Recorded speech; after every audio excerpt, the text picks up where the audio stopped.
The novel is set 3 centuries after a catastrophic viral outbreak, a time when peace and prosperity have long since faded. Humanity has not only failed to reclaim control over the earth, but the struggle for survival has become increasingly dire. Survivors reside within towering walls, establishing a new order. However, 300 years of stability have led most to mistakenly believe that the interior is entirely secure. Power and wealth have ignited fierce rivalries, all while an unseen crisis looms ever closer. Within this perilous world, the story unfolds around the protagonist and their companions, who will confront various arduous choices amidst a landscape fraught with danger and challenges as they fight for survival and the future of humanity. Chapter 1. The Scavenging Boy. In the year 355 of the New Era, 300 years ago, the universe endured a cataclysmic disaster that shattered civilization, leading to the extinction of most life on Earth. Humanity has been reduced to a mere existence within the confines of Huaxia City. For 3 centuries, humanity has remained within a 100-kilometer radius of Huaxia City, utterly oblivious to the world beyond. The only knowledge they possess is that the outside is teeming with unknown monsters, prompting the establishment of reconnaissance teams tasked with investigating these threats. These reconnaissance teams consist solely of the elite, venturing into uncharted territories to gather information about the monsters and assess the potential dangers to Huaxia City. Concurrently, the profession of hunter has emerged, dedicated to slaying these creatures beyond the city walls for profit. Hunters enjoy a relatively high status within the city and reap substantial rewards, yet their line of work is fraught with peril, with mortality rates second only to those of the reconnaissance teams.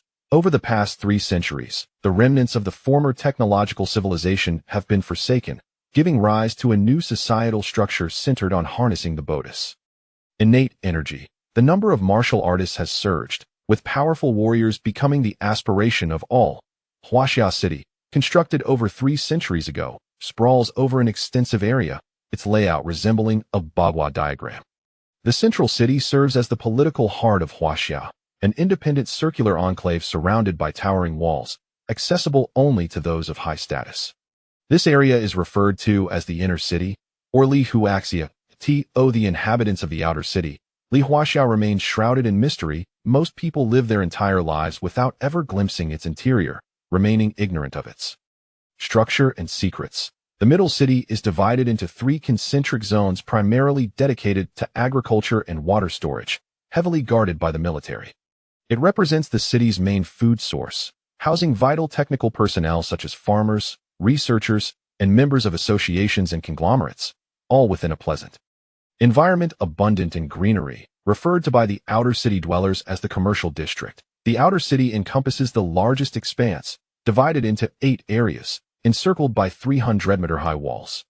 This design ensures that if one area is breached by monsters, it will not jeopardize the others, preventing a catastrophic collapse of the entire city.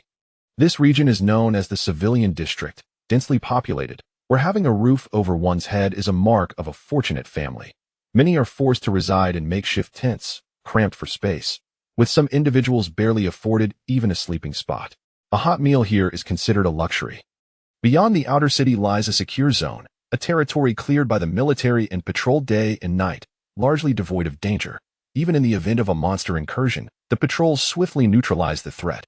In this area, apart from the military camps, there exist 2 major encampments, the scavenger camp and the hunter camp, alongside numerous smaller private camps established by various conglomerates. These encampments serve as resting and trading grounds for those working outside the city. Within the hunter camp, hunters trade their monster spoils, where numerous merchants from the city acquire skins and bones, which serve as excellent materials for crafting equipment. Occasionally, they can also gather precious woods and ores, which fetch a high price. The scavenger camp. Scavengers collect ancient artifacts from outside the city. A specialized department within the city is dedicated to gathering these items, with private conglomerates also purchasing them. Occasionally, a single metal piece can yield a handsome profit.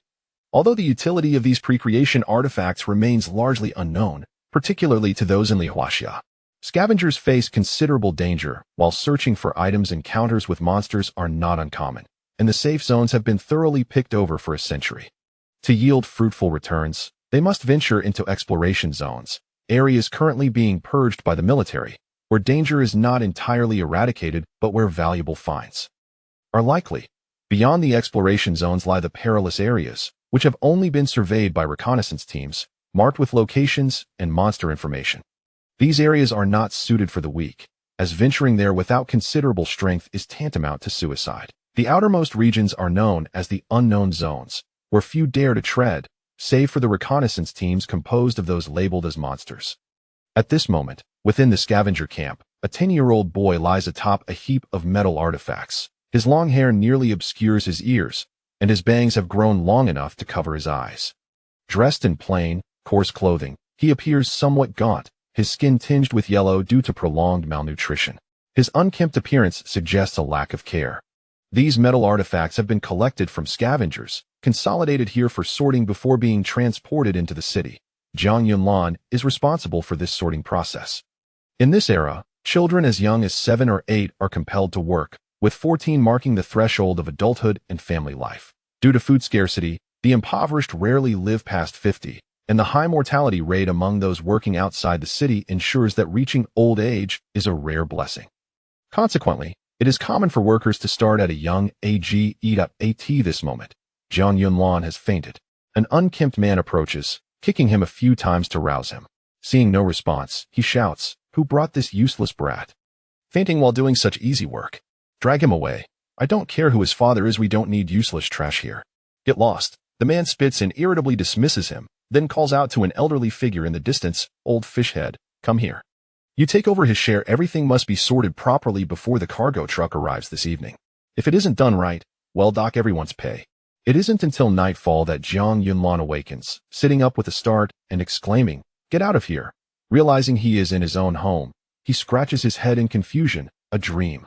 How strange, I was perfectly fine before I suddenly fell asleep.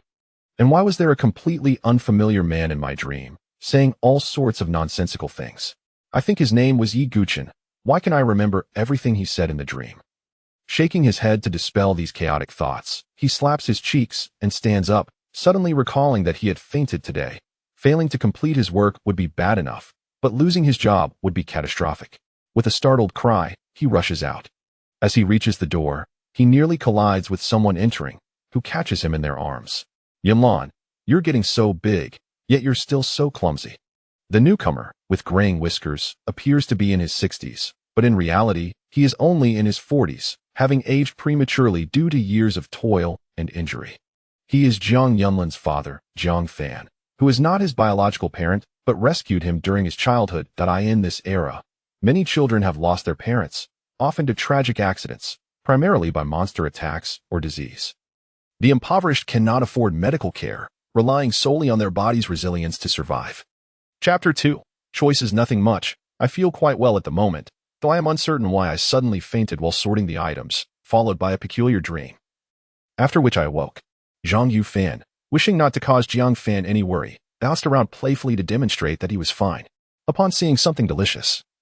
Zhang Yu Fan naturally felt delighted, but then he remembered he had lost his job and lowered his head, saying, "Dad, I lost my job. It's nothing. Jobs can be found again. As long as one is diligent, nothing is impossible." Jiang Fan replied with a warm smile as he began preparing a meal. Jiang Yunlan immediately went over to help kindle the fire, and soon the tent filled with the appetizing aroma of meat. The father and son, radiating happiness, savored the dishes of meat soup and hot sweet potatoes, grateful for their meal in a world where most struggled to fill their bellies. Jiang Fan allocated most of the meat to Jiang Yunlan, while he mostly drank the soup. Observing this, Jiang Yunlan insistently stuffed pieces of meat into his father's bowl. Such a scene brought immense warmth and joy to both of them. After finishing their meal, Zhang Yunfan prepared to wash the dishes, but Jiang Fan said, "Yunlan, hold on. There is something important I need to discuss with you." "Yes. What is it?" "You seem mysterious." Jiang Yunlan sat down, gazing at his father. "Your father is getting older. His stamina wanes year by year. I have encountered formidable foes in this world, and I do not know how long I can endure. I wish to equip you with the skills necessary for survival before I pass." Before Jiang Fan could finish, Jiang Yunlan interjected, "Dad, I have mastered all your skills. I can fend for myself and even support you. Please, let me finish. I am aware of your talents, but those are merely the survival techniques of scavengers, not true combat prowess. In this world, without some form of strength, one cannot protect oneself and will only be bullied by others. I regret my cowardice that kept me from joining the training camp. I spent my life trailing behind others, living under their whims. I wish for you to be stronger than I. Without hesitation, Jiang Yunlan declared, I want to enroll as a hunter. Dad, I do not wish to be looked down upon, nor do I want to see you bullied. If I become a hunter, I will surely protect you and provide a home for you. I have long contemplated this. Very well, if you have chosen this path, you must remain steadfast. You cannot waver midway. To stand out among countless competitors, perseverance, effort, and wisdom are essential. You are intelligent and learn swiftly. I took most of my life to grasp the survival skills of a scavenger, while you only took 4 years. I believe you will achieve greatness, Jiang Fan said, affectionately ruffling Jiang Yunlan's hair with a smile. I understand, Dad. You should rest now. I will handle the dishes. Jiang Yunfan rolled up his sleeves, ready to begin. Jiang Fan stopped him, saying, You should rest and regain your strength. I have heard that the training camp is quite grueling, and even the weak may perish. Although your physical condition is good, it is wise to prepare thoroughly. Jiang Fan chuckled as he began to tidy up the table. Due to the small size of the tent, they had to eat and cook outside, and once finished, they needed to clean and store everything inside. Jiang Yunlan chose to become a hunter without hesitation because he had witnessed too many ordinary people suffer injustices, crying out to the heavens with no response. He even saw someone of high status grievously injure another, who soon succumbed to illness without anyone caring. He vowed never to let his father or himself endure such fate. After tidying up, Jiang Fan retired early to rest, as there were little entertainment options at night. After a long day of toil, he quickly fell asleep. Jiang Yunlan lay on his cot, listening to the chirping of insects outside, his mind swirling with various thoughts. His greatest concern remained his father's health. A man in his 40s was, in this era, a mere step away from the grave. He aspired to provide his father with a better living environment to ensure a longer life, allowing him to enjoy his later years. To change one's life, one must rely on their own capabilities. Given the current circumstances, altering destiny is no easy task. Suddenly, a voice echoed in his mind, startling Jiang Yunlan into sitting up. He saw his father still sound asleep, his face a picture of confusion. Recalling the dream from earlier, he realized the voice he heard now was identical to that of the figure in his dream. Disbelief etched across his features. He slapped his cheek softly, muttering, Could it be that I am still dreaming while awake? Foolish boy, and you still think this is a dream. Jiang Yunlan's eyes widened in shock as he scanned his surroundings. Where are you? Show yourself. No need to shout so loudly. Waking your father will only cause him worry. You need not speak. Simply think, and I will hear you. You are inside my body, Jiang Yunlan exclaimed, astonished and struggling to comprehend. Even more so to accept that an older man resided within him. I mentioned this during the day. I reside in the heavenly ring, the ring you wear on your left-hand index finger.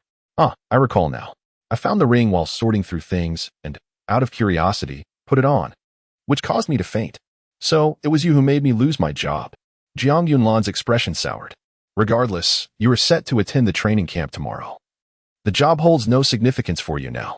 Listen, if you wish to excel, take me as your master, and I will transform you into the strongest individual in the world. I guarantee you will have countless followers and an abundance of beautiful women in your harem. You lunatic, are you a demon of the underworld? I shall hand you over to the guards. Jiang Yunlan stretched out his hand to remove the ring. But no matter how hard he tried, it would not budge. Go ahead if you dare. They will certainly perceive you as affiliated with the underworld. You, a mere scavenger, would not even require a report to deal with. Scoundrel, I am but an ordinary person. Why are you clinging to me? You gain nothing from me. Jiang Yunlan's finger turned red from the effort, yet he could not shift the ring even a fraction, forcing him to relent. Do you think I desire this? You put on the heavenly ring of your own accord. No, I cannot leave even if I wanted to. With your physical condition, you are not even fit to be my disciple, let alone my subordinate. Begone. Jiang Yunlan indignantly extended his left hand, distancing the ring as far as possible, burying his head in the blanket to sleep. Boy, if you do not accept me as your master today, seeking my help will not be so easy in the future. Chapter 3. The training camp. Throughout the night, Jiang Yunlan's mind was plagued with restless thoughts, uncertain of what the so-called heavenly token would bring her, or what manner of beings resided within it. Fortunately, the individual who identified himself as Yi Guchen remained silent, allowing her to gradually drift into slumber amidst her musings. At dawn, around 6 o'clock, Jiang Yunlan and Jiang Fan awoke almost simultaneously. Originally, Jiang Fan intended to prepare his equipment and scour the surroundings for valuable items. But today he forsook that plan, opting instead to prepare breakfast for Jiang Yulan, a task she usually undertook in the mornings. "Father, aren't you going out to scavenge today?" Jiang Yunlan queried, puzzled, for the registration process was straightforward, requiring only her presence, and the training camp never charged any fees for enrollment. "You must remain in the camp for 3 full years before you can leave. Allow me to see you off," Jiang Fan said. Retrieving his cherished rice to cook porridge for her, along with the leftover meat and vegetable soup from the previous day, Jiang Yunlan discerned her father's reluctance to part with her.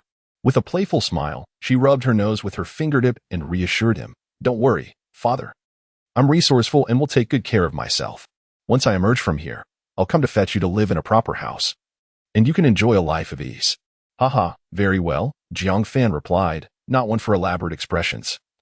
He focused earnestly on cooking the porridge and sought some wild greens to mix with the meat soup. It was a breakfast that could typically be consumed in 5 minutes, but this time, they savored it for an hour, reluctant to part ways. Yet both were not adept at articulating their feelings, choosing instead to eat in silence. As the hour drew near, Jiang Fan urged, "Yunlan, hurry and finish your porridge. It's getting cold, and it's already past 7. The instructors for registration should be arriving soon." They quickly finished their meal, disregarding the dishes as they made their way to the registration area. The camp was not extensive, merely a few hundred meters apart. In the distance, they observed other families sending their children to the training camp. However, few dared to enroll, for those who had experienced it understood the hardships of the camp, which could be likened to hellish training. Typically, parents were reluctant to send their children, and most of those bold enough to enroll were orphans. After leading Jiang Yunlan to the registration site, Jiang Fan pointed with a heavy heart, at a loss for words. Jiang Yunlan opened her mouth but struggled to find an expression, ultimately calling out, "Father, I'm going." Watching Jiang Yunlan approach the registration desk to inscribe her name before proceeding to the assembly point, where several 10-year-old boys were already gathered, Jiang Fan stood at a distance, observing until noon when the camp personnel began packing up the tables and chairs to leave, and the registered children were taken away. With a sigh, he turned to depart, feeling suddenly more aged.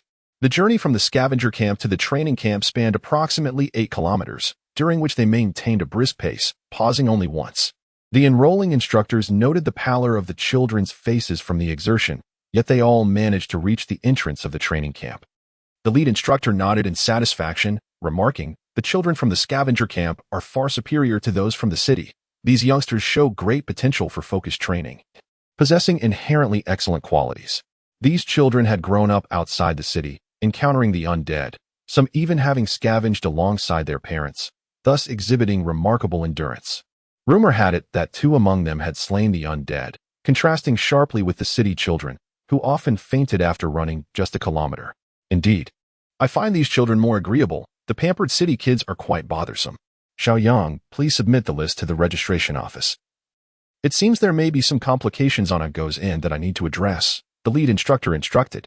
"Understood," Xiaoyang replied. Turning to the 11 children behind him, "Follow me, and do not wander off. There are many areas in the camp that are off limits, and straying could be fatal. Is that clear?" The children nodded, displaying a distinct coolness that set them apart from the city kids, for those from the scavenger camp were both mature and guarded, exhibiting a calm demeanor. Xiaoyang glared, barking, "Did you understand me?" Satisfied with their response, Xiaoyang acknowledged that these children would be easier to instruct, devoid of any rebellious spirit, aware of when to act appropriately. Leading the 11 children to the front of a military tent, Xiaoyang commanded, "Stand at attention and line up here. Anyone who dares to stray will have to run 50 laps around the field." He surveyed the children with a critical eye. "Yes, instructor," they chorused in unison. Pleased, Xiaoyang felt a sense of camaraderie with them before stepping into the tent. The 11 standing children were familiar with one another, having shared the same camp. A boy with a shaved head spoke up, "We all hail from the scavenger camp, so we are now comrades. We do not yet know what awaits us here, but let us support one another. Indeed, I heard that many from other camps will join us here. If we unite, we shall not fear being bullied," a boy with a short ponytail added. "I concur," said Wu Hao, the bald boy. "You all should know my strength. My father is a martial artist who is trained in energy manipulation and martial techniques. You may have heard of my exploits against the undead. I'm currently a 1-star martial apprentice, and I shall lead you all. If you need anything, seek me out." The others exchanged glances. And the boy with the short ponytail, Zhu Yin, replied, strength is what makes the leader. Though I have also learned energy refinement. I have yet to attain the level of a one-star martial apprentice. I have no objections. The others echoed their agreement, and a girl with shoulder-length hair, Zhang Ying, remarked, there are only 2 of us girls. We might not end up in the same group. Wu Hao pondered for a moment and said, that may be so, but regardless, we will certainly remain within this camp.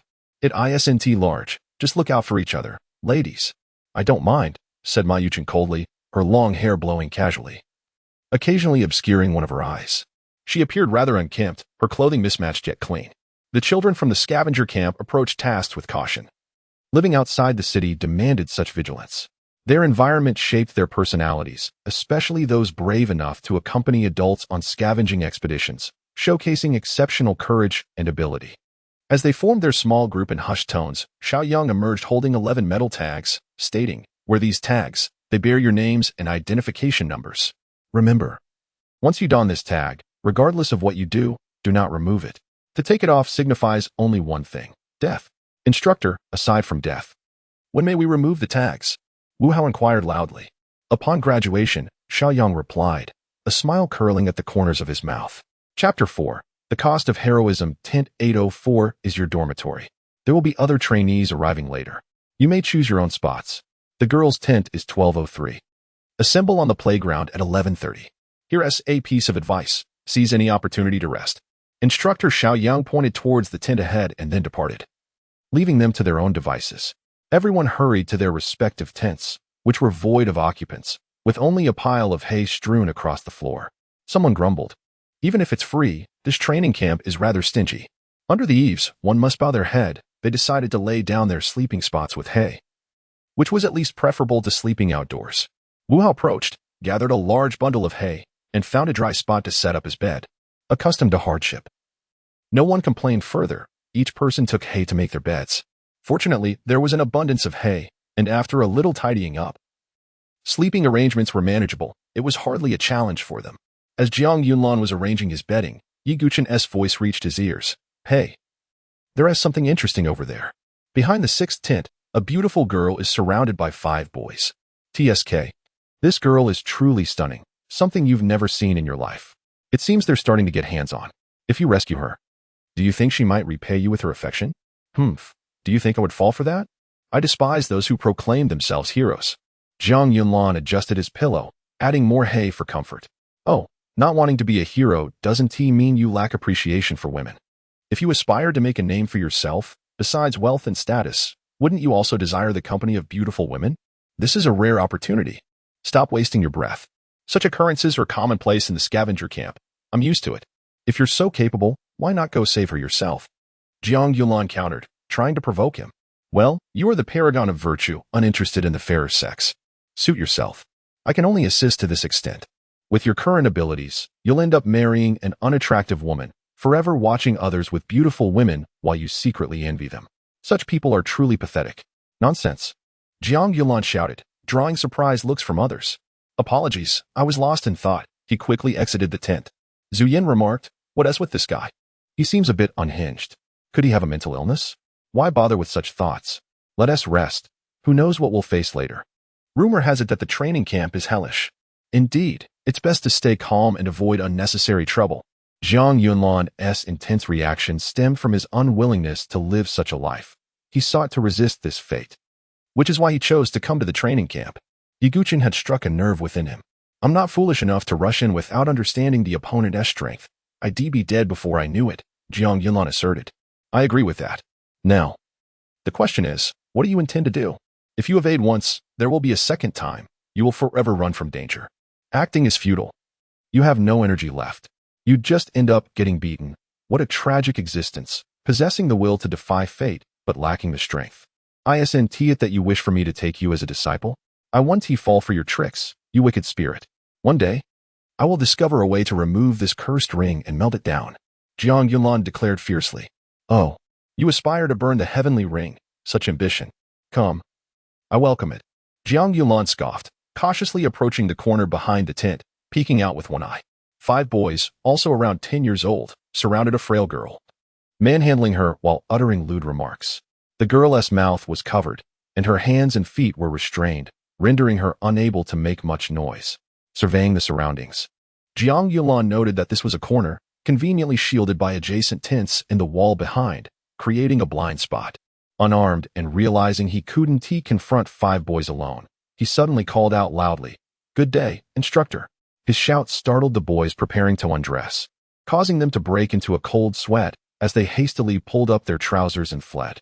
If discovered, they could face dire consequences. The children who came here had heard the rumors. The training camp was a hellish place where violations were met with severe punishment. Once the boys had fled, Jiang Yunlan approached the girl and urged, "Quickly, get dressed and leave." He noticed the girl's clothing was half undone, revealing part of her delicate form. Her fair, oval face, large eyes, and petite mouth and nose combined to create a visage as exquisite as a finely crafted jade doll, charming yet retaining an innocent quality. It was no wonder the boys were tempted to take such risks. Now, her partially concealed appearance further provoked primal desires, and Jiang Yulan's heart raced uncontrollably. He had never encountered such a beautiful girl, never experienced love, and had never even held a girl's hand. His face flushed, and he quickly turned away, urging, "Hurry up." As Jiang Yunlan turned upon hearing a noise, a figure rushed towards him, striking him squarely in the face. The blow was heavy, causing blood to spurt from his nose. "Ah, so you fancy yourself a hero, do you? You'd better have the skills to back that up. I can see he has taken a liking to this girl too. Haha. Brothers, beat him until he can't move. Then let him watch us enjoy ourselves." "Haha. Chang, your idea is the best. Let him want but not be able to touch. Haha." The 4 boys advanced, ready to strike. Jiang Yunlan suddenly sprang into action, charging forward and delivering a kick to one boy's abdomen, knocking him down. "Damn it, dare to fight back? Break his legs." The remaining 3 lunged at him. Jiang Yunlan evaded the first attack but was struck in the back by the next 2, causing him to tumble to the ground, where he was pinned down and mercilessly beaten. The girl, whose mouth was covered, struggled and cried out, but her strength was no match for the boys. The more she squirmed, the more it excited Lu Chang, who held her tightly. Chapter 5, Punishment. Jiang Yulan crawled and rolled on the ground, clutching his head with both hands. Each time he attempted to rise, he was kicked down, colliding against the tent support beams. On his 4th attempt to stand, a man shouted, "This kid can really take a beating. He still manages to get back up. My hands are sore from hitting him." Another more ruthless individual paid no mind to Jiang Yunlan's resilience. He leapt and kicked him squarely in the head. Fortunately, Jiang Yunlan shielded himself with his arm, but the force of the blow sent him crashing against the tent, toppling it down. A scruffy instructor approached, pointing at them and bellowing, "Stand up straight." Lu Quan hurriedly released the girl and turned to flee. However, after just a couple of steps, a figure suddenly appeared before him, sweeping his leg and striking Lu Quan's cheek. He was sent flying 4 to 5 meters, landing on the ground and coughing up blood from the corner of his mouth. The instructors, all skilled martial artists, were far beyond what these children could contend with, leaving the kids pale and paralyzed with fear. Jiang Yulan managed to rise and called out, "Instructor, they are attacking people and attempting to assault the girl." "Enough chatter. All of you, come here." The instructor barked, forcing 6 boys to comply. Noticing the girl lagging behind, he shouted, "Did you not hear my command? Keep up."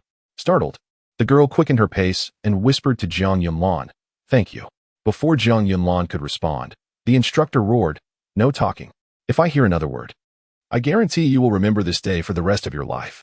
The 7 of them fell silent, obediently following the instructor to the training field. The instructor chuckled darkly, surveying the 5 boys before him. "You've got some nerve, thinking you can assault women right after arriving at the training camp. Do you think your families have connections? Do you even know what this place is?" Lu Quan quickly apologized, exclaiming, "Instructor, I'm sorry. We were wrong. We would never dare offend the authority of the training camp." "Humph, since you understand who is behind this camp, you know what to do," the instructor sneered. "Understood. Please punish us, instructor," Lu Quan declared loudly. "Very well. 50 laps around the field. If you survive, you may continue your training here. If not, you'll run until you drop," the instructor shouted. The faces of the 5 boys turned ashen. A lap around the field was at least 500 meters, and 50 laps could be fatal.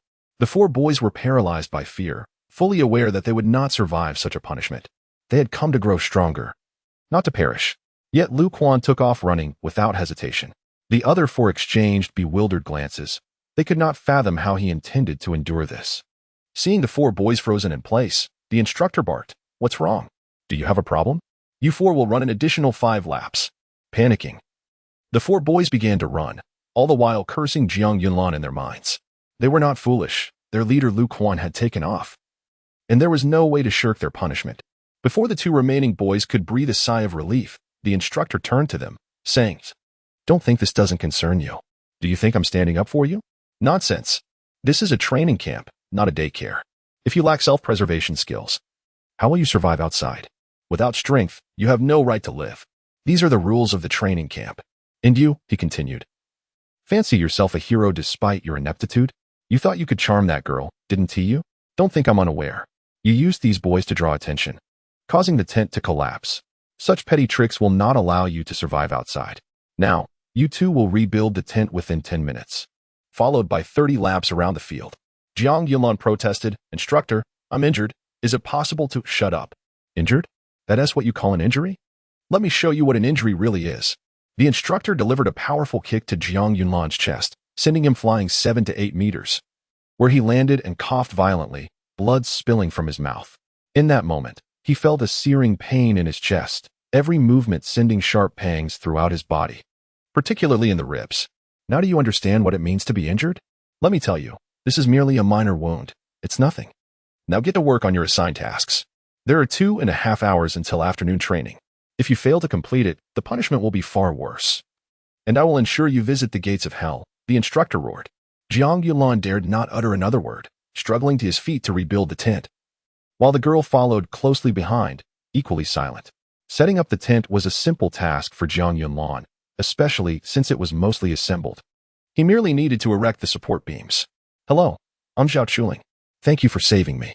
I'm sorry you got beaten and punished because of me," the girl said, her expression filled with remorse. "It's not your fault. It was my own foolishness that led me to be swayed by a scoundrel." Jiang Yunlan thought of Yi Guqin, cursing himself for being so naive at such a critical moment. Zhao Chuling, curious but determined to help, sought to ease Jiang Yunlan's burden. "Kid, how about it? Have you won the favor of this girl? You've taken a significant step toward winning her over. Keep it up, and you'll be rewarded with endless joy," a voice echoed in his mind. "Joy? Not a chance. I'm injured, and I have 30 laps to run later. I might not even survive this. It's all your fault. Just rest in your ring and let me handle this. If I listen to you again, I'll be a fool," Jiang Yunlan cursed inwardly. "Don't speak so confidently. You might soon find yourself begging for my help. You should be grateful to have crossed paths with me." "Grateful? That's absurd," Jiang Yunlan thought, skillfully erecting the tent's supports and securing the ropes to the ground. Once everything was in place, he began to jog around the field to warm up. 30 laps was an extraordinarily long distance that most people could not manage. Zhao Chuling assumed Jiang Yunlan was angry and silently followed behind him, not daring to speak. A lap around the field was approximately 500 meters. While most could manage a single lap, even 2 laps would leave them drenched in sweat. Few could complete 5 laps without prior training. Although Jiang Yunlan had spent much of his youth running outside, his stamina was far superior, yet 30 laps were beyond his limits. By the time he reached the 6th lap, Jiang Yunlan's face had turned pale. His legs felt as though they were encased in lead. In contrast, Zhao Chuling seemed to glide effortlessly beside him, only slightly perspiring. Noticing his struggle, Zhao Chuling whispered, "Let me help you run. I've trained in source energy and can keep pace." "No need," Jiang Yunlan firmly replied. He would never allow a girl to carry him, even if it meant he would collapse from exhaustion. Gritting his teeth, he pushed himself to speed up slightly, but soon the world began to spin around him, as though he were on the verge of passing out. After all, he had already run 8 kilometers prior, and now, his energy reserves were nearly depleted. Meanwhile, Lu Quan had already completed over 10 laps, maintaining a steady pace without a word, while the other 4 boys resembled near-dead animals, barely managing to shuffle along. The instructor, watching from a distance, remained silent, a sinister smile playing on his lips.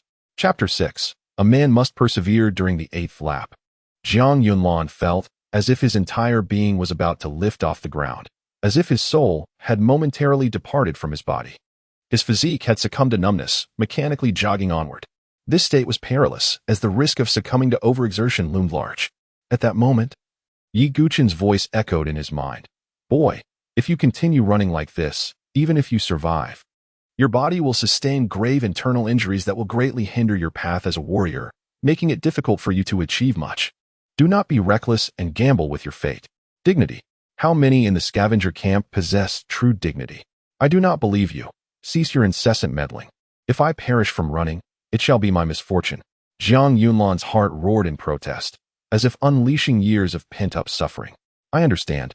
I will no longer disturb you. If you truly refuse to accept it, then cast aside the heavenly ring. As long as you sincerely reject it, the heavenly ring will not cling to you, and everything will unfold according to destiny, Yi Guchen declared, and his voice faded into silence. Jiang Yunlan was momentarily taken aback. Having grown accustomed to the solitary murmurs within himself over the past few days, he felt an inexplicable sense of loss upon hearing those words. As if he had mislaid something of great importance. This momentary distraction caused him to lose pace with his body's momentum, and he fell to the ground. His nose and forehead grazing the surface, drawing blood that trickled down his cheek. In that fall, he felt as if his feet were no longer his own. Struggling to rise, yet one foot trembled uncontrollably, rendering him immobile, let alone capable of standing. I refuse to accept this. My father is still waiting for me at home. I must make a name for myself, earn the respect of others, and provide my father with a comfortable life, free from the burdens of hunger. Jiang Yunlan's heart cried out. Suddenly, he noticed the heavenly ring on his finger and paused. Perhaps if I take him as my master, I can rise above my circumstances. Even if he is an evil figure from the dark sect, does it truly matter? In this city, there are no truly good people, nor any truly bad ones. At that moment, Zhao Chuling lifted him onto her back and continued jogging. Jiang Yunlan exclaimed, "What are you doing? It is none of your concern. I cannot bear to see you suffer because of me. I will not stand idly by. If we fall, we shall fall together. I am capable. I can carry you as we run." Zhao Chuling panted, her determination evident. Jiang Yunlan gazed at the girl in astonishment, noticing the absence of her earlier timidity. Her eyes and demeanor radiated strength. Observing from a distance, several instructors expressed their surprise, one of whom tilted his head and remarked, "This girl is impressive. Outwardly delicate yet resolutely strong, a promising candidate." The man, however, could only be considered slightly better than the refuse of society. To dare play the hero and rescue a damsel, he should be awakened to the reality that heroism comes at a price, often one that is unbearable. This boy is from the scavenger camp. He ran 8 kilometers upon arrival and has now completed several laps. Instructor Xiaoyang commented as he approached. He has already run 8 kilometers. That is commendable. Falling during the 8th lap, having sustained light injuries prior to running, this lad may indeed be a worthy talent, remarked the instructor who had previously injured Jiang Yunlan. To run 8 laps after a light injury is quite an achievement for a 10-year-old child who has not yet studied source energy, Old Du interjected. Let him run a few more laps, but do not let him truly perish. These children are far superior to the wastrels summoned from the city. Team, Yin has plans to cultivate them. 30 laps? Very well, let it be so. As long as he completes 10 laps. We shall carry him to the infirmary when he collapses. Xiaoyang, since he is your fellow townsman, please ensure he receives his meal later, Old Du instructed. What else could it be? He has set his sights on that girl and wishes to impress her. Coming from the hunter camp, I suspect his elders possess some influence. Accustomed as they are to seizing and pillaging. Seeing someone attractive, he cannot help himself, Old Du shrugged. Worthless, Xiaoyang scoffed, his eyes filled with disdain. He paid no mind to how many laps these 5 boys completed. Every year, some would perish during training, regardless of their impressive backgrounds. Here, they were all equal. Zhao Chuling carried Jiang Yunlan for half a lap. During the 9th lap, he leaped down from her back, declaring, "I can still run." "But you are injured," she protested.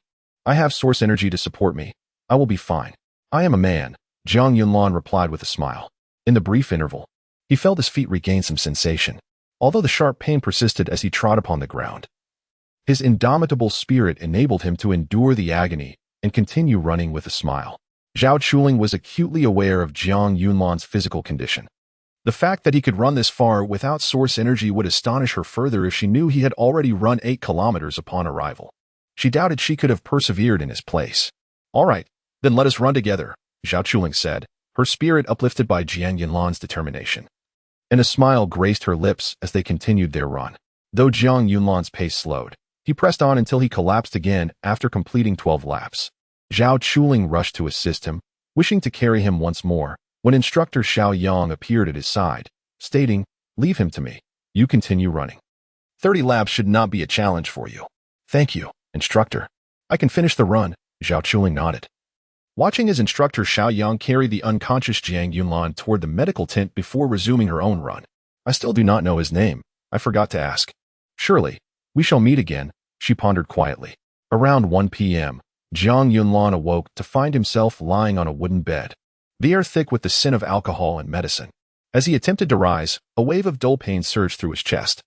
Instructor Xiao Yang placed a box of food beside the bed, advising, from now on, know your limits. Consider yourself fortunate this time to have encountered me. Had it been another instructor, they may not have cared about your life. Thank you, instructor, Jiang Yunlan replied, forcing himself to sit up, able to endure the pain. Instructor Xiao Yang remarked approvingly, well done, quite resilient.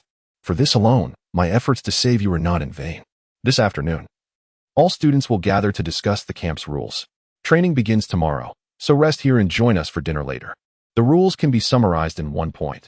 Do not oppose the instructors, strive to fulfill the tasks assigned, and endeavor to strengthen yourself. Do not expect pity from others, nor should you rely on anyone for help. Fighting is prohibited here. The training camp is akin to a microcosm of Huaxia City. Observe, learn, and speak less. Understanding the instructors' personalities will serve you well. Lastly, I offer you this advice. Cherish every opportunity to rest and every meal you receive. Only by surviving can you alter your destiny. I understand. Thank you, instructor. I shall remember your kindness, Jiang Yunlan said, bowing despite the pain in his chest. I too emerged from the scavenger camp. Take care of yourself, Instructor Xiao Yang said before departing. Chapter 7.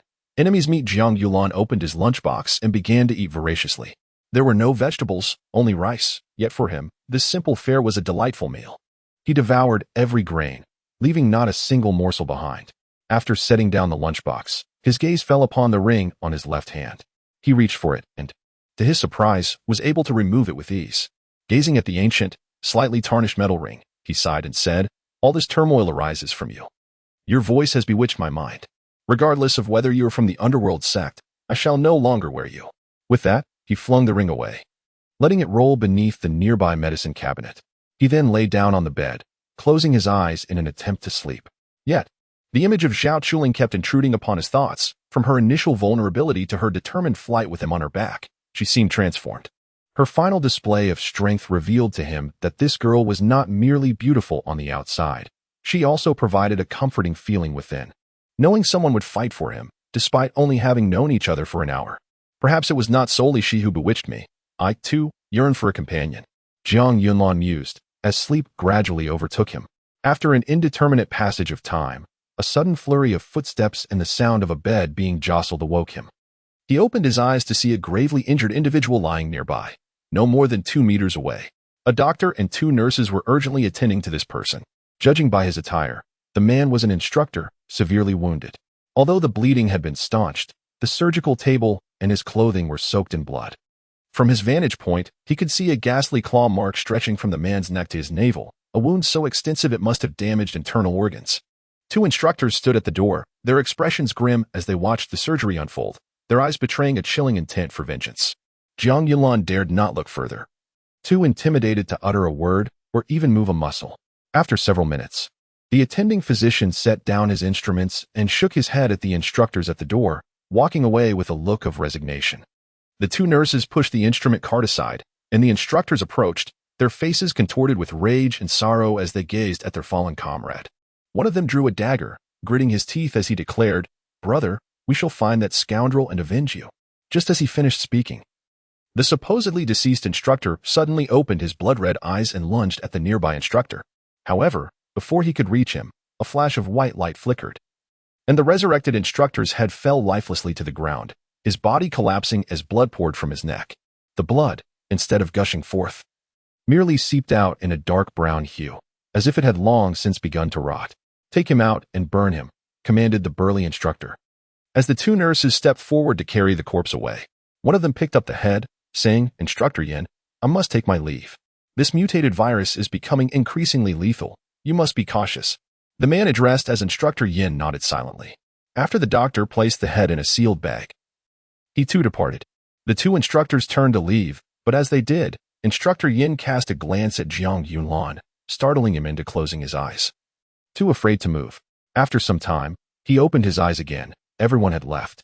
leaving only the surgical table and the bloodstains on the floor as evidence that what had transpired was no mere dream. He glanced at the clock, which read 5:30, and promptly leaped off the wooden bed to leave. Dinner was served from 5 to 6, and should he miss it by even a second, he would be left starving. Instructor Xiaoyang had emphasized the importance of cherishing each meal. As he dashed out of the tent, he glanced back at the space beneath the medicine cabinet before turning away. Upon entering the dining hall, he noted the time was already 5:40. Fortunately, the camp was small, and it took him only a few minutes to arrive. By this point, no one was serving food. Zhang Yunlan picked up a plate and approached the serving area, only to find that the dishes were nearly depleted, with the staple food consisting solely of steamed buns. The elderly man in charge of serving glanced at him and remarked, "Kid, have you learned your lesson? Surviving is your good fortune." "How do you know, old man?" Zhang Yunlan replied, puzzled, wondering if his small ordeal had spread so swiftly. "Old man? Am I that old?" The elderly server huffed, throwing a spoon into the tub. "Ah, I must be seeing things. Uncle, I meant uncle." Zhang Yunlan quickly corrected himself. "That's more like it. I also witnessed what happened. Young man, you seem decent enough. Here is some advice in this place. There is no right or wrong, only the strong and the weak, life and death. Now, hand me your plate. The dishes are gone, but there's still a bit of soup left." The server generously filled his plate and ladled some soup over it, making it palatable. "Thank you, uncle." Zhang Yunlan carried his plate, searching for a place to sit when suddenly, a pair of chopsticks flew through the air, striking his plate and nearly knocking the bun off. Turning to see who had thrown them, he found Lu Quan glowering at him, making a cutting motion across his throat. It seemed the 50 laps had not managed to bring Lu Quan down. Had it been him, he might have collapsed from exhaustion. In truth, Lu Quan was not entirely unscathed either. After those 50 laps, he too had been utterly spent and had needed the afternoon to recover before coming to eat. He was still walking with some difficulty. Otherwise, the chopstick throw would have been the least of it. As the 4 companions with him were still sprawled out in their dormitory, had the instructors not finally relented, those 4 would have been unable to complete the 50 laps, even if it meant running to their last breath. Zhang Yunlan wished to avoid further conflict, so he focused on his meal, cherishing each moment of rest and sustenance, trusting that Instructor Xiaoyang would not deceive him. By the time he finished eating, darkness had already settled in, and most of the dining hall staff had departed, leaving only a few workers behind. "You didn't see that coming, did you? You've got a bit of a heroic streak, but speaking of which, that girl really is beautiful. You have high standards," Wu Hao remarked. "Humph, you should consider your own worth. A son of a scavenger like you thinks he can aspire to a swan?" Zhang Yunlan was taken aback to see Lu Quan, who was in the same dormitory, alongside 4 of his companions, all of whom looked utterly exhausted from the day's run. "Watch your words. What do you mean by scavenger?" Wu Hao stood up, hands radiating with energy to assert his dominance. The others from the scavenger camp also rose, their displeasure evident, with one calling out, "We all come from the scavenger camp." "Your words offend us all." "Humph, so it's a bunch of scavengers. What does it matter if I offend you? Trash is still trash. If you're dissatisfied, come at me," Lu Quan retorted, rising to his feet and emanating a similar energy. The quantity of energy he displayed. He was a 3-star martial apprentice. Zhu Yan frowned, as did the others, who looked anxious. Here, only Wu Hao was a 1-star martial apprentice, while Zhu Yan was still a bit short of that level. The rest had never trained in energy at all, merely being ordinary individuals with slightly better physical capabilities. Faced with a 3-star martial apprentice, even if they all joined forces, they might not be able to overcome him. Seeing their fear, Lu Quan scoffed, "With the way you speak to me, had we been outside the camp, I would have surely killed you. Be grateful that you are still within the camp." Chapter 8. Instructor. I refuse to accept this. Lu Quan discerned the hint of concession in his opponent's tone and let out a cold smirk. He then turned to Zhang Yunlan and remarked, "We can settle today's matters later. Seize the opportunity to get some rest now. In the future, finding peace to sleep will be far more challenging." Lu Quan reclined on his cot, feeling utterly fatigued, his entire body aching, his legs too weak to move, let alone engage in a fight. Zhang Yunlan furrowed his brow, realizing the gravity of the situation. His opponent was a 3-star martial arts apprentice, and he had not acquired any skills himself. Victory was undoubtedly out of his reach. He was well aware that the individuals at the scavenger camp would prioritize their own safety when faced with formidable adversaries. Genuine camaraderie was a rarity among them. They would only assist with minor issues, so he needed to devise a plan to confront future troubles. At that moment, he recalled the person within the ring. The 20 inhabitants of Dormitory 804 hailed from the outskirts, each finding a spot on the ground to lay their beds. Sleeping 20 individuals in a single tent meant that nearly every bed was pressed together. Life outside the city was harsh, and they had little to complain about sleeping on straw beds, often only grumbling about the camp's stinginess. With few entertainment options in the evenings, they soon succumbed to slumber, and before long, everyone was fast asleep. At 4 a.m, as the group was deeply immersed in sleep, a sudden trumpet blast pierced the air. Instinctively, the occupants of Dormitory 804 sprang up, hastily donning their shoes and rushing out of the tent, already dressed in their clothes. The previous afternoon, they had been instructed that upon hearing the assembly call, they must gather immediately, regardless of their activities. Once the 20 of them stood in neat formation, Chief Instructor Yin pointed ahead and announced, "You 20 in the front row will form Class 1, and you will be the class leader." The revelation that Jiang Yulan was chosen for this role astonished everyone. Logically, Lu Quan should have been selected for his strength. This decision caused Lu Quan and Wu Hao to frown in discontent, yet they dared not voice their grievances, knowing that even other instructors feared Chief Instructor Yin. Jiang Yulan was equally perplexed as to why he had been singled out. Subsequently, other dormitories began to emerge in 2s and 3s. Their members appearing drowsy, but a few moving with surprising agility. Instructor Xiaoyang shouted to the assembly, "Everyone from each dormitory must stand in a single line. Those not present must stand aside and may not join." After 10 minutes, only the members of Class 1 stood ready, while other dormitories had gathered a majority. Yet a few individuals remained absent, with some still asleep.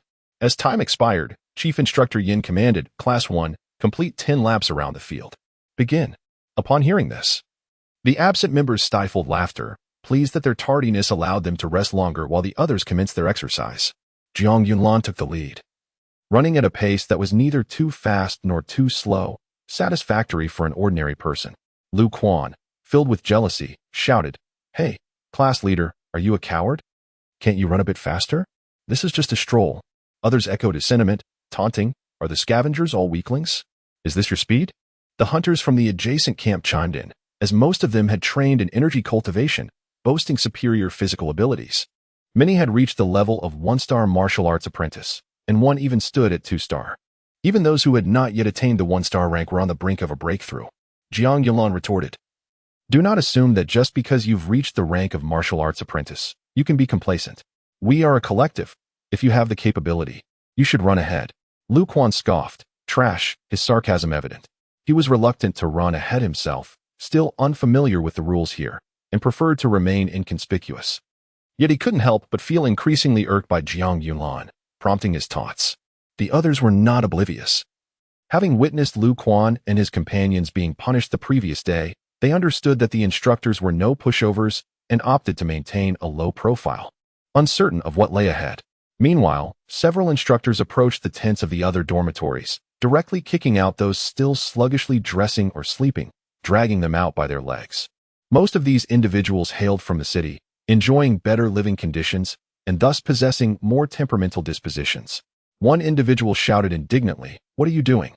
How dare you lay hands on me? My father is." Before he could finish, an instructor seized his ankle and violently slammed him to the ground. The impact was brutal. The boy was left speechless, convulsing on the floor as pain reddened his face. The instructor did not relent, stepping forward to grab him by the collar and throwing him once more, this time landing in front of the chief instructor. The boy suffered 2 heavy falls, resulting in 2 broken teeth, a lacerated lip, and possibly a fractured nasal bone, as blood streamed from both his nose and mouth. Witnessing this, the onlooking students were left in stunned silence. One girl timidly interjected, "Instructor, he is bleeding." No instructor paid any heed. Once all the tardy students were dragged over, Class 1 had completed their 10 laps. The hunters appeared only slightly perspired, their breathing relatively steady, except for the 4 who had been with Lu Quan, still recovering from the previous day's exertions. Fortunately, Jiang Yunlan had led the run. Had it been Lu Quan, they would likely have fallen behind. Jiang Yunlan approached and declared, "Instructor, Class 1 has completed 10 laps. Excellent. I imagine rising early must be quite displeasing." Chief Instructor Yin replied, "Indeed, it is a commendable habit. Form up and observe."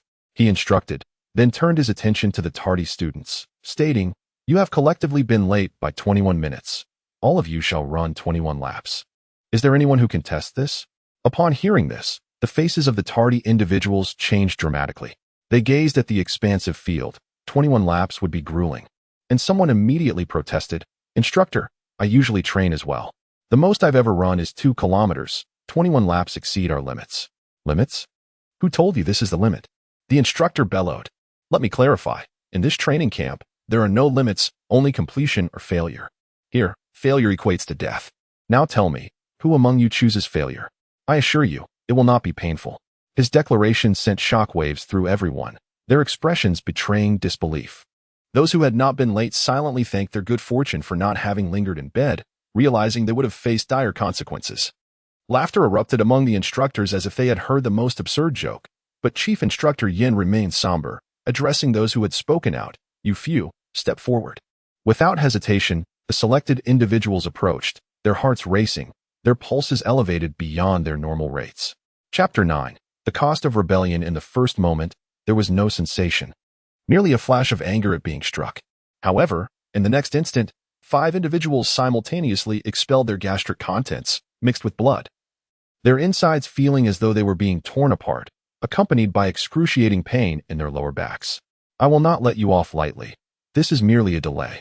You strike without restraint, and I shall inform." The speaker's words were abruptly cut off as the chief instructor swept his leg, a shadow flickering past, as if his foot had transformed into a whip, elongated in its reach. The 5 figures spun twice in midair before crashing to the ground. Blood sprang from their mouths and noses, while the left side of their faces began to swell, dark bruises forming beneath the skin. "Do you submit?" The chief instructor, Yin, asked coldly. I submit. 2 of them cried, curled up on the ground. "I will not submit. If you have the courage, kill me," shouted the boy who had spoken earlier, suppressing his agony. The other 2 remained silent. "Excellent, you possess spirit. I appreciate that," Yin replied, raising his foot to deliver a kick that manifested as 3 shadowy legs, striking the 3 on the back of their heads, their faces meeting the ground, pressing into the muddy earth, blood seeping from the edges. This blow likely left their faces severely disfigured, for the ground was littered with stones. After the chief instructor lifted his foot, 3 other instructors approached to pull the 3 up, tossing them onto the ground face up. All 3 were unconscious, their faces a grotesque mess of blood and flesh. The horrifying injuries and their pitiful state left the surrounding students in shock, particularly the girls, who turned pale with fear. Those who had previously grumbled dared not utter another word, their breaths barely a whisper. The cold water and their injuries left them shivering, their once proud gazes replaced by fear, their spirit of resistance utterly vanquished. "Do you submit?" Yin inquired once more. Please, no more." I submit." 2 voices trembled, lacking strength, their eyes reflecting a growing dread as they beheld the surrounding instructors. "You too, take them away. You are the last one left. Next time, I shall not hold back. It is your choice to live or die," Yin stated, his tone devoid of the earlier severity, which only deepened the chill among those listening. Having been sheltered in a privileged environment, nourished by the flattery of those around him, he found it difficult to accept such a harsh reality. With so many eyes upon him, he could not bear to lose face. Even if he wished to shout his submission 100 times, the words would not escape his lips. In the midst of his internal struggle, Yin suddenly lunged towards him, landing a punch to his sternum, a wave of energy radiating outward. "I do not believe it. He truly dares to kill me. Why, father, save me." The boy's eyes widened in disbelief, thoughts racing through his mind. But as he opened his mouth to speak, what emerged was not words, but blood and fragments of his insides. The pain in his chest felt like being torn apart, tears streaming down his face as he realized he was facing death. Regret washed over him. Why had he not spoken up sooner? Why had he cared about saving face? All of this had been instilled in him by his family. Why had he not risen earlier? Why had he chosen to resist the instructor? What? He had no more chances. As Yin straightened up, the boy collapsed to the ground, eyes wide open, pupils dilated, frozen in terror, a pool of blood and internal fragments before him. Silence enveloped the area. All students were stunned, even terrified, as one had been beaten to death simply for being late. The children from the scavenger camp and the hunter camp quickly accepted the shocking reality. They had heard rumors and anticipated such an outcome, but witnessing it firsthand still left them shaken. The other students, however, felt as if struck by lightning. Many were brought to tears, yet none dared to make a sound. An instructor dragged the boy's lifeless body away, and Yin surveyed the remaining students, his voice grave. "Except for Class 1, Everyone shall run 21 laps around the field. If you fail to complete it before breakfast ends, you shall forego breakfast and continue with morning training. Class 1 will monitor, should anyone fail to run the full distance. You will all face tenfold punishment. The members of Class 1 stood resolutely, declaring, "Understood, instructor." "Instructor, I was not late. Why must I also be punished?" One dared to ask. "Ask your roommate. Every minute you delay means you are 1 minute farther from breakfast," Yin thundered. No one dared to resist now. A life had just been extinguished. They lined up to begin their run, while Class 1 members enjoyed their hearty breakfast, keeping a watchful eye on the others. Initially, the first 2 laps were manageable, even for those with less stamina, but under the threat of death, they persevered. However, after 3 laps, the disparity in physical ability became apparent, with those trailing a lap behind the main group and falling further behind the front runners. The speed of the top 2 astonished many. They were barely a step apart, having sprinted from the start, and even with energy to sustain them, such speed would deplete their strength rapidly. Many speculated that the 2 would soon tire, and even the instructors wore expressions of derision. Yet, Yin was astonished. The second runner was a cripple, having lost his left arm. "Who are these 2? Yin inquired. "They are from the city. The first is named Zhongjun, the heir of a conglomerate that was annihilated overnight 6 months ago, leaving him the sole survivor. The second is Yushang, associated with the Extreme Legion. It is rumored he severed his own arm," Instructor Du explained. "These 2 shall be assigned to Class 1, Yin declared. "Boss, you're being too ruthless in poaching our talents. After all the effort we put into nurturing these 2, now you're taking them away," lamented a tall, slender instructor with an outrageous hairstyle, named Shi Minjing. "These 2 cannot be contained. They have already reached the warrior level. Zhongjun is a 2-star warrior, nearing 3 stars, while Yishang is a 1-star warrior," Yin replied. "My heavens, are they monsters? They are merely 10 years old." The instructors gasped, fully aware of Yin's keen judgment. If he said so, it must be true. "Very well. This class shall be interesting. Class 1 will not have it easy," Shi Minjing chuckled. Chapter 10. 2 monsters. At this moment, the running team stretched long, comprising a total of 375 individuals. The disparity in physical capability became evident quite swiftly. Many of those from the city had studied the refining of source energy.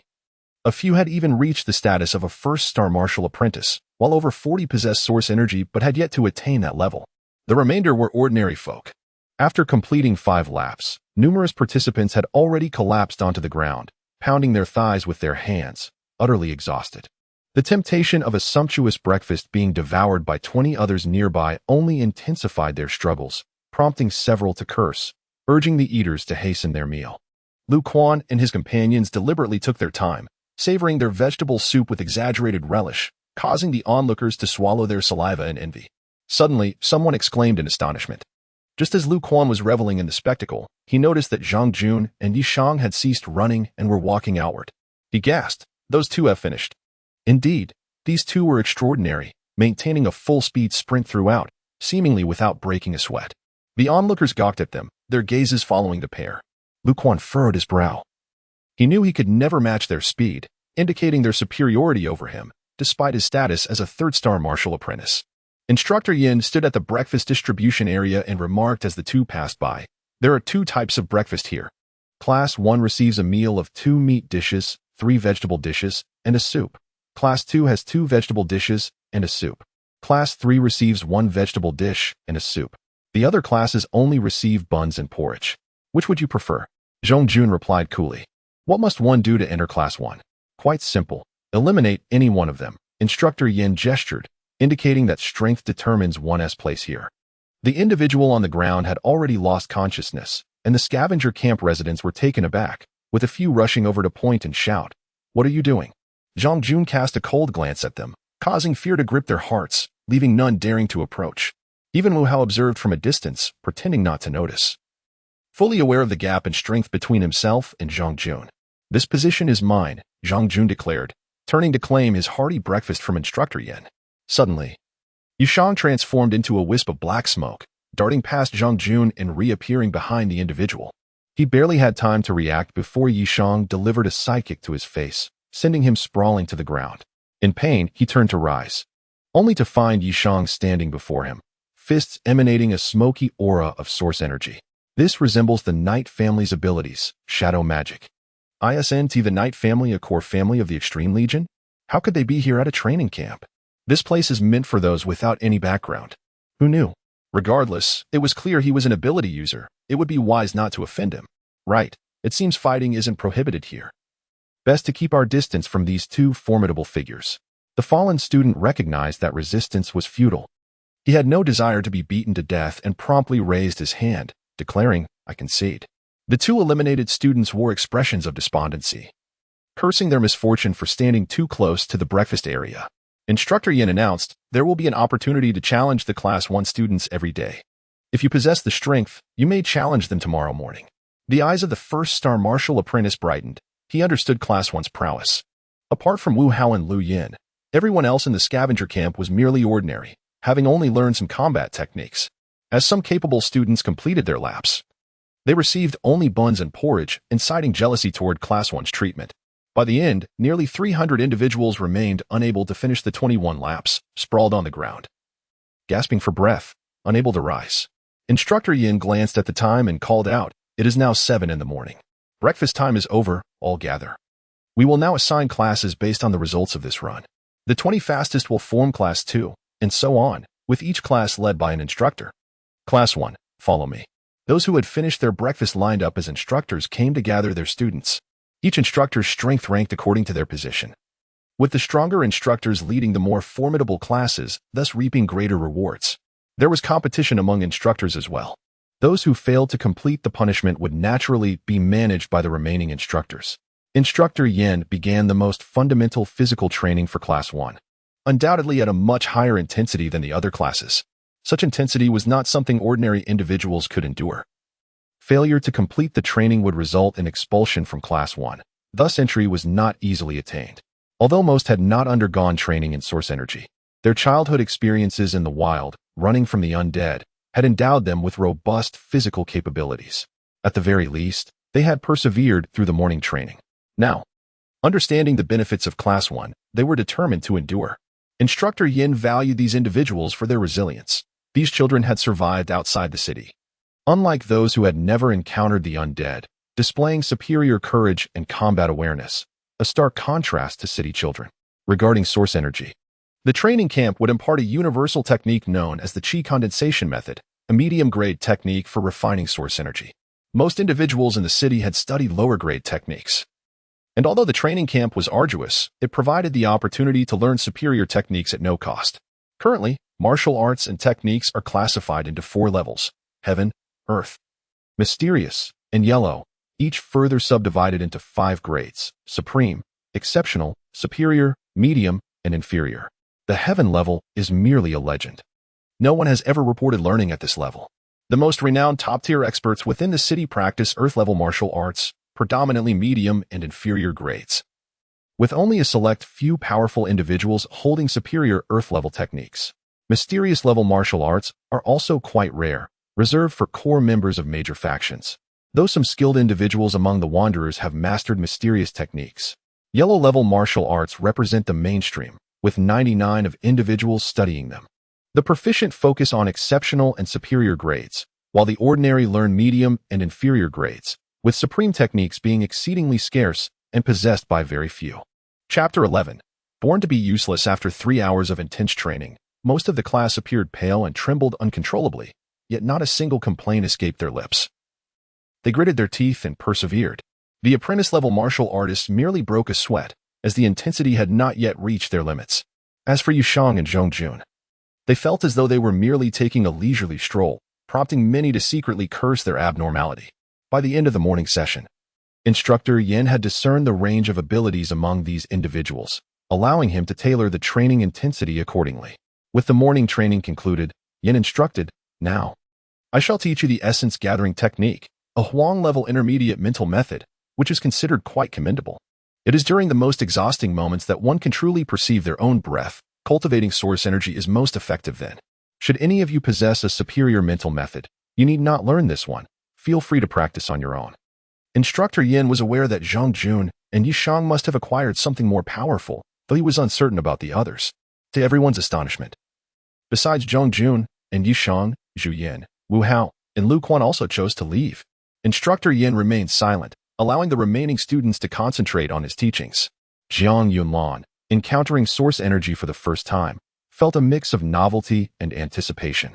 Under instructor Yan's guidance, he attempted to sense the energy flow, using his will to extract source energy from his bodily cells and gather it within his energy sea.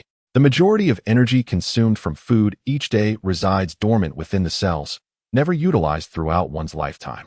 The essence gathering technique aims to extract this latent energy, serving as a means to enhance the human body.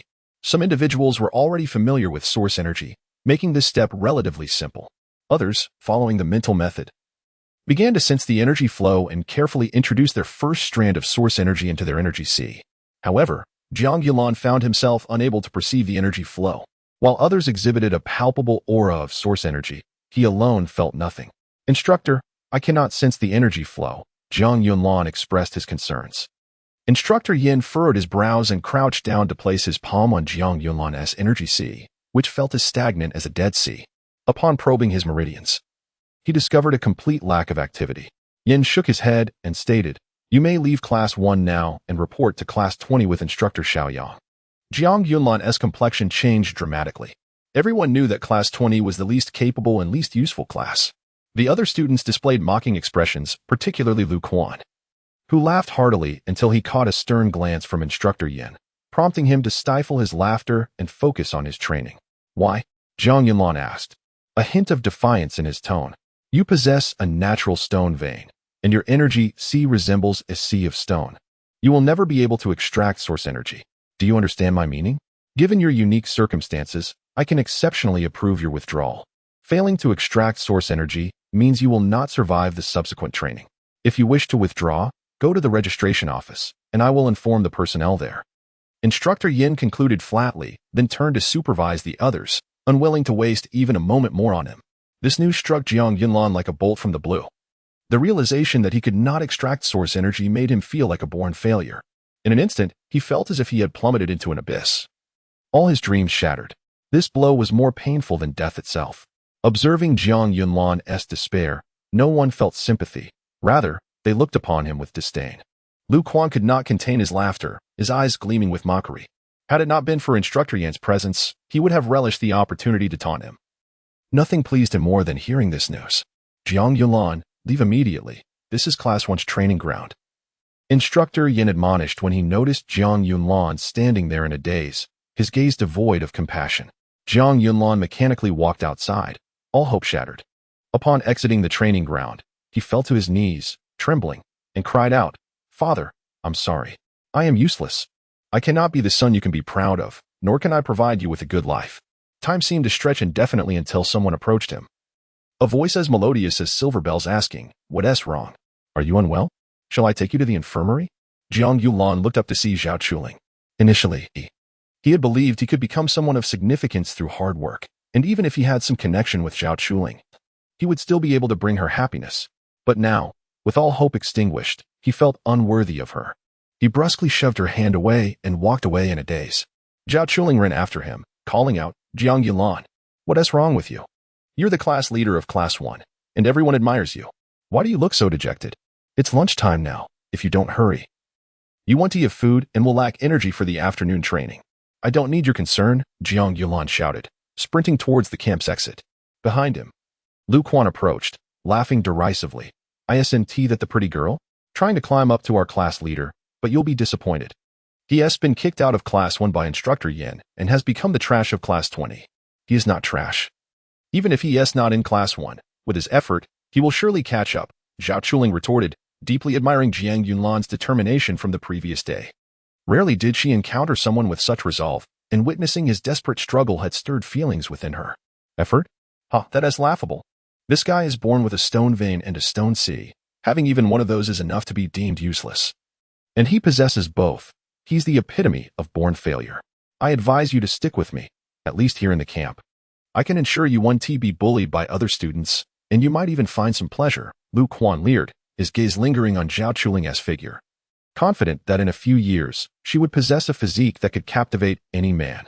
Upon hearing the news, Zhao Chuling displayed a mixture of shock and sympathy, disregarding Lu Quan as she pursued Jiang Yunlan. At this moment, Jiang Yunlan reached the camp entrance, only to be confronted by a guard who barred his way. Spear pointed at his nose, demanding, without a pass, leave or face the consequences. Jiang Yunlan attempted to break free, but lacking source energy, he was overpowered by Zhao Chuling, who forcibly dragged him away. The realization that he could not even compete with a girl added to his misery. Once they reached a corner, Jiang Yunlan shouted, "I cannot extract source energy. I am useless. Are you satisfied now? I am no longer the class leader of Class 1. I can offer you nothing." Jiang Yunlan, you were not like this yesterday. Where has your resolve gone? Among those with high status in Huaxia City, many do not possess source energy, yet they achieve great things. Why can't you? Do you think I value you for something trivial? Humph, just a little setback has led you to despair. The Jiang Yunlan I know would never give up, no matter the circumstances. My mother once told me that there are no useless people in this world, only those who perceive themselves as such. If you are still a true man, go to the cafeteria, fill your stomach, and then decide. Whether you choose to leave or stay, you will always be a hero in my heart. With that, Zhao Chuling turned and walked away. Chapter 12. Never give up. Within the cafeteria, Zhao Chuling was eating her meal, her gaze fixated on the entrance. A nearby female classmate, puzzled, remarked, "Zhao Chuling, what are you staring at? Your food is getting cold." Another girl added enviously, "You're already a one-star martial apprentice. You'll surely be in Class 1. Just don't forget about us." The girls from Class 3 were aware that Zhao Chuling had not learned the mind technique during their training session, leading them to speculate that she possessed a more advanced technique. The higher the level of the mind technique, the faster the cultivation speed and the greater the amount of source energy that could be refined, thus giving her a head start over her peers. As Zhao Chuling placed her tray in the collection area, she spotted Jiang Yunlan entering at the last moment, his expression composed as he approached the food counter. She smiled and hummed a cheerful tune as she departed. The two girls accompanying her exchanged bewildered glances, questioning the sudden happiness that seemed to envelop her. What has gotten into Zhao Chuling? Has she gone daft from training? Or is that what advanced mind techniques do? Remarked the plump girl. Who knows? Shrugged the short-haired girl. Following Zhao Chuling, in a rush to report to Class 20, Jiang Yunlan dashed through the cafeteria, where students from the earlier classes had already completed their morning training. However, students from Class 7 onwards were still engaged in their exercises and had not yet eaten lunch. They were not permitted a break until their morning training was complete. Upon arriving at the training grounds of Class 20, Jiang Yunlan observed that half of the students had collapsed from exhaustion, while others were sobbing as they continued their training. None had managed to finish their training tasks ahead of time, as these individuals were the weakest in terms of willpower and physical fitness, which was why they had been assigned to Class 20. Standing tall, Jiang Yunlan announced, reporting to the instructor, "Instructor Yin sent me here to report." The instructor leading Class 20 was none other than Instructor Xiaoyang, who looked at Jiang Yunlan in surprise, allowing the others to continue training. He curiously asked, "What brings you to Class 20? Aren't you the leader of Class 1? Reporting, Instructor. I am unable to cultivate source energy due to my innate stone veins and stone sea," Jiang Yunlan explained, devoid of the despair he had previously felt. Instead, his eyes were filled with determination. Even if the heavens abandoned him, he would not abandon himself. Instructor Xiaoyang regarded him with astonishment. Were it him, he would have likely given up long ago, yet this youth radiated resolve. Such tenacity was admirable, but in this era, sheer willpower alone could not alter one's standing. He sighed and said, "Instructor Yin probably advised you to withdraw. Without source energy, you will not be able to complete the subsequent training tasks, and it could lead to your demise. To withdraw would be to truly give up. I would rather perish in the training camp," Jiang Yunlan declared, his gaze unwavering. "Very well. I hope you are prepared for your choice. I will not reduce the difficulty for these reasons. Be ready for the possibility of death. You will begin your afternoon training now. Since you cannot refine source energy, your physical training will be doubled. Start with 20 laps for warm-up," Instructor Xiaoyang commanded loudly. "Yes," Jiang Yunlan responded without hesitation as he commenced his run. The other students observed him with curiosity. They were aware that as the leader of Class 1, he had overseen their punishment earlier that day. Many regarded him with envy and jealousy, while some wished to align themselves with him. "Looks like you're all quite leisurely. Add 100 push-ups to your routine," Instructor Xiaoyang bellowed. "Oh my goodness, I just finished 300 squats. Instructor, we haven't even eaten yet." Some students realized that Instructor Xiaoyang was not as fierce as Instructor Yin, prompting a few to attempt to negotiate. "Complete your training tasks diligently, or you won't even have dinner. If today's tasks remain unfinished, you won't be allowed to sleep." if it carries over to tomorrow. The training tasks will continue, and that could lead to fatalities, Instructor Xiaoyang stated matter-of-factly. This ISNT training, it's a death sentence. I want to quit, someone exclaimed in frustration. However, before he could finish, Instructor Xiaoyang swiftly approached him, delivering a kick to his mouth, sending him into a backward somersault before crashing to the ground, blood pouring from his mouth as he clutched it, blood seeping through his fingers. It seems I have been too lenient with you. Do I need to kill a few of you to gain your obedience? Instructor Xiaoyang smiled as he surveyed the students. This silenced them all. Had they not witnessed a classmate killed that morning, they might have doubted his word, but now, no one wished to be the next example.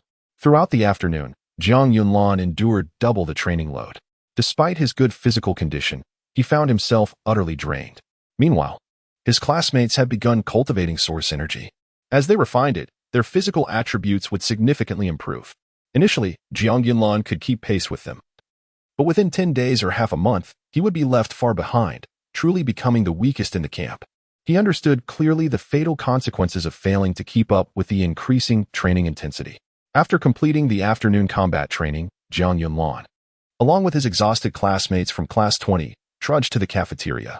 Due to the high-intensity training, many students found it difficult to eat, even when hunger gnawed at their insides, as their stomachs rebelled against food, causing some to sob.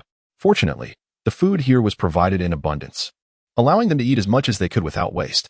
Jiang Yunlan began to eat a steamed bun and vegetable soup, but after just a couple of bites, Lu Quan, accompanied by 4 others, approached mockingly, saying, "Oh, ISNT, this our esteemed class leader? What brings you to eat this? We are enjoying meat, fresh vegetables, and juice." He's no longer in Class 1. I heard he got kicked to the abysmal Class 20. Another chimed in loudly, drawing the attention of many in the cafeteria. Class 20.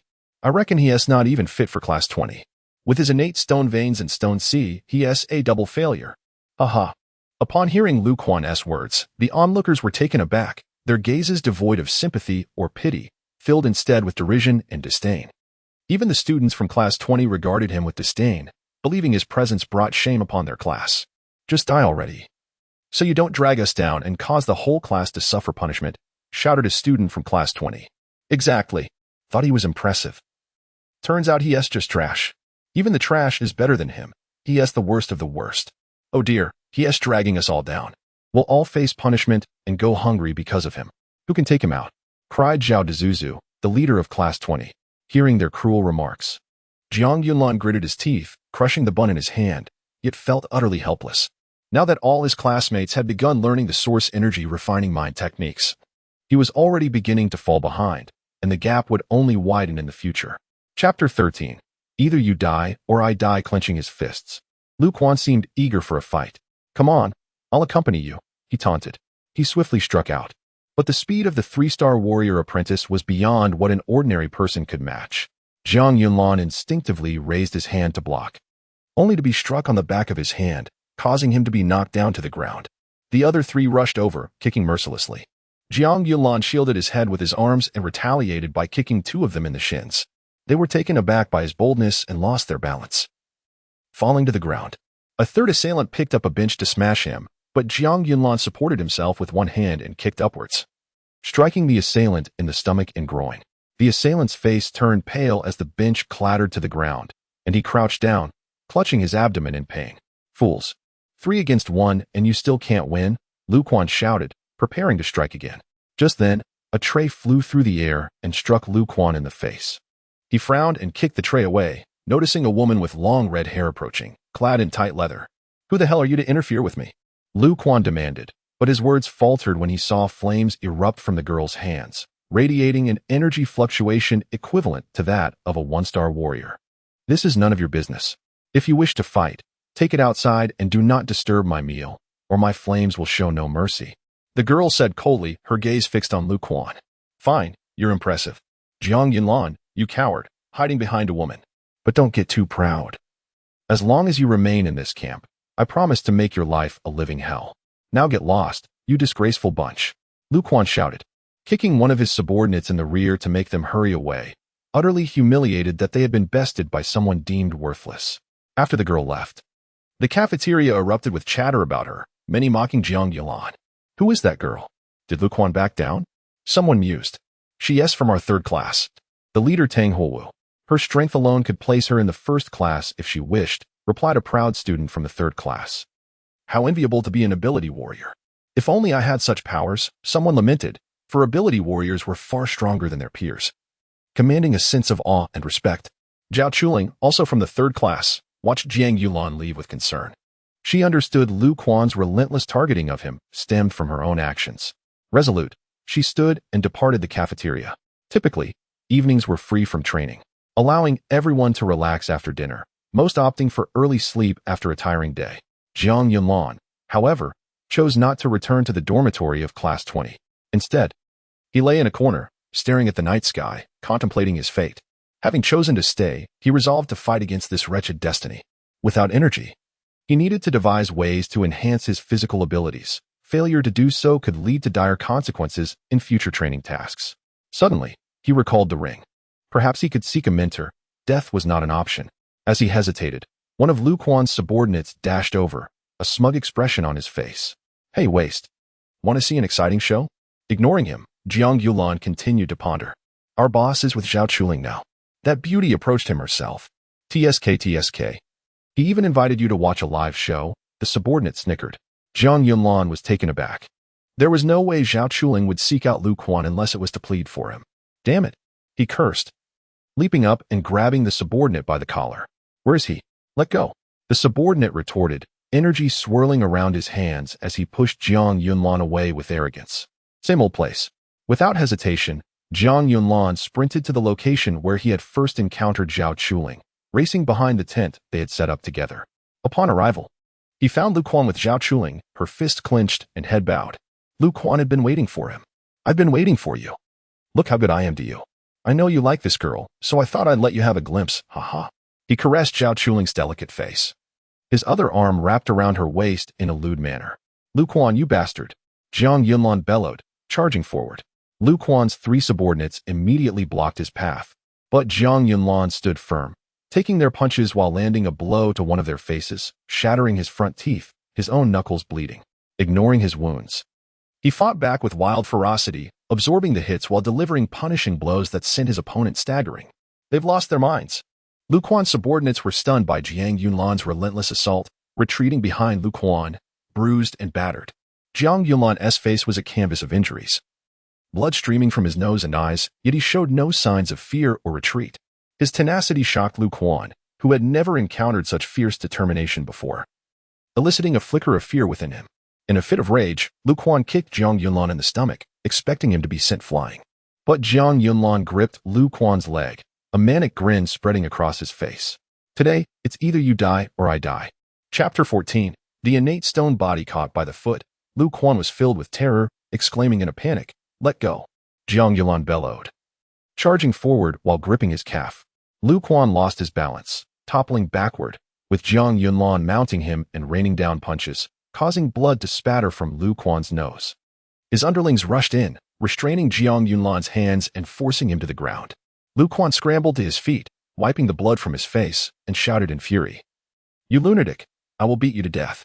As Lu Quan launched a flurry of kicks, Zhao Chuling, unable to restrain herself, charged in and shoved Lu Quan aside. Channeling her energy, she sent Lu Quan's subordinate sprawling. Her energy is formidable. Boss, she is also a 3-star warrior apprentice, exclaimed Lu Quan's men in astonishment. Lu Quan, equally surprised, pondered why this girl, of the same caliber as himself, had initially displayed such cowardice. Had she shown strength from the start, many troubles could have been averted. Though Zhao Chuling possessed substantial power, she was inherently fearful of combat. Her purpose for joining the training camp was to conquer this fear, hoping to no longer dread battle. This marked her first proactive assault. No wonder she made it to Class 3. Our energies are equal. It all depends on whose martial skills are superior. But it seems you Haven T trained in martial arts, Lu Quan remarked, his excitement growing at her frantic demeanor. Jiang Yunlan, struggling to rise, shouted, "This is between him and me. There is no need for a woman to interfere." But before Zhao Chuling could respond, Jiang Yunlan yelled, "I know I'm a worthless waste without energy. So what? At least I'm a man. Well, I must admit, for a fleeting moment, you did scare me. I acknowledge you as a man. Today, it shall be a one-on-one battle to the death, and none of you are permitted to interfere." Lu Quan scoffed, summoning his energy. Jiang Yunlan wiped away the blood obscuring his vision, clenched his fists, and approached, while Zhao Chuling, anxious, felt helpless, only able to fret. Just as Lu Quan prepared to strike, a black longsword suddenly fell between them, emanating dark energy. Nightshade emerged from the other side, stretching lazily and saying, "It's quite noisy. I detest being awakened. Who among you wishes to sacrifice their life for my release?" With a flick of his wrist, the black, unsharpened sword floated into his grasp, assuming a combat stance. Lu Quan's men hastily retreated, and Lu Quan's expression shifted as he grunted, "Let us go."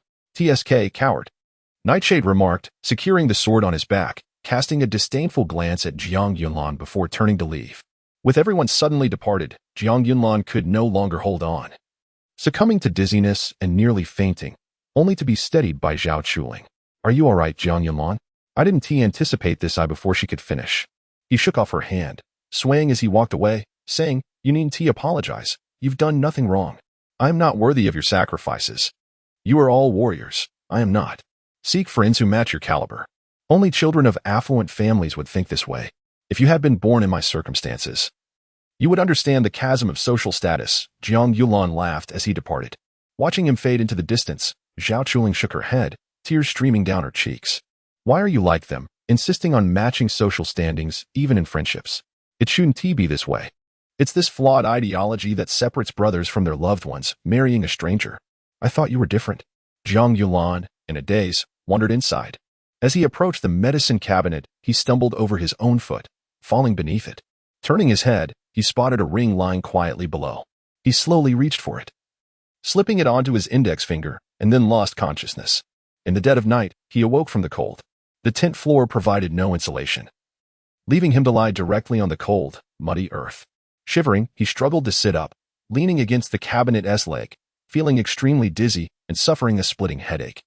His complexion far from healthy. Yet, disregarding his condition, he gazed at the ring on his finger, saying, "Predecessor, I wish to become your disciple." After repeating himself several times without receiving a response, he realized that only he could discern the soul residing within. Trembling from the cold, with his untreated injuries compounded by a severe cold, he managed to remain conscious. "I refuse to be a waste. I refuse to accept my fate. I desire strength to seize my destiny. For this, I am willing to sacrifice everything, even my life.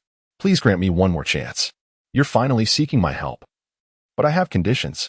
"Predecessor, please speak," Jiang Yunlan replied without hesitation, having nothing left but his life. "Currently, you lack the qualifications to assist me. Once you possess sufficient strength, I will require your help with 3 tasks, which you must execute unconditionally. Rest assured, none of these tasks will endanger your father, though they will be perilous." "I accept. I fear neither danger nor hardship," Jiang Yunlan declared. "Ah, I see that clearly. Since you've agreed, you should first tend to your illness. If you neglect it, dying from sickness will render everything irrelevant." "Understood." Jiang Yunlan propped himself against the cabinet and searched for light filtering through the tent's window. Luckily, this was the treatment room, stocked with various medicines. He soon located a fever reducer, consuming it like beans. Its bitter taste was trivial to him, as he had eaten far worse to stave off hunger. After taking the medicine, he staggered over to the wooden bed, sitting down and stating, "Predecessor, I possess innate stone veins and stone seas, rendering me incapable of refining energy. I am a waste." "Nonsense. Who told you that? I know nothing of stone veins or stone seas. The moment you donned the heavenly ring, I recognized your body was indeed unique, a rare innate stone body among millions." Hearing he was not a waste brought Jiang Yunlan immense joy as he eagerly inquired, "What is an innate stone body? I have never heard of it. How old are you?" "Just a little brat." "Do you know of the great sage equal to heaven? Sun Yukong?" "I don't know. Who is he? Is he formidable?" Jiang Yunlan shook his head. "Well, as long as you understand he is incredible, that suffices. Now bow before the heavenly ring to formally become my disciple." "Yes, master." Jiang Yunlan removed the heavenly ring and placed it on the cabinet, stepping back 3 paces to bow deeply in respect. Chapter 15. A punitive run of 100 laps. Yi Guchen chuckled. "Excellent, excellent. This obeisance is merely a formality, a perfunctory gesture. Now, don the celestial ring." "Yes, master."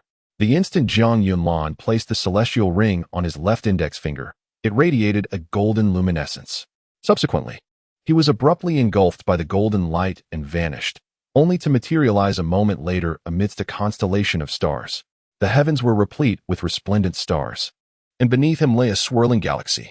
He stared in astonishment, momentarily forgetting the pain from his injuries. Master, where is this place? Within the celestial ring. This is a preserved panorama from 3 centuries past. This realm is known as the cosmos or the star's cape. We once gazed upon the heavens, beholding the myriad stars. But your generation is no longer privy to such sights. Yiguchen's form materialized before him, observing the infinitely scintillating star's cape. Are these luminous specks the stars? What are stars? Zhang Yunlan was now consumed by curiosity, perceiving his master as enigmatic, quite unlike the common depictions of the Nether sect. The cosmic star's cape was utterly annihilated 3 centuries ago. It is natural that you are unfamiliar with it. The firmament above now contains only the sun and moon, devoid of any stars. I feel a sense of nostalgia for the night skies of yore, Yiguchen said, wistfully gazing at the star cape. Master, are you from 3 centuries ago? Zhang Yunlan exclaimed in surprise. My past will be revealed to you in due time. For now, seize the moment and cultivate diligently.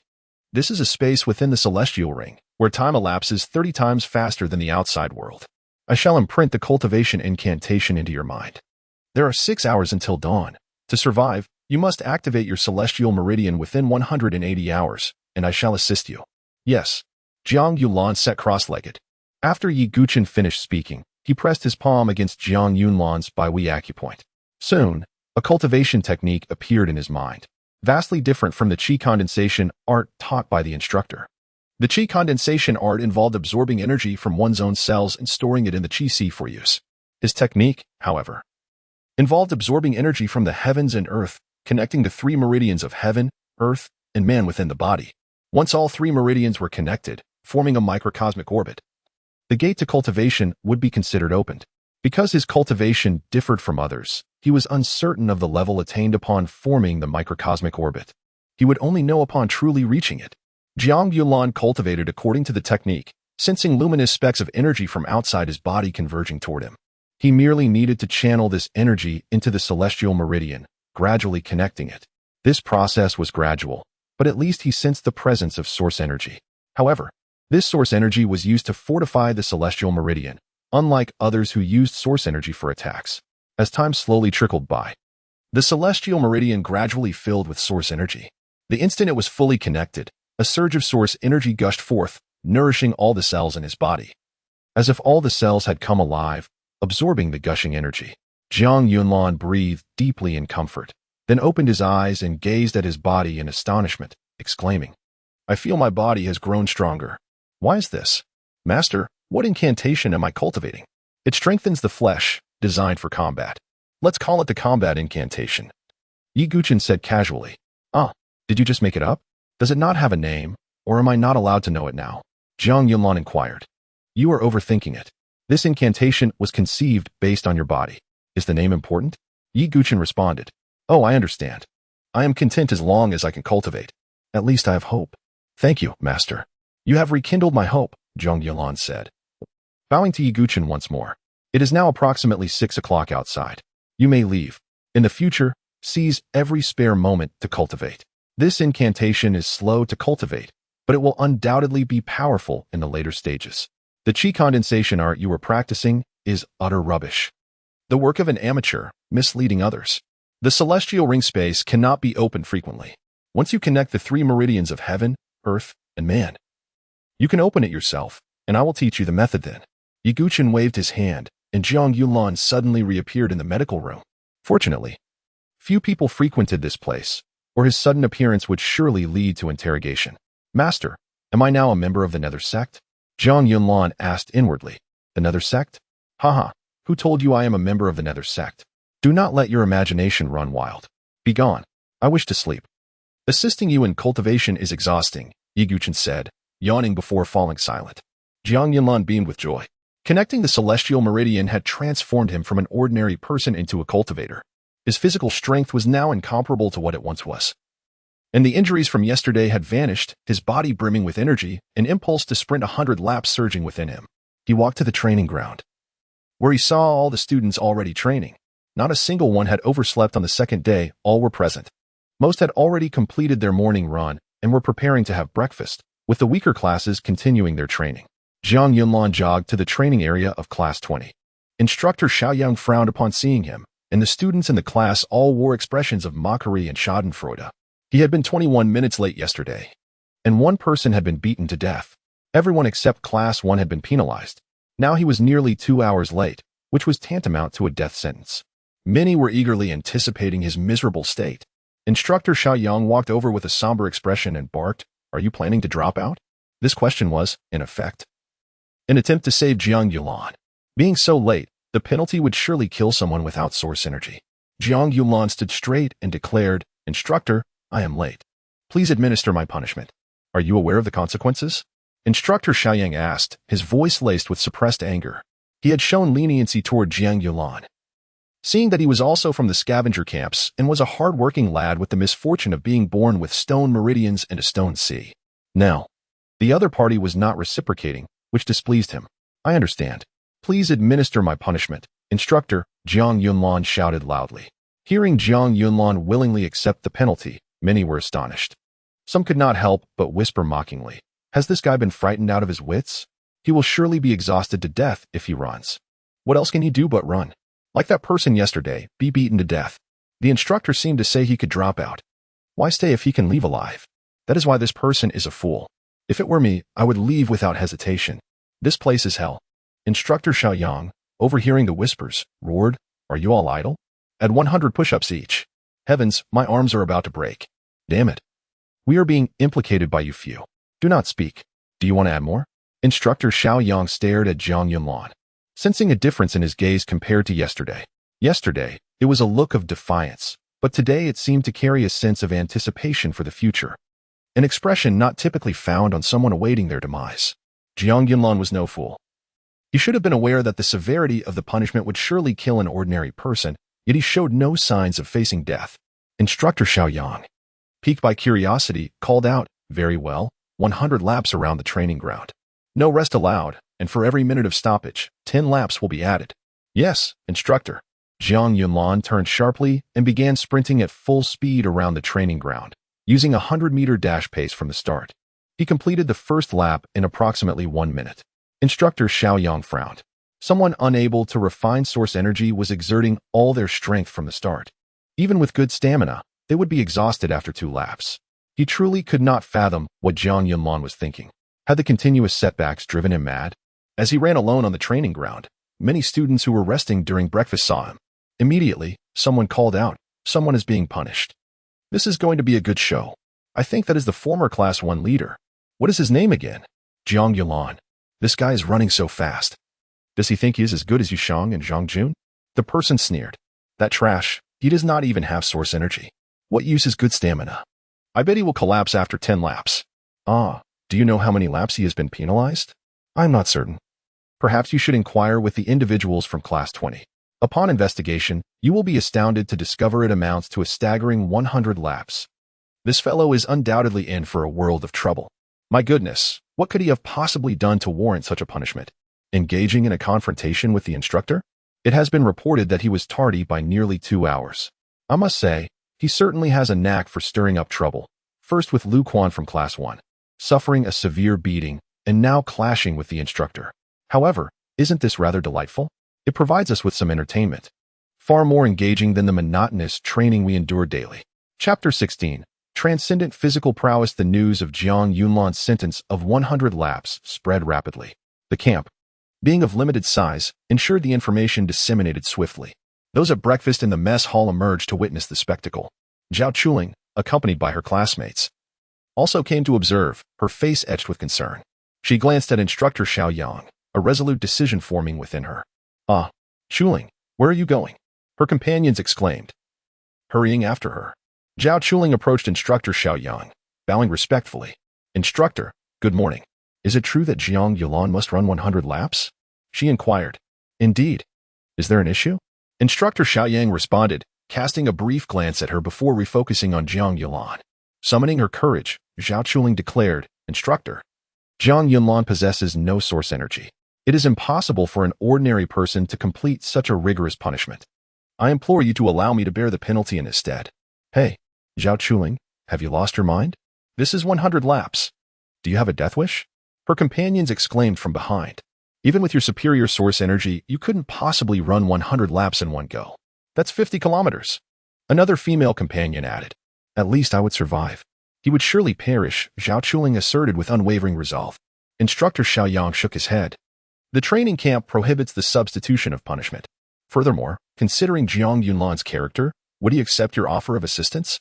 Zhao Chuling recalled the look in Jiang Yunlan's eyes as he departed the previous evening, understanding that his pride would not permit another, especially a woman, to bear his punishment. As she pondered how to aid Jiang Yunlan, a classmate from class 20 exclaimed in astonishment, "Look, he's running even faster than before. That guy is supercharged." Several instructors who were resting observed the scene, their expressions revealing surprise. One instructor retrieved a stopwatch, discovering that Jiang Yunlan was completing a lap in approximately 40 seconds. How could an ordinary person achieve such a feat? It was akin to running 100 meters in 8 seconds. Except this was not a short sprint but an ultra-long distance run of 50 kilometers. Multiple instructors produced their personal stopwatches. After 13 laps, one instructor pressed his timer, exclaiming in disbelief, 37. 61 seconds. How is that possible? He's not using source energy. No source energy fluctuations detected. Is this guy a monster? Can physical strength alone reach this level? Another instructor remarked in astonishment. After 30 laps, Jiang Yunlan's lap time decreased to a mere 33 seconds. This velocity drew the entire camp out to observe, everyone who knew him expressing astonishment and bewilderment. Instructor Xiaoyang, after his initial surprise, chuckled. It seems he no longer requires your assistance. Zhao Chuling was equally astonished, marveling at his seemingly inexhaustible stamina. Is he even human? She wondered. This question arose in the minds of everyone present, including Yu Shang and Zhang Jun, who emerged to witness the spectacle, their faces reflecting astonishment. Even they could not achieve such physical prowess. A person whom everyone had deemed a good-for-nothing yesterday had suddenly become so formidable. It defied comprehension. The only plausible explanation was that he had been concealing his abilities, revealing them only when pushed to his limits. Lu Quan furrowed his brow, his eyes betraying alarm. He could not fathom how Jiang Yunlan had become so strong, a speed he himself could not match. Boss, do you think he was pretending all along? If so, then Lu Quan slapped him aside, retorting, am I afraid of him? Of course not. He's the one who should be afraid of you. At that moment, Jiang Yunlan felt an invigorating warmth coursing through his body. As he exerted himself, his flesh emanated a warm energy that flowed within him. The more intense the exercise, the greater the surge of heat. Master, why is my body reacting this way? I feel like I can go even faster. Jiang Yunlan exclaimed, struggling to articulate his excitement. So that's what it takes to excite you. Your perspective is narrower than a frog at the bottom of a well. The art of combat involves using the energy between heaven and earth to strengthen oneself. Last night, you merely absorbed the energy and distributed it to your cells. Now, through vigorous exercise, that energy is gradually being unleashed, allowing your body to truly absorb and strengthen itself. Continue running at an accelerated pace. This is the perfect opportunity for your body to fully assimilate this energy. Understood. Jiang Yunlan replied, his eyes gleaming with excitement, his pace quickening. Each stride carried him farther. Now covering more than 3 meters, his speed exceeding the limits of ordinary humans. 25 seconds per lap. Even without source energy, we couldn't achieve that, one instructor remarked. What has that kid been eating? By now, all the instructors were astonished. Instructor Yin was equally amazed. It was truly extraordinary. By the 60th lap, Jiang Yunlan's speed had reached 23 seconds per lap. Beyond this point, even a fraction of a second's improvement would be exceedingly challenging. Who had ever heard of a long-distance runner increasing their speed as they progressed? Everyone was baffled.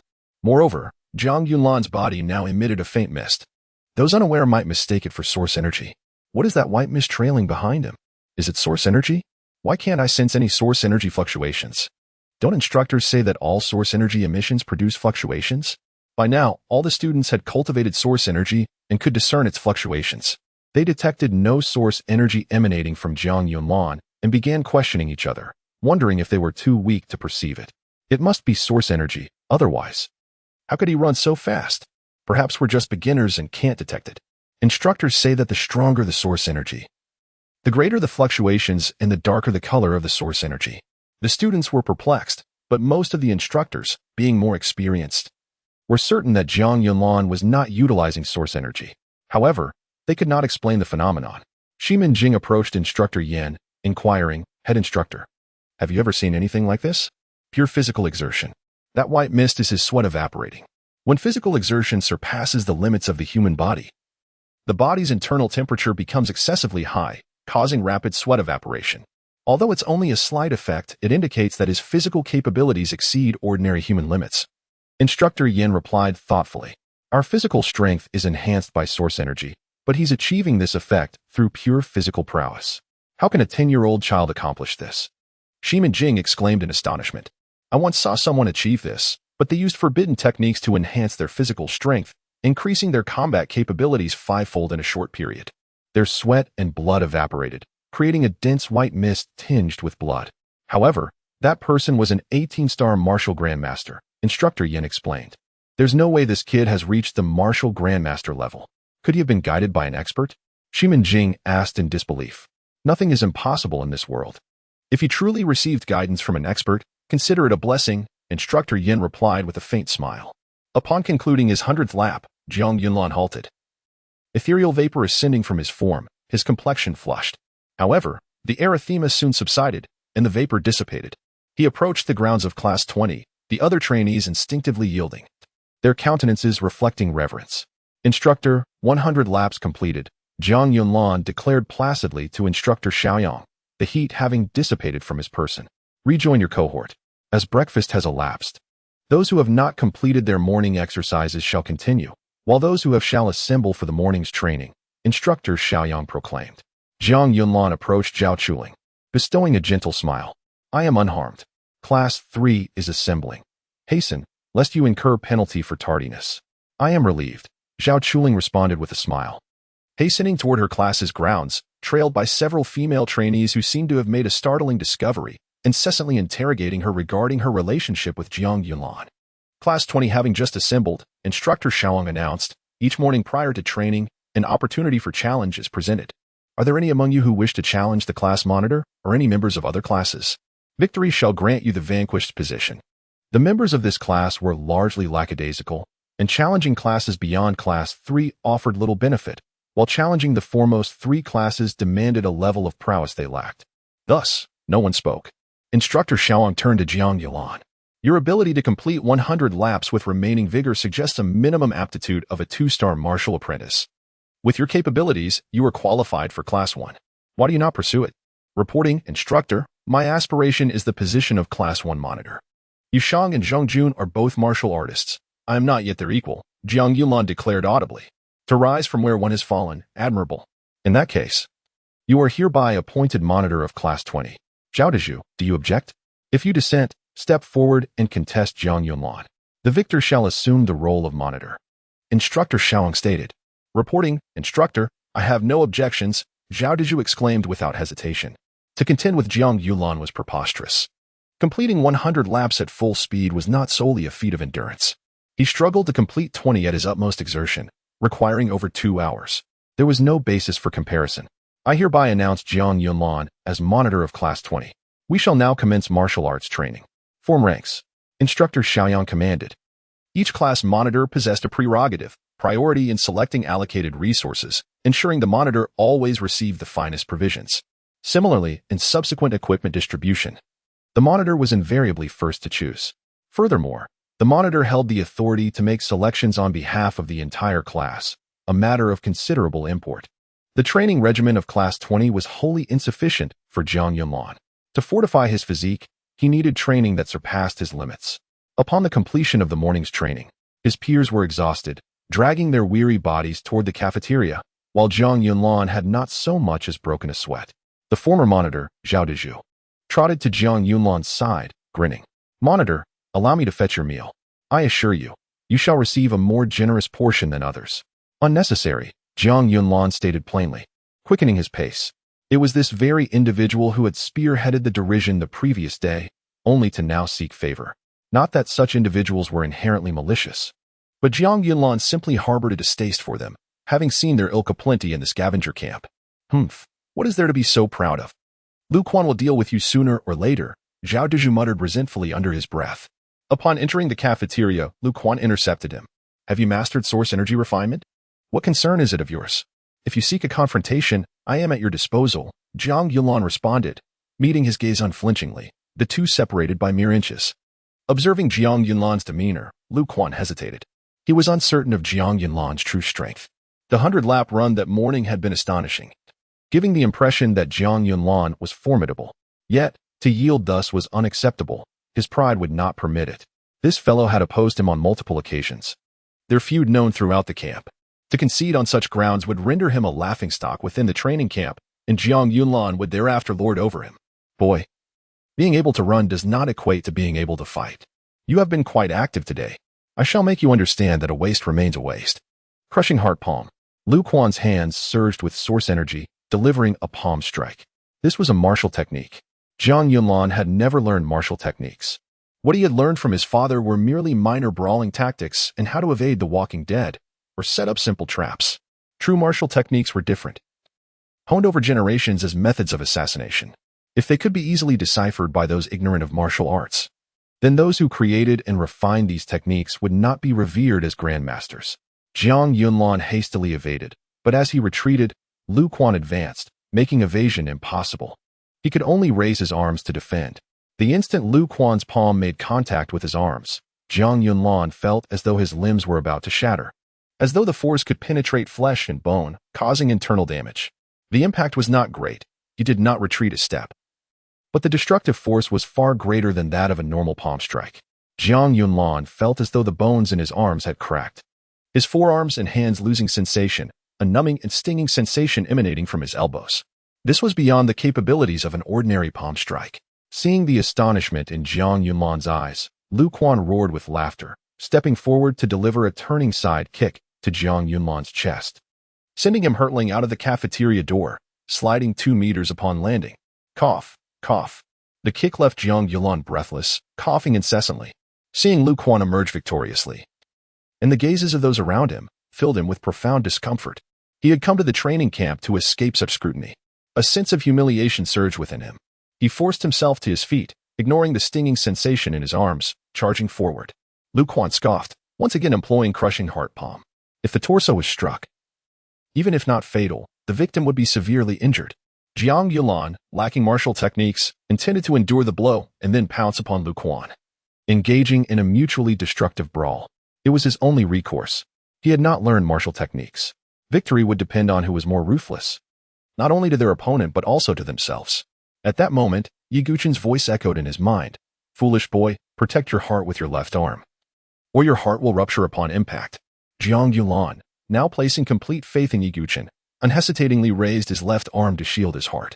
Lu Quan, intending to kill, aimed directly for his heart, confident that with his 3-star martial apprentice strength, a direct hit would be fatal. Seeing Jiang Yunlan use his arm to defend, he was surprised, but unconcerned. He did not believe Jiang Yunlan knew of crushing heart palm. It was merely good fortune that he had instinctively protected his body. Chapter 18. A ruthless gambit upon impact. A searing agony engulfed Jiang Yunlan's left arm, rendering it seemingly lifeless, dangling like a severed limb. Yet, he pressed on, fueled by an indomitable ferocity. Simultaneously, his right fist connected with Lu Quan's jaw. Augmented by his enhanced physique, the blow, though lacking the finesse of a martial technique, possessed formidable power, far exceeding that of an ordinary man. Caught off guard, Lu Quan's smug grin dissolved as the impact reverberated through his skull, causing him to bite his tongue. Blood gushed from the corner of his mouth, contorting his face in excruciating pain. Undeterred, Jiang Yunlan surged forward, seizing Lu Quan's collar with his right hand. A brutal headbutt followed, slamming into Lu Quan's nose with sickening force. Blood spurted forth, drenching Lu Quan's hands and chest as he desperately tried to stem the crimson tide. A feral grin spread across Jiang Yunlan's blood-smeared face, his eyes gleaming with a predatory light. With his left arm rendered useless, he pounced upon Lu Quan, straddling his torso and pinning his arms with his legs. A relentless barrage of right-handed blows rained down, splattering Lu Quan with blood and dislodging a front tooth. The sudden reversal of fortune stunned the onlookers. It was evident that Lu Quan possessed superior strength, yet Jiang Yunlan's unyielding ruthlessness had turned the tide. They could all see that his arm was broken. Yet he remained silent, attacking with unbridled ferocity. Lu Quan's 4 lackeys surged forward, 2 of them wrenching Jiang Yunlan off their boss, sending him tumbling across the ground. The other 2 helped Lu Quan to his feet. Answer, damn you, Lu Quan stammered, his speech slurred by the missing tooth. Clutching his bleeding nose, He pointed a trembling finger at Jiang Yunlan and roared. The four men charged, emboldened by their mastery of source energy. However, Jiang Yunlan's augmented physique proved too much. He sprang to his feet, his right fist smashing into the face of the first assailant, felling him with a single blow. His strength was considerable, and the impact nearly knocked the man unconscious. The remaining three attacked with savage abandon, but Jiang Yunlan ignored their blows, focusing his attention on the downed man. He relentlessly pounded his face with his fists, heedless of the blows raining down upon his own body. His target was soon a bloodied mess, teetering on the brink of oblivion. Witnessing Jiang Yunlan's frenzied assault, two of the attackers hesitated, their eyes widening in alarm. Simultaneously, the third assailant landed a savage kick to Jiang Yunlan's head, sending him sprawling to the ground. Seizing the opportunity, he launched another kick, aiming for Jiang Yunlan's chin. But Jiang Yunlan, far from being dazed, reacted with lightning speed. As he fell, he unleashed a sweeping kick, connecting with the supporting leg of the man who had just struck him. The attacker lost his balance and crashed to the ground. As the man scrambled to regain his footing, Jiang Yunlan pounced, his right fist slamming into his temple. The force of the blow was devastating, causing the man's eyes to glaze over as he collapsed, his left eyeball bulging and turning crimson. The death of their comrade sent a wave of terror through the remaining two. They froze, their eyes wide with fear. Jiang Yunlan, his face smeared with blood, rose to his feet, his right fist dripping crimson. He fixed his gaze upon them and advanced, step by relentless step. Stay back. I'm warning you, they stammered, their voices trembling with fear as they retreated. Lu Quan roared, don't be cowards. Kill him. I'll take the blame. Can you really shoulder the responsibility? Jiang Yunlan retorted, his gaze fixed on the bloody Lu Quan. He continued his relentless advance, defying the odds. His injuries were far more severe than Lu Quan's, and by all accounts, he should have been unable to stand, let alone fight. The onlookers were baffled by his resilience, his ferocity seemingly growing with each blow. Damn it, you're a lunatic, Lu Quan exclaimed, terrified of being beaten to death by the madman. At that moment, 5 instructors arrived, led by Instructor Yin. Spotting the newcomers, Lu Quan immediately pointed at Jiang Yunlan and cried, Instructor, he's a murderer. One of the instructors examined the fallen man, noting he was killed by a blow to the temple. The ruptured blood vessels caused the hemorrhaging in the right eye. Instructor Yin turned to Jiang Yunlan and inquired, did you kill him? He paused, then added, impressive. You're the first student in this class to kill someone. From now on, you'll take the place of the deceased student and join Class 1. A collective gasp swept through the cafeteria. He killed someone and gets away with it? Is murder permitted here? The stronger students exchanged excited glances, while the weaker ones paled with fear. To survive, they would have to become subservient, lest they be killed with impunity. The camp was a cage, and they were trapped within. What? Are you defying my orders? Instructor Yan's eyes flashed with murderous intent. Lu Quan's eyes gleamed with malicious glee, hoping that Jiang Yunlan would provoke Instructor Yin and meet his demise. I'm not strong enough yet, but one day, I will challenge the leader of Class 1, Jiang Yunlan declared, his voice unwavering as he stared directly at Instructor Yin. Oh, so you were the leader who was ousted? Interesting. Very well, I accept your challenge. But don't keep me waiting, boy, Instructor Yin said with a booming laugh before turning to leave. The remaining instructor grabbed the deceased student by the leg and dragged him away, shouting to the remaining students, remember, don't start fights if you're weak. Know your place, whether you're a leader or a lackey. As the instructors departed, leaving a trail of blood in their wake, a wave of unease washed over the crowd. Lu Quan's remaining lackeys exchanged nervous glances, and Lu Quan himself, wary of provoking Jiang Yunlan's wrath, barked, take him away. The two men hoisted their unconscious comrade and hurried away, while Lu Quan, his bravado gone, quickly retreated. Jiang Yunlan exhaled, finally feeling the full extent of his injuries. His left arm throbbed with excruciating pain, swollen to the size of his thigh. Zhao Chuling rushed to his side, supporting his right arm. Let me take you to the infirmary. Your arm will be useless if you don't get it treated. Thank you, Jiang Yunlan replied, leaning heavily on Zhao Chuling. The adrenaline had worn off, and the pain was now overwhelming. His head swam, and he struggled to maintain his balance, feeling as if he were drunk. As they left the cafeteria, Zhao Chuling apologized. I'm sorry I didn't help you earlier. I'm afraid of fighting, so there's no need to apologize. Men fight their own battles. We don't need women interfering, Jiang Yunlan retorted, striking a macho pose. You're too chauvinistic. What's wrong with women? There are plenty of strong women out there. I came to the training camp because I'm afraid of fighting. I hope to overcome my fear and face challenges bravely. Like you, Zhao Chuling countered. Jiang Yulan stared at her in surprise, their eyes meeting for a fleeting moment. Zhao Chuling quickly lowered her gaze, her cheeks flushing crimson. Jiang Yulan felt his heart race, and a sudden awkwardness filled the air. Chapter 19. The celestial pivot. The camp was modest in size, and they soon arrived at the entrance of the medical tent. Upon entering, they found a nurse preparing medication. Noticing Jiang Yunlan's arrival, she furrowed her brows slightly and inquired, "Involved in a fight?" "Yes, doctor. Please take a look. His arm is terribly swollen," Zhao Chuling replied. "Sit over there and remove your shirt. I'll prepare the medicine and then check you," the nurse said, her hands deftly mixing various concoctions in a vial. After Jiang Yunlan sat down, he struggled to remove his shirt with one hand and glanced at Zhao Chuling, who immediately flushed deeper and stammered, I have something to attend to, so I'll take my leave." Zhao Chuling dared not assist the boy in undressing, for the nurse was more capable, and besides, she felt too bashful to remain while he underwent treatment. Thus, she concocted an excuse to exit. Jiang Yunlan sighed in relief. Her presence would have made it awkward for him to undress, as he had scant experience with matters between genders. The nurse, having completed the medication, approached with a teasing tone. "At 10 years old, what is there to be shy about? It's just a shirt. Have your previous living conditions been so sheltered that you've never encountered such matters?" "Who said that? I'm from a scavenger camp, worrying daily about food. How could I possibly have the time to think about such things?" Jiang Yulan retorted. "Humph. Then it sounds like you're impoverished, so poor that you lack the leisure to contemplate women. What a pity.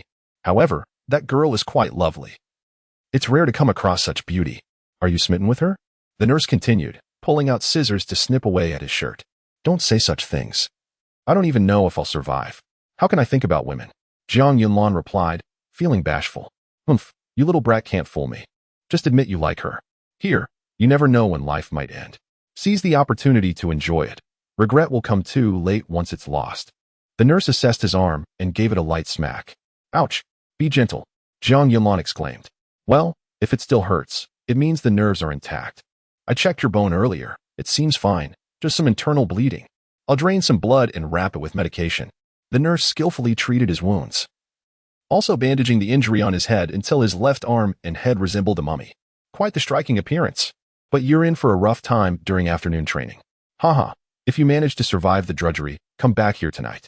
I'll help you change your dressings and teach you a thing or two about matters between men and women," the nurse said with a flirtatious grin before cheerfully departing with the prepared medication. "Kid, seems you have quite the fortune. That nurse is not without her charms. You might have a night to remember." Yiguchen's voice suddenly interrupted Jiang Yunlan's thoughts, almost as if it appeared within his mind. "Don't say such nonsense. I have no interest in that older woman," Jiang Yunlan replied. "Master, why can I run 100 laps at full speed while Lu Quan cannot match my pace? Yet in a fight, I am no match for him." He pondered if his body was truly as formidable as his master claimed. Endurance does not equate to combat strength. Several factors determine combat prowess. Physical fitness is one aspect, but equipment and martial skills are key as well. You have much to learn. It's unrealistic to expect to surpass years of effort in one night. "Oh, then can you teach me martial skills, master?" Jiang Yunlan inquired. "Patience, your foundation is lacking. Mastering martial skills is easy, but establishing a solid base is the real challenge. Remember, the simpler it seems, the more difficult it is. Just follow my guidance. For your body, the current intensity of training is far from adequate. Combat techniques require you to push beyond your limits to strengthen your physique. Do not fear that your body cannot handle it. The more you temper the innate stone body, the stronger it becomes. One day, when you can transform stone into gold, you will have achieved a minor success." Yiguchen's voice resonated in his mind. "Master, what should I do? Should I challenge the first class? Their training intensity is the highest," Jiang Yunlan thought. "Their training is insufficient as well. Where this, and combined with the training here, it should suffice." Just as Yiguchen's voice faded, Jiang Yunlan noticed a golden flash around his wrists and ankles, revealing hand and foot rings. Instantly, he felt as though a grown man weighed down on him. The rings felt like ordinary iron, akin to the texture of black gold, lacking any luster or peculiarities, just plain. Utterly normal. "Master, what are these? Why do I feel so heavy?" Jiang Yunlan exclaimed, touching the ring. "The celestial pivot. It will enhance in strength as your body grows stronger. Currently, it weighs 100 pounds. Will I have to wear this for 24 hours? Jiang Yunlan asked in astonishment. Raising his hand to examine the ring, relieved that it fit his wrist perfectly, neither too tight nor too loose. Indeed, you must wear it at all times unless faced with life-threatening danger. Only then may you remove it. But how can I take it off? Jiang Yulan questioned. Noticing it resembled handcuffs, impossible to remove. You will find out in due time. Now, I shall sleep. Enjoy yourself. Yi Guchen's voice faded, leaving no further sound. Jiang Yunlan chuckled softly, finding his master to be quite mysterious, unsure of his origins. Yet, he felt assured that the man bore no ill will towards him. Merely a sensation he harbored. The 2-hour midday break had just concluded when the horn sounded, calling everyone to assemble on the field. Seizing this opportunity, Jiang Yulan lay down on the wooden bed in the medical tent, finding it far more comfortable than the grass in the dormitory. After resting, he felt significantly better. Though the celestial pivot rings weighed a combined 100 pounds, still making him somewhat unaccustomed. Walking was manageable, but lifting his arm felt laborious, as if he bore an additional 25 pounds on one side. As the class gathered, no one dared mock him, given his bandaged state. His intense fighting style at noon had shocked everyone, and he was the first to defeat a fellow student. In fact, no one in the class could match Jiang Yunlan's prowess. Instructor Xiao Yang had heard of the situation and cast a knowing glance at Jiang Yunlan, smirking. This boy certainly had a knack for stirring up trouble. His antics had become a topic of conversation among many instructors during their breaks. Stand at attention and jog 10 laps around the field to warm up. Instructor Xiaoyang bellowed. The students had grown accustomed to the intense training, even if their bodies ached. Thanks to their cultivation of source energy, they could endure what would have otherwise been unbearable for an ordinary person. With the celestial pivot rings on, Jiang Yunlan found running considerably more challenging. What had once been an easy feat now left him drenched in sweat, and he could merely manage to keep pace with the majority. This did not raise any eyebrows, as everyone assumed Jiang Yunlan struggled due to his injuries. Even instructor Xiaoyang held the same belief. Chapter 20. Emergency situation. After an afternoon of rigorous training, Jiang Yulan felt utterly spent. However, most of the students were still striving to complete their exercises. Instructor Xiaoyang commanded, "Class monitor, oversee the trainees who haven't finished. No one eats or rests until they're done. Any favoritism will be punished tenfold." Instructor Xiaoyang paused, then turned back, adding, "Have a classmate bring you your meal. As the class leader, that shouldn't be an issue, correct?" "Yes, instructor," Jiang Yunlan affirmed crisply, watching Xiaoyang depart. He himself was exhausted, but he had to obey the instructor's orders. At that moment, Zhao Dazhu trotted over, grinning obsequiously. "Class monitor, I'll fetch your meal. I guarantee a generous portion." "Fine," Jiang Yunlan acquiesced. If Zhao wanted to curry favor, let him. He didn't want to miss dinner while supervising the trainees. Soon, Zhao Dazhu returned, bearing a platter piled high with food. He presented it with a smile. "Class monitor, this is a portion fit for 2. The trainees still laboring under the afternoon sun pleaded, "Class monitor, the instructor's not here. Can't you reduce our reps a bit? We truly can't endure it any longer." Jiang Yunlan swallowed a mouthful of rice and replied, "If you can't endure today, tomorrow's training will be even more demanding. Slacking off now will cost you your life later. We understand the logic, but it has to be within our limits. This training is dehumanizing. You're suffering too, so you should understand," they reasoned. "I only want to survive and become stronger. If you can't take it, speak to the instructor. I have no authority to excuse you from training." Jiang Yulan wasn't about to take risks for these people. They were all fickle, the same ones who had cursed him yesterday. Seeing Jiang Yunlan's inflexibility, the trainees' expression soured. They dared not confront the instructor, so they transferred all their pent-up resentment onto Jiang Yulan. Of course, they wouldn't dare to physically assault him. As they continued their exercises, a sudden alarm blared from outside the training camp. The instructors rushed out. Instructor Yin bellowed at the camp, "Everyone, cease training and assemble in the drill ground. No one is to leave unless ordered. Class monitors will serve as temporary instructors to oversee the trainees." Instructor Yin then leaped over the wall, clearing a height of over 10 meters, leaving most of the trainees in astonishment. They wondered what was happening. They gathered in their respective class areas, lining up in formation. Jiang Yunlan stood at the front, gazing outwards. "What's going on?" The students whispered amongst themselves, seeking answers. The members of Class 20, being city dwellers, were ignorant of the situation outside the walls. Jiang Yulan stated calmly, "Don't overthink it. This happens a few times every year outside the city." "Class monitor, what is it?" "You seem to know," Zhao Dazhu inquired. Jiang Yunlan scanned the group and explained, "A horde of ghouls is attacking the camp." "Ghouls? Isn't this a safe zone?" The students exclaimed in alarm. There's no such thing as a truly safe zone. Every year, there are unforeseen incidents. Large groups of ghouls suddenly appear and attack camps. 1 or 2 private camps are destroyed each year. It's just that ghoul hordes usually target small camps. This is the first time I've heard of an attack on a large training camp like this one, Jiang Yunlan elucidated. Are we in danger? Hearing about the ghoul attack, many students grew fearful. They had heard tales of the ghouls' savagery in the city, how they devoured people, leaving no bones behind. Don't be daft. Didn't the class monitor say there are no safe zones? The instructors are powerful. They should be able to handle it. Besides, there are soldiers guarding the perimeter, someone retorted. As darkness descended, powerful floodlights were erected around the camp, bathing the surroundings in an artificial daylight. These floodlights consumed a great deal of power, a relic of the previous civilization. Due to limited energy resources, they were only used in emergencies. These devices and power sources were acquired from scavengers and repaired by the Mechanics Association. Consequently, ordinary people rarely encountered them. Most of the students had never even seen a floodlight. They stared curiously at the brilliant light source. Jiang Yunlan, however, was already familiar with them. His family owned a powerful flashlight. When they struggled to find food, his father would use it to search, lest they go hungry. Instructor Xiaoyang approached. Jiang Yunlan immediately reporting, Instructor. All 20 members of the class are present and accounted for. Understood. Training is suspended for today. The camp will be under curfew in half an hour. Those who haven't eaten should eat quickly. Those who have should stay in their tents. No matter what you hear, do not come out, or you will be shot on sight. Is that clear? Meanwhile, inside Instructor Yan's tent, all the instructors were gathered, along with 2 unfamiliar men and women. The instructors treated the woman with great deference. Lao Yin, has the situation truly deteriorated beyond our control?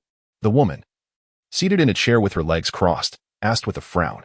This mutated virus is spreading rapidly. It's transmitted through skin contact. Initial estimates put the number at around 500. If we don't notify the military, the training camp will be unable to contain it, Instructor Yin explained. This situation arose because of us. If the military finds out, we'll be disgraced. You're responsible for protecting the trainees. Make sure we can give the higher-ups a satisfactory report. I'll handle these mutated ghouls, the woman declared as she stood up to leave. The young man spoke up. Sister Gua, they're just a bunch of ghouls. Let me take care of them. The woman paused at the doorway, turning to glance at him. I don't just want them dealt with. I want it done without the military finding out. So, we can't deploy large-scale forces. And I want the source of the infection. Rest assured, I'll satisfy you. The man said confidently, a slight upturn to his lips. Good. If you botch this, I'll make sure you take the fall, the woman said before exiting. The man chuckled, showing no concern for the consequences. He turned to Instructor Yin and said, Instructor Yin, keep a close watch on these brats. If they see something they shouldn't and leak classified information, I'll eliminate you before I go down. I understand. Instructor Yin replied with a salute, watching the man leave. Shiminjing scoffed. What a piece of trash. All he knows is how to brown nose. He used to be your subordinate. There's no point in saying that now. Just watch the students and make sure there are no slip-ups, Instructor Yin cautioned. Chapter 21. Symptoms within the dormitory. Discussions erupted among the students regarding the events of the day. Jiang Yunlan sat cross-legged on his bed, absorbing the energies of the universe. With the assistance of his master, he successfully connected to the celestial veins, while the earthly veins required his gradual assimilation. The energy within the heavenly barrier was limited, preventing him from continuously opening the time barrier, thus necessitating his solitary cultivation for the majority of the time. Energy gradually permeated through his pores, gathering within the earthly veins, progressing slowly. Based on this pace, it would take at least 2 months to fully connect with the earthly veins. Such cultivation could not be rushed. Yiguchen had advised him to focus on his practice without concern. Throughout the night, the chilling sounds of inhuman howls echoed outside, leaving many city-bred students in a state of terror and unable to sleep. In contrast, the children accustomed to life beyond the city continued their routines, extracting source energy and resting as needed. The following day, training resumed as usual, with the instructor not mentioning the previous night's occurrences. Although curiosity lingered among the students, no one dared to inquire due to the instructor's silence. However, numerous students began to experience issues. The grueling physical training proved too strenuous for the weaker-bodied among them. Several ailments emerged, particularly in classes 15 through 20, where most students appeared pale and unsteady, some trembling as if on the verge of collapse. In class 20, out of a total of 20 students, 11 exhibited such symptoms. After surveying the group, Instructor Xiaoyang commanded, Those with health issues, step forward. You shall be sent back to the city hospital for treatment, and you will no longer need to return to the camp. Arrangements will be made for you to train at the military camp. Upon hearing this, many students displayed expressions of relief and promptly stepped forward. 18 out of class 20 advanced, leaving only Jiang Yunlan and Zhao Dezuzu standing. Zhao Dezuzu was taken aback by the number of students who had opted to leave and began to regret not joining them, especially when he noticed several who were not even sick had also departed. Instructor Xiaoyang frowned at the remaining two, prompting Zhao Dezuzu to halt his internal lament and silently curse himself for not being ill. U18, proceed to that area. Doctors will examine your conditions, he instructed, pointing to an open space near the camp's entrance. Other classes also had a significant number of students departing, with an evident group of those feigning illness following suit. Particularly in classes 11 through 20, many students left, leaving only a handful behind. Suddenly, a considerable portion of the students had vacated the premises. Yet, the instructor's expression appeared somewhat peculiar, tinged with a hint of schadenfreude, which caught the attention of several observant students. The simultaneous departure of so many students raised suspicions. As individuals possessed varying levels of physical resilience, even if they were indeed unwell, there should have been a discernible order to their exits. Nevertheless, speculation remained irrelevant to the students, who lacked the authority to intervene, and some even suspected a connection to the previous night's events, yet refrained from voicing their concerns for fear of punishment. Soon, over 200 students congregated at the designated location. A portion of them genuinely struggled with their health, with some collapsing midway and being carried away by guards to the waiting horse-drawn carriages. In this era, automobiles were exceedingly rare, reserved for the elite. Those who reached the designated area began receiving medical examinations, with those unfit for training being escorted away, while the students feigning illness remained behind. Immediately, some students pleaded for mercy, yet the guards remained unyielding, resembling automatons, indifferent to the entreaties of the students. After half an hour of inspections, all those unsuitable for the training were sent away, leaving 97 individuals remaining. Instructor Yin approached the group, declaring, "The refuse has been disposed of, and you are the refuse among refuse. Instructor, I realize my mistakes. Please grant us another chance." The more astute students began to plead. "Instructor, I was momentarily confused. I promise to work twice as hard in the future." Hearing their conditions, the faces of the students turned pale, yet they had no choice. The first option was immediate death, while the second offered a slim chance of survival. Thus, for the sake of their existence, they were compelled to strive desperately. Observing their expressions, Instructor Yin smiled and said, "It appears you have made your choices. I shall extend a privilege to you. Should you manage to eliminate your opponents, you may take their place." Upon hearing this, all eyes brightened. Facing a series of defeats was less appealing than seizing an opportunity to eliminate someone while still possessing vitality, thereby ensuring their own survival. Instructor Yin had spoken loudly enough for the students across the field to overhear, heightening the stakes for all involved. Among those feigning illness were several formidable individuals, and suddenly, both groups became adversaries, each hoping for the other's demise. Yin signaled for the doctors and guards to depart, leading the students pretending to be unwell to the training ground. The students on either side exchanged glances, with Instructor Yin standing as the dividing line. He called out again, "You heard what I said earlier. Starting from class 20, you will take turns battling these weaklings until one side concedes or perishes. Should you fail but remain alive, you may withdraw to rest, while the weaklings must fight to the death or eliminate someone to take their place." The brutal nature of this training sent shockwaves through the crowd, and while the stronger students remained unfazed, those feigning illness resolved to fight fiercely from the outset. If they failed to replace someone by the time they reached class 1, they would undoubtedly perish at the hands of the most formidable. "Zhao Dezuzu, step forward," Instructor Xiaoyang bellowed. Instructor Yin, Lu Jiadong from the preparatory class, stepped forward. The students feigning illness were now categorized into the preparatory class. Unable to join the official ranks, their fate was sealed. Zhao Dezuzu nervously approached, glancing at Lu Jiadong, who was visibly relieved. Lu Jiadong, a member of class 20, was significantly weaker than Zhao Dezuzu, who had previously been the class leader and was not without strength. Just last night, they had been boastfully conversing, and now they faced a life-or-death struggle. "Zhao Ge, grant me a chance. I do not wish to die," Lu Jiadong pleaded, his voice tinged with desperation. "I can only promise not to kill you, but beyond that, I cannot guarantee anything," Zhao Dezuzu replied, a reluctant expression crossing his face. As instructor Xiaoyang announced the start, neither moved, feeling too embarrassed to initiate the confrontation. After a minute of silence, instructor Yin frowned and stated, "If a victor is not determined within 10 minutes, both of you shall perish. There are no ties in this arena." Chapter 22, Death Struggle Apologies. Zhao Dizhu's rushed forward, eager to conclude the matter swiftly. His physical prowess and combat skills were indeed far superior to Lu Jiadong's. As they engaged, Lu Jiadong managed to block a punch, only to be met with a swift kick to the abdomen from Zhao Dizhu's, causing him to stagger back a few steps. Before he could regain his footing, Zhao Dizhu's lunged at him, executing a shoulder throw that slammed Lu Jiadong to the ground, leaving him in agony and unable to rise. "Yield. You cannot defeat me. Conserve your strength for the next opponent," Zhao Dizhu's advised kindly. Lu Jiadong took several deep breaths to compose himself, rising and signaling his surrender. Zhao Dizhu sighed with relief, grateful he would not have to slay a friend. However, in a moment of lowered vigilance, Lu Jiadong suddenly lunged at him, wrapping his arms around Zhao Dizhu's and biting down on his carotid artery.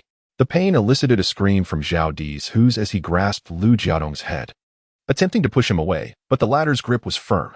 The struggle only caused Zhao Dizhu's flesh to tear, blood gushing forth. "Let go. Please, let go," he cried out in terror, his right knee repeatedly striking Lu Jiadong's abdomen. After 7 desperate kicks, Lu Jiadong could endure no longer. He doubled over in pain, unable to stand, blood trickling from his mouth, uncertain whether it was his own or Zhao Dizhu's. Zhao Dizhu's clutched his neck, blood pouring uncontrollably as he felt the rupture of his carotid artery. If he did not stem the flow immediately, he would perish. In a panic, he called out to the instructor, "Instructor, help. My artery is burst. Save me." Instructor Xiaoyang responded coldly, "The fight does not end until Lu Jiadong yields or dies. You cannot be treated." Zhao Dizhu's glared at Lu Jiadong, desperation fueling his rage. "Surrender, you bastard. You attacked me without warning. I'm sorry, Zhao Gu. I don't want to die. The next opponent is Jiang Yulan, who is even stronger than you and has killed a student before. I'm not familiar with him." Lu Jiadong replied, a look of guilt etched on his face. "I will kill you." Zhao Dizhu's bellowed as he charged forward, but Lu Jiadong evaded him, the two weaving back and forth. Soon, Zhao Dizhu's excessive blood loss caused his steps to falter, leaving a trail of his blood on the ground. As he bled profusely, Zhao Dizhu's consciousness began to fade. Lu Jiadong's figure became increasingly indistinct. Regret was futile now. After a few steps chasing the blurry silhouette, he collapsed to the ground, blood continuing to flow as his ruptured artery threatened to lead him to death. Lu Jiadong, standing in a corner, dared not approach, fearing a final desperate counterattack. Only when Zhao Dizhu's blood ceased to flow and his face turned ashen did he venture closer. Instructor Xiaoyang approached to examine Zhao Dizhu's condition before standing up to declare, "Zhao Dizhu's is deceased, and Lu Jiadong is victorious. You shall now replace Zhao Dizhu's as a member of Class 20. Lu Jiadong breathed a sigh of relief as he took his place in Class 20, his head bowed in shame, his abdomen still twisted in pain, yet he remained silent. Upon witnessing the outcome, all students awakened to the grim reality of this brutal combat. Kindness had no place here, only survival or demise. Next, Jiang Yulan, Instructor Xiaoyang called out. Instructor Yin followed suit, announcing Jiang Zhanyong. The name called was that of a smaller, more timid man who, in a panic, knelt and pleaded, "Class leader, please spare me. I know I cannot defeat you, and I promise not to fight like Lu Jiadong." Jiang Yulan replied flatly, "You have 3 seconds to surrender." Seeing Jiang Yulan remain at a distance, Jiang Zhanyong's eyes flashed with resentment as he suddenly charged forward, aiming to bite Jiang Yulan's artery. Knowing that even a punch would merely inflict pain, victory being unattainable. However, as he neared, Jiang Yulan executed a side kick that struck Jiang Zhanyong squarely in the face, sending him sprawling to the ground, blood seeping from the impact, leaving an imprint of his face on the earth. Jiang Zhanyong, sensing his impending doom, frantically scrambled to his feet and charged again, eyes wild with madness. Jiang Yulan understood all too well how perilous a desperate individual could be.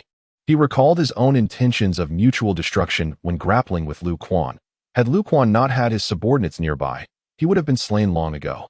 Thus, he recognized the necessity of delivering a lethal blow. Any pain inflicted on someone with a death wish would be ineffectual and could lead him into peril. He charged in, and as they closed the distance, Jiang Yulan leapt, driving his knee into Jiang Zhanyong's face. The force of their collision, amplified by Jiang Yulan's powerful strike, sent Jiang Zhanyong hurtling backward. In midair, he lost consciousness, blood splattering as he fell heavily to the ground, utterly unaware. With the aid of the Tianji ring, Jiang Yulan effortlessly dispatched his foe, for his opponent was woefully outmatched. The members of Class 20 were significantly lacking in every aspect. The stark brutality of the battle left the preparatory class members feeling cold and clammy, now realizing that Lu Jiadong's tactics could only work once. In the future, they would not be so easily deceived and would surrender against someone as formidable as Jiang Yulan, targeting only the weak. Instructor Xiaoyang stated, Jiang Yulan, you may kill him immediately or wait 10 seconds.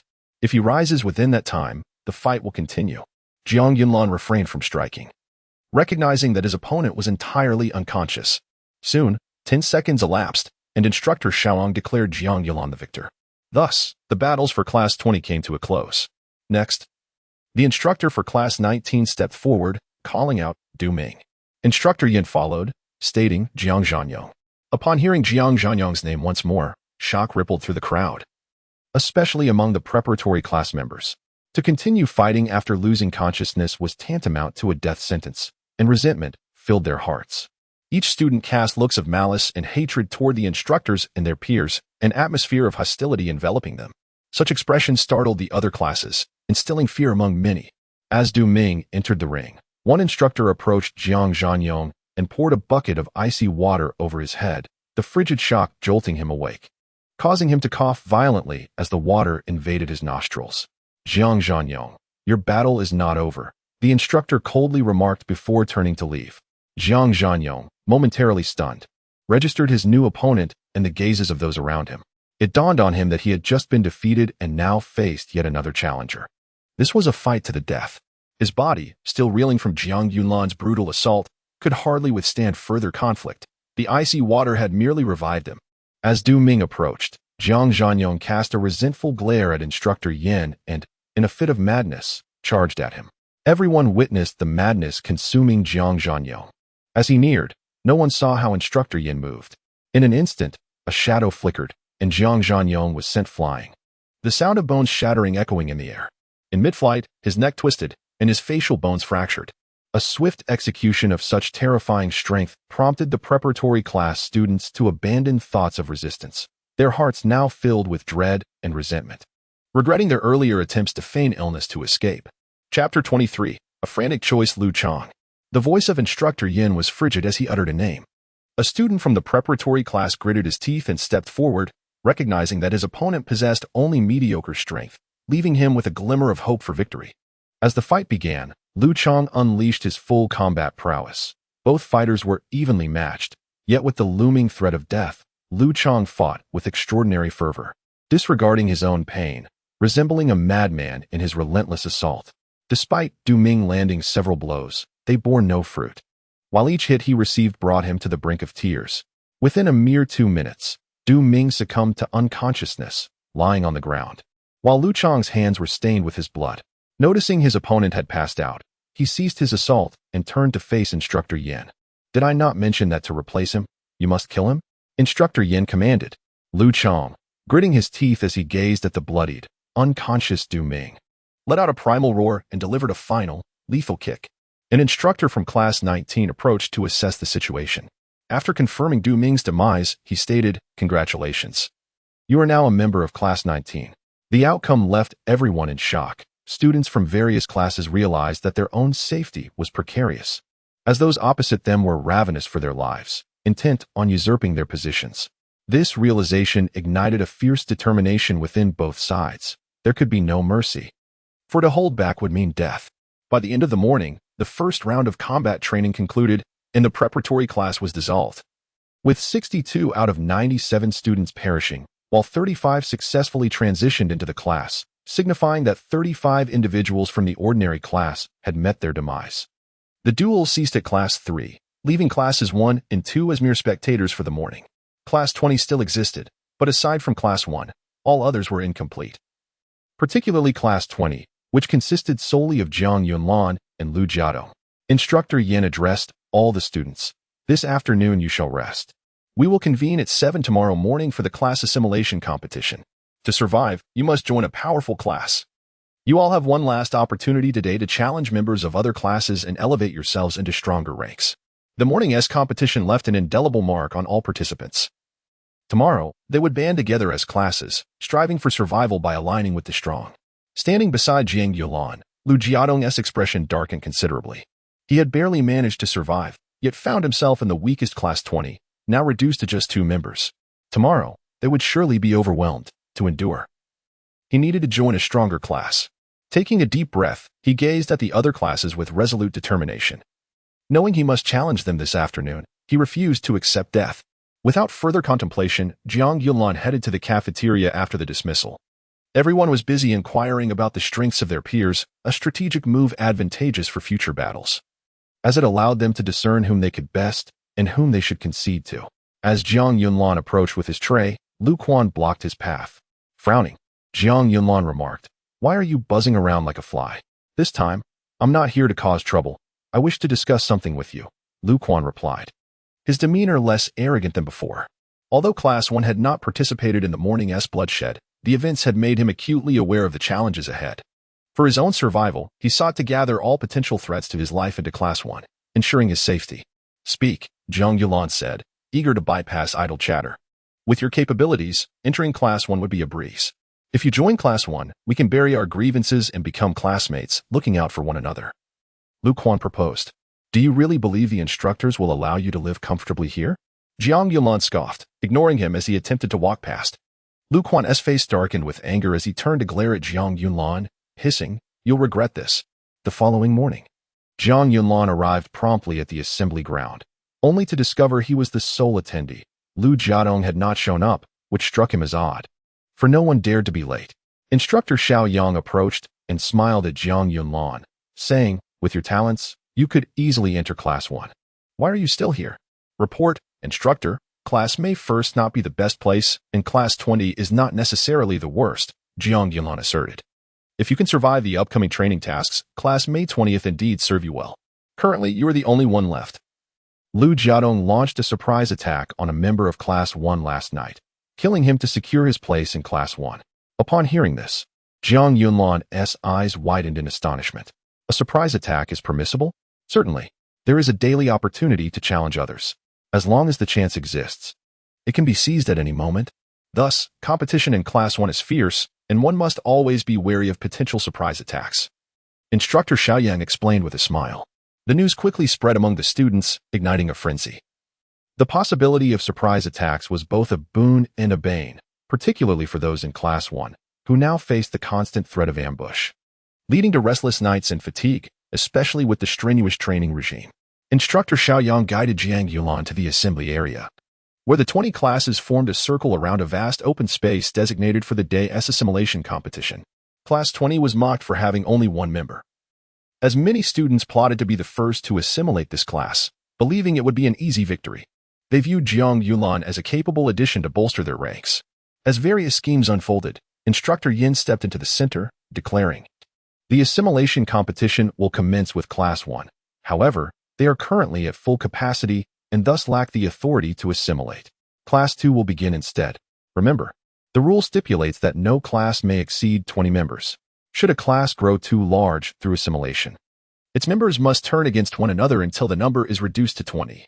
The rules for the assimilation competition remain the same. All equipment is prohibited, but everything else is permissible." "What?" The crowd was taken aback, including the instructors. Shi Minjing asked again, "Are you certain? Goodness, have you lost your mind? Why don't you just go die? If you want to perish, don't drag us down with you." Not only did the members of Class 2 hurl insults, but those from Class 3 joined in. "Is there no one to rein in this lunatic from Class 2? Why choose to confront us directly, only to become the subject of mockery? Indeed, is there not a single sane individual in your class? Why allow a mad dog to lead?" Chapter 24, The Battle of Fear. Upon hearing these words, the faces of the students from Classes 2 and 3 turned pale, realizing that to avoid internal conflict, it was imperative to eliminate the excess from the outset. No one could guarantee their survival in such a tumultuous struggle. Yishang sat below, smiling, remarking, "This fellow is rather intriguing." Wu Hao glanced at Zhong Jun, only to find him sprawled on the ground, oblivious to his words. This disregard irked Wu Hao. Yet he felt helpless, unable to fathom the extent of this individual's prowess. Zhao Chuling's face turned ashen with anxiety. The impending battle loomed near. And her fearful hands clenched tightly, her nails digging into her flesh. Hey, are you all right? Don't falter at such a critical moment, urged Tang Huowu, her brow furrowed. I'm fine, I must succeed. I will succeed. Zhao Chuling gritted her teeth in determination. Tang Huowu frowned, realizing there was little they could do now. Apart from herself, Zhao Chuling was the only student from Class 3 who was a 3-star martial apprentice. The others were merely 1-star apprentices. Qianlongju, exclaimed Tang Huowu in surprise. Yet, rather than fear, she displayed excitement as flames erupted from her hands, charging forward. The two engaged in a fierce exchange, their fists colliding, unleashing waves of energy that deterred their peers from approaching, lest they be scorched by Tang Huowu's flames. Then surrender. Class 3 could easily engulf you, Tang Huowu declared with regal confidence. Let me show you my next move, she proclaimed, leaping into the air, her legs drilling downwards like a powerful auger. Flames bursting from her feet as she descended. The intensity of their battle astonished not only the students, but also the instructors, as their strengths appeared nearly on par with some seasoned mentors. Shi Minjing smiled, noting, it seems we have quite a number of extraordinary students this time. I anticipate an exhilarating display. His lips curled upward as he observed the fierce contest unfolding before him. The clash between Zhang Long and Tang Huowu consumed nearly a third of the arena, instilling fear in all. As the injured student lay crushed beneath the feet of his opponent, deterring anyone from nearing the ferocious duel of these titans. The first-class students showed astonishment, unprepared for the formidable strength displayed by classes 2 and 3. Yushang, taken aback, chuckled, his right fist clenched in eagerness to join the fray. While even Zhang Jun had awakened from his slumber, his expression dark as he watched the fierce combat. While Class 3 may not have possessed the collective strength of Class 2, they had Zhao Chuling, and several students urged, Zhao Chuling, it's up to you now. The sight of her classmates battling only heightened her anxiety. Her fear of combat rendered her unable to gather her energy, and her attempts to harness it faltered under the weight of her trepidation. Chuling, what are you waiting for? Act now, shouted Zhang Ying from Class 3. The more they pressed her, the more she struggled to concentrate, her panic becoming increasingly evident as she witnessed her peers in combat. Shi Minjing shook his head, commenting, she possesses potential, but her mental fortitude is lacking. Ultimately, she is nothing but a waste of talent. Jiang Yunlan observed Zhao Chuling's plight with concern, realizing the immense resolve it took to push aside Lu Quan and his sycophants to save her. Yunlan, your little darling is in trouble. Aren't you going to help her? Yi Guchen's voice echoed in his mind. You must first tell me if you have feelings for her. I'm indifferent to outsiders. But if she is your disciple's beloved, that changes everything, Yi Guchen replied leisurely. Jiang Yunlan, noticing Class 2 students attacking Zhao Chuling, urged, I do have feelings for her, but we are not yet at the level of being lovers. Surely, liking someone and loving someone are distinct. Haha, liking is simple. Love is complex. You two youngsters know not of love, so merely liking is sufficient, Yi Guchen chuckled. Then master, do something to assist her. She is in grave danger. Jiang Yunlan implored, his gaze fixed on Zhao Chuling, each attack against her igniting his anxiety. There is nothing I can do, Yi Guchen lamented. Ah, what is the use of your words? I thought you were omnipotent, Jiang Yunlan provoked intentionally. Humph, don't provoke me with your words. You're still too inexperienced. If she survives this battle, then I will guide her in her training. For now, her fate rests with her own capabilities, Yi Guchen concluded. Chapter 25, Violation due to Zhao Chuling's failure to perform, Class 3 was defeated. The members of Class 2, seeking to avoid issues arising from their numerical superiority, pursued and eliminated the weaker students. The individuals from Class 3 understood their impending defeat. They banded together to target Class 2's weaker members, aiming to reach a count of 20, which would render their absorption inconsequential as long as they could survive. Tang Huowu, witnessing this dire situation, glared at Zhao Chuling and exclaimed, What are you doing? Zhang Long, seizing the opportunity, broke through Tang Huowu's flames, ensnaring her throat with his dragon claws, and laughed. Still distracted at this moment? You must now consider my proposal. You wretched creature, you are the cause of our demise, shouted a severely injured student from Class 3. Bloodied and collapsed on the ground, filled with resentment towards her. With a capable 3-star warrior apprentice leading them, they should have triumphed. They were meant to eliminate the weaker members of Class 2. However, due to Zhao Chuling's unforeseen circumstances, the tides had turned entirely. Overwhelmed with guilt, Zhao Chuling recalled how her own cowardice had led her elder brother to marry that woman. Had she mustered the courage to stand up then?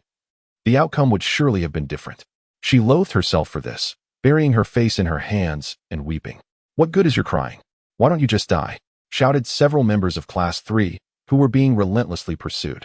"Heh, this girl seems to be in some trouble. One less is one less," remarked a male member of Class 2, noticing Zhao Chuling as no threat, and charged towards her, aiming a punch at her head.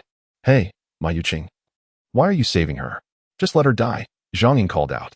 "If she can overcome this mental hurdle, she will be our pillar of strength.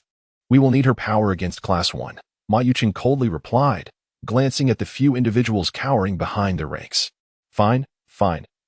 I hope it truly goes as you say," Zhang Ying shrugged, following Ma Yuqing into the fray. Zhang Long, with a smirk, said, "Apologies. But I have no interest in those who drag us down, so please, do die." This incited a torrent of curses and pleas for mercy from Class 2. But driven by the instinct for survival, they reluctantly advanced, surrounding Zhao Chuling, who was shielded by Ma Yuqing. As the number dwindled to 21, all eyes turned to Zhao Chuling. A man from Class 2, a 2-star warrior apprentice, shouted, "Hey, we're just one short now. Why are you still protecting this useless woman?" "Indeed, what is the relationship between you two women? Surely it can't be anything peculiar," derided the members of Class 2. "Zhang Ying, Ma Yuqing, why do you continue to safeguard this fragile vase? Let her perish and conclude this battle," the students from Class 3 called out. Zhang Ying hesitated. While Ma Yuqing addressed Class 2, whoever possesses the capability should take action. This seemed to resonate with many, who were eager to conclude the conflict swiftly. A somewhat lecherous man approached, grinning. "Ah, what a pity, such a beautiful woman about to meet her end. I wish I could have my way before that." Zhao Chuling's face turned pale as she observed him approach, her fear causing her limbs to tremble. She despised herself for being paralyzed by the dread of combat. The man stood before her, licking his lips with a reluctant expression, raising his fist, energy swirling around it. Zhao Chuling, terrified, closed her eyes and gritted her teeth. At that moment, Instructor Yin called out, "I expressly permit you to force yourself upon her here." The lecherous man stared incredulously at Instructor Yin. Then a look of rapture spread across his face. Many had long coveted Zhao Chuling's beauty, and the thought of being able to claim her openly made his heart race. His throat dry, trembling with excitement as he stammered, "Instructor, is that truly allowed? Killing is permissible. What does this matter?" Shimin Jing interjected. The man immediately lunged at Zhao Chuling, but Ma Yuqing, infuriated, was about to intervene when Zhang Ying stopped her, shaking her head. "Do you wish to die? She has drawn the ire of many." With a scoff, Ma Yuqing pushed past Zhang Ying, delivering a kick to the lecherous man's face. Simultaneously, a golden metal ring flew through the air, striking him squarely, shattering his skull, and he collapsed before Zhao Chuling, the ring embedded deep in his forehead.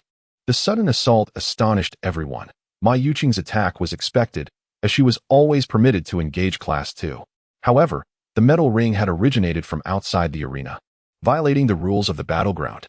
All gazes shifted towards the source of the ring, revealing Yi Guchen. Most cursed him for his foolishness, while Ma Yuqing's expression revealed admiration. In such an environment, to act for a woman was indeed a rarity. Instructor Xiao Yang, taken aback, rushed forward, pinning him to the ground, exclaiming, "Do you wish to perish?" Chapter 26. Once is enough. Zhao Chuling possessed extraordinary talent. She did not deserve such a humiliating demise. "Please, Chief Instructor, grant her another chance," Jiang Yulan cried out fervently. Upon hearing his voice, Zhao Chuling covered her mouth in shock, her eyes wide as she gazed at Jiang Yulan, whose face was pressed against the ground. Tears streamed down her cheeks uncontrollably. Memories flooded back to her of her brother, who had been forcibly separated from the woman he loved and confined by their family. In that moment, the sight of Jiang Yunlan mirrored the image of her brother. Instructor Yin approached Jiang Yulan, stepping on his head as he coldly inquired, "Do you comprehend the consequences of breaking the rules?"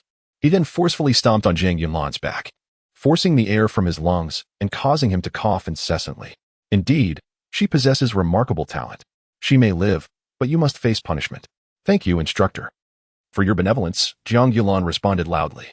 "Humph, do you think punishment merely involves running laps? That is merely an appetizer." Instructor Yin signaled to the others, and soon, two instructors began assembling a 5-meter-high cross in the center of the training ground, using thick wooden beams. They bound Jiang Yunlan to the cross, ensnaring him in coarse ropes, rendering any escape impossible. "From this moment forward, you shall endure the elements here for half a month. If you wish for water, you must catch it as it falls from the sky. If you survive after 2 weeks, you may remain a student." Instructor Yin declared before turning to address all the students. The assimilation match continues. Class 3 has been absorbed, and now it is Class 4's turn. Almost all the students gazed at Jiang Yunlan with mockery. Those who had good fortune chose to engage in such self-destructive acts. In this era, a woman could possess as much power as she desired. Zhao Chuling rushed forward, exclaiming, "Instructor Yin, it was my inadequacy that led to this. The fault lies with me." Not Jiang Yunlan. "Do you wish to accompany her in death?" Instructor Yin asked coldly. At that moment, Jiang Yunlan shouted, "Zhao Chuling, do not act foolishly. One cannot substitute for another when it comes to punishment. I believe you can overcome your inner demons. When you faced Lu Quan, did you not successfully push him away? Your fear does not stem from battle. I know not of your past, but I am certain that you are the strongest girl I have ever encountered." Zhao Chuling looked up at him. Never had anyone place such trust in her, not even her father, who had abandoned her. "I will watch you fight. We made a pact. I shall survive, but you must also continue to fight. Only through battle can we truly live and earn the respect of those who once looked down upon us. Those who willingly come to the training camp do so to alter their past and reshape their destinies," Jiang Yunlan declared passionately. "Then it is settled. You must survive. And I will conquer the shadows of my past without turning back," Zhao Chuling responded. Jiang Yunlan nodded with a smile, and Zhao Chuling wiped away her tears. Addressing Instructor Yin, "Instructor, this was my fault that led to Class 3's absorption. I am unworthy to remain. I request to leave Class 3 and join Class 20. This took Instructor Yin by surprise, but upon seeing the determination in Zhao Chuling's eyes, the corners of his mouth lifted slightly as he replied, "You wish to fight for an entire class by yourself?" Shimin Jing shook his head helplessly, saying, "Though I belong to Class 2, I must now defend Class 20. How embarrassing. Xiaoyang, what say you? If you accept, I have no objections. After all, she is just a coward."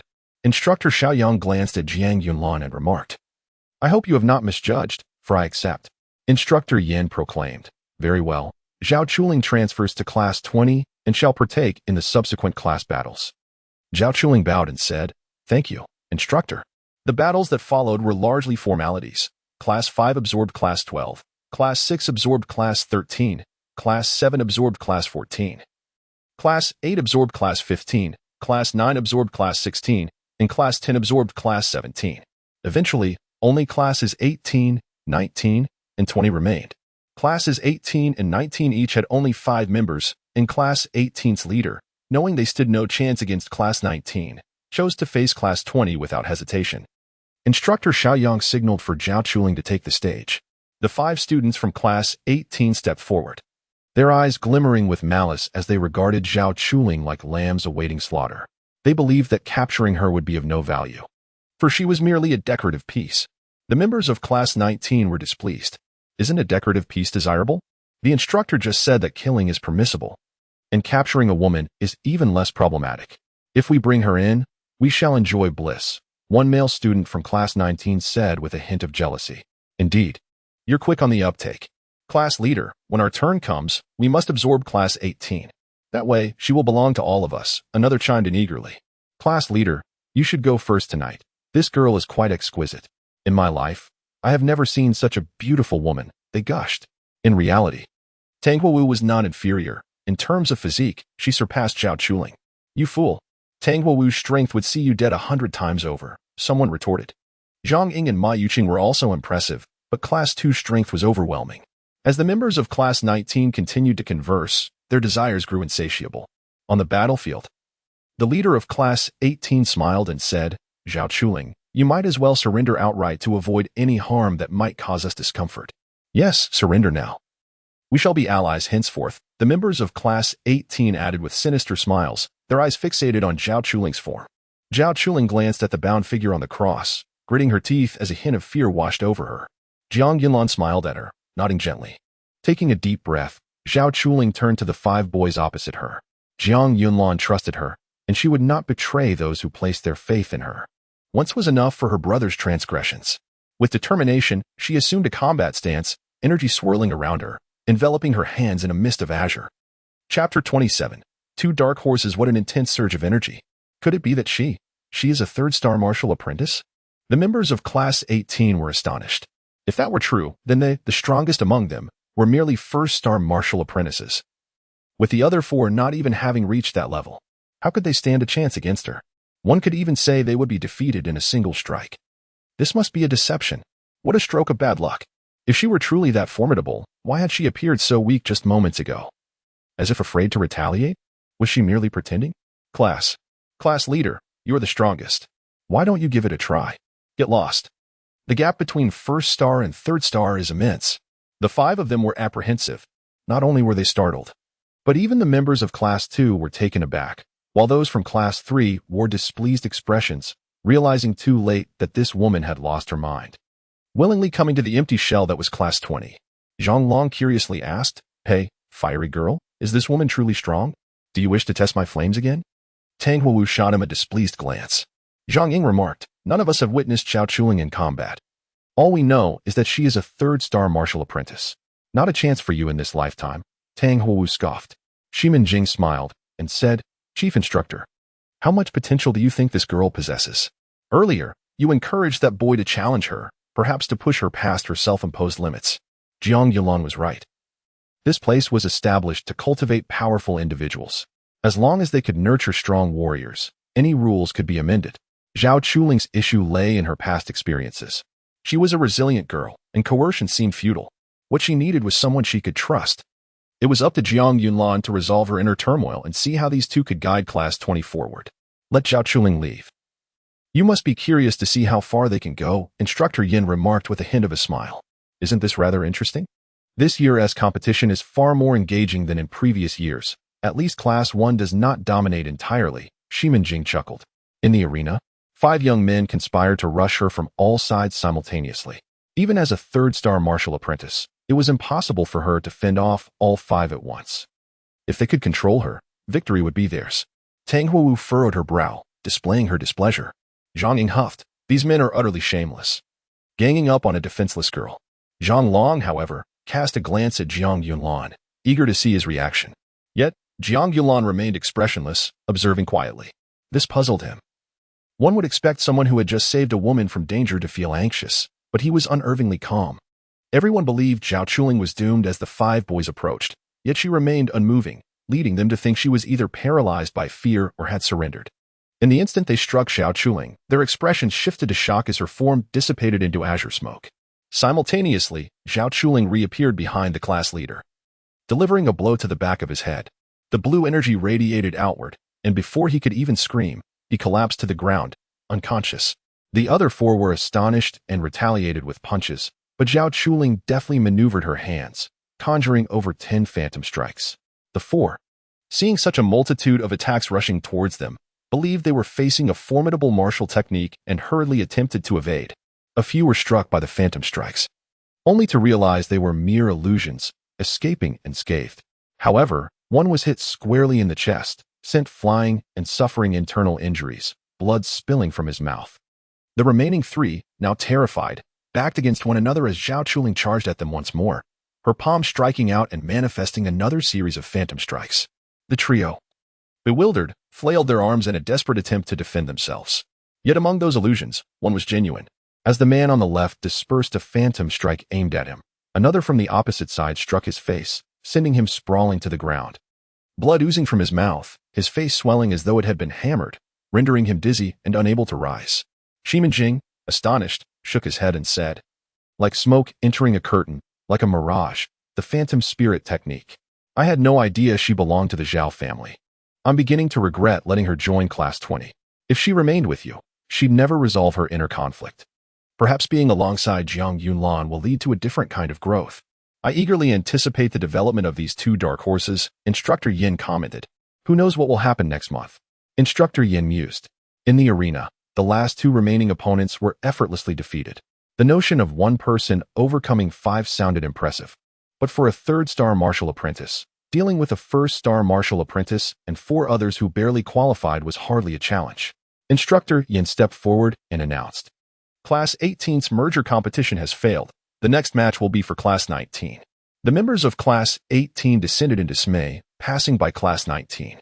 As their class leader approached, he declared, "I choose to merge with Class 18. This declaration incited a mix of anger and shock among the members of Class 18, who had just endured injuries, especially their class leader, who was the most severely wounded. It was clear they would lose. as Class 18 members opened their mouths to protest. The leader of Class 19 interjected, "We have no choice now. If we don't unite, we will inevitably be eliminated by other classes. It is evident that we are the weakest."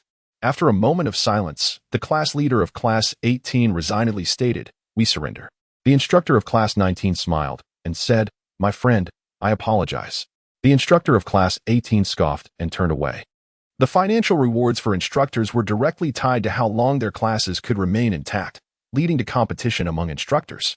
The more powerful the students they cultivated, the greater the bonuses they received.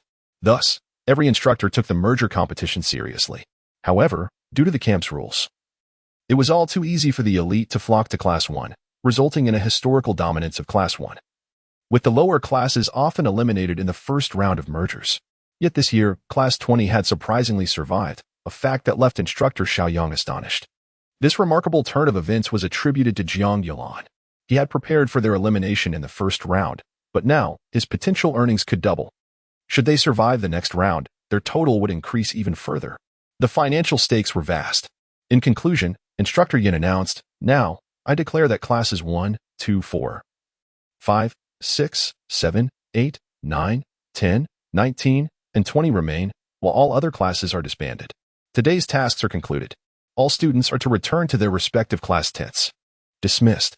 Chapter 28. Refinement of the Heart Method. As everyone dispersed, Zhao Chuling approached beneath the cross, gazing up at Jiang Yunlan. "You have unraveled my heart's knots. You have bestowed upon me your trust. I shall not allow you to perish. If death comes, I shall embrace it alongside you. I will not retreat any longer." Jiang Yunlan smiled faintly and replied, "Forget our pact. I will survive. Trust me, as I trust you." "Indeed, I believe," Zhao Chuling responded, her smile radiant as she settled beside the cross, legs crossed in meditation to absorb the source energy. Though their acquaintance had spanned only a few days, the experiences shared had revealed to him that beneath her seemingly delicate exterior lay a resolute spirit. She needed to sit there. As his attempts to dissuade her would be futile, she must close her eyes and draw in the energy of the universe. "Kid, you have quite the fortune. This girl is loyal to love. Win her over. At the very least, I recognize her as my disciple-in-law." Yi Guchen's voice suddenly echoed in his mind. "Now, we merely aspire to survive. How can we dare to speak of romance? Besides, it's evident that Zhao Chuling hails from an extraordinary lineage. Otherwise, her heart method would not be so formidable. No one, not even Lu Quan, can compare," Jiang Yunlan remarked. "Who says that? My disciple, Yi Guchen, would not be inferior to anyone. You've spent too long in the scavenger's camp, letting their self-deprecating thoughts affect you. You must correct this mindset. Remember, as Yi Guchen's disciple, you stand equal to anyone in the world. To earn the respect of others, you must first respect yourself. Do you understand?" Yi Guchen spoke earnestly. "I will strive for that," Jiang Yunlan replied, knowing that he could not deceive Yi Guchen, for the other could sense his thoughts. Such a mindset was not easily altered by mere words. It required inner strength to foster self-confidence. Children from humble backgrounds often instinctively feel inferior in the presence of leaders. This is a common mentality. In the scavenger's camp, ordinary individuals generally believe their lives to be worthless, a pervasive mindset. "Ah, Master, your ability to alter others' heart methods is astonishingly swift. Is that permissible?" Jiang Yunlan expressed his surprise. "Are you questioning my capabilities?" Yi Guchen's displeasure resonated in his mind. "Of course not. I know you are all-powerful. I shall inform her, but how do I explain your presence?" Jiang Yunlan inquired. "No need for explanations. Simply state that you imparted this knowledge to her. It would be better for her to appreciate your favor." "I eagerly anticipate this daughter-in-law entering my household," Yi Guchen replied. "Then why do I lack martial skills? If I possessed them, I would certainly defeat Lu Quan soundly," Jiang Yunlan said. "It's not your time yet. Enough chatter. Hurry up." Yi Guchen's impatience was palpable before his voice vanished again. Jiang Yunlan felt helpless. His master had this peculiar habit of appearing and disappearing abruptly. He lowered his head and addressed Zhao Chuling. "I have something important to share with you." Zhao Chuling opened her eyes, her expression curious. "What is it?" "Your heart method must be incomplete," Jiang Yunlan stated.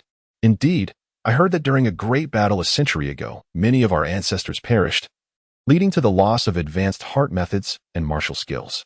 Are you familiar with my family's heart method?" Zhao Chuling queried, intrigued. "I am not acquainted. However, while observing your battle today, I discerned the issue and assisted in completing your heart method. With a few modifications, Jiang Yunlan admitted, feeling somewhat bashful about his own lack of understanding. Ah, you can complete my heart method by observing it just once, and even improve it? You haven't been rendered foolish, have you? Zhao Chuling initially intended to say foolish, but changed her words at the last moment, recognizing her significant debt of gratitude to Jiang Yunlan. Trust me, I would not harm you. You can test the efficacy of the modified heart method, Jiang Yunlan encouraged. Very well. Despite her reservations about Jiang Yunlan's ability to restore her family's heart method, she chose to trust him not to harm her. Jiang Yunlan quietly recited the improved heart method 5 times, and as Zhao Chuling memorized it, she was astonished to discover that Jiang Yunlan had comprehended the intricate workings of her heart method, an intimate family secret that must never be divulged. This revelation sparked her suspicions, but she still sat down to attempt it. The inherent danger in suddenly modifying her heart method loomed large if he intended harm. It could easily shatter her internal energy reservoir, rendering her powerless.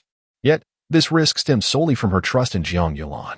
As she began to experiment with the new heart method, her initial anxiety gradually transformed into astonishment. The trajectory of her internal energy's flow became more intricate than before, and she realized she was absorbing a far greater volume of source energy, with many meridians operating more harmoniously. It was evident that Jiang Yunlan's revised heart method surpassed her original one, and astonishingly, it resonated with the natural energies of the outside world, enabling her to draw in energy from the environment. Unlike Jiang Yunlan, who was oblivious to such matters, she understood that a heart method capable of converting the energies of heaven and earth into personal source energy was exceptionally advanced. She had only heard of the Lord of the City, Zhou Tianhai, possessing a top-tier heart method that could guide the energies of the universe into one's body, albeit incompletely. It was likely similar to her current situation, simultaneously absorbing internal energy while drawing in external energies, effectively sharing the intake between the two. Unbeknownst to her, she entered a state of deep meditation, diligently expanding her meridians and completing the original pathways of energy flow. The replacement of her previous heart method occurred without any conflict, signifying that Jiang Yunlan's offering was merely a more perfected version of her original method. As night fell, a green mist enveloped her body, swirling around her and alternating between the natural energies and her own breath. Once this mist was fully absorbed, she opened her eyes and let out a long howl, releasing a surge of source energy that generated a shockwave, thankfully without any obstructions nearby. Otherwise, the tent might have been toppled. I have ascended to the level of a 1-star warrior. Jiang Yunlan, your heart method truly is perfect, far superior to our family's original one. Zhao Chuling exclaimed, her face alight with joy. That's splendid. I was worried there would be complications. Jiang Yunlan chuckled. Did you truly not know of our Zhao family before? Zhao Chuling inquired. Curiosity piqued. I have never set foot in Huaxia City in my life. I am unaware of the families within. Jiang Yunlan replied. Did you know?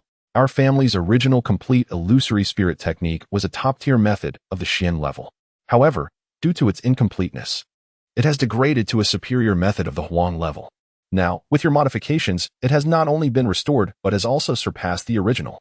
Though I cannot ascertain its exact level, I am certain it is at least a lower-tier method of the D level, capable of absorbing and guiding the energies of heaven and earth into the body.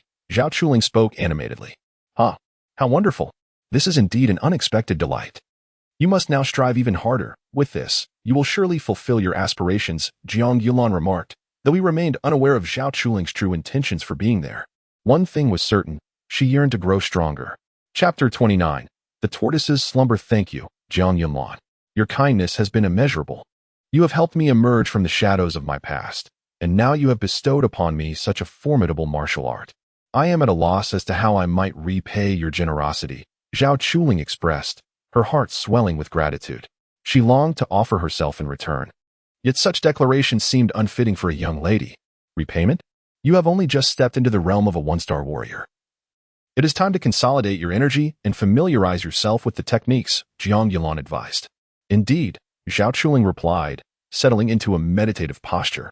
After a brief moment, she lifted her gaze to him and continued, You are the most formidable individual I have ever encountered.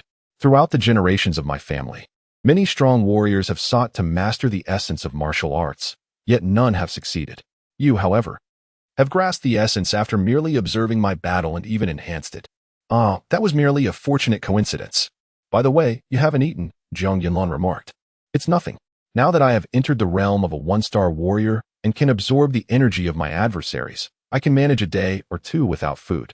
But you, should I procure a morsel for you? Zhao Chuling offered.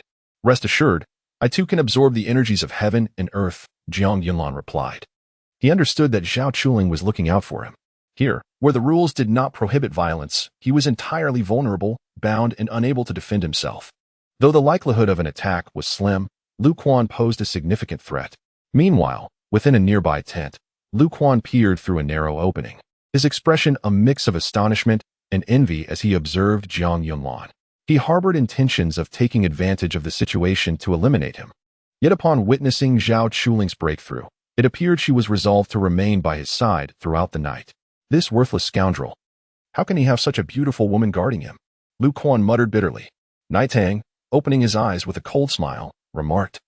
Those who lack ability can only stew in envy from the shadows. Frankly, I find your kind quite loathsome. Given the chance, I would gladly rid the world of you.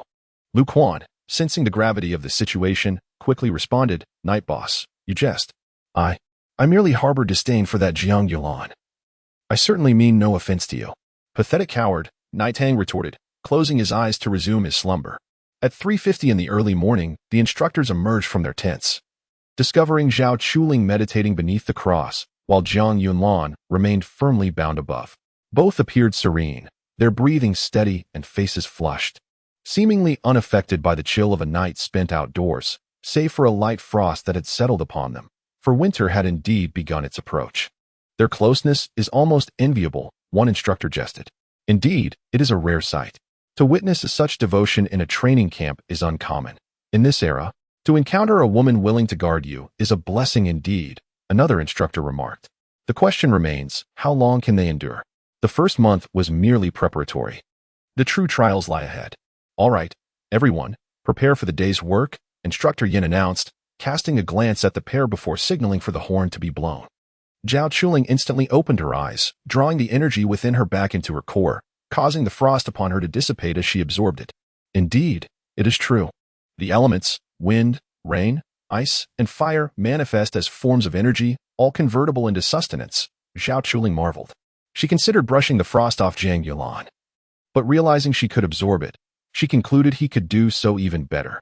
I must return to training, she decided, lowering her hand. On the 7th day, impatience overcame Zhao Chuling. She summoned Instructor Yin for assistance. Upon examination, he found all vital signs present, albeit faint, with Jiang Yunlan's heartbeat barely perceptible, pulsing only once a minute. Instructor Yin, what has happened to him? Can we release him for a medical examination? Zhao Chuling inquired. As long as he lives. He cannot be released. It is against the camp's rules. Fear not, this lad has a strong spirit. This condition resembles a form of suspended animation known as tortoise breathing. I am not entirely certain about it, but if he were truly at death's door, he would have succumbed long ago. Just be patient, Instructor Yin explained, equally perplexed by Jiang Yunlan's condition. By the 10th day, Jiang Yunlan's body had completely frozen, astonishing everyone around him. Many believed he had perished, but Zhao Chuling remained unconvinced. Lu Quan approached several times, mocking her for guarding a corpse, yet she remained resolute, forbidding anyone but the instructors from coming near, threatening violence if they dared. On the 13th day, Tang Huowu could no longer bear the sight and approached Zhao Chuling, saying, You wouldn't sacrifice your life for someone you've known for less than a month, would you? This is none of your concern. He saved my life. He granted me a second chance, Zhao Chuling replied through gritted teeth. You should cherish your own life. It no longer belongs solely to you. He is indeed a remarkable man. To die alongside him would be less noble than to live on and fulfill his wishes, Tang Huowu advised. I do not even know what his wishes are. All I know is his name, Jiang Yunlan. I know nothing else. Zhao Chuling clenched her fists, gazing at Jiang Yunlan, who seemed to have lost all vitality. He remained bound because the regulations prohibited release before 15 days had elapsed. Since he is already dead, perhaps we should request Instructor Yin to release his body. I can assist you in negotiating. Surely, leniency can be granted, Tang Huowu suggested, uncertain how else to persuade her. No, he promised he would survive. I believe in him. I will wait here until he awakens, Zhao Chuling insisted stubbornly, resuming her meditative posture beside him. Do as you wish, you stubborn girl, Tang Huowu sighed, casting one last glance at Jiang Yunlan, who resembled an ice sculpture, before departing. Do you truly believe her current state will be of any assistance to us? Tang Huawu questioned. Zhang Long shrugged, saying, I maintain that in this era, one should refrain from genuine emotions. Chapter 30, Wilderness Survival Training. On the morning of the 16th day, Jiang Yunlan remained unawakened. Zhao Chuling stood beneath the cross all night. Refraining from her training, her gaze fixed upon him as she awaited his revival. Snow had fallen the previous night, and her clothes and hair had frozen. Yet she remained motionless, resembling a snowman. Upon observing her, Instructor Yin waved his hand, and two instructors approached, ready to lower Jiang Yunlan. Zhao Chuling gritted her teeth, tears streaming down her cheeks as she uttered, You promised you would survive. I have kept my word. Why have you broken yours? As the two instructors reached the cross and prepared to sever the icy ropes binding Jiang Yunlan, a sudden surge of energy emanated from within the ice. All present, being martial artists, sensed the intensifying wave. Zhao Chuling widened her eyes, fixated on Jiang Yunlan's frozen form, witnessing the ice beginning to melt. He is still alive.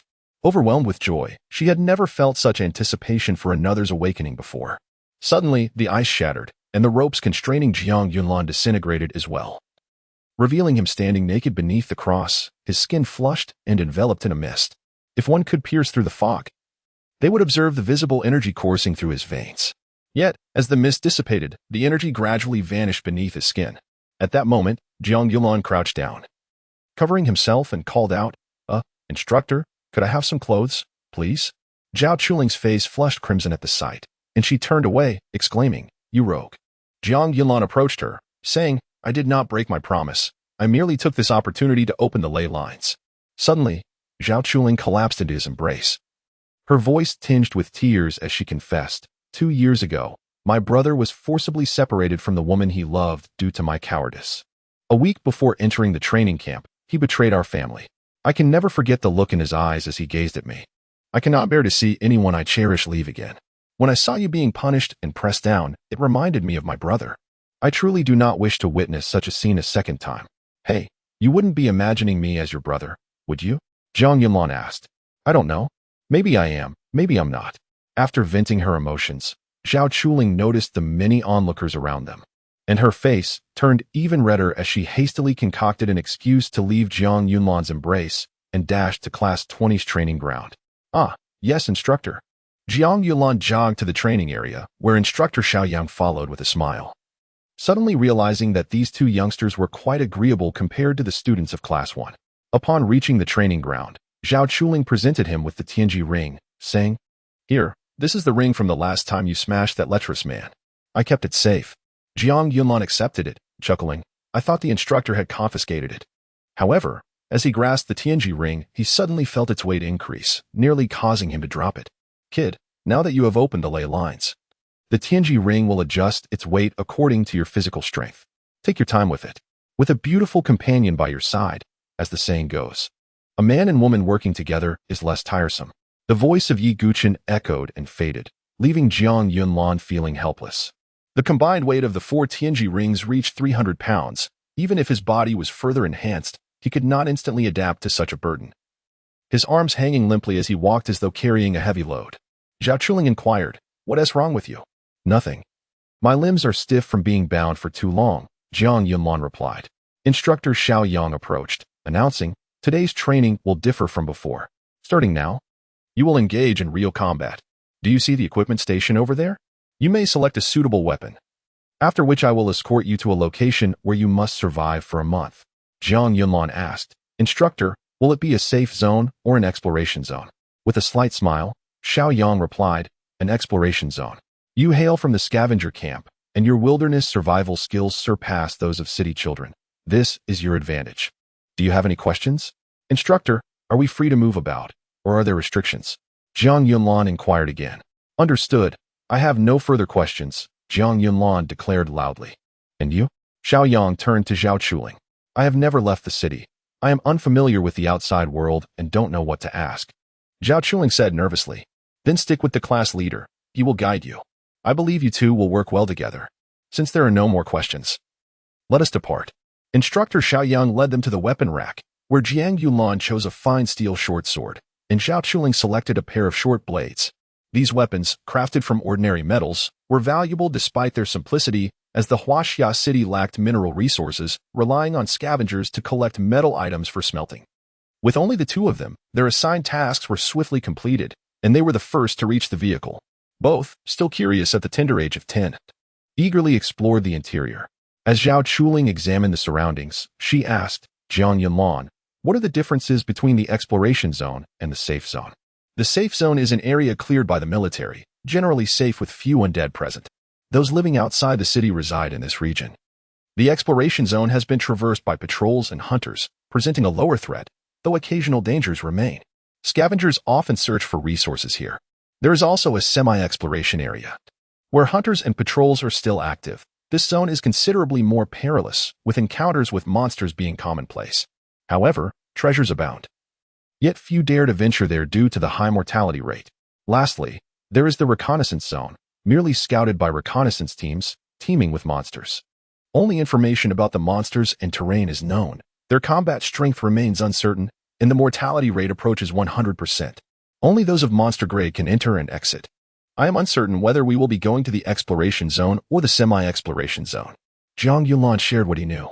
How intriguing that there are such distinctions outside the city. I thought all areas beyond were the same. You must have a hard life out there, Zhao Chuling remarked. I have grown accustomed to it. The training camp's tasks will never be easy. They would rather see us perish. Once we arrive, remember to stick close to me. And try to make as little noise as possible. The quieter we are, the better, Jiang Yunlan advised. Understood. I will follow your lead, Zhao Chuling nodded.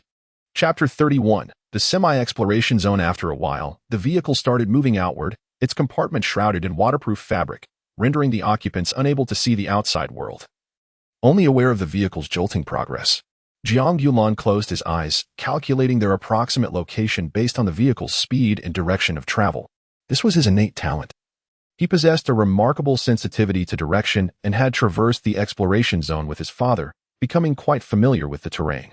Around noon, at approximately 11 o'clock, the vehicle came to a halt.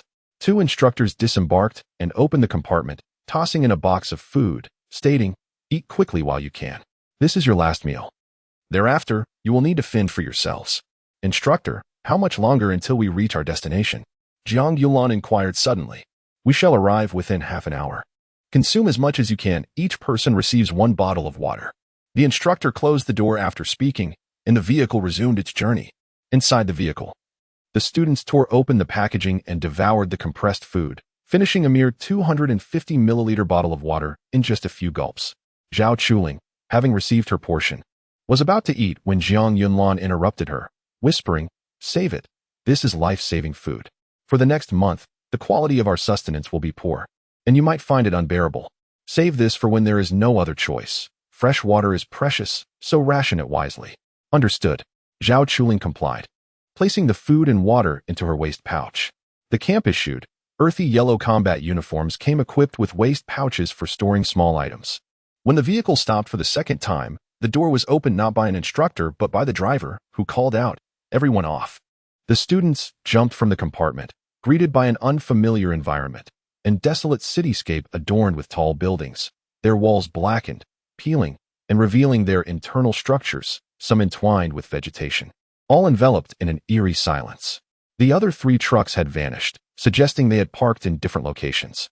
As the students surveyed their surroundings, the truck suddenly roared to life and departed without explanation, leaving them stranded in uncertainty, standing dumbfounded in place. Jiang Yunlan immediately grasped Zhao Chuling's hand and urged her to leave. "Why the rush?" she asked, perplexed. "This is the semi-exploration zone. There are likely many monsters here. The greater the number of people, the stronger the scent. Most creatures outside rely on sound and smell to track prey. And with so many people gathered in such an open space, the likelihood of an attack is significantly heightened. We must find a safe place for temporary shelter before nightfall. One of the survival essentials outside is to have a secure location to recuperate. Otherwise, even the strongest will succumb to exhaustion or illness. Falling ill in the wilderness is exceedingly grave, with a high mortality rate. Those creatures are cunning and will target the weak," Jiang Yunlan explained as he jogged along. Zhao Chuling had learned much within the city, yet no one had taught her how to survive outside its confines. Jiang Yunlan's words made her acutely aware of the challenges of survival beyond the city limits. Barely 10 minutes after they had departed, a scream echoed from behind them. Zhao Chuling gasped. "They run," Jiang Yunlan urged. "The scent of blood will attract those monsters. Once those people are slaughtered, the creatures will search the vicinity. so we must hasten our escape. Jiang Yunlan quickened his pace, while Zhao Chuling was horrified, realizing how brutal survival outside truly was. Had she been alone, she might have ended up as fodder for the monsters like those unfortunate souls. The effects of the rigorous training from the previous month became evident, despite the attacks. Many students managed to flee before being surrounded by the creatures, though some were simply too unfortunate, becoming the initial targets of ambush. After about half an hour of continuous running, Jiang Yunlan entered a dilapidated, damp building through a window.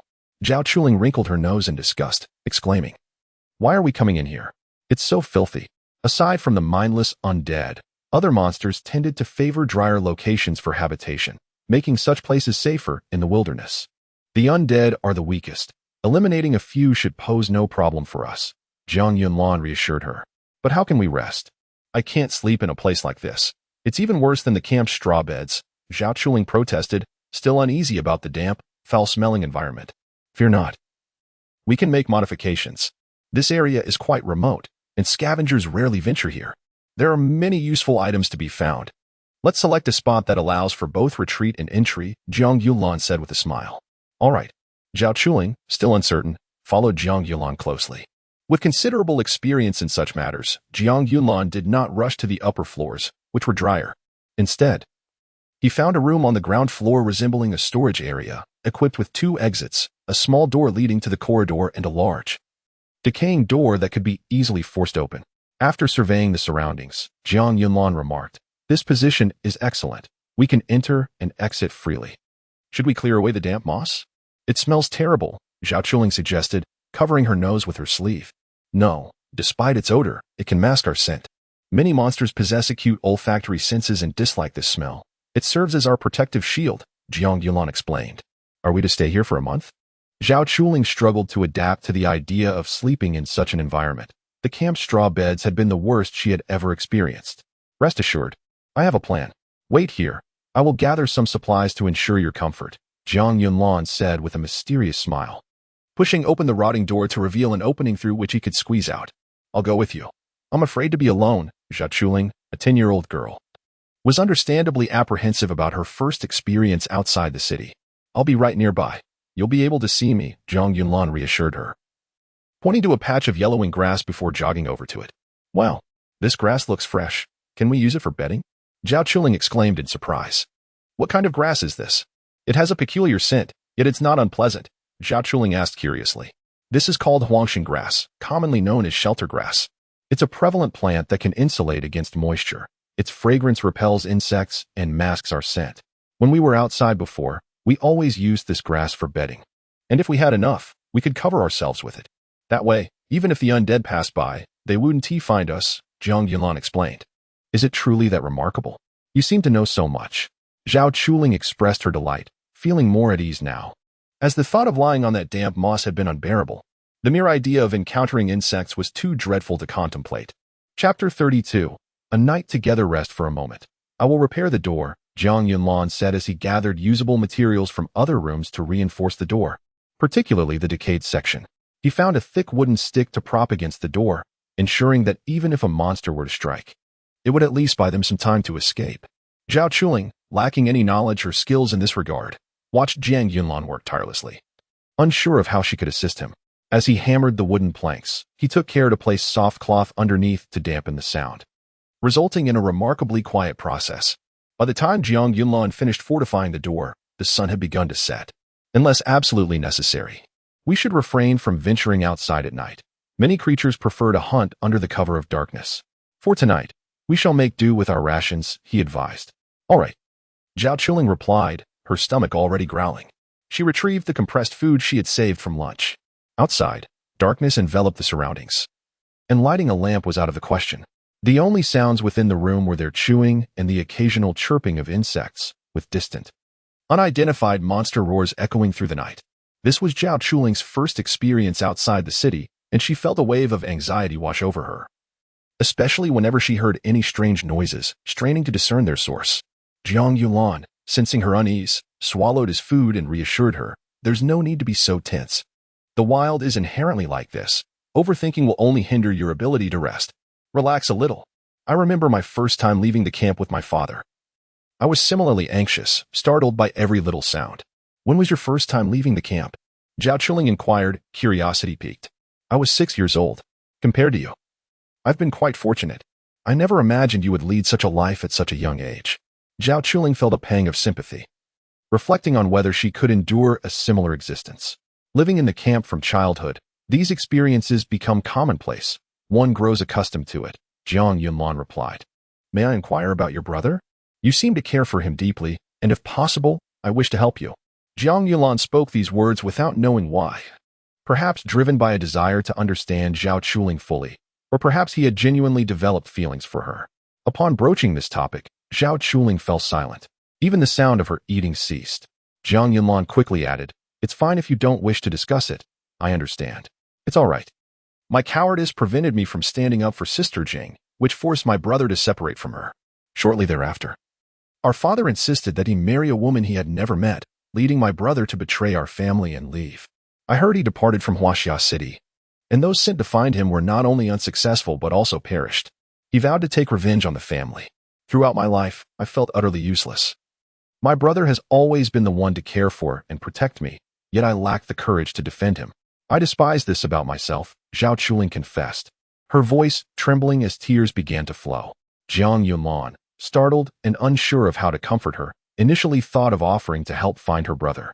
However, he realized that his own abilities were limited in the harshness of the outside world, let alone in locating someone beyond the city. Suddenly, the sounds of the insects outside ceased, causing Jiang Yunlan to panic. He quickly covered Zhao Chuling's mouth, who, startled, resisted, fearing he meant to harm her. Shoo, something is approaching. Slow your breathing and cover yourself with the grass. Be quiet, he whispered urgently. Zhao Chuling halted her struggles, and the two lay closely together on the grass bedding, their bodies pressed against one another, covered by the foliage. Before long, they heard faint shuffling sounds outside the door. The number of steps was unusual, unmistakably indicating that it was not human. It sounded like a creature with limbs. The being remained stationary outside the door, while they stayed still in their grassy refuge. A tense atmosphere enveloped the room, and both felt beads of sweat form on their foreheads, momentarily disregarding their intimate proximity. Although Zhao Chuling felt awkward about their closeness, her instinct to survive took precedence, and she remained silent.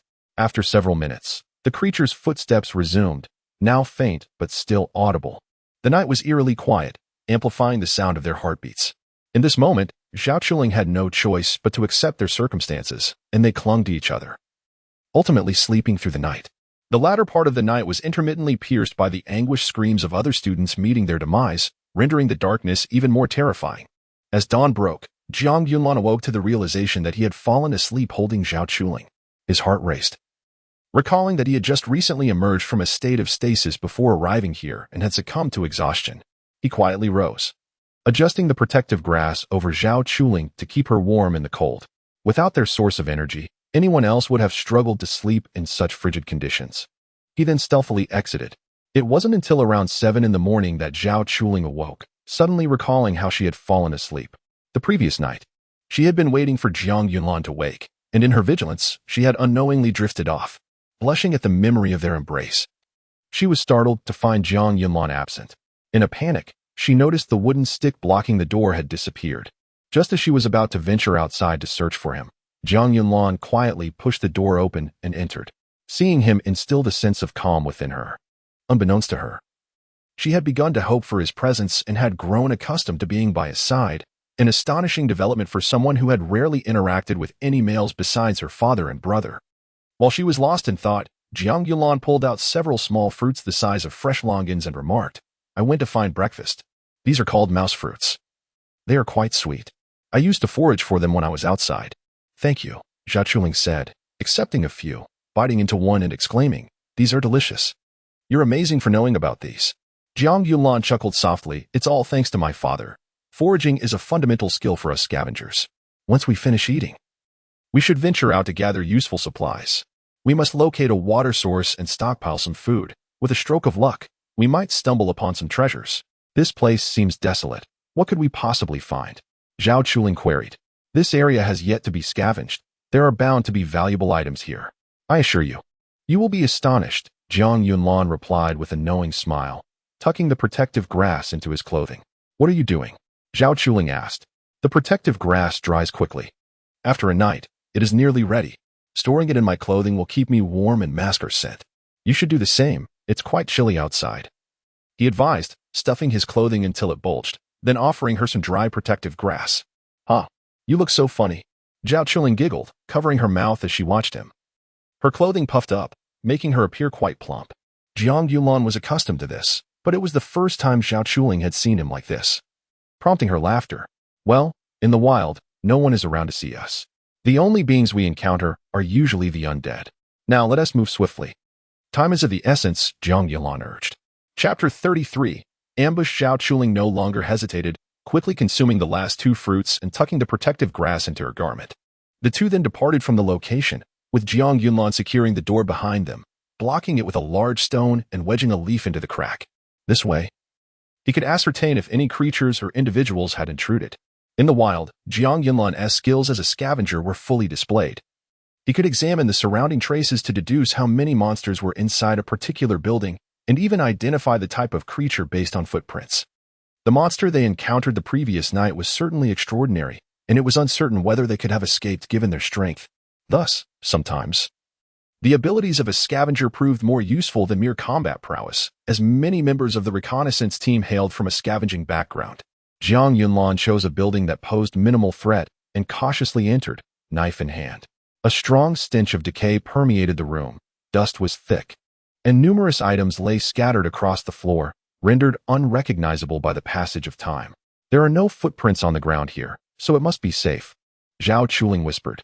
Jiang Yunlan's father had survived many years as a scavenger, not merely by luck. Jiang Yunlan had thus learned a great deal. Oh, Zhao Chuling diligently noted this. Jiang Yulan led her through each room, discovering that most items had rotted away, save for those with particularly strong preservation properties that had endured for 3 centuries. Upon reaching the 5th room, as he cautiously pushed the door open, they stumbled upon a desiccated corpse lying in the living room. Startled, Zhao Chuling relaxed upon realizing it was merely a dried corpse and intended to search for items. Jiang Yunlan swiftly halted her, whispering, "It is impossible for a corpse to remain here. Its presence indicates it must be a walking corpse.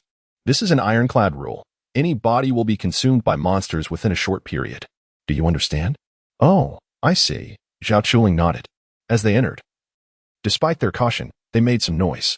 Suddenly, the walking corpse opened its eyes and lunged at them.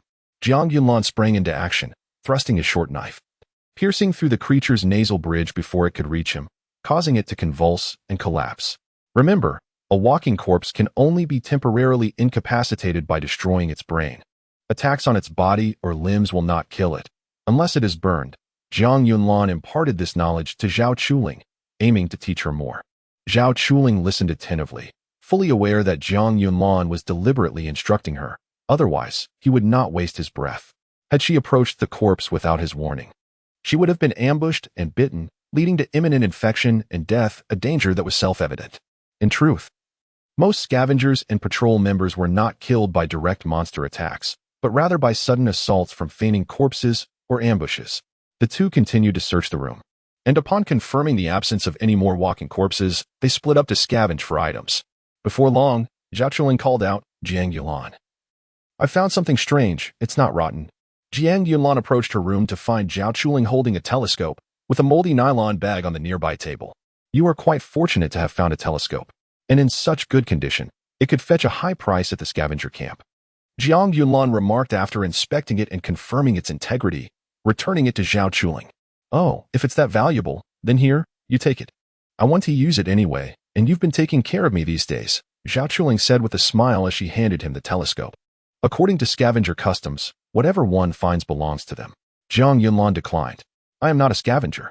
Zhao Chuling insisted on giving him the telescope. "There is no need to argue. We shall share it this month. It is quite useful for observing distant places," Jiang Yulan stated. "All right then, you keep it safe." Zhao Chuling conceded, placing the item in his hands before humming a tune and continuing her search. After thoroughly scouring the building, it was now around 3 in the afternoon. They had dispatched 4 feigning corpses and found some leather and metal, items of little use to most, but valuable to Jiang Yunlan. Before departing, they ascended to the rooftop, where they discovered some fruit from various plants. It was common to find such vegetation on rooftops, as many sun-loving plants thrive in those conditions. The fruit they found was called sunfruit, referred to as death fruit by scavengers. The fruit, resembling a red tomato, could grow in both dark and sunny environments. Though the appearance of the fruits was identical, their effects were entirely opposite. Those grown in sunlight had a pleasantly sweet and sour taste, effectively quenching thirst and alleviating hunger. Conversely, fruits grown in darkness were highly toxic, capable of claiming a life with a single bite. It was precisely this duality that gave rise to the name death fruit, with many novices meeting their demise due to it. After explaining the effects of the death fruit to Zhao Chuling, she was astonished. Realizing that such knowledge was not taught within the city, she felt a sense of admiration for those who survived outside the city, recognizing that it required both resilience and intelligence to endure. Upon exiting the building, Zhao Chuling, still exhilarated, remarked, "I've suddenly found scavenging to be quite fascinating. Discovering so many peculiar items." Jiang Yunlan smiled at her enthusiasm, and as she followed closely behind, she felt a sense of kinship, reminiscent of her brother who would shield her from harm and diligently teach her. While her brother had once guided her in cultivation, Jiang Yunlan was now imparting survival skills. She felt as though encountering him was a form of divine compensation. Scavengers are akin to thieves, even if you evade an ambush. They would merely expend more effort to eliminate you. Suddenly, Lu Quan emerged from a nearby building, flanked by two other trainees. From the front building, a masked adult male emerged, clad in a combat uniform of an instructor. Jiang Yunlan, taken aback, swiftly drew his short knife and whispered, "When the opportunity arises, we must flee." Zhao Chuling, feeling the tension, nodded anxiously, drawing her twin short swords. Chapter 34, to place one in mortal danger and then revive. Witnessing the presence of an instructor on my side, do you still dare to retaliate? I must concede, your audacity is remarkable. However, today you shall meet your demise. Lu Quan donned a pair of metallic gloves, upon which magical patterns emerged, radiating a cerulean glow. A magical device. The instructor has stated that using equipment outside the training camp's provisions is prohibited. You are cheating, Zhao Chuling exclaimed in astonishment. Haha, naive fool. This is a life and death battle. Once dead, nothing else matters. Who cares for rules? Such considerations are for those who survive. You, on the other hand, will simply lie down quietly. With fervor, Lu Quan charged forth, his claws glimmering with a blue light. Jiang Yunlan barely had time to evade, using his dagger to block the attack. Yet, this ordinary blade was no match for the magical device. It was swiftly crushed, bending and warping under Lu Quan's grip. Without hesitation, Jiang Yunlan relinquished the dagger and leapt, delivering a kick to Lu Quan's chest. Yet, upon impact, a forceful rebound sent him sprawling back, while Lu Quan merely took a step back. He chuckled heartily, brushing off his clothes. "Are you merely scratching me? With that magical armor, you appear to be quite prepared." Jiang Yunlan frowned, his hand resting on the Tianji ring. It was imperative he retrieve it, or he would perish today. Of course, I admit I underestimated you in the past. Now, with a level 1 fire claw and level 1 heart shield, I believe I have shown you the proper respect. You should feel honored, Lu Quan boasted, delighting in Jiang Yunlan's expression. At that moment, Jiang Yunlan hurled the Tianji ring. Lu Quan evaded the first, but the second ring hurtled towards his face. With a cold grunt, he caught it with his left hand, only to be astonished by the immense force, nearly causing him to strike himself. He was taken aback by the weight of the ring, just as Jiang Yunlan leaped, delivering successive kicks. The two Tianji rings on his ankles flew forth, and Lu Quan hastily swatted at them, managing only to deflect the third, while the fourth struck him squarely in the chest with a resounding thud, forcing him back 3 steps. Before Lu Quan could recover, Jiang Yunlan was upon him, his fist raised to strike his face. How swift! Lu Quan was aghast, unable to comprehend the sudden increase in Jiang Yunlan's speed, which caught him off guard. Just as this thought crossed his mind, Jiang Yunlan's fist connected with his face, causing blood to spurt from his nose as he was sent reeling to the ground. Ignoring the pain, he stared incredulously at Jiang Yunlan, unable to fathom how he could be struck despite his formidable armor. This was unacceptable. He was now a level 3 warrior apprentice. While Jiang Yunlan exhibited no signs of energy fluctuation, how could this be? The other 3 rushed in, aiming to create an opportunity for Jiang Yunlan, but as they encircled him, they were met with a swift kick that sent them flying. Not only was Jiang Yunlan remarkably fast, but his strikes were overwhelmingly powerful. Lu Quan's companions had no chance to attack. Within mere seconds, they were all knocked out cold. Impossible. This cannot be. You're not human. Lu Quan stammered in panic. The speed and strength displayed were beyond that of a mere waste without energy. Even Zhao Chuling, watching from the sidelines, was astonished. Even she. Having reached level 1 warrior status, could not rival Jiang Yunlan in physical prowess. At that moment, the masked instructor approached and remarked, "It seems that your fortnight of freezing has served as training rather than punishment. I am curious, who imparted such a unique method of cultivation to you? To rely solely on physical strength without any energy fluctuation is exceedingly rare, yet not unheard of. Who taught you? You are not worthy to know," Jiang Yunlan retorted as he dashed towards the instructor. However, the instructor merely unleashed a punch, red energy erupting forth. Jiang Yunlan attempted to evade, but the energy spread in a fan-like manner, rendering his efforts futile as he was sent flying. The force of the blow was immense. Jiang Yunlan felt as though his insides were churning violently, collapsing to the ground momentarily, unable to rise. Humph, while your physical training is commendable, you are still far from being able to contend with me. Since you refuse to speak, you hold no value. You may as well perish, the instructor sneered. Approaching with deliberate steps, his right hand poised in a knife-like fashion, red energy enveloping it, ready to deliver a finishing blow. Zhao Chuling dashed forward, her dual swords poised. Azure energy manifesting as numerous sword blades aimed at the instructor. "Ah, have you grown bolder? Dare you strike at me? Do you wish for death? I shall oblige," the instructor declared, casually sweeping his palm. The red energy surged forth, instantly dispersing the illusory blades and revealing Zhao Chuling's true form. In her moment of shock, the instructor lunged with murderous intent, leaving Zhao Chuling no time to evade. "Yin instructor," Jiang Yunlan called out in surprise. The instructor, startled, paused and turned towards the direction Jiang Yunlan was looking, but upon glancing, found nothing, realizing he had been deceived, which ignited his rage. At that moment, Jiang Yunlan rushed to seize Zhao Chuling's hand, pulling her to flee. They overcame several obstacles in their path, none able to stop them. "I understand. You are determined to eliminate that scoundrel," Lu Quan nodded in agreement. The instructor immediately pursued them at full speed. "You wish to venture to that monster's domain?" Zhao Chuling exclaimed, astonished by Jiang Yunlan's audacity. Such actions were beyond the capabilities of an ordinary person. The strength of that monster remained unknown. Should it prove formidable, the instructor might perish, leaving them next in line. Conversely, if the monster were weak, the instructor would eliminate them regardless. "We have no choice. We must proceed," Jiang Yunlan declared, abruptly altering their course and charging into the adjacent complex, crashing through the dilapidated storefront door and kicking open the rear entrance. Earlier, he had noted the monster's tracks leading into this area, surmising it was highly probable it resided here.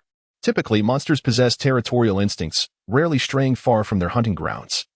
Otherwise, they would engage in conflicts with predators from neighboring territories. Thus, he was fairly certain it was located somewhere within this vicinity. According to his father's teachings, if this area was teeming with corpses, it indicated the absence of particularly powerful monsters, rendering it relatively safe. Conversely, if the area was devoid of corpses, it suggested they had entered the territory of a fearsome creature, necessitating a hasty retreat. As of now, he had encountered no corpses. As Jiang Yunlan dashed into the complex, the instructor leapt over the wall, landing a little over 10 meters behind them, scoffing, "Not bad speed for a student. You are indeed a promising candidate. But your temperament is too rigid. Do you not understand that being overly rigid leads to breakage?" Chapter 35. The Aberrant Corpse. Zhao Chuling gripped her short sword tightly, her breath quickening with anxiety. Jiang Yunlan, disregarding the instructor, began to shout and holler at the surroundings. The instructor, upon witnessing his peculiar behavior, immediately comprehended his intent. In terms of experience, the instructor surpassed Jiang Yunlan, and he also sensed that something was amiss in the vicinity. He dashed forward to intervene, aware that attracting a formidable monster could endanger himself, as well as potentially call other instructors to their aid, thereby exposing his identity, which could lead to dire consequences. If they scattered, he could only pursue one of them. Jiang Yunlan pushed Zhao Chuling aside and dashed away while continuing to yell. The instructor leaped a few steps to Jiang Yunlan's rear, unleashing a torrent of crimson energy with his right hand as he aimed to strike at Jiang Yunlan's nape. If that blow landed, it would surely be fatal. In a split second, Jiang Yunlan rolled to evade the attack, positioning himself on the ground as he kicked towards the instructor's groin. He understood that his speed could only allow him to dodge one strike. For the instructor was no less than a 3-star warrior, and the disparity in their abilities was significant. However, he failed in this attempt, as the instructor seized his ankle with his left hand, lifting him effortlessly. "You are quite adept at evasion. Let us see how you escape this time," the instructor taunted. delivering a kick aimed at Jiang Yunlan's head while he was suspended upside down, making evasion impossible. Suddenly, a sharp, forged iron rod appeared in Jiang Yunlan's hand, piercing the instructor's foot. The instructor was caught off guard by the presence of a weapon, as he had assumed Jiang Yunlan was unarmed after Lu Quan had been his short blade and discarded it. This oversight, combined with the force of his own kick, resulted in the rod impaling his foot, causing him immense pain and sweat to break out as he slammed Jiang Yunlan onto the ground. He then crouched down, gritting his teeth as he grasped the iron rod, forcibly extracting it, blood quickly soaking his footwear. Bleeding in this place was perilous. Not only would the scent attract monsters, but movement would leave a strong trail, inviting disaster. Recognizing the imminent danger, the instructor could no longer delay. He resolved to eliminate Jiang Yunlan and immediately tend to his wound. As he drew his combat knife to act, Zhao Chuling charged from behind, her pair of short swords transforming into a flurry of over a dozen blades aimed at his back. "You seek your own demise," the instructor exclaimed in rage, pivoting to sweep his combat knife, unleashing a wave of red energy that scattered the illusory blades. Just then, Jiang Yunlan leaped into view behind him, surprising the instructor. In the next heartbeat, Jiang Yunlan's right foot swept across, striking the instructor's cheek and forcing him to stagger sideways. "I will not abandon you," Zhao Chuling declared defiantly. The instructor glared at Jiang Yunlan with a mix of fury and astonishment. Even a warrior would need a moment to recover after being thrown to the ground so forcefully. This young man was capable of such a rapid counterattack, revealing an extraordinary resilience. "Young man, it seems that only true measures will suffice to defeat you," the instructor said. Raising his combat knife, its blade enveloped in a crimson energy as he assumed a combat stance. "Flank him from both sides," Jiang Yunlan shouted, charging to the right. Although Zhao Chuling still felt a flicker of anxiety in the face of the instructor, she had improved significantly. At the very least, she was willing to fight now. "Humph." Utterly deluded. "Gale slash," the instructor declared, wielding his knife in a horizontal sweep, releasing a powerful shockwave that sent both of them flying as they approached. The energy surged through their bodies. Zhao Chuling, having reached the level of a one-star warrior, was able to shield herself with her energy flow, mitigating her injuries. Jiang Yunlan, however, was swept through the shockwave and landed painfully, his face turning red, yet his physical resilience allowed him to sustain only minor injuries. The instructor was astonished. A person devoid of energy fluctuations had withstood his attack without dying. He immediately leaped above Jiang Yunlan, his hands raised with the knife poised to strike, the blade radiating a dense energy. "No," Zhao Chuling cried out in alarm, but she was already a step too late to intervene. As the blade descended, Zhao Chuling's eyes widened in horror, tears welling up in her eyes. Fueled by grief and rage, she unleashed her energy, a thick azure flow manifesting in her right hand. Flowing Cloud Palm, a technique imparted by Yi Guchen. Uncertain of its rank, the technique nonetheless surfaced in her mind at this critical moment. She thrust her palm forward, and the energy coalesced into a liquid-like azure shadow that surged forth. The instructor frowned and swiftly turned to counter with a sweeping motion of his combat knife, severing the incoming shadow. However, the shadow did not dissipate.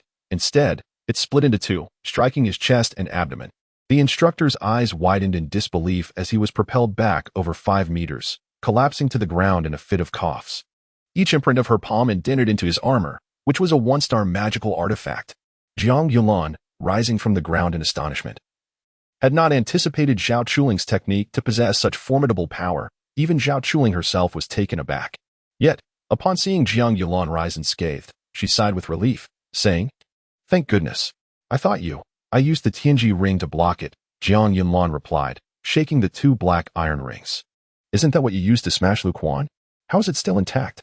Zhao Chuling questioned in surprise. Before them loomed a creature over 2 meters tall. Its limbs splayed as if it were lying down, its waist elongated, with long, clawed limbs, a mouth stretching to the roots of its ears. Devoid of eyes but possessing large, rotating ears, indicating an acute sense of hearing. "They've finally arrived. We must flee," Jiang Yunlan urged, grasping Zhao Chuling's hand as they turned to escape. "The aberrant corpse. You scoundrel!" The instructor cursed vehemently, abandoning his intent to kill and sprinting in the opposite direction. However, with his foot injured, his speed was significantly hampered, each step leaving a trail of blood behind. The instructor was painfully aware of this, and it only heightened his urgency. The aberrant corpse was immensely powerful, far beyond what he could handle alone. as Jiang Yunlan and Zhao Chuling ran for a minute. They heard the instructor's blood-curdling scream emanating from the left. Jiang Yunlan halted abruptly and pulled Zhao Chuling towards the source of the instructor's cries. "Why are we running toward the monster?" Zhao Chuling questioned, perplexed, yet she opted to trust Jiang Yunlan and followed. "Oh, you truly are a scavenger at heart." Even thinking of seizing an opportunity at a time like this, Zhao Chuling remarked with a smile. Chapter 36. The fortuitous encounter in the haystack. This is not merely taking advantage. It is about utilizing resources to their fullest. Jiang Yunlan chuckled. And as they approached the source of the earlier sound, they soon spotted the corpse of an instructor lying on the street. His armor was shredded beyond use, and most of his flesh had been devoured, with his weapon nowhere in sight. "Stay here and keep an eye on the surroundings. Call out if you notice anything amiss." "I will take a closer look," Jiang Yunlan instructed cautiously. Zhao Chuling, feeling the tension in the air as if the monster could appear at any moment, scanned the vicinity nervously. Upon nearing the instructor, Jiang Yunlan observed that only bloodied bones remained, with even the skull having been crushed beyond recognition. It was clear that he was not among the strongest instructors, Yin or Shimin Jing, who would have been capable of surviving such a swift demise. "What is your plan?" Zhao Chuling inquired anxiously. "There are other bloodstains nearby, likely indicating that the monster sustained injuries as well. I intend to lure it toward Lu Quan," Jiang Yunlan explained. "Ah, is that feasible? If it fails, we could perish. The instructor was killed in such a short time, and we would surely be unable to resist," Zhao Chuling responded, her voice trembling with fear. "Rest assured, leave it to me. Just ensure you remain hidden. In the wilderness, sometimes hunting does not require one to act directly. My father taught me how to do this," Jiang Yunlan said, pulling Zhao Chuling toward a pile of protective grass. He wrapped her shoes in the grass to conceal her scent. Jiang Yunlan removed all of his own protective grass and had Zhao Chuling hold a large bundle of fresh grass while he stepped onto the bloodstains, calling for her to follow him back to their shelter. By now, night had fallen, and Lu Quan and his group dared not linger outside, instead taking refuge in the hideout Jiang Yunlan had prepared. Lu Quan observed the abundance of protective grass and remarked, "This should be safe." This kid Jiang Yunlan has considerable wilderness survival skills. He knows how to mask one's scent. "Boss, how did this kid suddenly become so capable?" "In the beginning, he was utterly defenseless," another remarked. "Who knows? In less than a month, he nearly bested you. Could he have someone backing him?" "There's no need for you to dwell on this. I will handle it. Just follow my lead," Lu Quan replied, though he too had contemplated the matter. However, after causing so much trouble for Jiang Yunlan, no one had warned him of any threats, leading him to suspect that Jiang Yunlan had simply encountered some fortuitous circumstances. As he pondered, one of his subordinates, filled with jealousy, spoke up. "That kid indeed has his share of luck. Last night, he must have spent the night here with Zhao Chuling. A lone man and a beautiful woman together. Any man would be unable to resist. Meanwhile, we're stuck in this stinky, cold place while he enjoys a night with a beauty. It's infuriating." "Exactly. I can't stand Jiang Yunlan. This time, he must die here." Another grumbled before suddenly having a thought, his eyes gleaming with malice. "Boss, if we kill Jiang Yunlan, Zhao Chuling will be all alone. We can't just kill her. That would be such a waste. Why not have you take her for yourself, so the rest of us can benefit too?" "Humph, all you think about is women. Zhao Chuling is not so easily bullied now, but having such a beauty is worth the trouble," Lu Quan said with a lecherous grin. Though they had slept together the previous night, fatigue had dulled their senses. Now, fully awake, they felt each other's presence acutely, their hearts racing, both blushing more fiercely than ever, though the night concealed their embarrassment. They were hidden in the corner of the building, able to hear the conversations inside. As they discussed what to do with Zhao Chuling, the moment's intimacy faded, replaced by anger. Zhao Chuling's rage was understandable. Jiang Yunlan harbored similar feelings, viewing Zhao Chuling as his own, though he had never voiced it. The thought of her being defiled ignited his fury even more than the prospect of being harmed himself. Just then, they heard a faint sound of movement nearby, startling them both into silence as they slowed their breathing. A shadow approached, only 2 meters away, its nostrils flaring as it sniffed around the debris. Jiang Yunlan had meticulously cleaned the blood from his shoes, erasing most of the scent. But he feared it might still detect them. Would it truly be able to smell us? Jiang Yunlan thought anxiously, realizing they were mere half a meter from the monster. If it discovered them, they would be slain instantly. As the creature passed the debris, their plan seemed on the verge of success when suddenly, Zhao Chuling could no longer hold her breath and exhaled slightly. Jiang Yunlan swiftly covered her mouth with his own. sharing his breath with her, a tactic his father had once taught him. Zhao Chuling's eyes widened in surprise. She understood that Jiang Yulan was risking his life to protect hers. But instinctively, she tried to push him away. In response, Jiang Yulan held her tightly, and despite her struggles, she could not break free. The monster turned its attention back to the debris, swiping its claws and shattering a piece of rotten wood, the claws dangerously close to their heads. Both remained motionless. Lips pressed together, eyes shut tightly, terrified to look. If discovered, they would have no chance to escape. Their position was precarious, and the monster's speed and strength rendered them utterly defenseless. At that critical moment, the door of the building creaked open, and a head peeked out. The noise of the wood splintering had alerted the occupants inside, prompting someone to investigate. The sound of the door echoed ominously, causing the monster to pivot and lunge forward. The person peering out barely registered the shadow before their head was bitten off in an instant. Realization struck too late. A terrified scream escaped their lips. But it was cut short as the monster crunched down on their skull, devouring the upper half of their face. At once, the others inside sprang into action. Fleeing from the scene, they were all from the hunting camp and knew that a creature capable of such swift kills was no mere zombie, but a far more formidable foe. They quickly bolted through another exit. The monster pursued the three fleeing figures, and only then did Jiang Yunlan and Zhao Chuling part their lips. "I'm sorry. Don't blame yourself. You did it to save me. Let's get out of here," Zhao Chuling said, her face flushed. Emerging from the debris, Jiang Yulan swiftly wrapped protective grass around his shoes and casually donned some on his body before the two dashed into the night, vanishing into the darkness. Inside the building, the chilling sound of someone's scream echoed, sending shivers down the spines of those who heard it in the silent night. Chapter 37. Breakfast. After the two departed from their previous location, they sought refuge in a seemingly secure house, laying their makeshift shelter grass on the ground. Jiang Yulan noticed that Zhao Chuling had dropped a considerable amount of her shelter grass along the way. Thus, he generously offered her half of his own. Zhao Chuling accepted without hesitation, her cheeks flushed as she expressed her gratitude. "Thank you. Aren't you cold? I'm a man. After all, my skin is tough and resilient. So I've grown accustomed to this lifestyle. You, however, are different. Having a bit more will offer you comfort. Rest well, and you'll have the energy for tomorrow." Jiang Yulan replied, settling cross-legged on his thin bed of grass. Zhao Chuling gazed at Jiang Yulan, the memory of the previous scene causing her cheeks to redden again. She opened her mouth to speak, but ultimately remained silent. After they filled their stomachs with some fruit, they sat in meditation for several hours, retiring to sleep in the latter part of the night. The following morning, Jiang Yulan, as per his usual routine, woke before 5 o'clock. The temperature in early winter was at its lowest, hovering around -2°C. He quietly rose and ventured outside in search of food.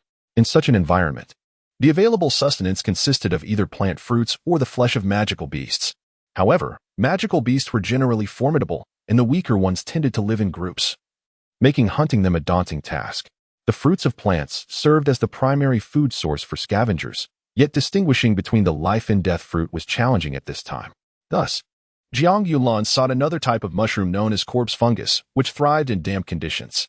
Its appearance was rather unappealing, and it emitted a foul odor, rendering it inedible to any beast. Typically, corpse fungus grew in dark and moist spots at the base of large trees, making it relatively easy for Jiang Yulan to locate.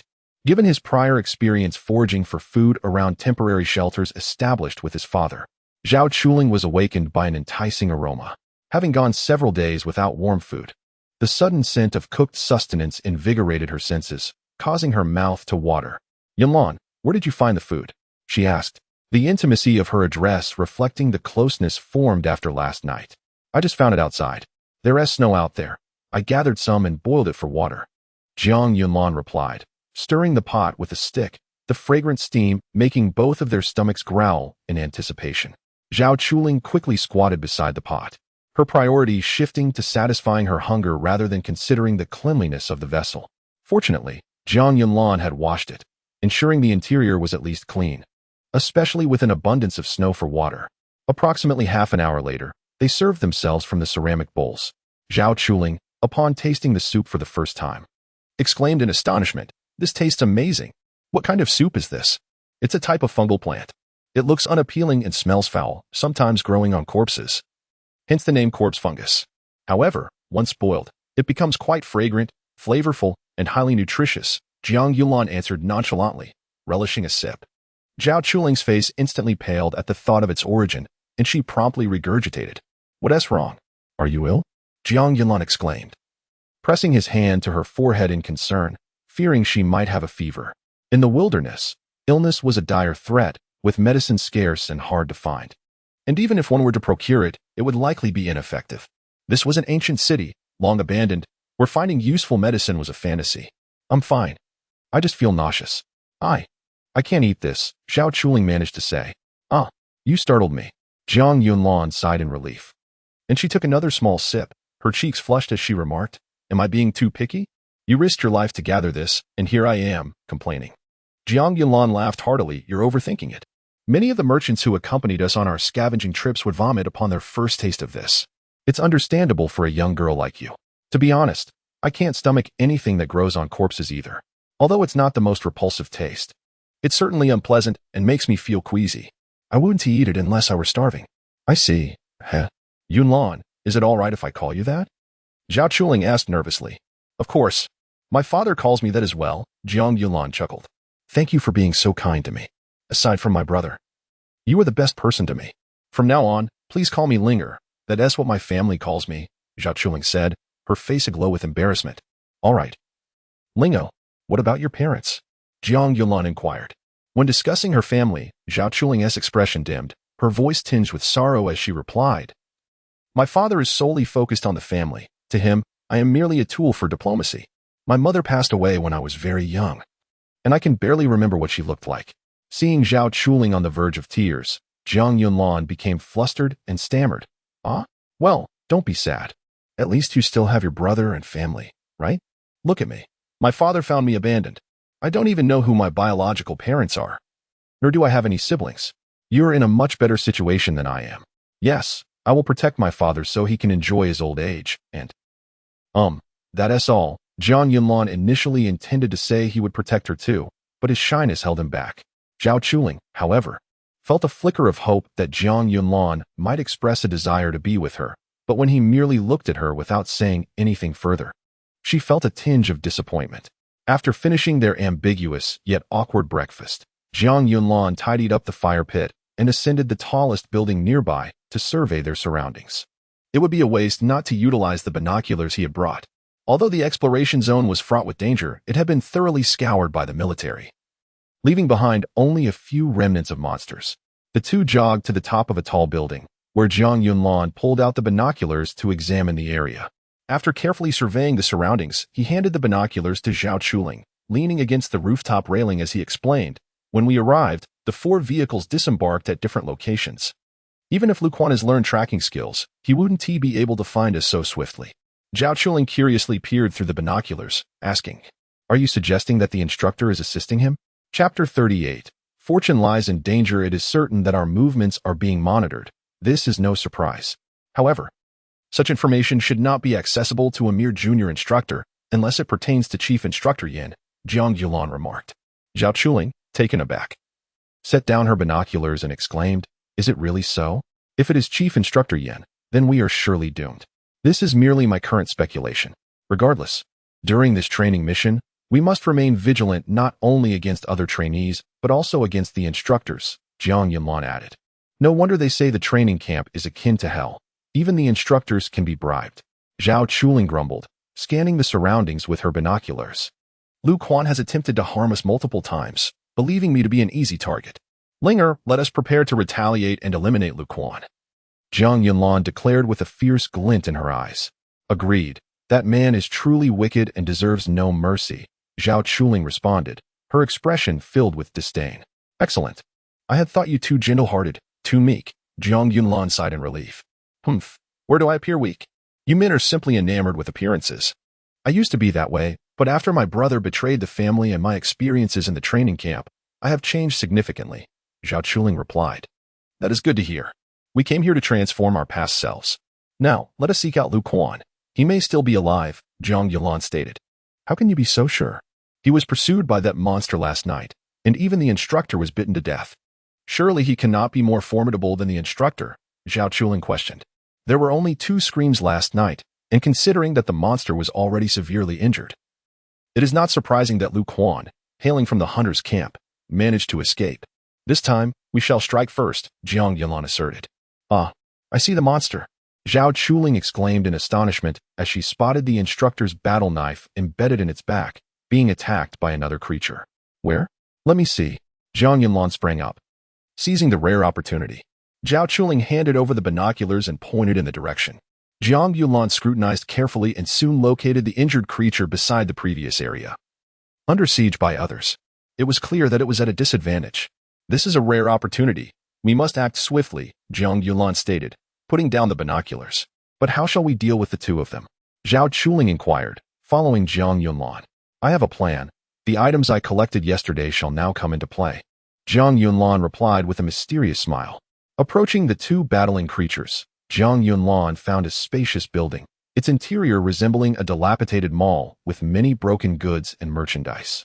Using the materials gathered the previous day, he set up a simple yet effective trap. Peering through the window with her binoculars, Zhao Chuling remarked, that creature is doomed. One of its claws has been severed, and it should soon meet its end. Then let us wait a little longer, Jiang Yunlan replied, also leaning against the window. Follow my lead. Let us move, Jiang Yunlan commanded, catching a short sword tossed by Zhao Chuling and charging out of the building toward the monster. Zhao Chuling quickly positioned herself at the trap's pull line, having prepared ample concealment grass to mask her scent. As Jiang Yunlan reached halfway, the newly arrived creature sensed his presence, halting its tearing and glaring at him, emitting a low growl as its claws struck the ground, easily piercing the hard concrete. With a flick of his mind, the two celestial rings on his ankles glowed with runes and expanded. At that moment, Jiang Yunlan leaped, kicking forward as the celestial rings shot out in succession. Each celestial ring now weighed 75 pounds, and upon release, their impact was formidable. The creature, enraged, rose to its feet, sweeping its front claws to swat away the incoming rings, which slammed into the nearby wall, shattering the bricks.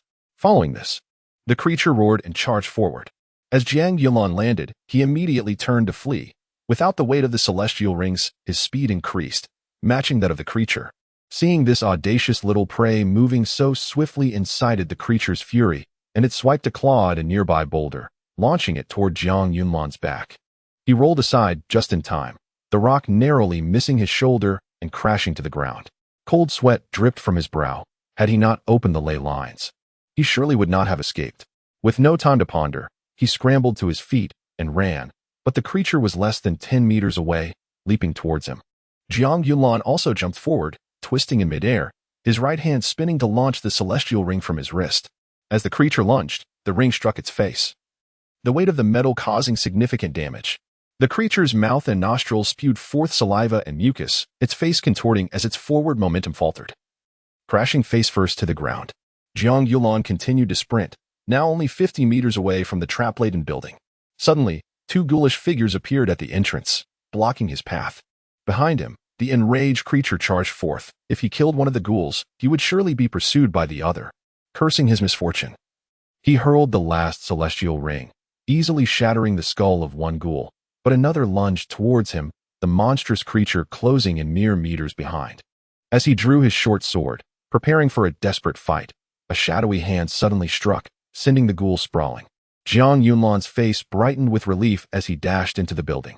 The creature followed closely, bursting through the door just as Zhao Chuling pulled the rope, causing a simple net to spring up from the ground, large enough to ensnare the creature. Jiang Yunlan rushed to a stone pillar, severing the rope binding it. One of the snares suddenly tightened, capturing the creature at the door. Now trapped, the creature roared and thrashed, the simple bindings threatening to snap. Zhao Chuling, wrapping the rope around a nearby pillar, braced herself to maintain tension. Jiang Yunlan surged forward, embracing the creature's back, driving his sword into its neck. The creature's struggles intensified as Jiang Yunlan gripped the hilt with both hands, pushing forcefully to widen the wound, aiming for the gap in its vertebrae. The blade pierced deep, targeting the nerves that controlled the creature's movements. Regardless of its strength, it would be rendered powerless. His father had told him that ghouls were once human, their anatomy largely similar, with their mobility governed by the nerves within the vertebrae. As the wound widened, the creature's howls grew louder, yet its thrashing diminished significantly. Just as victory seemed within reach, the rope snapped. Zhao Chuling had pulled too hard and fell to the ground. The creature, freed, immediately clamped down on the rope before Jiang Yunlan could react. In a moment of panic, he clung tightly to the creature's head, pressing himself against its back. The most secure position he could find. Chapter 39. Crystal Core. The aberrant corpse writhed in a frenzy, its hands reaching out towards Jiang Julan. However, due to severed nerves, its movements were hindered, and it struggled to lift its arms. After several futile attempts, it resorted to crashing its back against the wall. Noticing the swiftly approaching wall, Jiang Yulan braced himself against the sword's hilt, allowing his back to collide with the stone surface. Utilizing the force of the aberrant corpse, he thrust the short sword in, piercing its cervical vertebrae until the tip emerged from its throat. The aberrant corpse trembled violently, blood gushing from its mouth, and after a few convulsive shudders, it lost control and collapsed onto the ground. It attempted to prop itself up with its hands, but after a few futile tremors of its fingers, it could not support its own weight. Jiang Yunlan, racked with pain from the impact, especially in his chest, feeling as though his lungs might burst, found the pain in his back to be surprisingly negligible. The collision had created a hole in the wall, with bricks cascading outward. Sitting in the corner, he coughed several times before chuckling. What a windfall. The crystal core is immensely valuable. Once the pain subsided, Jiang Yunlan rose, preparing to sever the head of the aberrant corpse. However, as he stood, the corpse suddenly turned its head, its tongue shooting out towards Jiang Yunlan's face. At that moment, a figure lunged forward, severing the tongue just inches from Jiang Yunlan's nose. The severed tongue, writhing like a worm, fell to the ground. Jiang Yunlan, startled and drenched in cold sweat, turned to see Zhao Chuling and expressed his gratitude. Noticing the still twitching tongue, he exclaimed, "Linger, quickly behead it." This creature possesses formidable regenerative abilities. Although Zhao Chuling felt a pang of fear, she hesitated no longer. Otherwise, the corpse's recovery would seal their doom. She raised her short sword and struck where Jiang Yulan had previously stabbed, where the cervical vertebrae were nearly severed. With a decisive blow, she cleaved through the neck. For she was now a one-star warrior, her strength surpassing that of ordinary individuals. Both felt a wave of relief wash over them. Jiang Yulan, recalling something, urged, "Hurry. Extract the crystal core, and let's leave. The stench of the aberrant corpse's blood will attract other monsters." Ignoring her disgust, Zhao Chuling understood the value of the crystal core. The inhabitants of the city were well aware of it too. She plunged her short sword into the head of the corpse, attempting to excavate it from the severed neck. But the skull proved to be remarkably hard, making it a cumbersome task with an ordinary short sword. Jiang Yunlan retrieved another short sword and hurried to the already deceased aberrant corpse, extracting the crystal core and pulling out the one-star magic tool, the solitary wind blade, embedded in its back. Just as they finished, a multitude of ghouls, drawn by the scent of blood, began to converge upon them. The sheer number was alarming. Had they delayed even slightly longer, they might have been surrounded by the horde. Once they distanced themselves from the area, Zhao Chuling, still trembling from the encounter, gasped. "That was close. Thank goodness for your experience. Otherwise, we would have perished." Jiang Yulan, though he had faced perilous situations before, had never encountered one as exhilarating as today. Wiping the sweat from his brow, he suggested, "Let us find a place to rest. We should absorb the 2 crystal cores. We wouldn't want the instructors confiscating them." "Will they really confiscate what we hunted?" Zhao Chuling questioned, her brow furrowing in skepticism. "Better safe than sorry. I have never been to the city. But my father always warned me against trusting others too readily," Jiang Yunlan replied. "All right, but are you injured?" Zhao Chuling asked, her concern evident as she worried about any internal injuries Jiang Yunlan might have sustained. "I'm fine, feeling much better now. I'm quite robust, so let's move," he assured her, demonstrating his health by waving his arms. Together, they sought a temporarily secure location to sit cross-legged and absorb the crystal cores. All magical beasts possess crystal cores, and so do aberrant corpses. A crystal core is a concentration of a monster's innate energy, as they do not practice cultivation. The energy they absorb accumulates until it coalesces into a core. The location of the core is not fixed and varies by species. For aberrant corpses, it typically resides in the brain. Crystal cores also vary in rank, with 1 star being the lowest. In theory, there are cores up to 10 stars, but in Huaxia City, the highest level publicly recorded is 7 stars. A crystal core represents the solid form of innate energy, and anyone can channel their own energy to absorb this power, thus transforming it into their own, a shortcut to cultivation. If one relies solely on their innate energy, it would take 3 years to become a 1-star warrior. However, by absorbing a crystal core, one could achieve this in a matter of months, or at most, within a year. Of course, this only pertains to energy accumulation. To reach one-star status, one must also guide the energy through their body's meridians. Otherwise, mere energy enhancement is futile. Zhao Chuling absorbed her one-star crystal core in merely 3 hours, her eyes gleaming with delight as she exclaimed, "Yunlan, the method you helped me refine is incredibly powerful. Previously, it took me 3 days to absorb a one-star crystal core, but now it only takes 3 hours. It's astounding." Jiang Yulan completed his absorption in just 1 hour. Sitting guard nearby, aware that any disturbance during absorption could lead to complications. "As long as you're pleased. I, too, am surprised," he mused, marveling at how easily Zhao Chuling's cultivation method had improved under his guidance. If she were to truly delve into his teachings, her progress would be remarkable. After absorbing the one-star crystal core, they felt a surge of energy, as if sustenance was no longer necessary. Though this was merely an illusion, they still required food. They had stocked up on numerous life and death fruits, which would suffice for their hunger. Observing the time, which was around midday, Jiang Yunlan proposed, "Let us venture out to procure some food. Our supply of life and death fruits is dwindling. Now that we possess a one-star magic tool, we need not fear a few ghouls. Indeed, we should also gather any useful items. They may come in handy," Zhao Chuling agreed. "Huh, you're starting to resemble a scavenger," Jiang Yunlan chuckled. "Humph, that's all learned from you," Zhao Chuling playfully retorted. This area was a semi-exploration zone, where scavengers had not yet ventured, resulting in an abundance of resources. Fruits and such were easily found, unlike in exploration zones, where food was scarce. And even water could sometimes be depleted. In less than an hour, with their bags filled to the brim, Jiang Yulan suggested, "Let us find Lu Quan. After absorbing the one-star crystal core, I feel I've gained some strength. We should have no trouble defeating him." "Yes, let us set off," Zhao Chuling nodded in agreement. Jiang Yunlan sought the highest building, climbing to the rooftop to survey the surroundings with a telescope. Randomly searching in such a place would be unwise, as they could inadvertently trespass into a formidable creature's territory. As he scanned the area with the telescope, he quickly noticed a 3-story office building surrounded by guards, with signs of a struggle within. His face lit up with excitement as he remarked, "No wonder the instructors chose the semi-exploration zone for our first wilderness survival. They must have other objectives." Zhao Chuling approached, taking a look through the telescope, her eyes widening in astonishment. "What are the instructors doing in there? It seems like quite a fierce battle. Could it be infighting? Impossible. Observe the positions of the guards surrounding the building.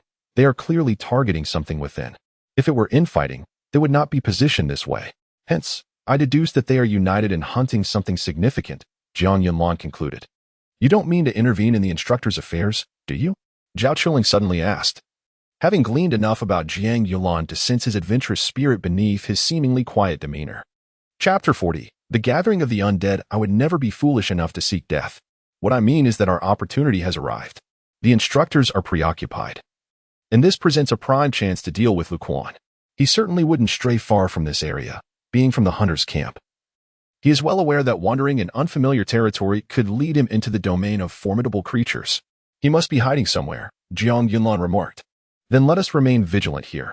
The moment he shows himself, we shall know," Zhao Chuling replied. The two of them took turns observing their surroundings, employing their binoculars to scan for any anomalies, which led them to spot several other students. However, they paid little mind to these others, only glancing briefly before returning their focus to Lu Quan. Yet, as the clock approached 3 in the afternoon, their eyes grew weary from searching, and they had yet to catch a glimpse of Lu Quan. Zhao Chuling blinked, rubbing her eyes, and said, "He must be hiding. I can feel the tears welling up." "Take a break. I will continue to watch," Jiang Yunlan said, resuming her observation. Suddenly, a window on the 3rd floor of the training camp's encircled building shattered, and a dark figure burst forth, followed closely by Instructor Yin and a young man who leapt out simultaneously. The young man wielded twin daggers, crackling with arcs of electricity, aimed at the dark figure, while Instructor Yin brought down a massive blade with force, the two attacking from either side. The dark figure seemed desperate, lunging toward the encircling guards. Its black hands elongated effortlessly, piercing the throats of the guards with astonishing speed. These guards were at least first-tier warriors, yet they had no opportunity to retaliate against this injured dark figure, highlighting the creature's formidable power.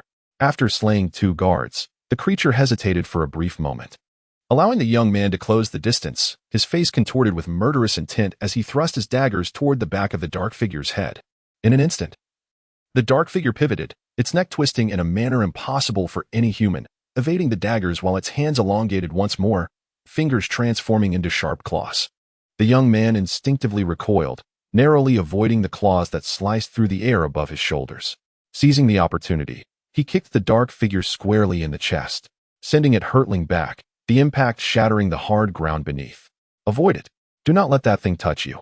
Burn the bodies of those two fallen guards. Instructor Yin shouted, refraining from pursuing as he called out to the surrounding guards. Seeing the dark figure on the ground, he immediately leaped into strike. His blade connected with the creature's abdomen, creating a deep wound, yet no blood flowed. Instead, slimy tendrils emerged from the wound, ensnaring the blade.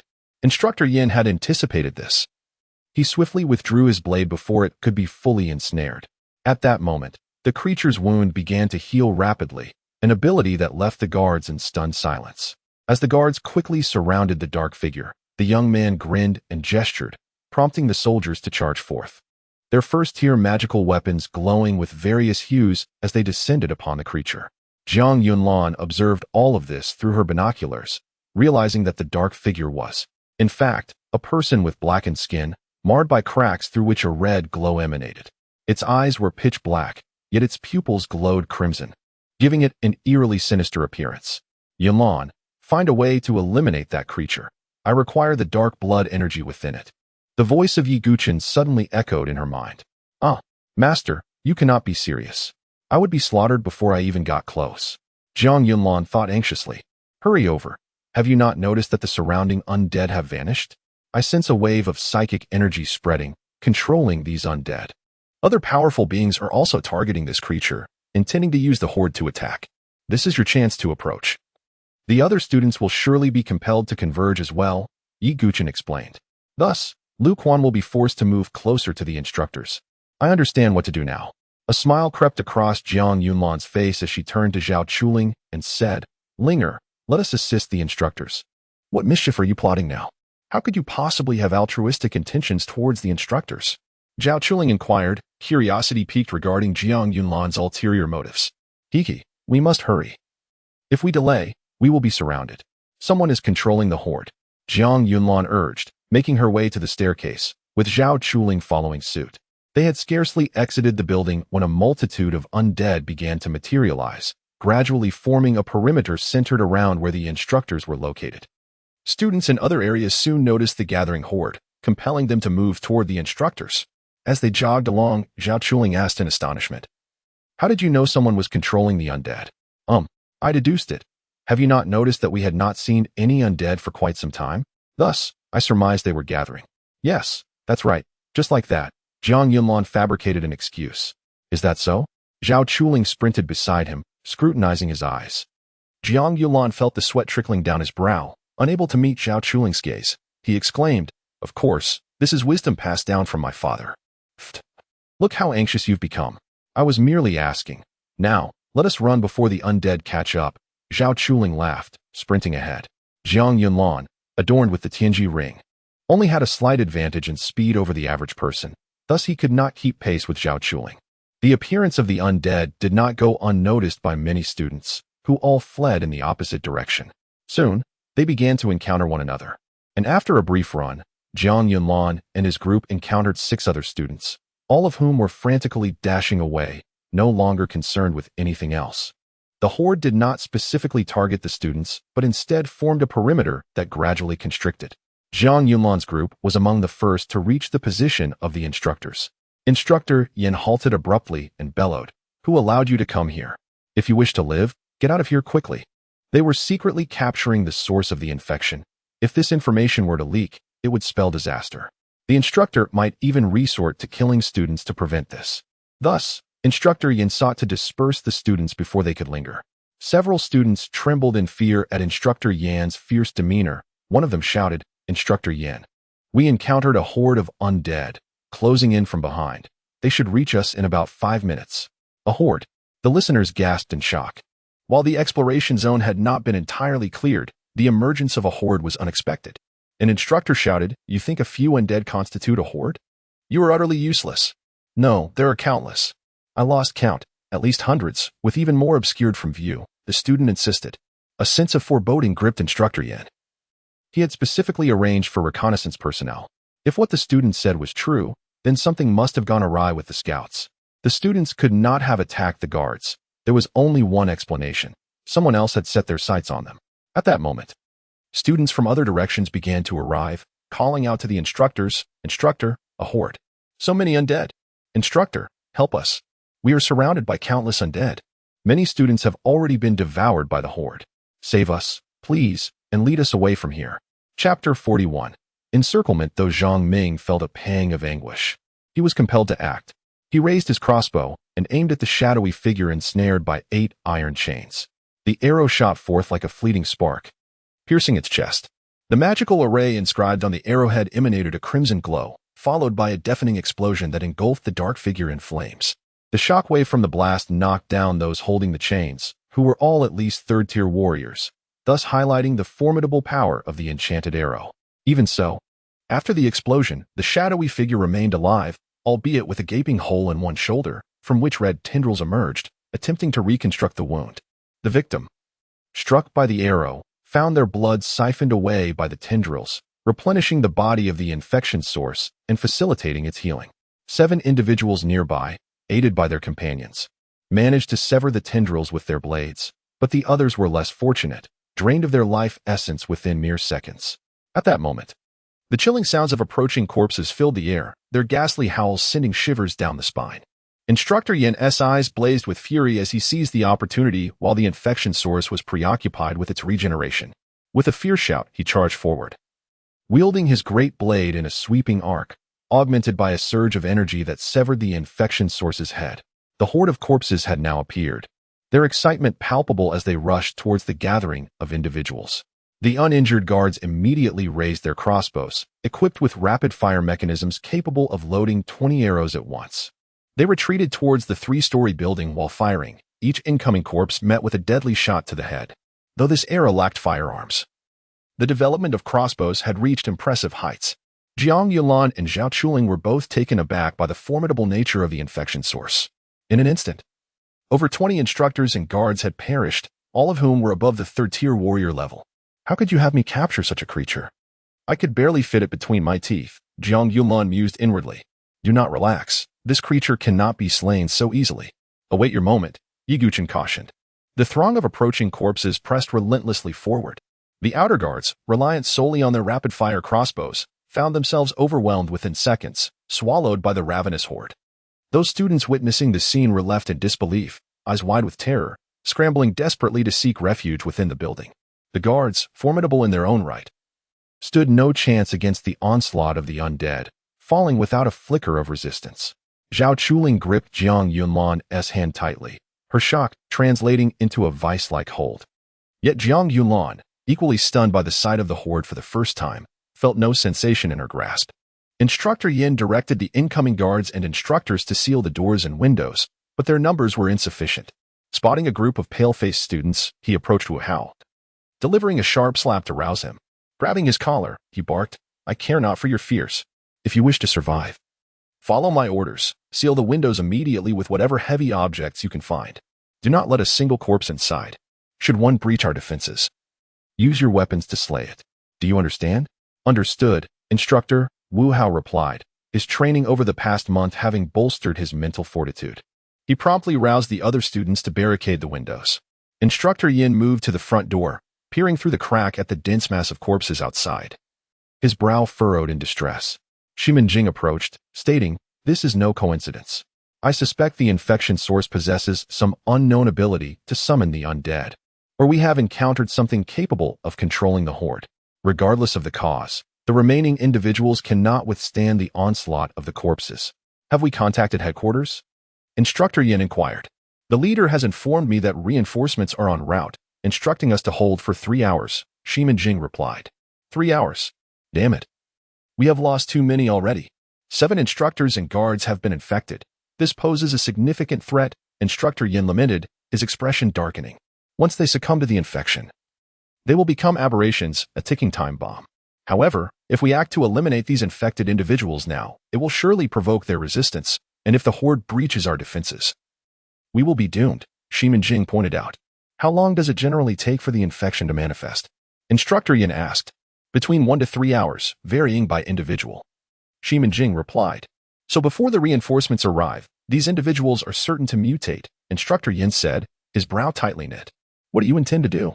Shimin Jing asked, raising his hands in a gesture of indifference.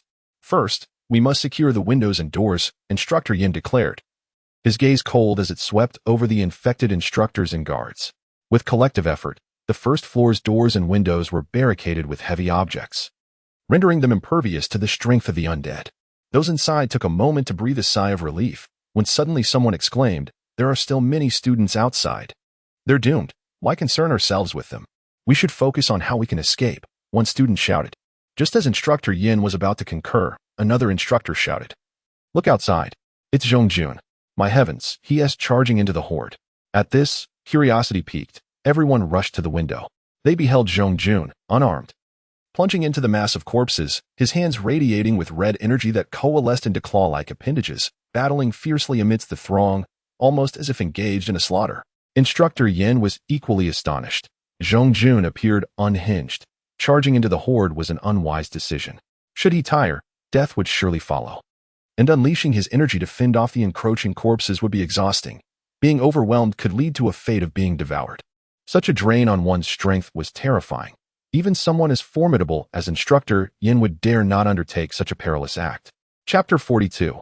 Infection. While everyone believed that Zhongjun had lost his sanity, he was, astonishingly, tearing apart the undead while laughing maniacally.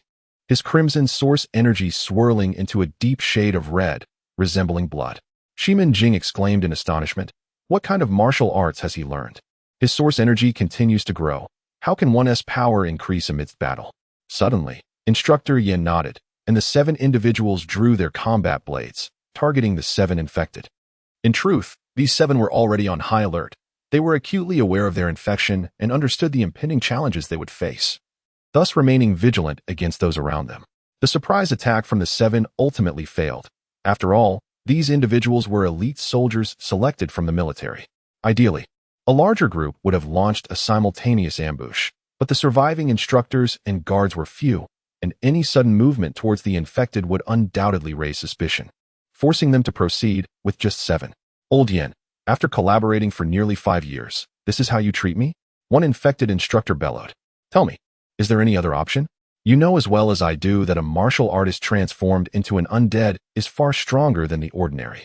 Instructor Yin exhibited no remorse for the exposed ambush. His gaze remained as resolute as ever. The trainees were left in shock. It was their first encounter with the infected. Although they had previously heard of the humane execution of the infected, such events felt distant until the reality unfolded just a month into their training camp, starkly illustrating the harshness of their reality. At that moment, no one knew how to act. Truth be told, none wished to harm their comrades.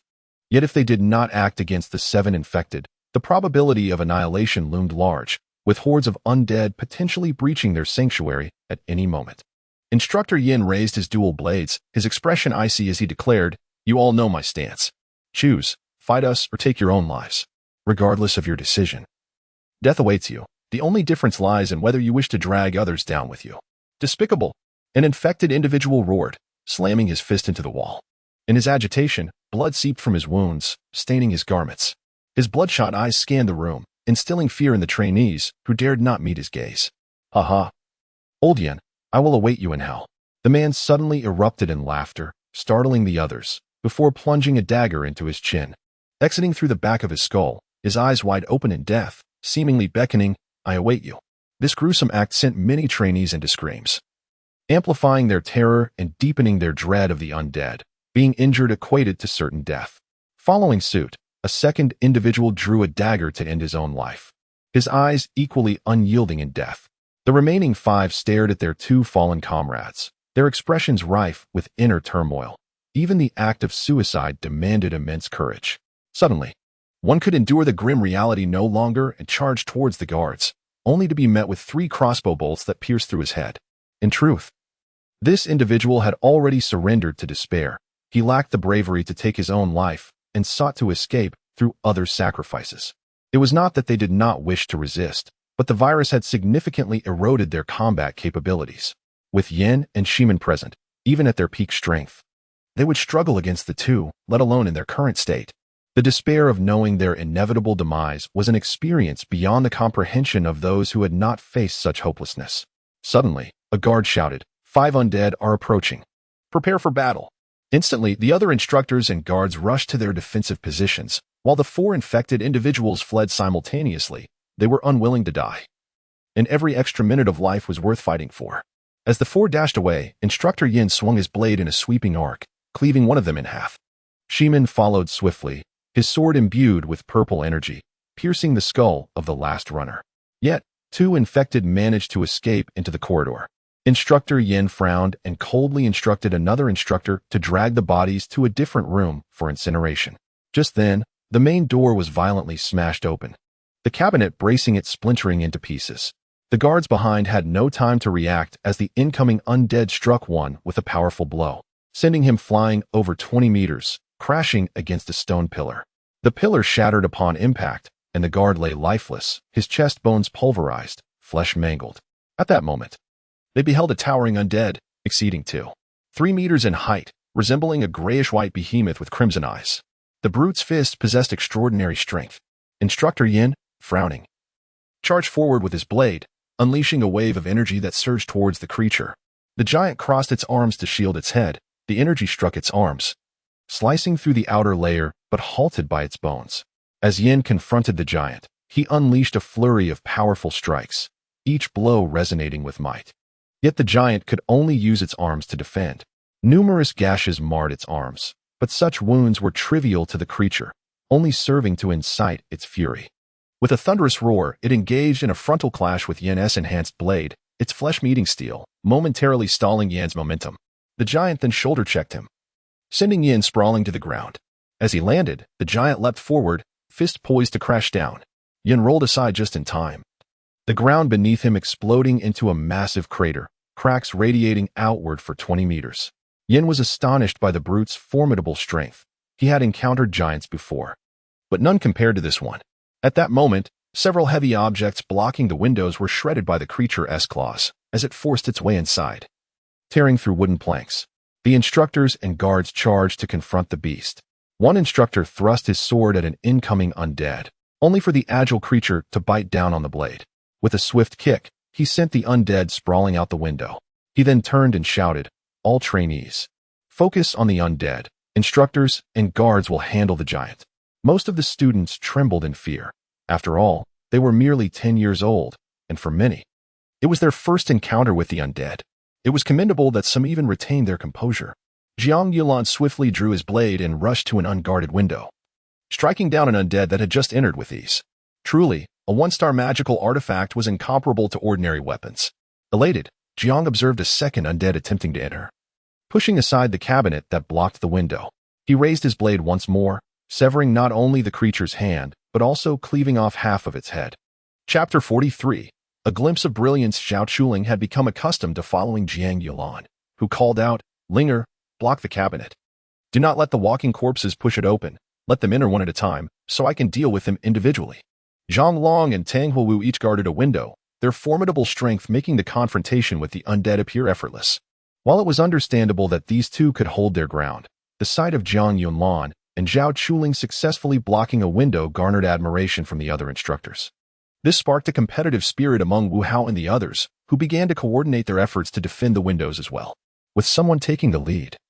The other students found courage, and utilizing their advantageous position, it was not difficult to eliminate a walking corpse. The involvement of the students brought a sense of relief to the instructors. The instructor wielding a long sword relinquished his position to Tang Huowu and rushed to support Instructor Yin. Together, they managed to withstand the onslaught of a giant corpse. As the battle commenced, the sword-wielding instructor exclaimed, "This is no ordinary giant corpse." Zhang Ming frowned. Despite his desire for Instructor Yin to perish, he recognized the necessity of their combined strength. If the instructors faltered, he too would face dire consequences. He nodded to those nearby, signaling them to join in the assault against the giant corpse. Moments later, the ceiling above collapsed, and a figure descended, landing beside a soldier. With a bone blade resembling a curved knife, it sliced through the soldier's body from shoulder to waist with a clean cut. The speed of the attack was so rapid that the soldier was unaware until blood erupted from his body as he turned, and in terror, he screamed before collapsing in two halves. Zhang Ming, filled with rage and shock, swiftly drew the lightning stabs lodged at his sides, channeling energy into them as arcs of electricity crackled forth. The speed of the lightning stabs was akin to a flash of lightning, piercing the heart of the aberrant corpse before it could react. A smile broke across Zhang Ming's face, even if he could not kill it. The electric shock would surely incapacitate the creature. However, just as he reveled in his success, the aberrant corpse struck his face with its left hand, sending him flying through the air. Before he could regain his footing, the creature appeared before him, its right hand wielding a bloodied bone blade ready to deliver a fatal blow. Zhang Ming, horrified, hastily raised the lightning stabs to shield his head. In an instant, the blade flashed, shattering his right hand and causing one of the stabs to fly from his grasp. In shock, he glanced at the isolation pouch on the ground, steeling himself as he retrieved a hand crossbow. After loading a burst arrow imbued with one-star magic, he declared, "To preserve the source of infection, I must apologize." With a pull of the trigger, the burst arrow shot forth, piercing the soldier's body and striking the aberrant corpse in the abdomen. An explosion followed, obliterating the suspended soldier and severely injuring another soldier nearby, who was engulfed in flames, writhing on the ground in agony. The aberrant corpse screamed, its abdomen torn open, charred blood and entrails spilling forth, its lower half nearly severed. With this, the once swift creature was rendered nearly incapacitated. Zhang Ming withdrew the lightning stabs, watching as the aberrant corpse collapsed, twitching briefly before falling still. He quietly addressed the two subordinates he had slain. "I shall report to the higher-ups that you were martyrs, ensuring your families receive a substantial compensation."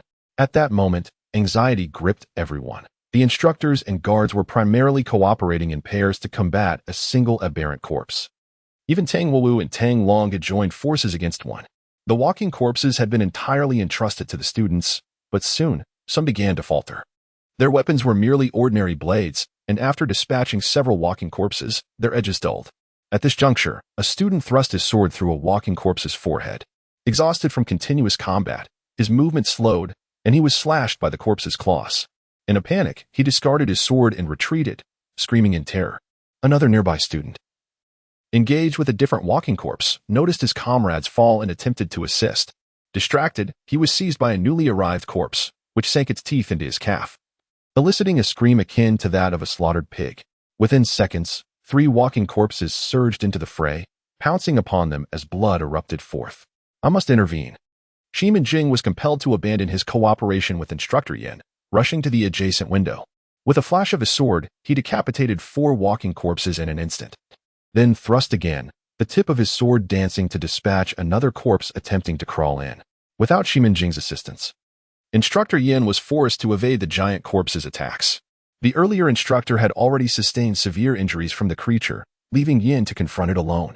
Jiang Yinlan furrowed her brow and said, "Linger, you should be capable of handling the walking corpses, right? Instructor Yin cannot falter, otherwise we shall all perish." "I fear." Zhao Chuling was anxious about facing them alone. "You will be just fine. You are now a 1-star warrior.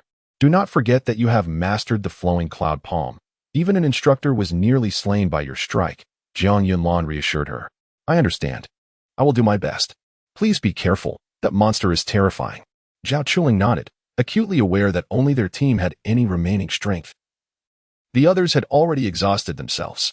Feeling her body grow light, she called out, "Instructor Yin, I will create an opportunity for you. Do not interfere, just hold the window." Instructor Yin admonished, "The giant corpse is beyond your capability." Before he could finish, Jiang Yunlan dashed towards the giant corpse with astonishing speed. So swift that even Instructor Yin only caught a fleeting glimpse before blood erupted from the giant's body. Chapter 44. Speed Beyond Limits. Jiang Yunlan had just witnessed the formidable combat prowess of the giant corpse and understood that even with the solitary wind blade, she could inflict little more than superficial wounds, even if she struck a vital point. Thus, her only recourse was to create an opportunity for Instructor Yin to deliver a decisive blow that could turn the tide of battle. The giant corpse roared in fury, turning to seize the prey that dared to attack it, yet found only emptiness in its wake. In that moment, Jiang Yunlan darted in from another angle, once more causing blood to spurt from the creature's body. No matter how fervently the giant corpse attempted to grasp her, it could only catch fleeting glimpses of her silhouette, never even grazing her garments, while its own wounds multiplied.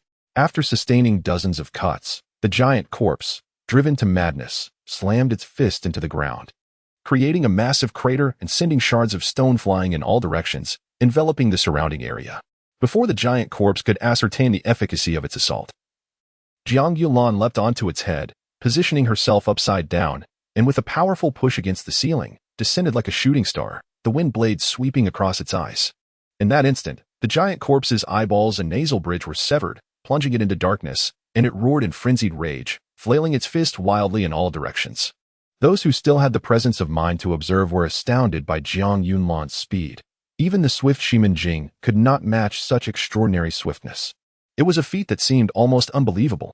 "Well done," Instructor Yin exclaimed. Though equally astonished, he hesitated not a moment. The opportunity created by Jiang Yunlan was not to be squandered. As the giant corpse's eyes were severed, he surged forth, his great blade sweeping with a crescent of azure energy, cleaving through the creature's neck and sending its head flying to the ground.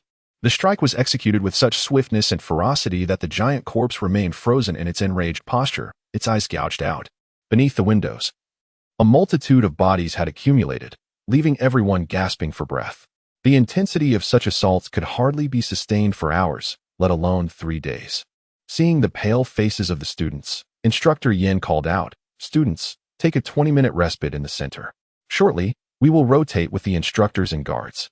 Everyone will take turns defending." Upon hearing this, the students sighed in relief, retreating regardless of gender, abandoning decorum to lie on the ground, panting. The instructors, being martial artists, possessed far superior endurance compared to the students, most of whom were still at the apprentice level. Given the disparity in combat experience, while students could manage half an hour of fighting, instructors could sustain themselves for 3 hours. Indeed, I've never seen someone so strong without any source energy, Zhang Ying remarked curiously. This question piqued everyone's interest, and they turned their gazes toward Jiang Yulan. He sensed a shift in how they regarded him. The very purpose of his presence here was to alter their perceptions.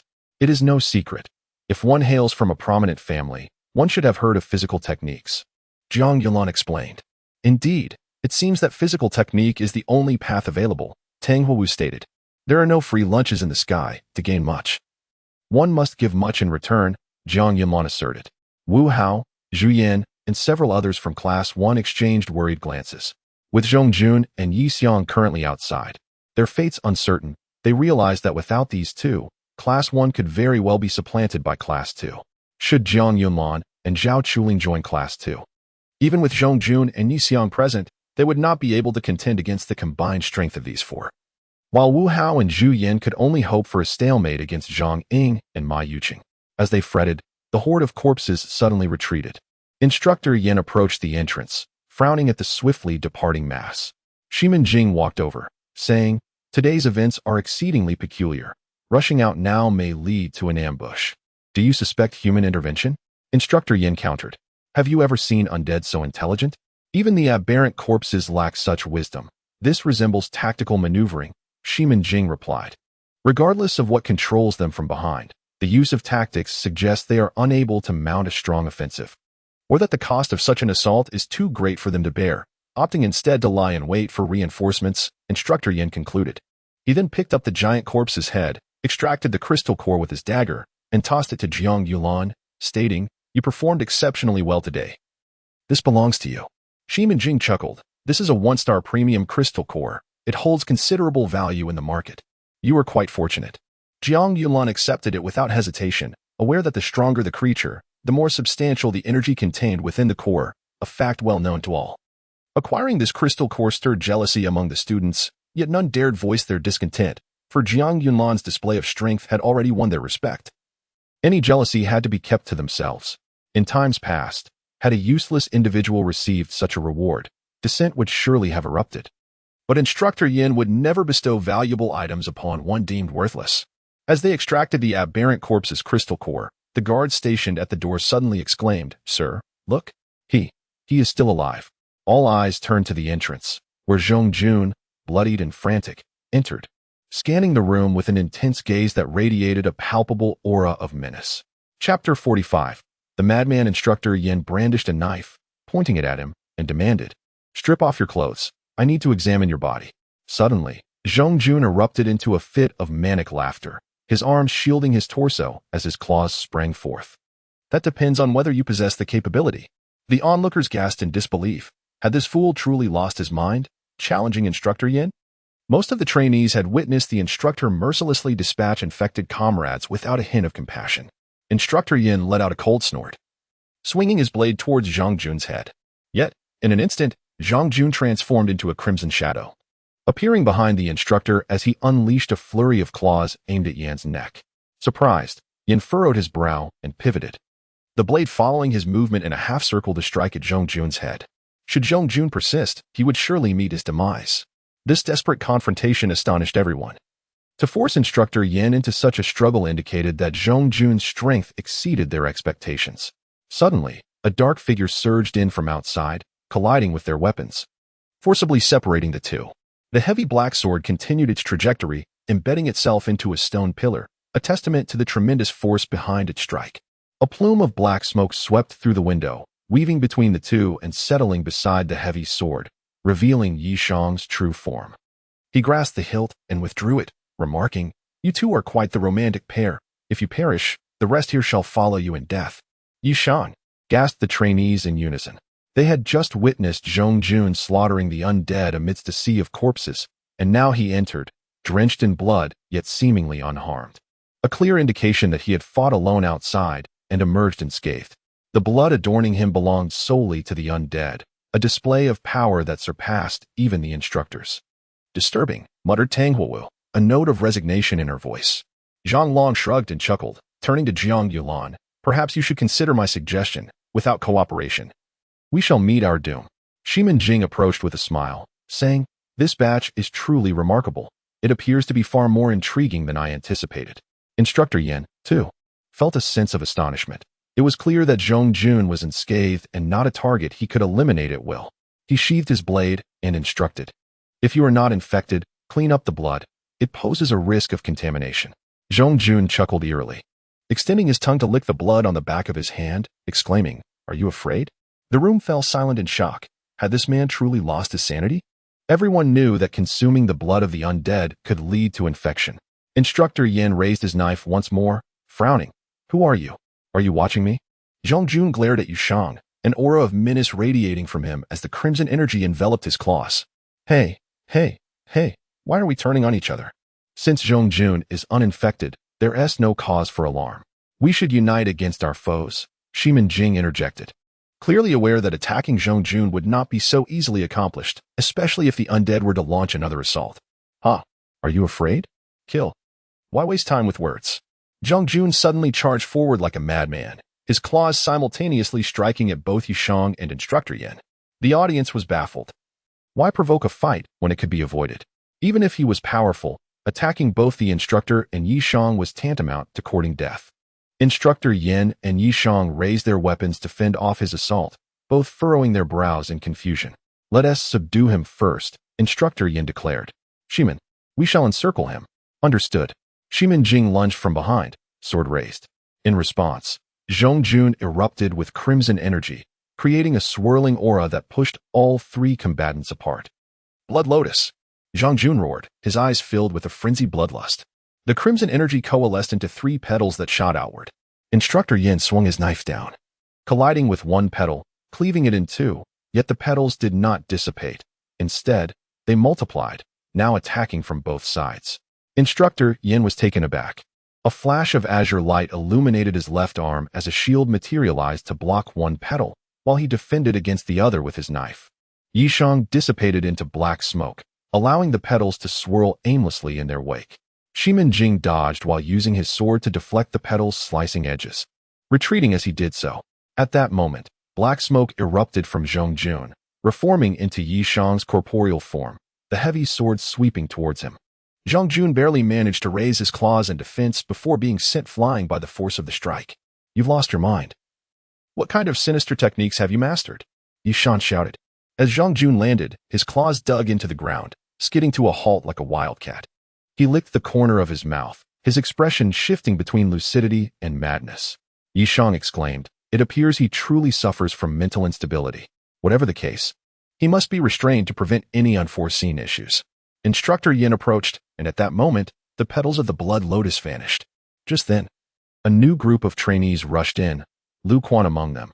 though his expression was far from pleasant. Instructor Yin, astonished, queried, "Did you encounter an assault from the undead?" Report, Chief Instructor Yin. "We were in the basement. The undead merely passed by without attacking us," the leader of Class 5 responded. Shimin Jing remarked, "It seems this horde was indeed manipulated by someone, specifically targeting us." Zhang Ming stepped forward, stating, "Regardless of who it is, we must hold this position and await reinforcements. They cannot overpower us." Instructor Yin nodded, glancing at Zhong Jun, who sat vacantly nearby, and then said, "New trainees, maintain vigilance. Others may rest." Zhong Jun, "What is your condition?" Zhong Jun lifted his gaze to meet Instructor Yan's cold stare, replying, "I encountered some issues during training, but I am fine now. For safety's sake, I must bind you. When we evacuate, I will take you with me," Instructor Yin declared. Zhong Jun said nothing further, merely lowering his head in acquiescence. Instructor Yin gestured, and one of the instructors brought a rope, binding Zhong Jun's hands behind his back while leaving his feet unbound, allowing him a chance to escape should the undead breach their defenses. Seeing Zhong Jun restrained, Instructor Yin finally breathed a sigh of relief, only for Lu Quan to point at Jiang Yunlan, exclaiming, "Report, Instructor. He killed Instructor Hu Sheng, and the solitary wind blade he wields belongs to Hu Sheng." Instructor Yin frowned, directing his gaze towards the weapon in Jiang Yunlan's grasp. The act of killing an instructor was a grave offense, and all eyes turned to Jiang Yunlan, revealing their ominous intent as they rested their hands on their weapons, awaiting Instructor Yan's command. Chapter 46. The mutation. Zhao Chuling exclaimed in anger, "He is lying. It was he who ambushed us alongside the instructor, and only then did we lead the instructor to the aberrant corpse. The instructor was devoured by the aberrant, and Yunlan's blade was extracted from its body. Haha, who would believe that you could escape from the instructor and take the solitary wind blade from the aberrant, you, a worthless wretch devoid of any source energy?" Lu Quan mocked scornfully. Zhang Long interjected, "I actually believe it. If they indeed lured the instructor to the aberrant, and both the instructor and the aberrant were to suffer mutual destruction, it should not be difficult for Jiang Yunlan and Zhao Chuling to slay one." "Not difficult? Are you jesting? The aberrant is formidable, as everyone knows. Just based on him." Lu Quan retorted in displeasure, his eyes filled with malice and resentment, oblivious to Jiang Yunlan's earlier prowess. "I can also testify that instructor who was indeed slain by the ambush of Jiang Yunlan and Zhao Chuling," one of Lu Quan's remaining lackeys declared. Lu Quan had brought 4 lackeys from the hunter camp, but now only this one remained, harboring deep animosity towards Jiang Yunlan. "You two are clearly in cahoots. What use is your testimony?" Zhao Chuling protested defiantly. "Enough. Silence." Instructor Yin bellowed, then turned to Jiang Yunlan, asking, "Did you kill him?" "Report, Instructor. I do not know Instructor Hu. I am unaware of why he assisted Lu Quan in ambushing me, thus I retaliated by using the aberrant's hand." Jiang Yunlan replied unflinchingly, "How did you manage to incite the aberrant to attack the instructor instead of you?" Instructor Yin pressed further. "I wounded its foot. Aberrants prioritize attacking prey that bleeds," Jiang Yunlan explained. "Humph. Nonsense. How could you possibly injure Instructor Hu? It must be a fabrication." Instructor Yin, "Killing an instructor is a grave crime." Lu Quan shouted, "Be silent." "So, it is established that you and Instructor Hu were indeed together, otherwise you would not be aware of this matter," Instructor Yin stated. "Yes, it was merely a chance encounter," Lu Quan admitted. Instructor Yin scanned the other instructors and said, "During this survival training, I explicitly stated that no instructor is permitted to engage with students, and if encountered, they must immediately depart." Lu Quan, "Tell me, why would Instructor Hu allow you to accompany him?" We just happened to run into each other," Lu Quan stammered, his demeanor betraying his unease. It is now clear that even if Jiang Yunlan did not directly kill Instructor Hu, the latter's demise was a consequence of Jiang Yunlan's tactics, tantamount to his murder. Shimin Jing remarked, "Lu Quan's bribery of an instructor is a serious offense, yet killing an instructor is an even graver crime. Both of you will face punishment." Lu Quan, taken aback by his own impending doom, suddenly burst into laughter. "I admit my wrongs, but Jiang Yunlan, you are as good as dead now, haha." Zhao Chuling interjected, "Instructor Yin, we acted in self-defense. If we had not retaliated, we would have been the ones to perish." Everyone understood this well. Jiang Yunlan's demonstrated combat prowess had garnered the recognition of all present, marking him as an invaluable asset. Moreover, Zhao Chuling was also a 1-star warrior, equally formidable. Lu Quan did not anticipate this outcome. Anger twisted his features into a grimace, for his plan was for Jiang Yunlan to be executed immediately. Overwhelmed by bitterness, jealousy, and hatred, he suddenly erupted into a violent coughing fit, even spitting blood, his skin revealing crimson veins across his face. He had been infected. Those nearby recoiled in alarm. "No, I am not infected. I am merely unwell. You are all mistaken," Lu Quan roared, his fear and rage intensifying as he saw the fearful glances of those around him. Instructor Yin frowned, raising his blade to strike him down when, suddenly, a previously silent containment bag began to swell, followed by a beam of red light shooting forth, piercing through Lu Quan's gaping mouth. In a frenzy, Lu Quan screamed, his body riddled with crimson veins, his skin beginning to decay and peel away, black-red mist emanating from his body, his eyes ablaze with fury. As he perceived Instructor Yin approaching, he bellowed, "It's all your fault. You did this to me. I will make you pay." Lu Quan lunged at Jiang Yunlan, but Zhao Chuling, who had been shielding him, stepped forward and struck with a palm, her source energy transforming into a liquid shadow that surged forth. Lu Quan attempted to block with his arm, yet the shadow fluidly circumvented his defense, striking him squarely in the face. A surge of blue energy erupted, sending Lu Quan careening backward like a cannonball, crashing through a wall and landing outside with a resounding thud. Everyone stared in shock at Zhao Chuling, stunned by the sheer force of her strike. The students were astonished by the power, while several seasoned warriors were captivated by the finesse of her attack, which had managed to bypass the opponent's defenses. Zhang Long furrowed his brow and asked, "Fiery girl, could you withstand such a blow?" "Humph. I would evaporate it before it could even approach," Tang Huiwu replied. "Yunlan, the opportunity has arrived." Yiguchen's voice suddenly emerged. Jiang Yunlan immediately seized the solitary wind blade at his side and charged forth. The Tianji ring had long since been released, and all that anyone saw was a fleeting shadow before the outside erupted with Lu Quan's furious cries. Zhao Chuling, fearing for Jiang Yunlan's safety, dashed out after him, while others gathered by the windows and doors to observe. This feud was well known throughout the camp, having escalated to the point of mutual desire for destruction. And this was a prime opportunity that neither would squander. They were all eager to witness who would ultimately emerge victorious. As they peered out the window, they were all left astounded, especially the later arriving group of students, who could scarcely believe the battle unfolding before them. Lu Quan's chest was caved in, the very wound inflicted by Zhao Chuling's earlier strike. Such an injury would be fatal to any ordinary person, yet Lu Quan disregarded his grievous wounds, his black-red energy only intensifying, eroding not only his clothing but also his very skin. Chapter 47. Internal strife. After striking him countless times, Jiang Yunlan finally paused, panting heavily. "Master, my attacks cannot breach his defenses." "Do not cease. Continue your assault. His physique is too frail to withstand the dark blood energy. Soon, his body will disintegrate," Yiguchen commanded. At that moment, Lu Quan emitted a monstrous roar and lunged forward, raising his right hand to strike down. Jiang Yunlan leaped back to evade, but the ground erupted with dark red energy fluctuations. Within a 10-meter radius, the concrete shattered instantaneously, the cracks radiating outward, leaving everyone astonished by Lu Quan's terrifying power. The mutated Lu Quan's strength was astonishing. Had it not been for Jiang Yunlan's remarkable speed, he might have already been slain. After a series of relentless strikes, the ground around them bore no intact surface. Suddenly, Lu Quan let out a pained groan as his muscles began to erode.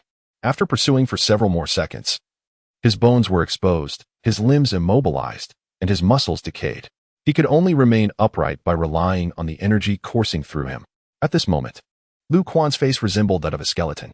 He opened his mouth to condense a dark red energy sphere. Yiguchen immediately warned, "Get away. Even a glancing blow could cost you your life."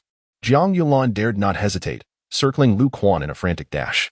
At the last moment, Lu Quan unleashed the energy sphere. A wave of terrifying energy surged forth, shattering the ground like a laser cannon. In that instant, Jiang Yunlan altered his trajectory and leaped, allowing the energy sphere to pass beneath him, obliterating a distant building and resulting in an explosive devastation that vaporized the entire 7-story structure, causing the remaining floors to collapse. Jiang Yunlan stood awestruck at the sight of such formidable energy, gazing at the ruins of the 20-plus story edifice. "What are you dawdling for? Quickly use the celestial ring to touch his body," Yiguchen shouted. Startled, Jiang Yunlan rushed forward. At this moment, Lu Quan's body was reduced to a mere skeleton.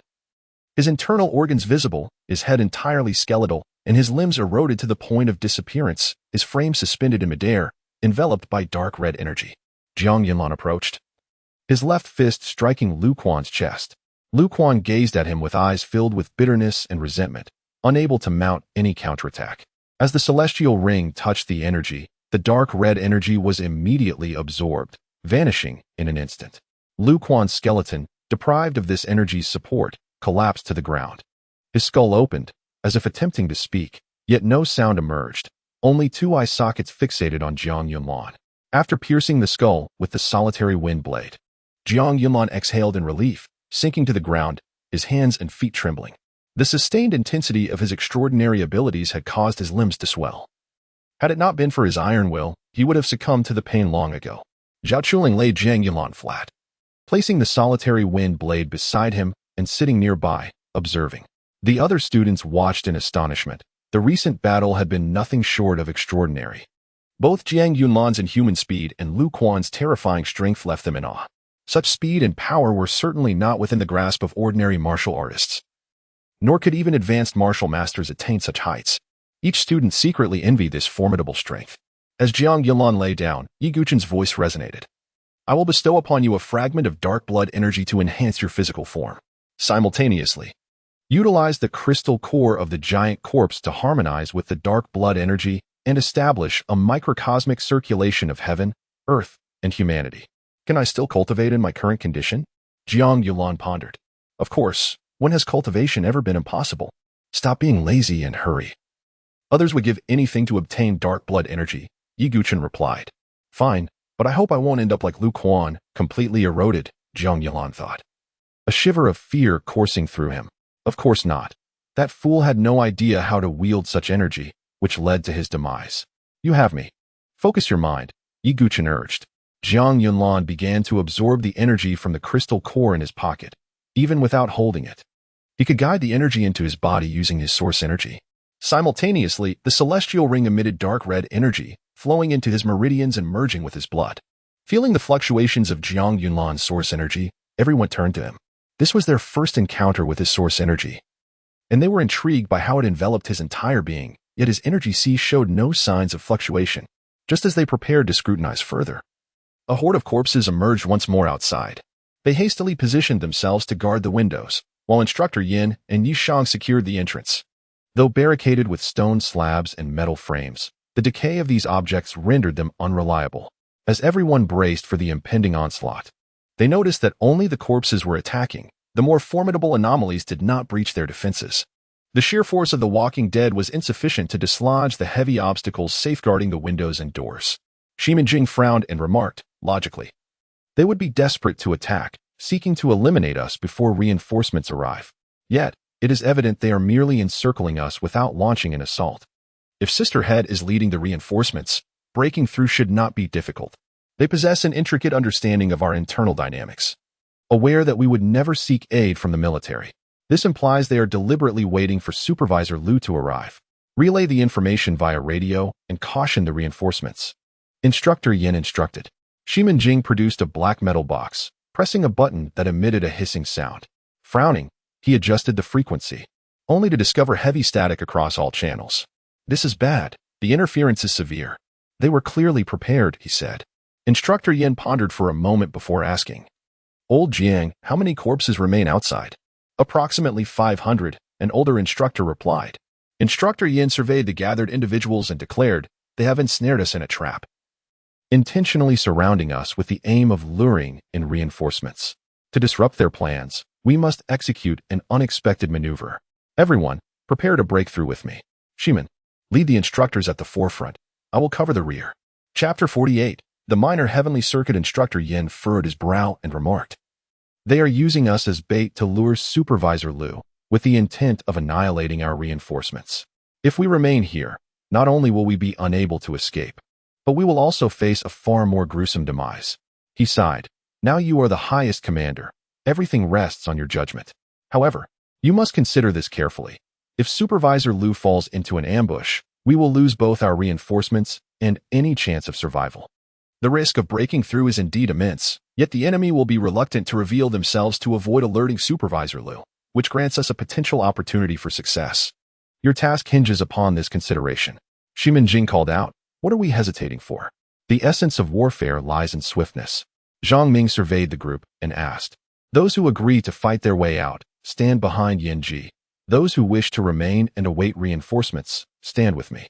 Zhang Ming laughed heartily. "Don't think that just because you possess some skills, you are entitled to act presumptuously. What qualifications does an apprentice have to partake in a commander's decisions?"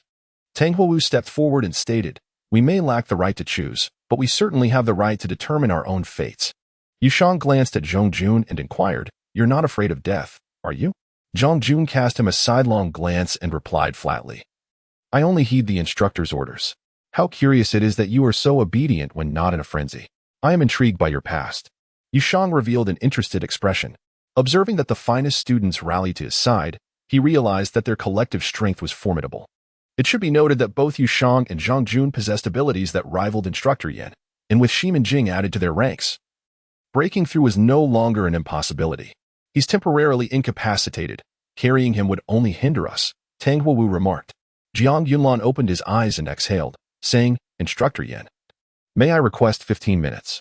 You still have combat capability?" Instructor Yan was astonished.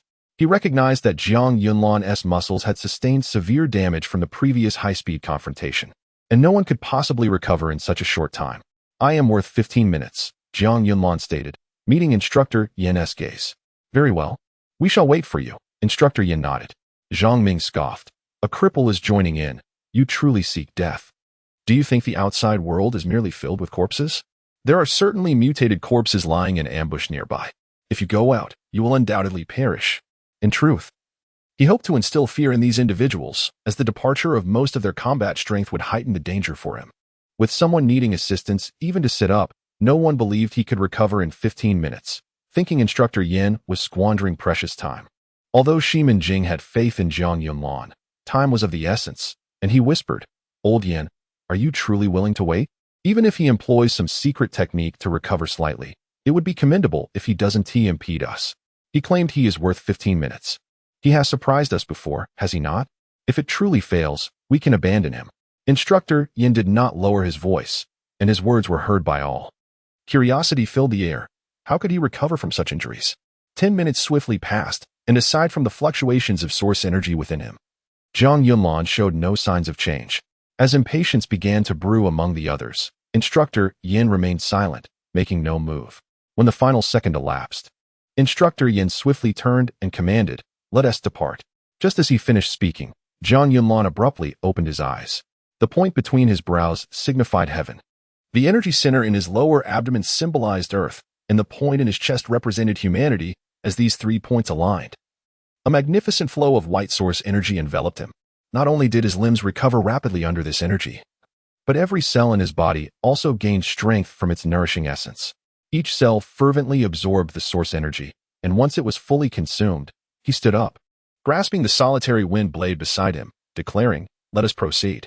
Everyone gazed in astonishment at Jiang Yunlan, curious about the nature of the cultivation method he practiced, which granted him such miraculous recuperative abilities. Regardless, the restored Jiang Yunlan would undoubtedly bolster their combat strength. Instructor Yan nodded, no longer wasting time, and led the charge through the door, with the others promptly following. Zhao Chuling naturally accompanied Jiang Yunlan, as the two had become inseparable. While among the 5 instructors following Instructor Yan, Instructor Xiaoyang was also present. Next, Shimin and Yishang attacked in tandem, one on the left and one on the right. Shimin Jing wielded a single-handed sword, its blade slicing swiftly through the necks of the approaching corpses, demonstrating remarkable precision in his strikes.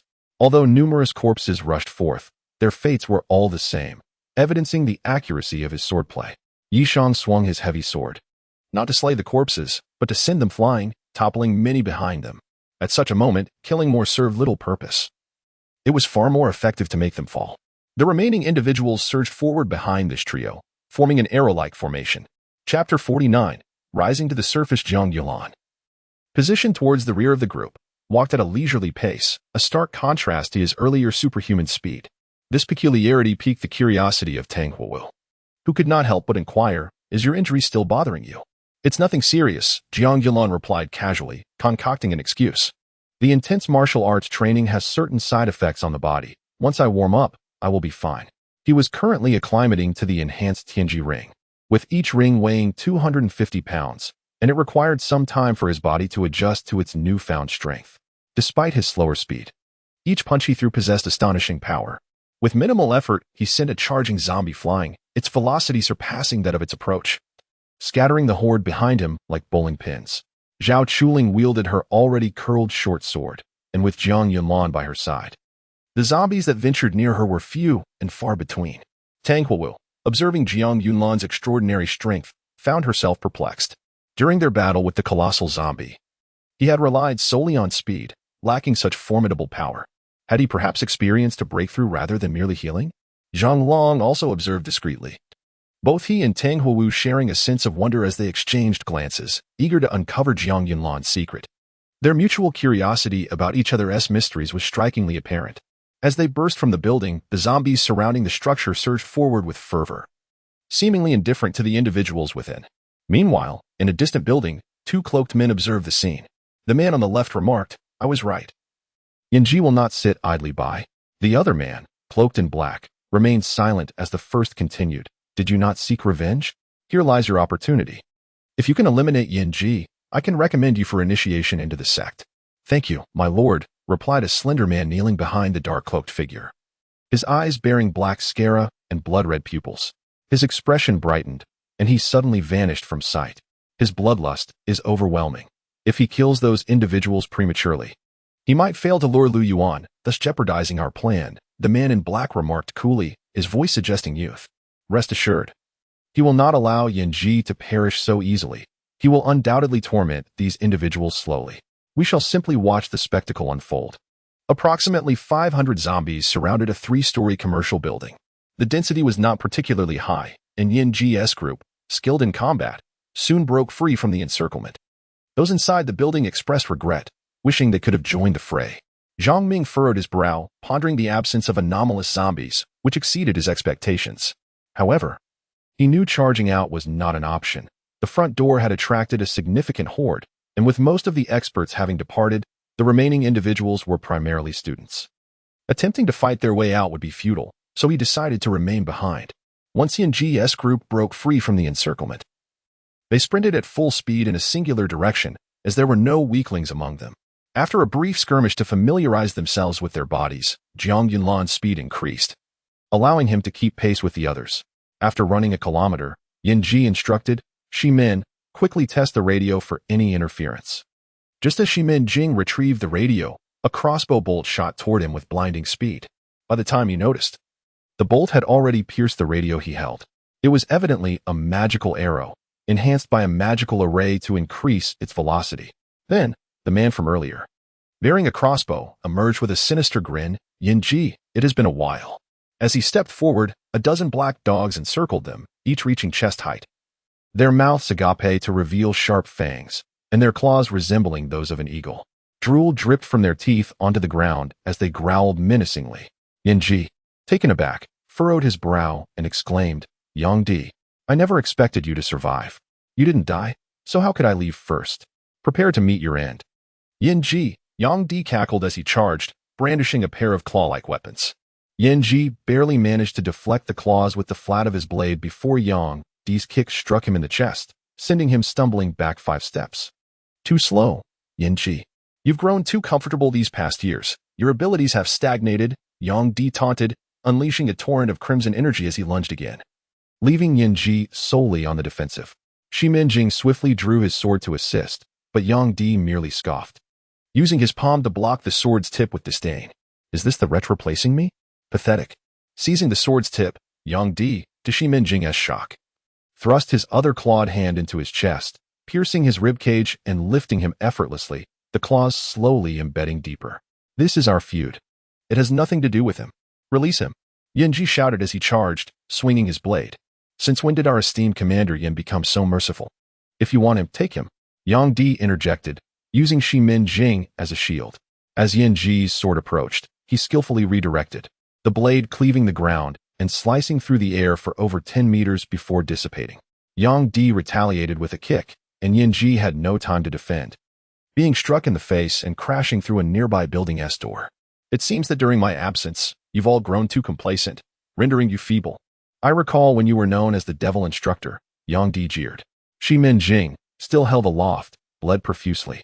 His clothes soaked as blood dripped from his pant legs. Yang Di's claws were perilously close to his heart. He could extinguish Shimin Jing's life with but a thought.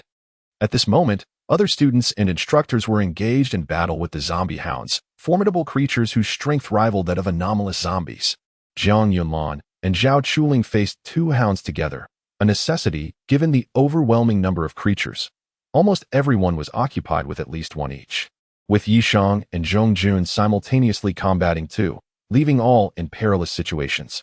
Zombie hounds were among the most dreaded beasts for patrol teams.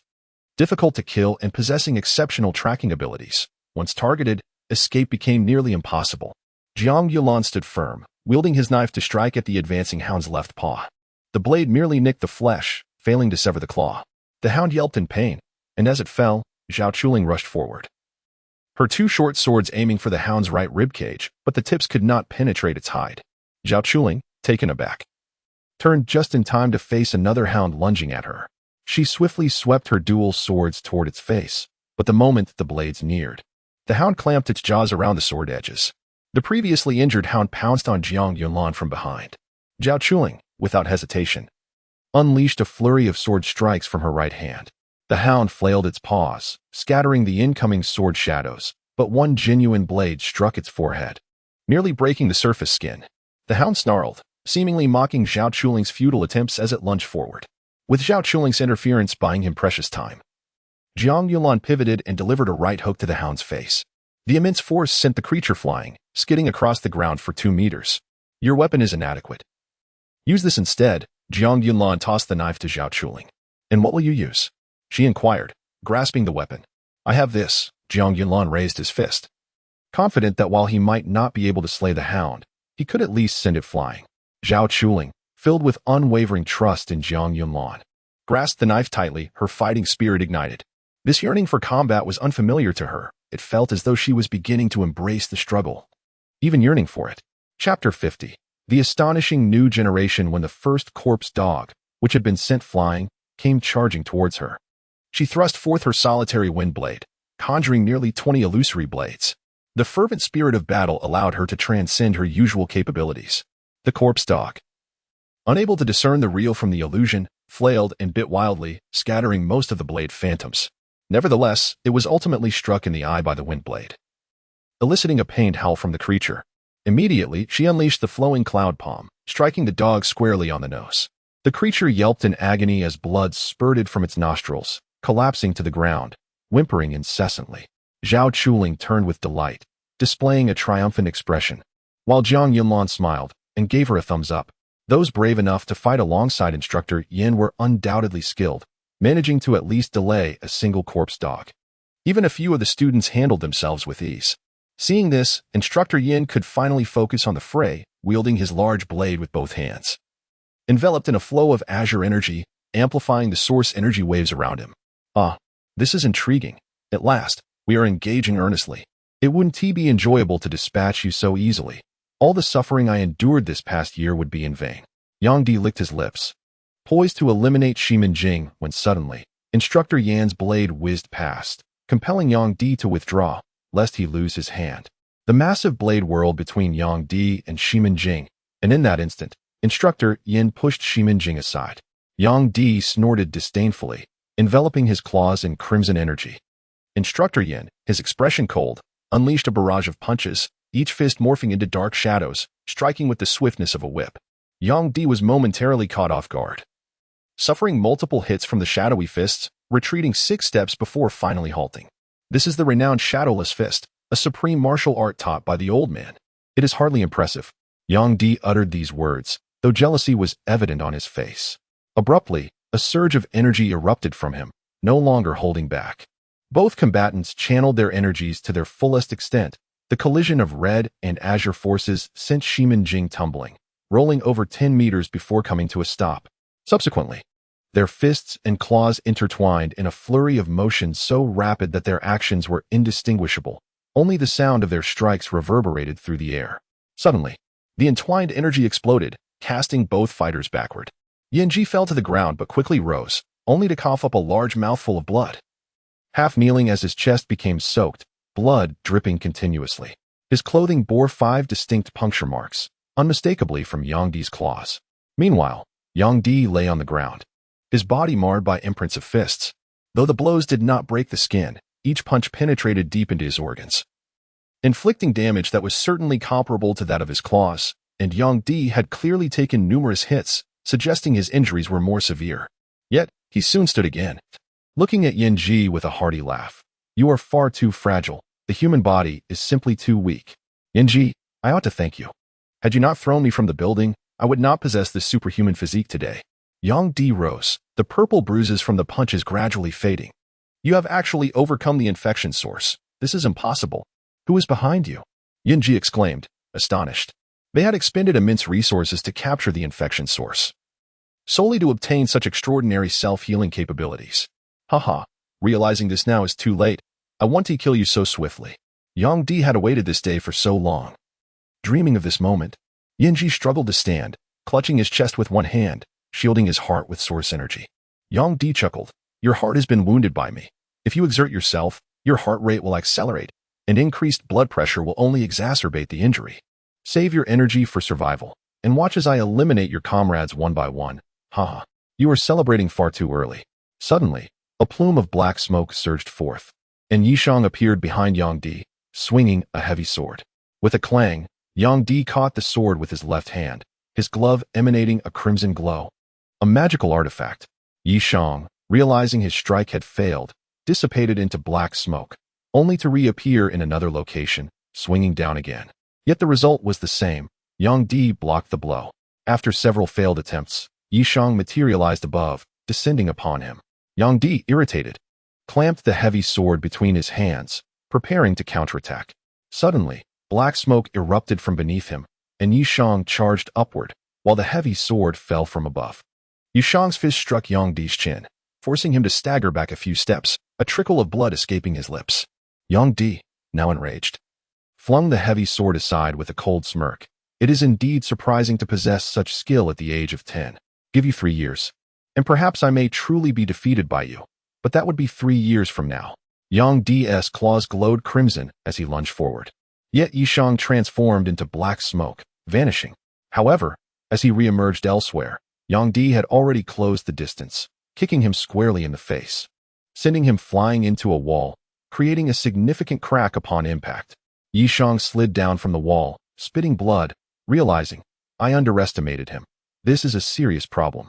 I thought I was strong enough, only to discover he is even stronger. Yin Ji must cherish you. You have earned him quite a sum. I shall make you my first target. Yang Di prepared to strike when suddenly, a shadowy palm surged forth. Yang Di grunted, turning to counter, but the palm dispersed, transforming into countless droplets that spread out like a shotgun blast. Yang Di was caught off guard, his body riddled with dozens of holes, though the dispersed force rendered the attack relatively weak, merely causing him pain. This brief distraction allowed Jiang Yunlan to rush in, throwing a punch at his face. Furious, Yang Di was indignant that a mere student dared to attack him, truly believing him to be easy prey. He revealed a vicious glare as his claws lunged toward Jiang Yunlan's head, prepared to absorb the punch and crush the boy's skull.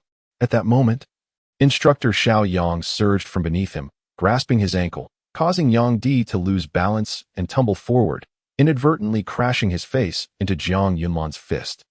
The force of that punch exceeded his expectations. The power rivaled Yin Ji's, deforming his entire face and shattering a tooth, sending him hurtling backward. At that instant, Tang Huowu approached from behind, unleashing the fire dragon drill, striking Yang Di squarely in the back. Flames engulfed him instantly, scorching his back and tearing the flesh with the force and spiraling momentum of the attack. Yin Ji regarded the situation with admiration but cautioned, be careful. Such an attack cannot kill him. Do not grant him the opportunity to recover. As he raised his sword, a sudden wave of energy surged forth, colliding with Yishang, who was caught off guard and sent flying, his heavy sword soaring far from him as he lost consciousness. Chapter 51. The martial sovereign. The sudden upheaval left everyone in shock as they sought the source of the attack. At that moment, Tang Huowu cried out in pain, propelled through the air and landing heavily, gravely injured and unable to continue fighting. The Shadowless Fist. You all must flee. It is a master of the martial sovereign level. Yin Ji shouted. At that instant, Jiang Yunlan and Zhao Chuling were also struck down, none able to discern where the attack originated, all succumbing to a single devastating blow. Yanji took a deep breath, rising to his feet as he called out, "Who are you, sir?" It is disgraceful for a martial sovereign to bully a group of children. Such news would tarnish your reputation. Bah, though I may be poor. I have no intention of becoming anyone's dog, Jiang Yulan retorted, standing up and inhaling deeply as the rings of the celestial pattern on his limbs vanished. Ah, your constitution is indeed remarkable. To still be standing after taking my punch is commendable. However, it is a pity that you are a foolish wretch. You shall perish. The figure in black declared, raising his hand to strike. Yanji, however, unleashed his shadowless fist in response. Humph, showing off in front of me? Begone. The black-clad figure flicked his arm, and Yanji, unable to perceive the shadow of the fist, was struck in the abdomen. Expelling the contents of his stomach along with blood, he collapsed to the ground, curled up in agony, feeling as if his insides had been shredded. Turning his gaze to Jiang Yulan, the only one still standing, the black figure sneered. I shall grant you one last chance. Will you be my dog, or shall you meet your demise? Jiang Yulan, disinterested in conversation, suddenly vanished from sight. The black figure, startled, narrowed his eyes as a half-meter-wide shield materialized beside him. Jiang Yulan's fist struck the shield, revealing a look of astonishment. Damn it, a magical protective shield. Jiang Yulan cursed. Enraged, the black figure unleashed a right hook, shadows of energy flashing momentarily, but by the time the punch appeared, Jiang Yulan had already vanished once more. I am eager to see whether your shield is faster than my speed. With stubborn determination, Jiang Yulan took off at full speed, moving so swiftly that he became invisible to the naked eye, leaving only the sensation of wind in his wake. Jiang Yulan's figure began to appear intermittently around the black-clad figure, each time launching an attack, but they were all deflected by the protective shield, creating a series of resounding impacts. The black figure was astonished. He recognized it as a physical technique, yet found it hard to believe that a 10-year-old child could reach such a level. Those observing were equally shocked. This was a martial sovereign, a force far beyond that of ordinary martial artists. Only upon reaching the 6-star martial artist level could one ascend to martial master. And only after breaking through the 9-star martial master level could one become a martial sovereign. It could be said that a martial sovereign was akin to a grandmaster. And for a 10-year-old child like Jiang Yulan to compel a martial sovereign to deploy a protective shield was unprecedented in the entire Huaxia city. As the onlookers watched in astonishment, Jiang Yulan's body began to glow red, his speed increasing as the frequency of his attacks escalated, gradually overwhelming the protective shield. The black figure's face was filled with shock when Jiang Yulan appeared on his left side. Before he could react, Jiang Yulan's fist struck him squarely in the face, the immense force sending him flying. Only then did the protective shield arrive to defend its master, but it was too late. The black figure soared over 20 meters before crashing to the ground, shattering the concrete and pushing it back half a meter, a testament to the terrifying impact. Everyone stared in disbelief at Jiang Yulan, who was now drenched in sweat, steam rising from his body, glowing red. Although there was no fluctuation of magical energy, the sheer power of his physical technique had already left everyone in awe. Ha ha ha, kid, I must admit, you are quite an admirable individual. If you can cultivate their physical skills to such a degree. Alas, you are still too young. Your body must be in agony and unable to move now. Regardless, you cannot be left alive. The black figure charged forward, an aura of dark energy radiating from him. At that moment, Jiang Yulan reappeared at his side, delivering a punch that was once again blocked by the protective shield. As he prepared to attack in the same manner, the black figure bellowed, unleashing a ring of black energy that sent Jiang Yulan hurtling away. Mid-air, he was struck by an unseen fist, ricocheting 5 times before crashing heavily to the ground, failing to rise again. After all, he was a martial sovereign. For Jiang Yulan to land a hit on him was already a miracle. The black figure scanned the surroundings and saw that only Zhong Jun remained standing, unperturbed. He laughed heartily. You are quite clever, realizing that attacking is futile. But alas, today, you shall all perish. Having regained some strength thanks to Jiang Yulan's delay, Yanji stood once more, energy radiating from him as he gritted his teeth. Who are you? The shadowless fist is a unique technique created by my master. With a shout, Yanji unleashed the shadowless fist, surging towards the black figure. However, his speed was nowhere near that of the black figure. The moment he raised his fist, he was struck in the face, sent flying backward. Humph, how embarrassing. To be outdone by a mere child. The shadowless fist in your hands is truly a disgrace. You might as well die, lest others think my technique is ineffective. The black figure prepared to deliver a fatal blow to Yin Ji when Minjing fired off a signal flare, a burst of red flame shooting into the sky, blooming into the shape of a red rose. Humph, calling for help? Who do you think will come? Just as the black figure was about to strike, a wave of terrifying killing intent swept through the area, causing him to stiffen, cold sweat beading on his brow. I shall come, a voice echoed. And suddenly a man with long gray-white hair appeared silently. He wore ordinary black fabric, his hair cascading loosely down his back, stubble gracing his face, his eyes reflecting the weight of experience. Nya Xin, how could you possibly be here? The black figure exclaimed in horror. Nya Xin was one of the top experts in Huaxia City, known as the Sword Emperor, a pinnacle master at the 33-star Martial Emperor level. Chapter 52, Advancement Shangyijo. Do not presume that I am unaware of your schemes. Ever since your affiliation with the Underworld sect, you have become a wanted fugitive in Huaxia City. Suddenly, a woman leapt forward. This was Lu Yuan, Yin Ji's superior, who had previously appeared in the training camp and now served as the supervisor of the main campus. Lu Yuan, it seems you possess considerable skills. Having summoned the Sword Emperor Nya Xin, I shall not let this matter rest. The cloaked figure cast a resentful glance at Nya Xin, his eyes betraying a hint of trepidation.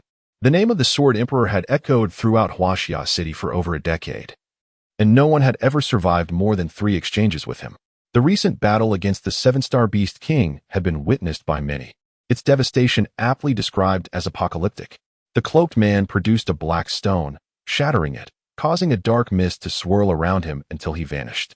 Nya Xin remarked calmly, "The magical formations of the underworld are indeed peculiar.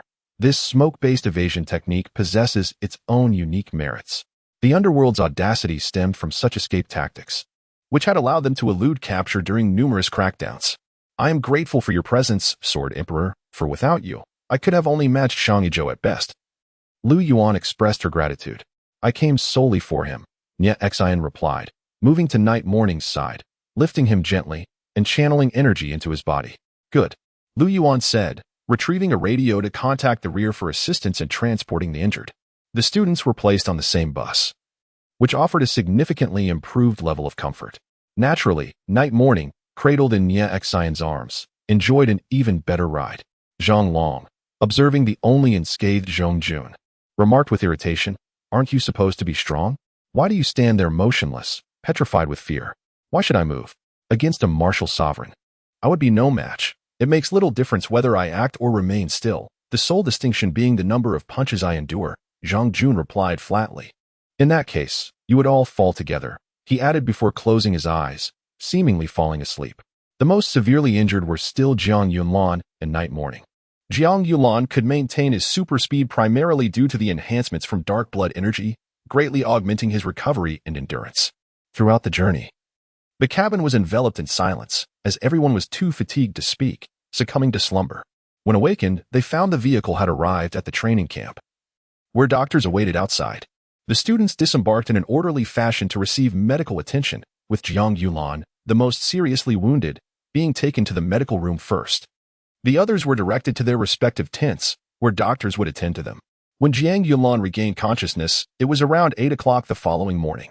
He lay in the medical room, with Night Morning occupying the adjacent bed. The man named Nya Xin sat beside them, while Night Morning, already awake, leaned against a pillow, lost in thought. Sensing the unusual atmosphere, Jiang Yunlan remained silent. "Come with me," Nya Xin finally said. "I will impart all my teachings to you. This has your father's consent, and it is for the protection of the Extreme Corps. You must understand, as the only private military faction in Huaxia City, many harbor jealousy. The military and the Lord S office are wary of the Extreme Corps, seeking reasons to disband us. If not for your father's intervention, the entire Corps would face dissolution." Nya Xin stated with evident resignation. "Humph, such eloquence. I am aware of the internal strife within the Extreme Corps. The commander fears my father as a threat to his position and would seize this opportunity." Enough. Before Night Morning could finish, Nya Xin interrupted him, sighing. "There are many things you do not know. As the vice commander and a disciple of my grandfather, you possess knowledge. So tell me," Night Morning challenged him. "You are still too weak. When you have grown strong enough, I will share the truth. Come with me," Nya Xin reiterated. After a moment's contemplation, he turned to Jiang Yulan, saying, "From now on, you two should look after one another. I will assist you with your issues." With that, he departed. About a minute later, Jiang Yunlan peeked out, only to find Night Morning doing the same. The two exchanged awkward glances before hastily averting their eyes. After a brief silence, Jiang Yunlan curiously inquired, "You are part of the Extreme Corps?" "That was in the past. I prefer to keep it a secret, so don't blurt it out." Night Morning retorted, somewhat evasively. "I have no intention of revealing anything. However, you are quite obstinate. It seems this elder is formidable. Even martial sovereigns fear him. If you become his disciple, your progress will surely accelerate, something many would dream of," Jiang Yunlan remarked. If you desire it so much. I could persuade him to take you on as a disciple," Night Morning replied. "Forget it. He is not suitable for me. Besides, I already have a master who may be no less capable than him," Jiang Yunlan responded, a smile gracing his face as he thought of Yiguchen. Though uncertain of Yiguchen's true strength, he knew his master was undoubtedly knowledgeable, having swiftly improved Zhao Chuling's techniques with but a glance, and enabling this seemingly talentless individual to cultivate. "Just be sure you do not come to regret it," Night Morning cautioned, casting a surprised glance at him. The opportunity to study under the Sword Emperor was one many desired, and Night Morning found Jiang Yunlan's refusal intriguing. The two sensed each other's stubbornness and shared a knowing smile. At that moment, Lu Yuan and instructor Xiaoyang entered. Lu Yuan chuckled softly. "You seem to be recovering well. Your spirits are quite high." Instructor Xiaoyang introduced, "This is Lu Yuan, the supervisor of the main campus. From now on, refer to her as Supervisor Lu." The two immediately leapt from their beds, exclaiming in unison, "Supervisor Lu. There is no need for such volume. I am not your instructor. I am here to inform you that due to the recent attack by the Underworld sect, this training camp has lost a significant number of instructors and will be temporarily closed. You exemplary students will be sent to the main campus for enhanced training." The main campus? That is within the city. Night Morning expressed his disappointment, feeling it lacked the thrill of the outside. Thrill? Rest assured. The training camp has never lacked excitement. As long as you possess the courage, Lu Yuan laughed heartily, as if she had heard something amusing. Night Morning and Jiang Yunlan exchanged bewildered looks. What excitement could possibly exist within the city? Instructor Xiaoyang elaborated. The main campus consists of elites selected from various training camps. Only geniuses gain entry, and there, every student will be your rival, even the instructors. The competition is far more intense, providing ample excitement for you. That sounds rather interesting. Night Morning nodded in agreement. Chapter 53. The past of Zhongjun. Lu Yuan turned to Jiang Yunlan and said, "I have thoroughly investigated the matter regarding your elimination of Officer Hu, Lu Quan's father, and officer who were comrades in arms, and it is indeed true that he facilitated Lu Quan's attack on you. In light of this, the school has decided not to hold you accountable. However, you must remain vigilant. Lu Quan's brother is present at the main campus, and his uncle is also an instructor. The individuals there possess significantly greater strength than those here, as the instructors are predominantly at the martial master level. You must handle this situation with caution." Jiang Yunlan frowned and asked, "Director Lu, if they were to attack me, would I be justified in killing them?" If you possess such capability, feel free to do so at any time. The main campus typically prohibits any form of private combat, yet it encourages students to engage in duels within the arena. As long as you can defeat your opponent, you will earn credits, and even the death of an instructor can grant you substantial credits. Moreover, instructors carry magical artifacts, and whoever slays them claims their possessions," Lu Yuan provocatively remarked, grinning at the two. "This school truly is quite twisted, but I find it appealing," Yishang expressed, a glimmer of battle intent shining in his eyes. Jiang Yunlan licked her lips and inquired, "Director Lu, when shall we set off?" After Lu Yuan spoke, Instructor Xiaoyang approached with 2 bags of items to distribute. Yishang's bag contained 5 first-grade premium crystal cores, while Jiang Yunlan's held 3 premium cores and a first-grade magical vest. "Very well, I shall await your arrival at the main campus. I look forward to witnessing your performance," Lu Yuan declared before turning to leave. Instructor Xiaoyang smiled and said, "Jiang Yunlan, best of luck. I believe you will achieve greatness." "I will," Jiang Yunlan replied with a smile. Once they departed, Yishang stretched his hand, wincing as he felt the pain from his internal injuries. Jiang Yunlan waved cheerfully, saying, "I shall take my leave now. You can continue resting." "Damn, your injuries are not light either. Recover soon," Yishang exclaimed in surprise, noticing that Jiang Yunlan appeared to be completely unscathed. After donning the magical vest and putting on her training camp uniform, she left without any indication of injury. During lunch, the meal was exceptionally sumptuous, featuring generous portions of meat, vegetables, and fruits. Since entering the training camp, none had ever experienced such delightful food. Everyone dined joyously. Yet the number of people in the cafeteria had dwindled significantly. It could originally accommodate 500, but now only 43 remained. The recent survival training had claimed many lives, some unable to adapt to the harsh environment, while most fell victim to the horde of corpses devoured before they could escape. Such brutal training instilled fear in many students, yet those who had persevered knew that retreat was not an option. To survive, they had to endure until the end. Those who remained were the elite among the students, unyielding to negative emotions. Within the cafeteria, discussions about survival training were notably absent, with most conversing instead about Zhang Jun. Many students had witnessed his frenzied slaughter of the undead during the 3-day survival exercise, likening him to a monster. Some even claimed to have seen him biting down on the mutated corpses, leading to rumors that he too was a creature of madness. Zhang Jun's cultivation method is flawed. He himself has admitted this. It is evident that everyone here harbors an extraordinary past, Jiang Yunlan remarked, devouring her food as if she hadn't eaten in days. Zhao Chuling remained silent, still harboring a degree of wariness towards others. Jiang Yunlan swallowed a mouthful of meat and asked, "Are you seeking us for something? Let us first ascertain the specifics before proceeding. If there's a genuine need, I will prioritize you," Jiang Yunlan responded. "Your curiosity knows no bounds. Why concern yourself with others' affairs?" Jiang Yunlan said dismissively. Feeling slightly embarrassed, Zhao Chuling replied, "Curiosity is quite natural, especially since Zhang Jun is somewhat familiar to us, isn't he?" "Oh, and what about afterward?" Jiang Yunlan inquired.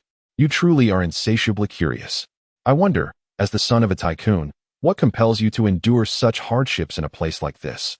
Jiang Yunlan stated, "He is an oddity, never adhering to the paths laid out by his elders. Perhaps he is a rebellious child who has run away from home." Tang Huowu interjected as she sat beside Zhao Chuling. "Humph. I came here of my own volition. Those who dare obstruct me shall be burned." "What can they do to me?"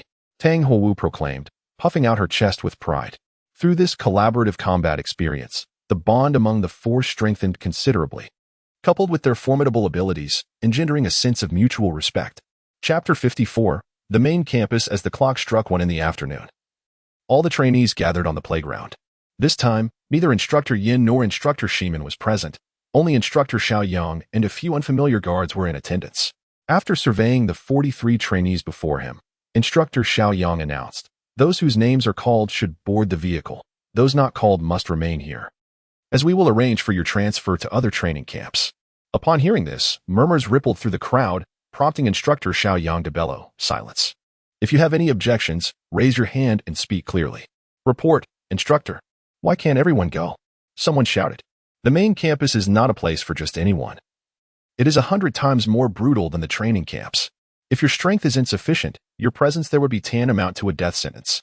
Now, does anyone else have questions?" Instructor Xiaoyang's voice boomed.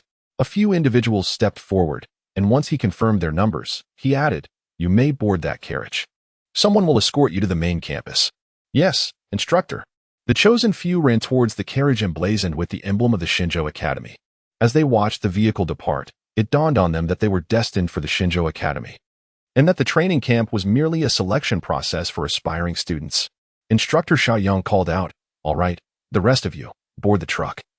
The driver is already waiting." The main campus was situated in the northern region of the city, an independent area spanning 2 million square meters, encircled by imposing 30-meter-high walls, fortified further by magical arrays that would unleash lightning upon any who dared to breach them.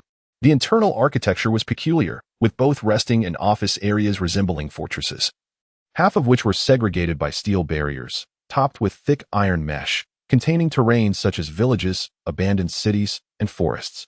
As the carriage arrived at the imposing entrance of the main campus, the heavy steel gates creaked open. Upon entering, the gates swiftly closed behind them, prompting frowns among those inside, as the atmosphere felt more akin to a prison than an educational institution. Upon disembarking, they found Instructor Shimin Jing awaiting them outside, his chest bandaged, but his complexion indicating a robust recovery. Beside him stood Zhang Jun, and the newcomers were taken aback to see he had arrived ahead of them. However, Instructor Shimin offered no explanations, simply stating, "Congratulations on entering the main campus. Due to your outstanding performance, the campus grants you the privilege of becoming official students." The training camp outside is merely a preparatory class. Now, let me clarify the campus regulations. Each morning at 7, you will study in the lecture hall. Afternoons and evenings are free for activities unless otherwise notified, allowing you to pursue whatever interests you. There is no complimentary cafeteria if you desire food. You must visit the school's convenience store, where you can use your credits to purchase a variety of items, including food and entertainment, with occasional surprises. Instructor. How can we earn credits? Wu Hao inquired. What happens if we kill other trainees during the contest? Zhong Jun asked. The others chimed in. Sensing the gravity of the situation, despite the brevity of the information shared, it was evident that survival in this environment would be exceedingly challenging. Hunting magical beasts was a feat many warriors struggled with, let alone the trainees. It was no wonder that only 10 of them were allowed entry while the rest were dispatched to other camps. Soon, they reached the resting area, where a few scattered trainees hurried past, casting fleeting glances at the newcomers, their expressions a mix of surprise and faint smiles, as if they had stumbled upon something intriguing. When they approached a patch of overgrown grass, Shimin Jing halted and declared, "This is your dormitory." Staring at the patch of weeds, everyone was taken aback. Tang Huwu exclaimed, "This school is utterly appalling. There's not even a tent. If you desire better accommodations, look over there." Shimin Jing pointed to a nearby structure, which included thatched cottages, high-rise buildings, and even villas. Indeed, there is a monthly ranking competition here, and your standings will determine your privileges. Currently, you possess no ranking, so you are assigned this stretch of grass. When is the next ranking competition? Yishang asked directly. In half a month, Shimin Jing replied, tossing a bag at them. Inside is your last meal. Remember not to be late tomorrow. The instructors do not wait for students. Once time is up, classes commence. And any missed knowledge is a lost opportunity. Failing the year-end assessment could cost you your life. Watching instructor Shimin depart, Tang Huwu vented, "What a jerk. We have to endure this for half a month? Goodness, there isn't even a pile of dry grass to sleep on." Wu Hao smiled and replied, "It's not impossible to sleep here. There are plenty of useful materials nearby. We can construct a simple tent and bed. Those materials are likely prepared for us." Zhu Yan added, "What use is this pile of rubbish?" Tang Huwu scoffed. Zhang Ying chuckled, "Of course it serves a purpose. We hail from a scavenger camp, and we've learned to utilize resources from a young age. Just watch us." Wu Hao, Zhu Yan, Jiang Yunlan, Zhang Ying, and Ma Yuqing began sorting through the discarded items, categorizing all that could be salvaged. The three boys collaborated to erect a tent using waterproof materials for the roof, while other fabric-like materials served as windbreaks, secured around the perimeter, with strips of fabric hanging at the entrance to allow for passage while shielding against the wind. Subsequently, Jiang Yunlan and Zhu Yan gathered a substantial amount of protective grass, while Zhang Ying and Ma Yuqing enlisted Tang Huwu and Zhao Chuling to cover the tent floor, insulating it from the dampness below, and added some dry fabric for comfort. After more than 2 hours of construction and organization, a commendable tent was complete. Tang Huwu remarked with satisfaction, "Not bad at all. Now I understand why our team used to bring along 1 or 2 scavengers when venturing out of town." Chapter 55. Lu Quan's brother. Our scavenger camp has been constructed using these salvaged materials, some of which have been fashioned into remarkably sturdy shelters. Impervious to the might of even the fiercest beasts, Zhang Ying proclaimed with pride. Yiguchen's wandering gaze caught the attention of Yishang, who curiously inquired, "Have you made any discoveries?" At Night Shadow's words, everyone turned their attention to Jiang Yulan. The items scattered about might appear as mere refuse. Yet upon closer inspection and classification, they reveal themselves to be specifically intended for tent construction. This suggests that the school has deliberately arranged things this way, implying that there must be a wealth of supplies still hidden within, including provisions. Jiang Junlan articulated, "There are woods in that direction, and I spotted a fair number of blue vine fruits," she added. "Ah, blue vine fruits. They are absolutely delectable and quite expensive to purchase outside," Tang Huwu exclaimed, her face illuminating with delight, clearly fond of the fruit. However, it's not that simple. The blue vine fruits are not only delicious but also valuable. Yet they are often accompanied by blue vine snakes. These creatures are small and elusive, striking swiftly and laden with potent venom. Even a single bite could spell death for a martial artist within minutes, Zhu Yin cautioned. "If only we had realgar. Snakes are terrified of it," Zhang Ying remarked. One individual derisively commented, "It's no surprise that those from a garbage camp know how to utilize refuse." Zhang Long raised his hands in exasperation. "Here comes the nitpicker. It seems such cannon fodder is ubiquitous." Night Shadow furrowed his brow, a hint of murderous intent surfacing, while Zhang Jun paid no heed to these provocateurs, seemingly oblivious to their existence. Which of you is Jiang Yulan? A man in the center surveyed the group, his long hair parted down the middle. I am. Jiang Yulan stepped forward, unflinching, and met his gaze. The man scrutinized her before scoffing. I am Lu Jin, and Lu Quan is my younger brother. You must be aware of my intentions. Boy, are you seeking death? Lu Jin's aura brimmed with menace. With blue energy swirling around his hands, he gritted his teeth. If you dare, let us head to the hunting zone. I am eager to see how you would threaten my family with a mere word. The instructor, after scanning the crowd, smiled and nodded at Night Shadow and Tang Huowu before leading his nephew away. Once they had distanced themselves, Lu Jin inquired, Uncle, who is he that you regard with such caution? How infuriating. I never expected a scavenger to have such company. If they assist Jiang Yulan, our vendetta would be in vain, and my brother would have died for nothing. Now that everyone knows Jiang Yulan is responsible for my brother's demise. If I simply stand by, how can I ever survive here? Lu Jin fumed. Do not be hasty. I have investigated. Jiang Yulan has little connection with these individuals and will eventually part ways. There will be ample opportunities. Do not rush, Lu Jiaying replied with a cold smile. I understand. Let this boy live a few more days, Lu Jin said begrudgingly. The priority now is to locate Iron Old Esh treasure. With that, you can establish a foothold within the school. Think ahead. When you become the boss of the 9th district, a mere Jiang Yulan will be inconsequential, Lu Jiaying reassured him, patting his shoulder. Indeed, Lu Jin nodded and turned to leave, while Lu Jiaying observed his retreating figure, a smirk gracing her lips as she followed suit. Meanwhile, Jiang Yulan.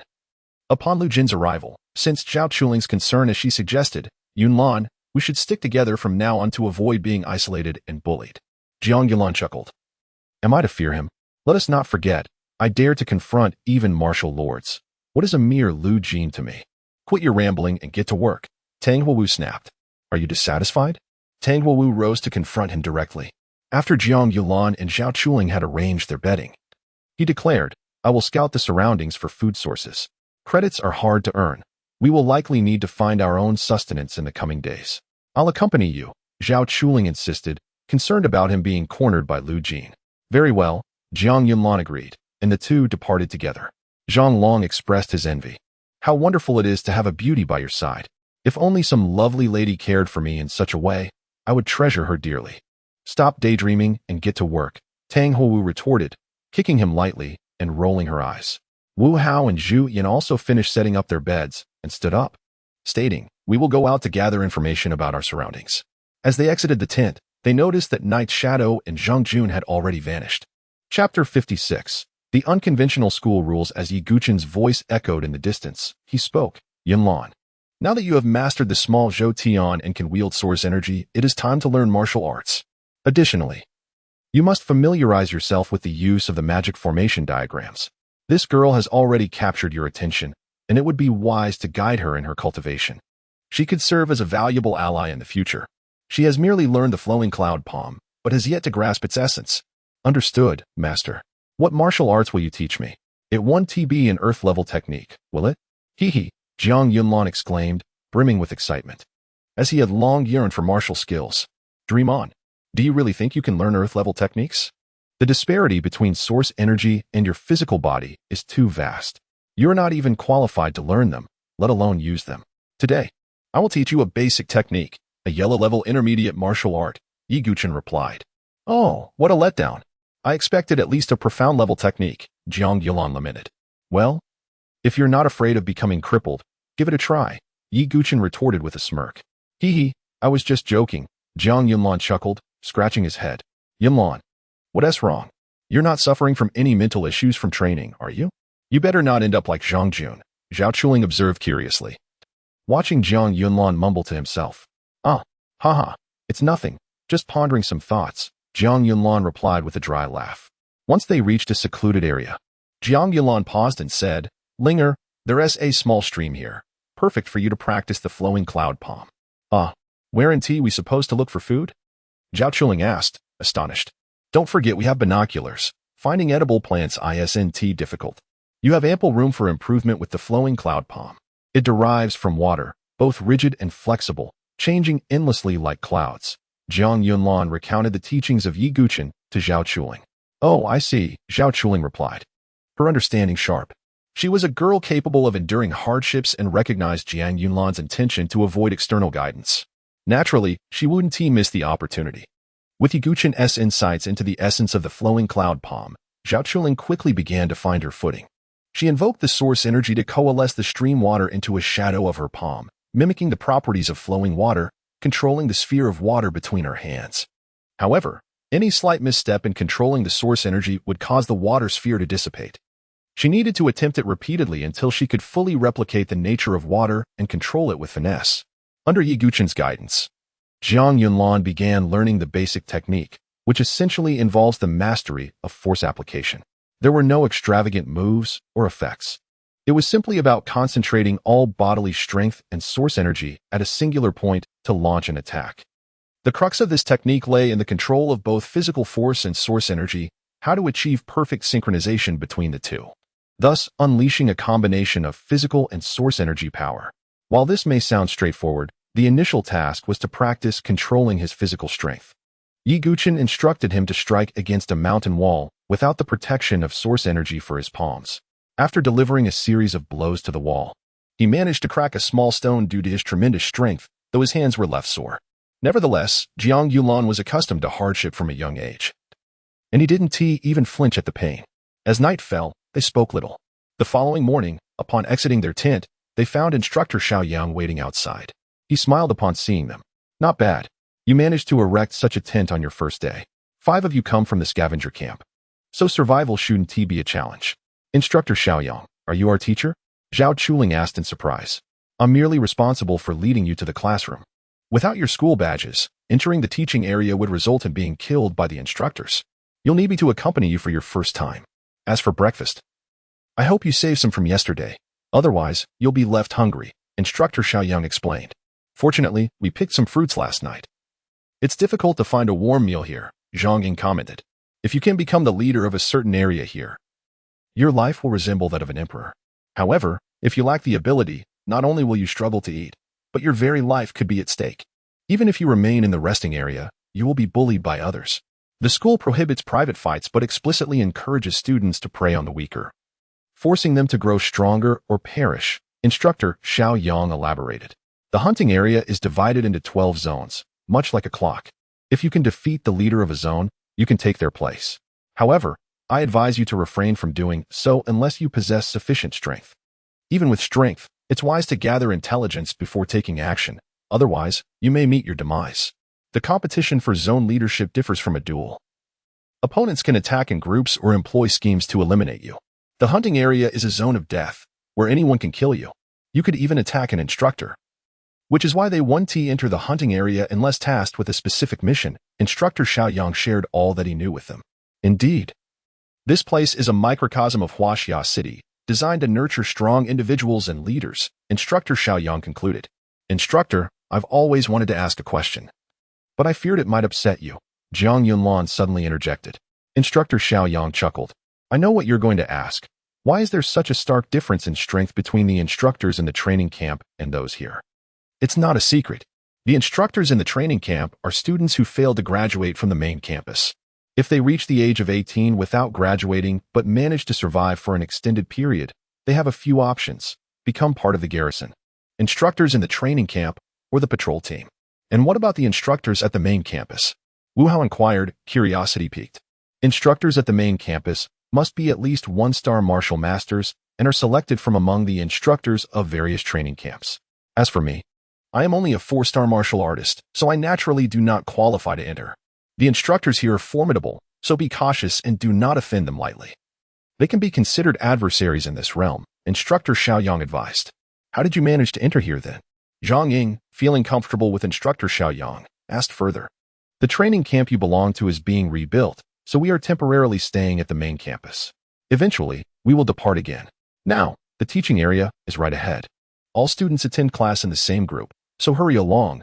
Class is about to start, Instructor Xiaoyang instructed.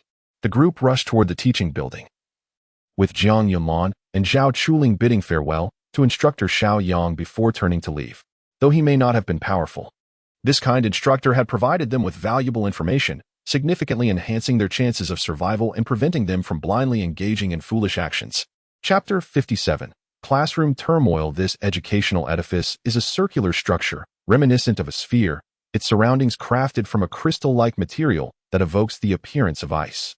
However, from the outside, the interior remains concealed, and the walls possess a quality akin to a multifaceted mirror. Upon entering the building, one finds only a singular classroom, a circular arena with a podium at its center, modest in size, comparable to that of a basketball court. Students are seated in a surrounding semicircle, while the instructor delivers their lecture from the elevated platform. The circular podium is elevated to ensure visibility for all surrounding students. As newcomers enter through the 8 entrances located beneath the podium, they make their way to their seats. As Jiang Yunlan and her group of 10 enter, they find that the majority of the seats are already occupied, with numerous other students continuing to file into the classroom. Some peers express surprise at their arrival, while others exhibit indifference, showing no interest whatsoever. Newcomers have arrived. I hear they hail from Training Camp 3, and there are a few lovely ladies among them. Lucky us, one male student exclaims. Don't let your imagination run wild. They've been at odds with the underworld sect, and many instructors have perished, leading to the camp's imminent closure. Surviving is no small feat, another counters. Please, their survival is merely due to the underworld's reluctance to deal with these kids. Otherwise, they would have been easily dispatched, a third student scoffs. Indeed, those 4 girls are quite stunning, especially 2 of them. Simply exquisite. Hey, the beauty in red. Why not sit beside me? Surely there's no room for you elsewhere.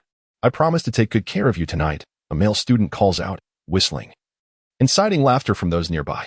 This is absurd. No one is allowed to kill here maximum. It's only a light scuffle, Zhang Ying remarks.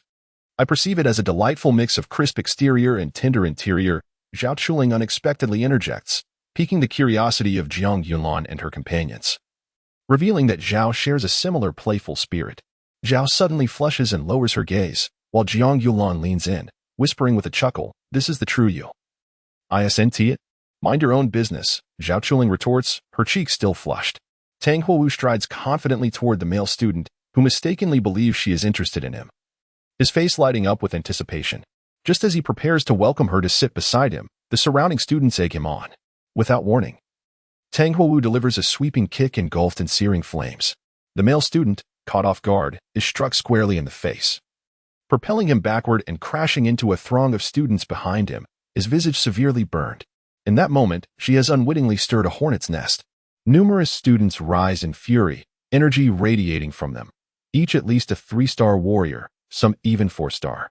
This madwoman is ruthless. That guy's face is ruined. Those nearby observe the fallen student, now unconscious and disfigured. Abilities or not, she initiated the altercation, violating school rules. Let us all confront her.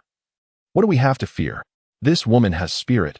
Her endurance must be remarkable. Let us take turns until one of us falls. The boys, incited by Tang Huowu's beauty, rise from their seats, ready to engage, energy swirling around them.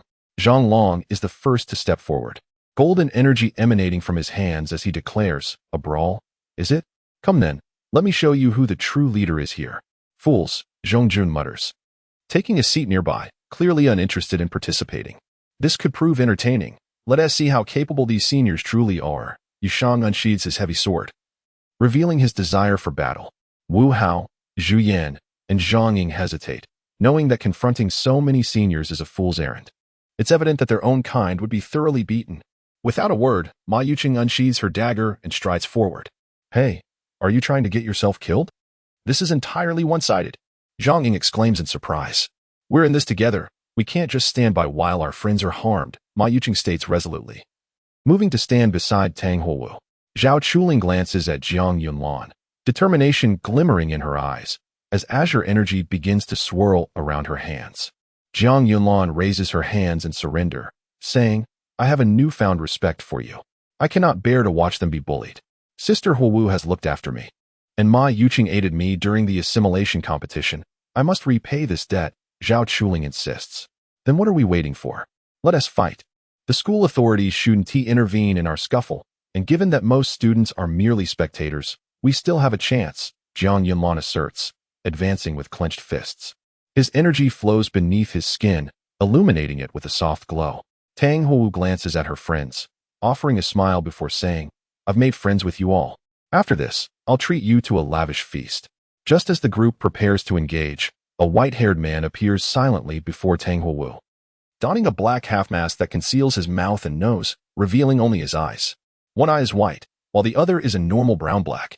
The moment he appears, all students are startled into silence, obediently taking their seats, not daring to utter a word. I will be your instructor for today. My first impression of you all is exceedingly poor, he announces, his words laced with an ominous aura that chills the room. Every student feels a shiver run down their spine, some fainting under the pressure. Uncle, what brings you here to teach? Tang Huowu exclaims in astonishment, her words echoing throughout the classroom, causing many to feel a chill of dread. The senior students recognize the white-haired man as Tang Fei, a formidable 27-star martial emperor known as the White Emperor, the most powerful assassin in Huaxia City, rumored to never leave a survivor in his wake.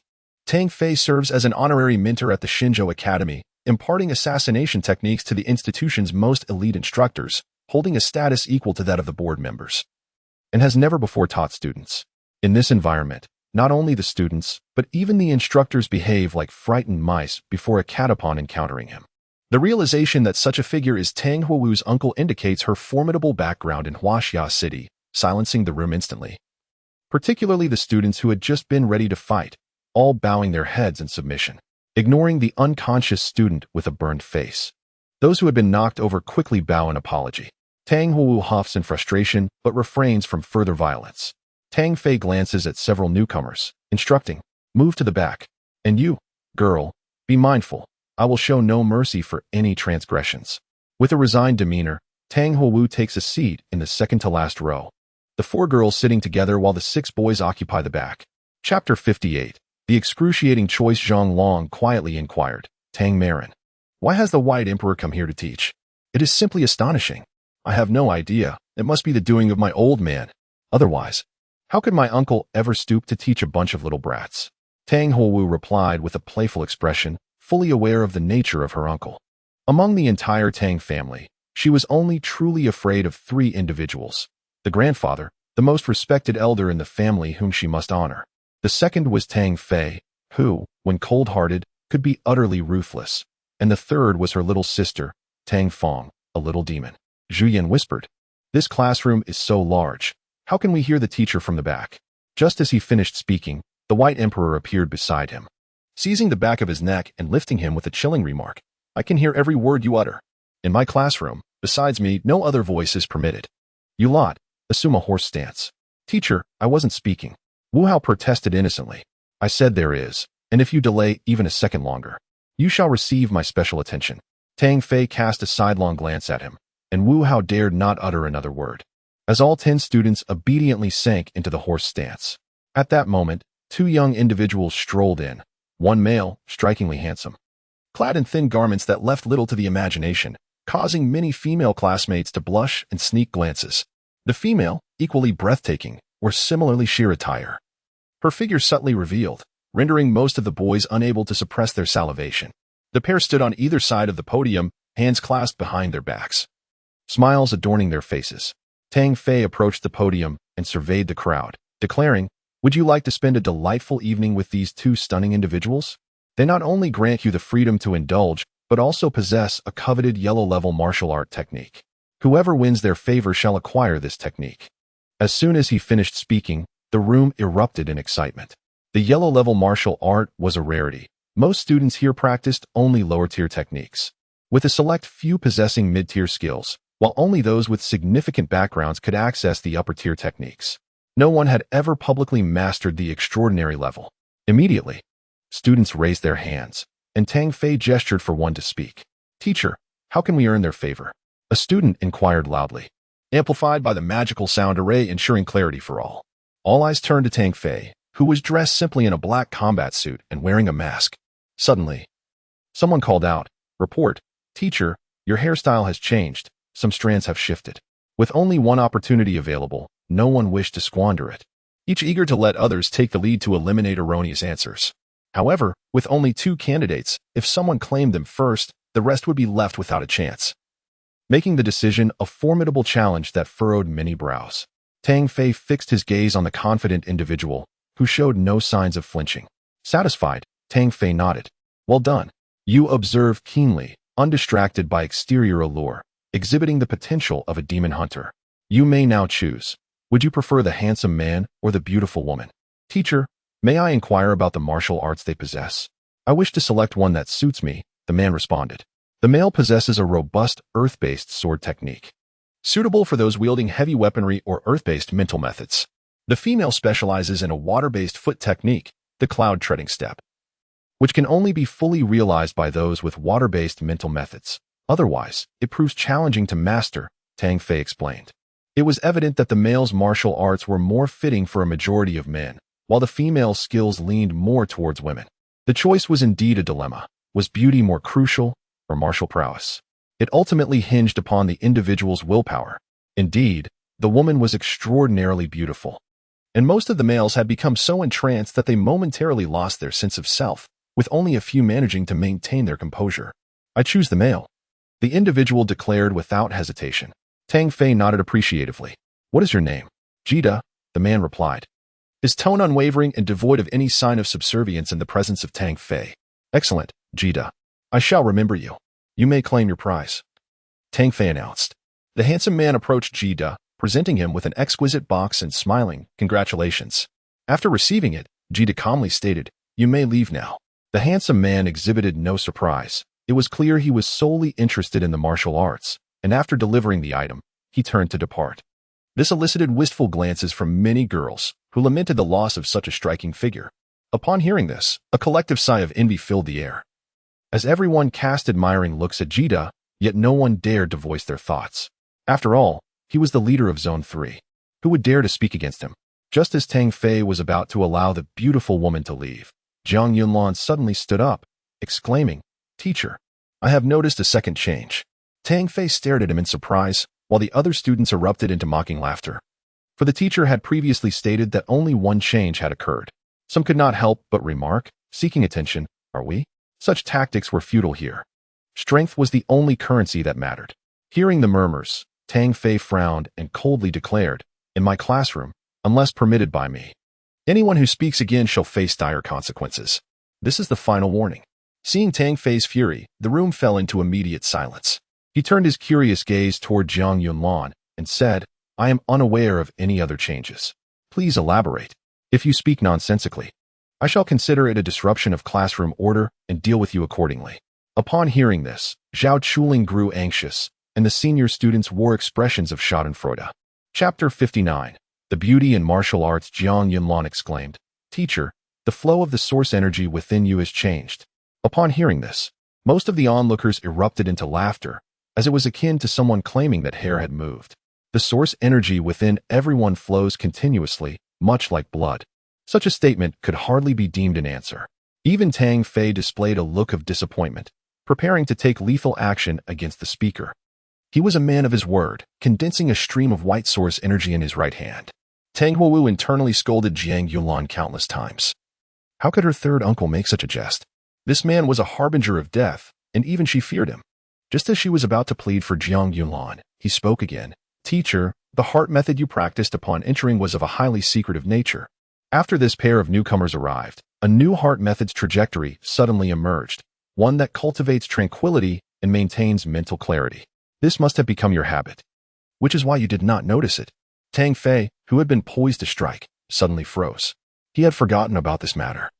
His long-standing habit of using the heart-calming technique in response to any emotional disturbance had kept him in an absolute state of calm, an essential trait for an assassin. Is it possible to perceive the operation of heart methods? The students were puzzled. Could his vision be different from others? Tang Fei was astonished but concealed his surprise.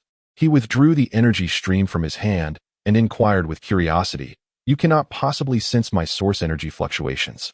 Do you possess a unique ocular technique that allows you to see the flow of my internal source energy? Of course not. Nor could one detect the elusive White Emperor's presence. I merely deduced from certain clues that your pair of newcomers is exceptionally beautiful.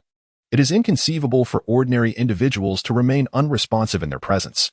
Your lack of reaction suggests either a personal issue or that you are employing a special method to suppress your emotions. I wager your body is fine, thus indicating you have a unique heart method. The simultaneous operation of dual heart methods necessitates exceptional control. Otherwise, it could harm your body. When you employed the new heart method, your body momentarily halted, Particularly the frequency of your heartbeat changed, and your complexion flushed slightly. This indicates that your heart method draws upon the capabilities of your bloodline, and, given these conditions, the only one you can command at the martial emperor level should be the heart-calming technique. Zhang Yunlan was initially unaware of the White Emperor, having only overheard discussions among students. To be conferred a title in Huaxiao City, one must be of martial emperor caliber. How intriguing! Your auditory senses are extraordinary. Your observations surpass my imagination, and you are well versed in the operations of source energy and the types of heart methods. You have even deduced my mastery of the heart-calming technique. You have succeeded. Tonight, this beauty is yours, Tang Fei remarked, astonished to encounter such an insightful student. A level of observation even some martial emperors could not achieve. As Tang Fei acknowledged her deduction, the other students were left in shock, their expressions filled with incredulity.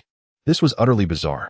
Some who had previously paid no attention to the matter could not help but steal another glance at Zhang Yunlan, as if trying to ascertain his true identity.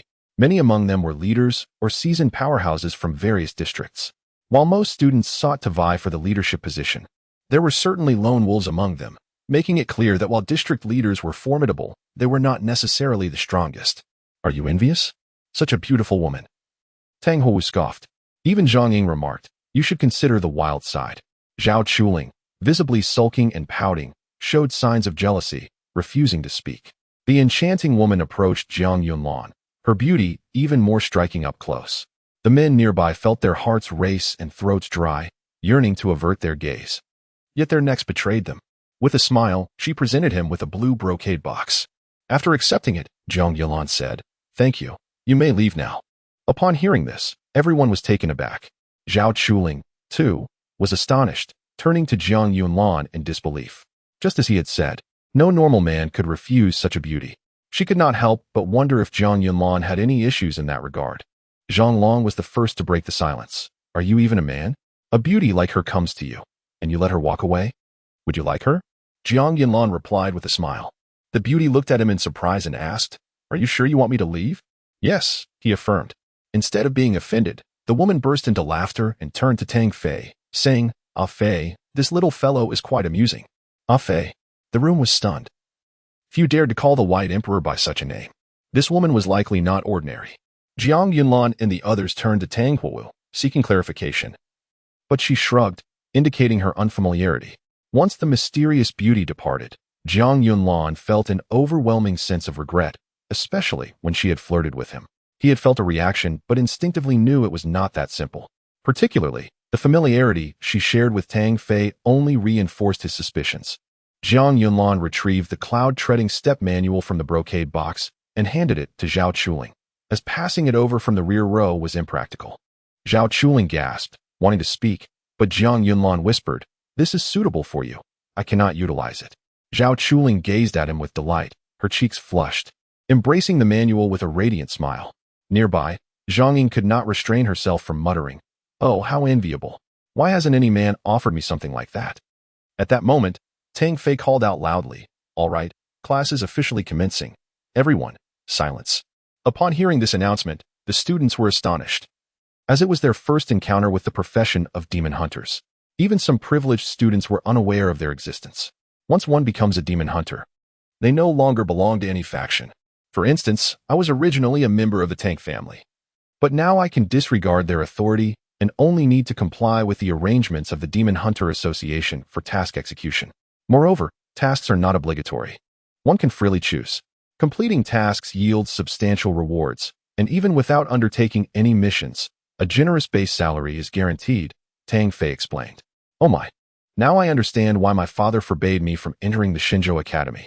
Upon graduation, I would have to sever ties with the family. No wonder my dad urged me to survive until I turned 14. It all makes sense now. How wonderful. As long as I graduate, I can escape the clutches of those old bastards. Even the majority of instructors were unaware. From a certain perspective, the instructors had all once been failures. Chapter 60. The transformation of a novice into a master silence enveloped the space as today marked my inaugural lesson. Regardless of your previous studies, I shall impart the art of martial techniques, which are categorized into 4 grand levels: Heaven, Earth, Mysterious, and Yellow. Each level is further subdivided into 4 grades: Supreme, Superior, intermediate, and inferior. Today, I shall teach the inferior yellow level technique known as the strengthening body technique, a foundational practice designed to enhance corporeal strength. I will elucidate the methods of cultivation, but whether you choose to practice is entirely at your discretion. After dropping a figurative bombshell, Tang Fei commenced the most tedious of lessons. Not even the students, but he himself found little interest in it. He imparted the methods of the strengthening body technique to all, subsequently declaring the class dismissed, allowing them to practice independently. The students, bemused by such a resilient instructor, could only accept it. After all, he was the White Emperor, and who dared voice dissent?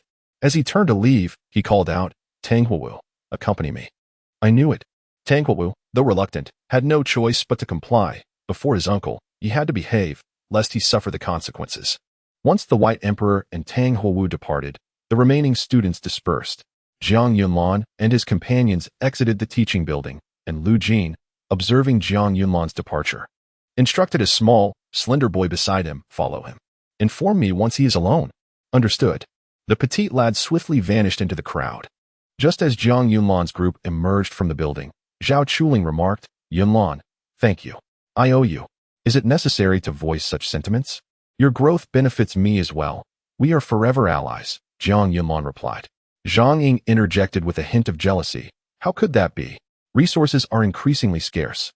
At this rate, the profession of scavenger will vanish. How can one possibly attain wealth?" Jiang Yunlan and Zhao Chuling exchanged amused glances, disregarding the envious remarks behind them. With over 2 hours until noon, they decided to practice, bidding the others to do as they pleased.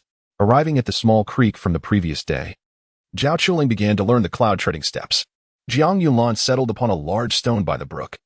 When the voice of Yi Guqin echoed in his mind, "I have reorganized a set of materials for you, all consisting of one-star magical array diagrams and weaponry techniques from 3 centuries past.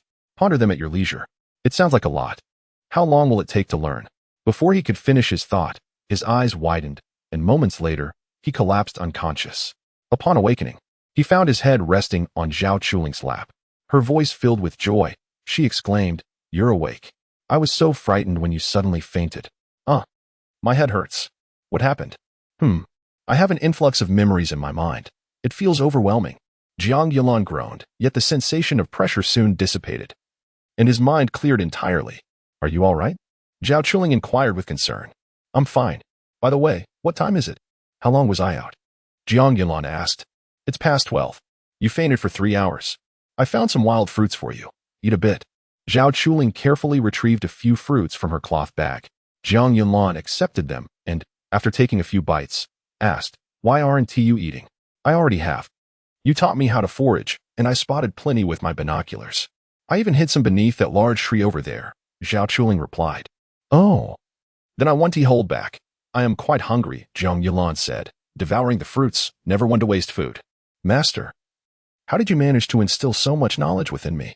It's truly miraculous," Jiang Yunlan exclaimed in astonishment as he continued to eat. Once he finished, he declared, "Ling, I need to stretch my legs. My body technique requires movement for cultivation. You continue practicing the cloud-treading steps here. I'll accompany you." "There is no rush in learning," Zhao Chuling insisted. "No need. Mastering this technique will significantly enhance your combat prowess. Let us both strive for improvement," Jiang Yunlan said, affectionately ruffling Zhao Chuling's hair before jogging away with a smile. Watching him depart, Zhao Chuling took a deep breath, resolutely thinking, "I will become stronger to aid you in becoming a formidable force." The hunting area presented a chaotic terrain, dotted with small woods, villages, abandoned cities, and marshlands. Here, the monsters were relatively weaker, primarily consisting of 3- and 4-star warriors. This region was divided into 6 zones, numbered from 7 to 12. At the center stood a peak, towering over 800 meters, rumored by many to be man-made. However, this mountain was home to formidable magical beasts, and no student dared approach. Within the mountain were caves. Their labyrinthine complexity whispered of extraordinary treasures, yet none ventured near. Not even seasoned demon hunters dared to enter. For the creatures dwelling within were said to possess 7-star strength, far beyond the capability of students. Beneath the hunting area lay a vast underground city, also occupied by magical beasts, sprawling across 6 zones. Only the most powerful students would dare enter this subterranean realm to hunt and establish dominance. Ranging from Zone 1 to Zone 6, Jiang Yulan was the first to step into a village-like terrain, clearly marked by the presence of student activity. However, after a careful search, he found no trace of anyone. Just as he entered, an arrow suddenly shot from a nearby window, piercing his heart before he could react. Startled, he quickly darted into an alley to escape. Unaware of the identity or number of his assailants, he could not afford to retaliate blindly. Caution was paramount in this perilous environment, for failure could cost him his life. After his escape, four figures emerged from the house that had launched the ambush. They formed two teams. One pursued while the other flanked to intercept. These individuals were intimately familiar with the terrain, making it trivial to hunt down a newcomer. Once they departed, Lu Jin stepped forward, noticing the fallen arrows on the ground. A small boy picked one up, saying, "Boss Jin, he must possess magical armor. Otherwise, this powerful crossbow wouldn't have failed to injure him. Just a piece of magical armor. Pass on my message. Whoever can kill Jiang Yunlan will claim that armor as their prize," Lu Jin replied with a scoff. "Got it, Boss Jin. Just wait and see." The slender boy grinned as he swiftly departed, his speed and agility akin to that of a nimble monkey, effortlessly leaping onto rooftops and vanishing within the alleys. Chapter 61. The novice's mistakes. He had yet to undergo a genuine transformation in his mindset, mistakenly believing that only those who offended him were enemies, rather than recognizing that not everyone was an adversary. This was a grave error frequently committed by newcomers. Upon entering, he observed numerous traces but found no sign of any trainees, indicating that seasoned players were not inclined to disclose their whereabouts casually. Otherwise, they would undoubtedly fall prey to ambushes. Had it not been for the reward of the magical vest, he would have already met his demise. Following this lesson, he began to acquire a deeper understanding of the school. As he prepared to turn at an intersection ahead, two individuals suddenly dashed forward to block his path. One of them, a short-haired boy, brandished a dagger with a sinister grin, remarking, "You can run pretty well, newbie. Get ready to die." Just as Jiang Yunlan turned around, two more individuals pursued him from behind, each wielding a one-star magical weapon. "You think you can escape? For seasoned players are surrounding you. If you manage to flee, we might as well give up." One of them scoffed disdainfully. Jiang Yunlan did not engage in conversation. As the mockery escaped the lips of the taunter, he swiftly unleashed the Tianji rings with both hands. The two individuals blocking his path, perceiving merely two iron rings approaching at a moderate speed, reached out to catch them. However, as their hands made contact with the rings, their expressions froze in disbelief. Each Tianji ring weighed a staggering 250 pounds, and the force behind it was nothing short of astonishing. Caught off guard, their attempts to grasp the rings resulted in one of their thumbs being forcibly broken, and the rings, spinning violently, struck their faces. Fortunately, their hands absorbed much of the impact, causing them to feel dazed rather than suffering severe injury. Otherwise, a direct hit could have shattered their skulls. One unfortunate individual, upon colliding with a Tianji ring, not only broke his front teeth but also lacerated his lip. As the two cried out in pain, Jiang Yulan seized the opportunity to dash through the gap between them. Enraged and astonished, the two gave chase. At that moment, a slight boy leapt down from the rooftop, inquiring, "Where did he go?" The two, unable to articulate their distress due to their injuries, merely pointed behind them. The small boy snorted, "Useless fools. If he escapes, I'll let Jinga deal with you." Having made only 2 turns, Jiang Yunlan was caught up by the pursuers. The one on his right leapt up, kicked off the wall, and soared towards him, executing a fiery kick enveloped in energy currents. The main campus and training camp were distinctly different. Every student possessed at least one martial technique. Realizing he could not evade this attack, Jiang Yulan pivoted and unleashed a powerful right punch, channeling all his strength into it while simultaneously focusing his energy. Just as their fists were about to collide, his energy dissipated unexpectedly. "Damn it, not now." Jiang Yulan cursed inwardly, but it was too late to retract his strike. The collision of his uncharged fist with the assailant's boot sent him reeling backward, crashing into the wall. The fabric of his uniform burned away, revealing the magical vest beneath. Jiang Yunlan attempted to unlock the Tianji rings, but, after several futile attempts, found himself in despair. "Master, why did you lock the Tianji rings? I'm being surrounded." He lamented internally. What had he learned? His mastery of the first level of strength was unstable. And while he possessed knowledge of magical formations and weaponry from 3 centuries ago, none of this was pertinent to combat. He felt a surge of anxiety. At that moment, his attacker struck again, sweeping his right foot, sparking with energy. Jiang Yunlan retaliated with a kick of his own, resulting in a clash that sent the assailant staggering back. Astonished. Simultaneously, another assailant with a short blade slashed at Jiang Yunlan's abdomen. The blade cut through his clothing, striking the magical vest, which emitted a blue glow as the magical formation activated, blocking the attack. However, this strike damaged the magical formation, leaving a tear at his midsection. Frowning, Jiang Yunlan turned to flee once more, but just then, an individual descended from above, brandishing a dagger that shimmered with an ethereal blue light, piercing his back but thwarted by the magical vest. Utilizing the force from the assailant's attack, he propelled himself forward, crashing through a nearby door and into a room.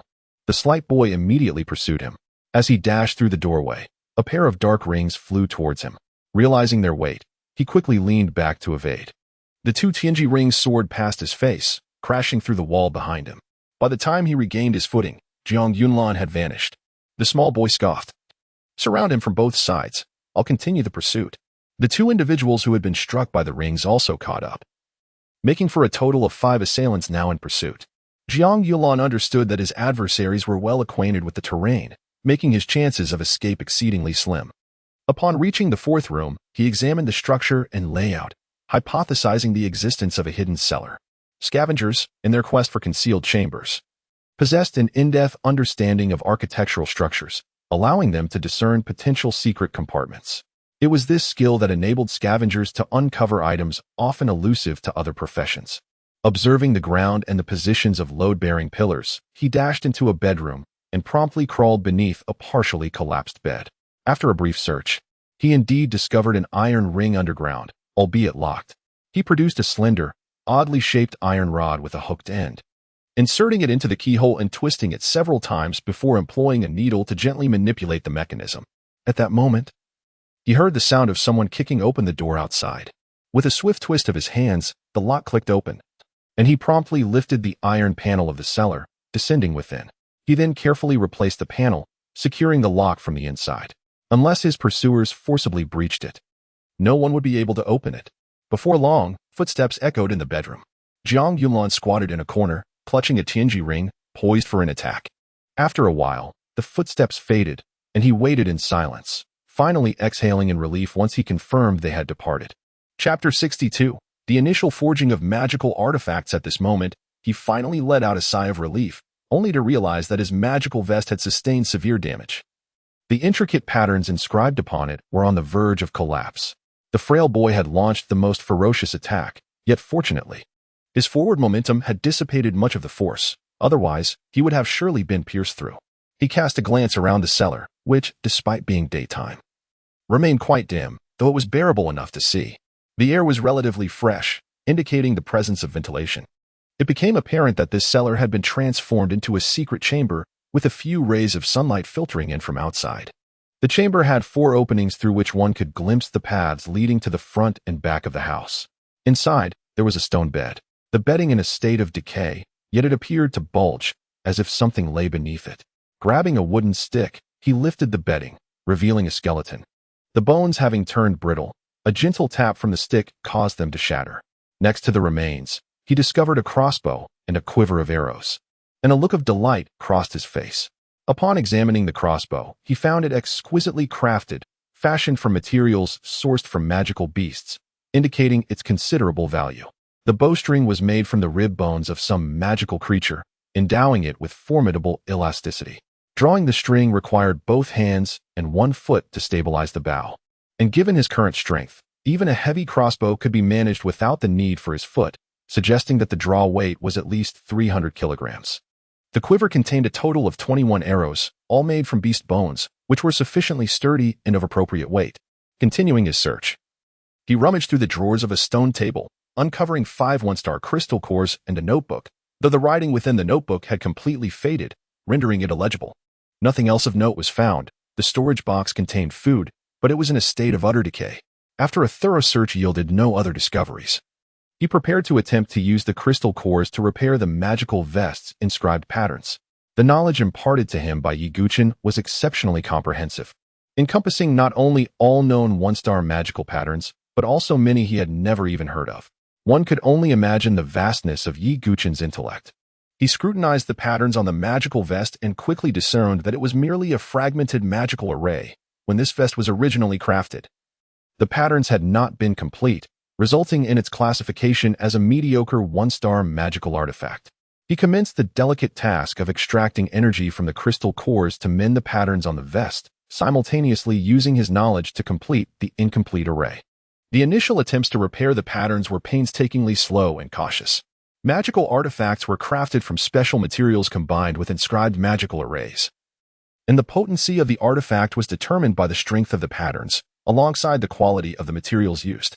In this era, magical artifacts had become essential equipment for warriors. They could be classified as either consumable or permanent. The latter typically consisted of protective gear and weapons, while the former were expendable. However, magical artifacts were costly, and few could afford the disposable variety. His current endeavor to repair the magical array proved relatively straightforward, albeit slow.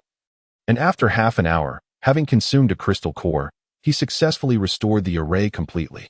With the patterns now intact, the vest's grade elevated to a premium one-star artifact, significantly enhancing its value and defensive capabilities.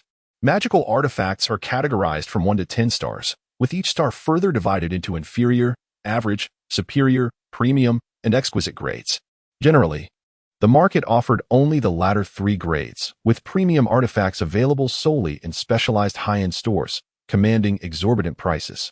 As for exquisite artifacts, they were exceedingly rare, each one meticulously crafted by masters and auctioned for astronomical sums. Even a one-star exquisite artifact would sell remarkably well. All warriors utilized one-star magical artifacts, and even some martial masters still relied on them, as higher-tier artifacts were composed of rare materials, making them unaffordable for the average warrior. Upon donning the restored premium magical vest, a look of joy illuminated his face. Suddenly, it occurred to him that since he could enhance the vest, he could also forge magical artifacts. The crossbow and arrows were constructed from the bones of magical beasts, which were already excellent materials, and combined with the crystal cores. He had everything he needed. It was merely a matter of his own skill. However, creating a new magical pattern was entirely different from repairing one. Upon his first attempt to inscribe a magical array on an arrow, a slight miscalculation led to a catastrophic failure, resulting in the arrow shattering completely. He thus proceeded with greater caution, meticulously inscribing the magical array upon the arrowhead. Despite his wealth of knowledge and the flawless magical patterns, practical execution presented numerous challenges, resulting in a failure rate of 17 out of 21 arrows. Only 4 emerged successfully. These were all one-star superior magical artifacts known as thunder arrows, capable of penetrating the magical armor worn by many students. A single shot could obliterate such armor, ensuring that any warrior, regardless of their star level, would be swiftly dispatched. The exhilaration of successfully crafting a magical artifact filled Jiang Yunlan with elation.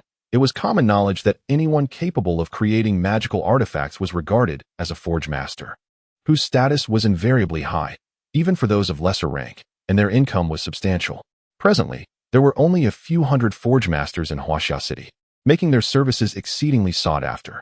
As he fantasized about whether he might one day become a forge master, a sudden sound of footsteps echoed above him, accompanied by the presence of 6 individuals. Useless fools. What good are you to me? 5 of you couldn't even catch a novice and ended up getting beaten. It's infuriating. The voice of Lu Jin rang out as he kicked 2 defeated students to the ground. Those 2 dared not voice their grievances, merely offering apologies. Brother Jin. We traced him here, but lost his trail. We searched everywhere nearby. He couldn't possibly escape and must be hiding somewhere. The voice of the frail boy resounded. Zhang Long was the heir to Huaxia City's wealthiest family, his backing formidable, and even the Xinzhou Academy had ties to him. Rumors suggested they were major shareholders. Thus no one dared to provoke him. Yishang and Sword Emperor had extraordinary relationships, equally feared by all district leaders. Upon graduation, they would all remain in Huaxia City, making it utterly unwise to offend these 3. If I cannot seize the position of the district leader in District 9 before they strike, we will lose our chance. Lu Jin bellowed in frustration. The others lowered their heads, too intimidated to meet his gaze. Lu Jin's eyes glinted with icy malice as he proclaimed, Jiang Yulan killed my brother, and now the whole school knows. If I cannot eliminate him, my reputation will suffer immensely, and I risk losing the allegiance of those who might have supported me. I do not care what methods you employ. You must deal with Jiang Yunlan today, regardless of life or death. Understood. He must be hiding somewhere in this vicinity. We will find him, the frail boy vowed with a fist clasped in respect. Lu Jin snorted and strode away, prompting the boy to instruct, "One of you go to the highest point to keep watch, while the rest of us disperse and search each room. If we cannot find him, we are all finished." "Why, yes," they all replied hastily, scattering. The small boy furrowed his brow, meticulously examining the traces left behind. They were all born of the Hunter-S camp and excelled in tracking. This time, he scrutinized every detail, and as he entered the bedroom, he noticed fresh claw marks near the collapsed bed, eliciting a gleam of hope in his eyes. Slowly, he crouched down, cautiously bracing for a potential ambush. Chapter 63. A desperate counterattack. In the instant he crouched down, a shadow flickered beneath the dim bed. Just as he prepared to call for assistance, the sound of a bowstring twanged sharply, followed by a flash of white lightning. The slight boy did not panic. He swiftly drew his dagger, ready to retaliate. Clad in a one-star mid-grade magical armor, he believed it sufficient to withstand an attack from a martial artist. However, before he could react, the arrow pierced through his magical armor, embedding itself approximately 4 centimeters into his shoulder. His eyes widened in terror as arcs of electricity crackled around him. His face began to darken from the electric current, and soon, smoke began to rise from his body. Without uttering a single word, he collapsed. The most terrifying aspect of the thunder arrow is its ability to unleash high-voltage electricity within the body, ensuring instant annihilation. Jiang Yunlan quickly crawled out, using a wooden stick to prop up the boy's lifeless form and push it beneath the bed, careful to avoid direct contact with the residual electric currents. After a moment, once the electricity dissipated, he removed the boy's magical armor and dagger, of course. The school badge was not left behind. In his backpack, he discovered some food, water, half a bottle of healing ointment, and various supplies, all of which he packed away. He then dragged the body outside, leaving no trace of blood due to the charred wounds from the thunder arrow. Such a one-time use magical device renders its arrowhead irreparably damaged after use, completely destroyed and unusable again. Having replaced it with a new bolt, he locked the hidden chamber's door and covered his tracks with broken wood before departing. Hearing that the others were meticulously searching the area, he knew they would inevitably check the unsearched rooms. Jiang Yunlan hunched low, sprinting through the narrow alleyways. The structures here were primarily single-story tile-roofed houses, with few two-story buildings. The walls were made of stone and yellow mud, with gaps between the houses barely half a meter wide, just enough for a person to slip through. This architectural style, ancient by 3 centuries, afforded him an advantage, allowing him to utilize the terrain for concealment. He dared not venture onto the main road, where an individual stood atop a building, keeping watch. Should he step onto the main thoroughfare, discovery would be inevitable. He slipped into a house, scanning for anything of interest, then climbed atop the doorframe, balancing on the protruding wood while leaning against the wall. This position, just above the doorframe and around a corner, provided him with a perfect vantage point, rendering him nearly invisible to anyone entering below as he readied his crossbow. After waiting 7 or 8 minutes, the door creaked open, and in walked a boy, his front teeth shattered by a TNG ring. He surveyed the room, but as he turned his head, Jiang Yunlan loosed his crossbow bolt. The boy sensed no danger, only to be struck in the temple, the electric current instantly searing his brain. As he slumped to the ground, Jiang Yunlan took his magical short sword, though regrettably, the boy bore no magical armor, only the school badge, indicating that such armor was not easily possessed by all. He was poised to continue his ambush when suddenly, a figure charged towards him, shouting in fury, a fiery kick aimed at him. Jiang Yunlan recognized this individual and swiftly turned to flee, absorbing the impact of the kick on his back, which propelled him forward, crashing through the back door to escape. The assailant, astonished that Jiang Yunlan could withstand his blow unscathed, spotted the corpse of his comrade and shouted, "I found him, over here." Jiang Yunlan understood that if the enemy regrouped, he would surely be outmatched, so he had to flee immediately. With a 1-star top-grade magical vest, he could withstand one strike without issue. Yet, he underestimated Lu Jin. Just as he ducked into another building, the tiled roof exploded above him, and Lu Jin leapt down, wielding a golden 2-handed sword aimed straight for his head. The attack was too sudden and swift. Jiang Yunlan barely managed to evade a fatal blow to his skull, but was struck in the shoulder. The magical vest emitted a protective white light, forming a barrier against the longsword. But alas, it only held for a second before being cleaved through, the sword tip slicing into his flesh. Both were taken aback. Lu Jin was wielding a 1-star top-tier weapon. Astonished that Jiang Yunlan's armor could withstand the strike, while Jiang Yulan was equally shocked that such exceptional armor could be breached so easily. Fortunately, he managed to mitigate the damage, suffering only a superficial wound. He swiftly retaliated, kicking Lu Jin in the abdomen, sending the stunned warrior crashing backwards into the wall. Jiang Yulan's strength far exceeded that of his peers. Lu Jin, enraged, scrambled to his feet just as Jiang Yulan made his escape. Furious, he bellowed, "How could I, a 6-star warrior, be bested by a novice?" The force of Jiang Yulan's kick had indeed been substantial, and the ache in his abdomen served as a reminder of his humiliation. Moreover, the loss of one of his subordinates weighed heavily on his pride. How could he face others with such disgrace? At that moment, the remaining 3 approached, astonished to see their comrade's lifeless body. Lu Jin, his face darkened with fury, commanded, "Pursue him." Jiang Yulan allowed his blood to drip as he circled the area, ultimately dashing into a cellar and locking the door behind him. Aware that these individuals possessed the skills to locate him, he deliberately took a roundabout route, allowing the scent of blood to linger in the air. Hiding in the cellar, he rummaged through his pack for healing ointment, which he had discovered in the small boy's belongings, along with half a bottle of powdered medicine, the label bearing a name. He sprinkled the powder on his shoulder wound and tore a strip from his clothing to bandage it. Just then, he heard Lu Jin's voice above, accompanied by the footsteps of 4 others. One of them called out, "Brother Jin, Fei has also been killed. Damn it. Search for him. I want to make this bastard suffer. The blood trail is here. He must be in the room." Lu Jin seethed through gritted teeth.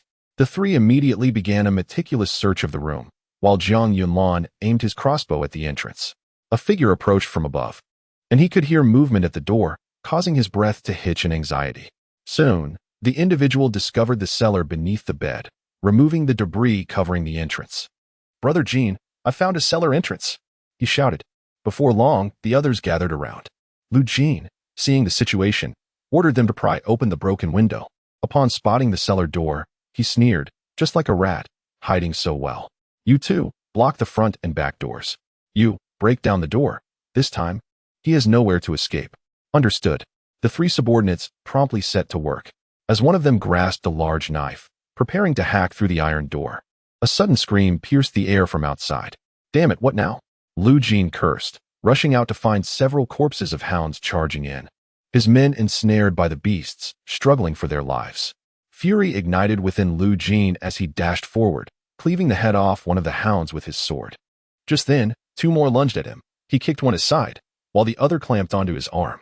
Thanks to the magical armor, its teeth could not penetrate, and he swiftly drove his sword into its throat, piercing through the top of its head. Kicking the carcass away, he surveyed the growing number of hounds gathering outside. Witnessing his 2 subordinates being dragged into the throng, their cries echoing in agony as they were torn apart, the 4-star warriors protected by their source energy, yet unable to escape their gruesome fate. Chapter 64. The beautiful visitor. "Brother Jin, if we don't leave now, we will be surrounded," a panicked subordinate exclaimed as he dashed out of the bedroom. Fool. No wonder he ran in circles. He was using his own blood to attract the monsters. "Humph. Let us see how you survive the jaws of the corpse hounds," Lu Jin retorted as he leaped onto the rooftop to escape. The subordinate glanced back at the 2 companions who were still pleading for help, a flicker of reluctance crossing his eyes. Yet, driven by the instinct to survive, he too jumped to the rooftop, fleeing.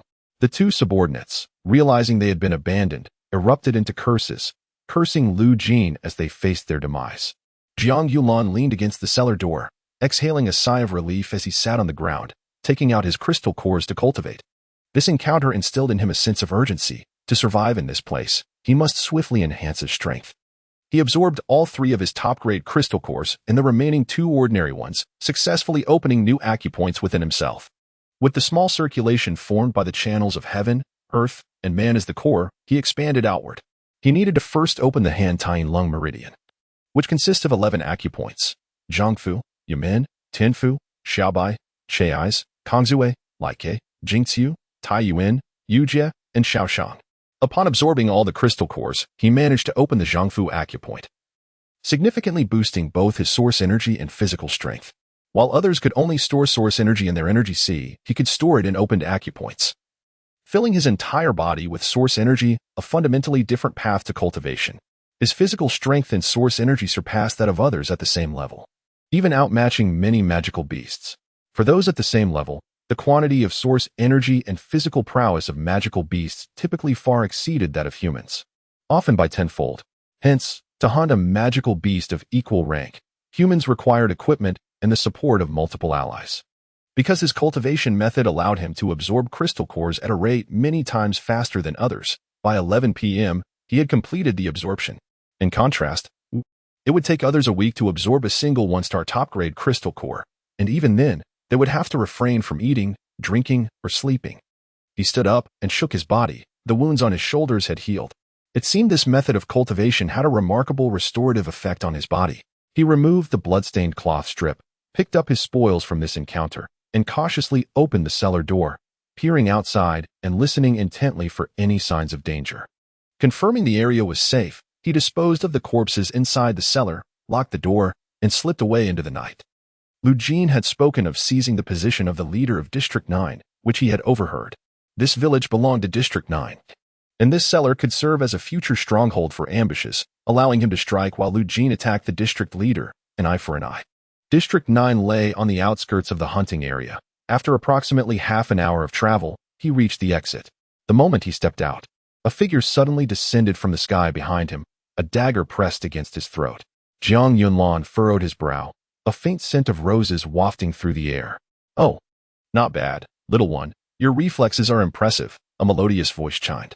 Jiang Yunlan swiftly gripped his magical dagger behind him. Positioning it at the assailant's energy C, a thrust would render them incapacitated, if not fatal. He recognized the voice.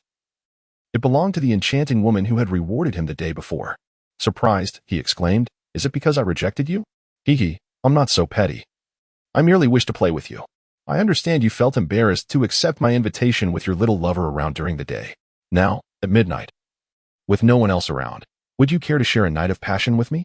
The beauty leaned against Jiang Yunlan's back, an intoxicating sensation coursing through him. "Just speak your intentions plainly," Jiang Yunlan replied, unwilling to perish at the hands of a stranger. "You are quite guarded, but I genuinely seek your company for the night. And perhaps we could discuss the heart condensation technique? You wish to learn the heart condensation technique? Aren't you quite familiar with Teacher Tang Fei? Why not ask him directly?" Jiang Yunlan asked in astonishment. "We are both assassins. Although we know each other well, certain matters must be avoided, and the techniques are one of them. I see you are quite knowledgeable about the heart condensation technique. You must know how to cultivate it.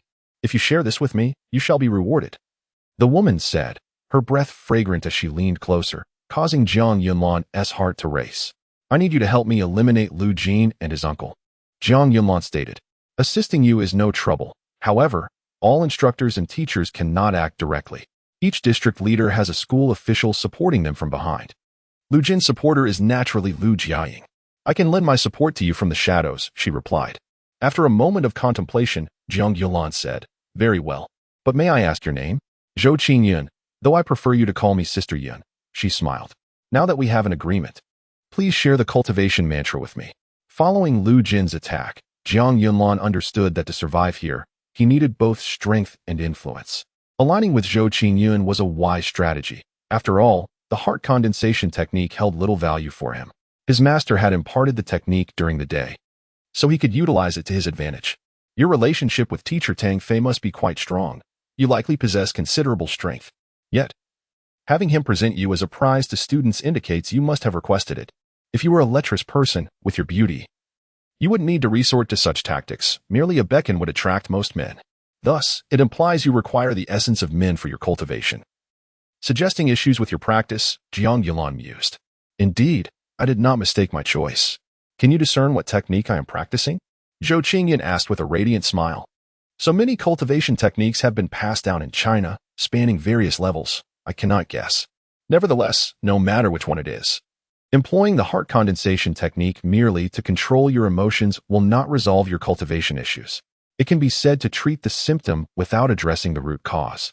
And it may not even alleviate the symptoms," Jiang Yunlan responded. "You are knowledgeable about China. It appears you are quite informed. Afei has also mentioned this. I practice the ultimate soul seizing technique, a method created by my master, modified from ancient dual cultivation practices. However, this dual cultivation method is incomplete, leaving the ultimate soul seizing technique with significant flaws. It requires the essence of men to maintain balance within my source energy," Zhou Qingyun explained.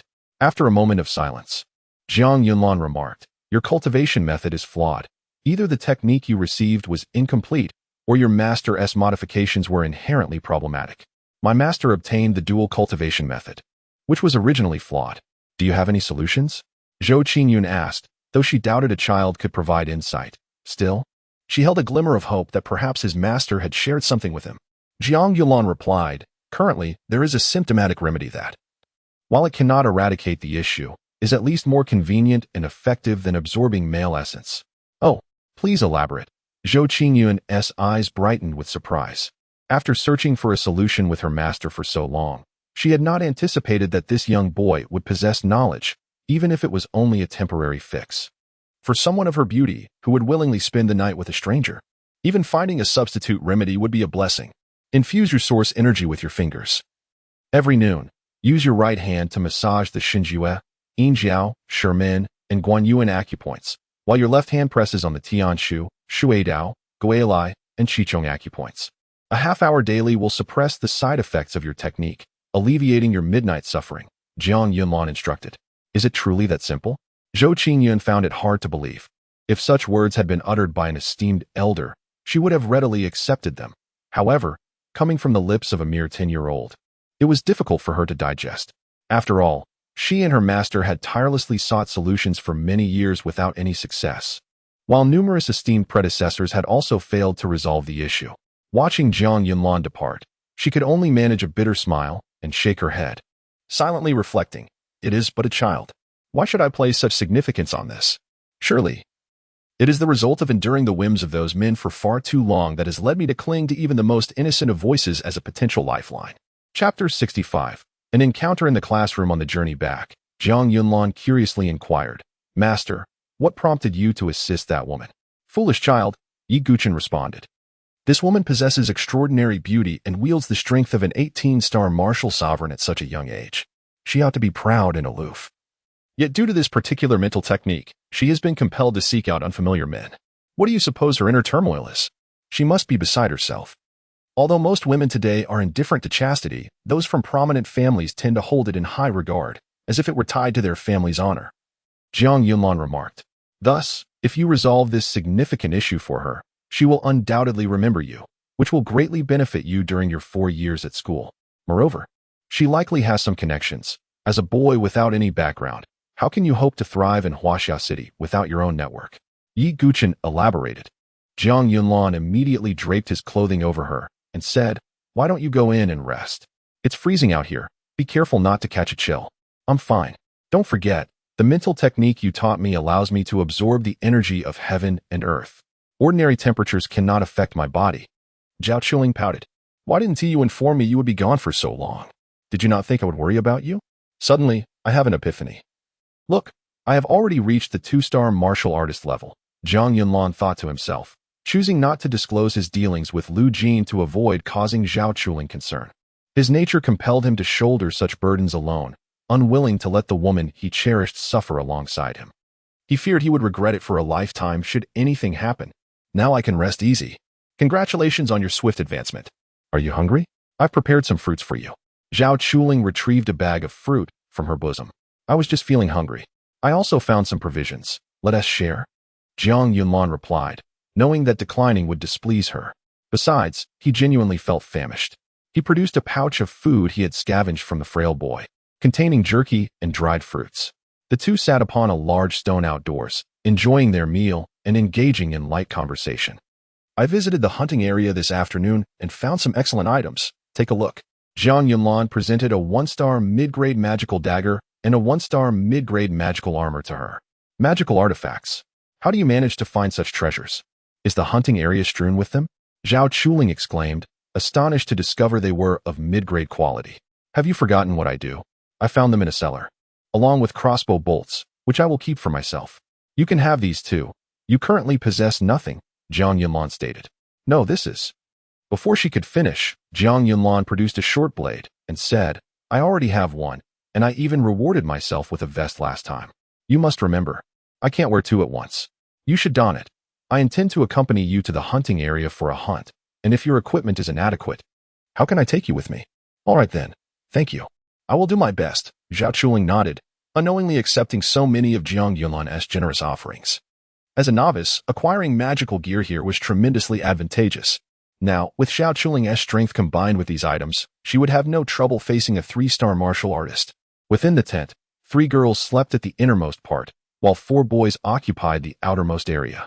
Xiao Chuling gently made her way inside, lay down on her designated spot, glanced at Jiang Yunlan, who nodded slightly, and then settled in for the night. Jiang Yunlan lay down but felt no fatigue, having just opened his central palace. He felt remarkably invigorated, devoid of any drowsiness. He chose to sit up and continue practicing his mental technique. The following day, Jiang Yunlan stretched and rose. Noticing that everyone else was awake, he greeted them, "Good morning." Wu Hao and Zhu Yin merely nodded and hastily departed, leaving Jiang Yunlan puzzled. What is wrong with them? Zhang Long scoffed. What else could it be? The school has its rules. They fear someone might steal their badges while they sleep. They've begun to guard against everyone. Zhang Long scrutinized Jiang Yunlan before bursting into laughter. Isn't our purpose for being here to grow stronger? If we remain soft-hearted, there would be no reason for us to be here. Hey, could you refrain from discussing such topics so early in the morning? It dampens the mood. Zhang Ying retorted irritably. Zhao Chuling rose, brushed off the grass from her clothes, and approached Jiang Yunlan with a smile. I will never become your enemy. Ma Yuqing walked past them, casually remarking, only the strong have the right to choose. The weak are merely destined to be slaughtered. It is too early to be discussing such matters. In just one day, it was evident that the group no longer shared the same unity they once did. They still slept together, but only due to a lack of alternatives. As Jiang Yunlan entered the classroom, he happened upon Lu Jin arriving as well. Their gazes locked, both exuding hostility, though Lu Jin's was laced with fury. Yesterday, he had lost 4 of his subordinates, while the other 3 were manageable. The frail boy had been his right-hand man, adept in reconnaissance and assassination. With his demise at Jiang Yunlan's hands, Lu Jin suffered a significant loss in strength, jeopardizing his plans for seizing the 9th district. Consequently, Lu Jin had endured a severe reprimand from his uncle last night, who forbade him from provoking Jiang Yunlan until they secured the 9th district. Seeing the fury etched on Lu Jin's face, Jiang Yunlan casually remarked as he passed by. You and your useless brother are quite similar. Both of you are fools. Lu Jin's hands trembled with rage, but he refrained from acting out. He was not Tang Huo, who had the White Emperor backing him. The school would turn a blind eye to his actions, but if he dared to strike within the classroom, the hidden instructors would swiftly eliminate him. The school's regulations permitted instructors to exchange badges for monetary gain through internal channels, making them eager for students to break the rules. Chapter 66. The declaration of the wheel battle. Watching Jiang Yunlan move to the back seat, his frustration nearly boiled over. Yet he could only suppress his anger and find a place to sit. At that moment, a subordinate whispered a few words in his ear, and Lu Jin smiled, saying, Excellent. Whoever can accomplish this will take Du Fei's position. Immediately, a student stood up and walked in front of Jiang Yunlan, pointing at him and declaring, You kid. With only 13 days until the monthly competition, do you dare accept my challenge? Jiang Yunlan furrowed his brow in confusion, and a student sitting not far away explained. He just arrived, of course. He doesn't know about the monthly competition.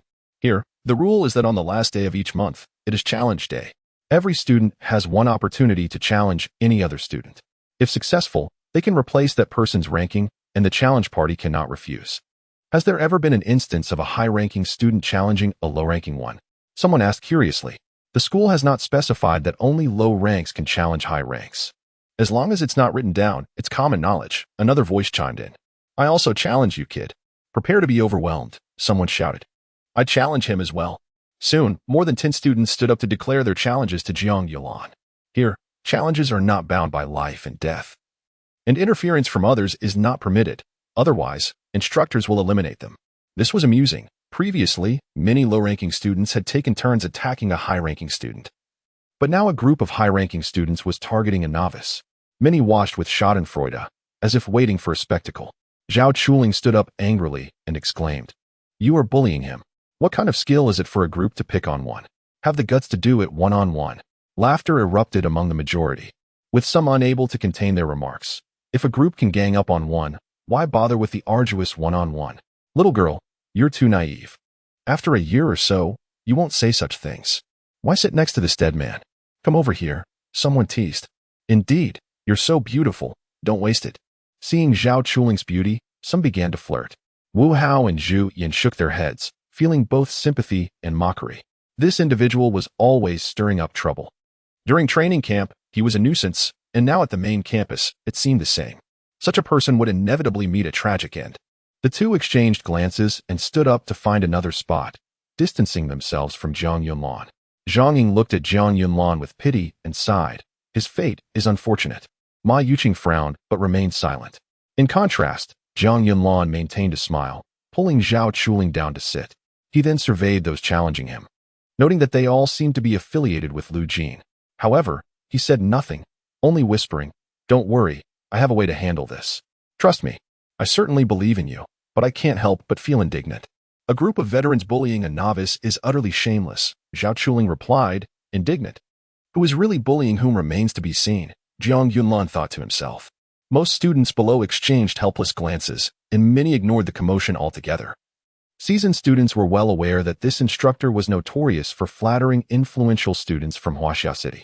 After a brief welcome, the bespectacled instructor said, "My name is Feng Hua.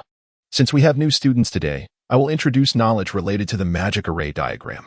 Old students can also review, although the school values martial prowess. Understanding the magic array diagram is immensely beneficial when selecting magical devices." Upon hearing this, many older students slumped down to sleep, a reaction Feng Hua had grown accustomed to. He knew he could not repeat himself for all students. His aim was to convey this information to the three exceptionally well-connected newcomers. The magic array diagram is of paramount importance to martial artists.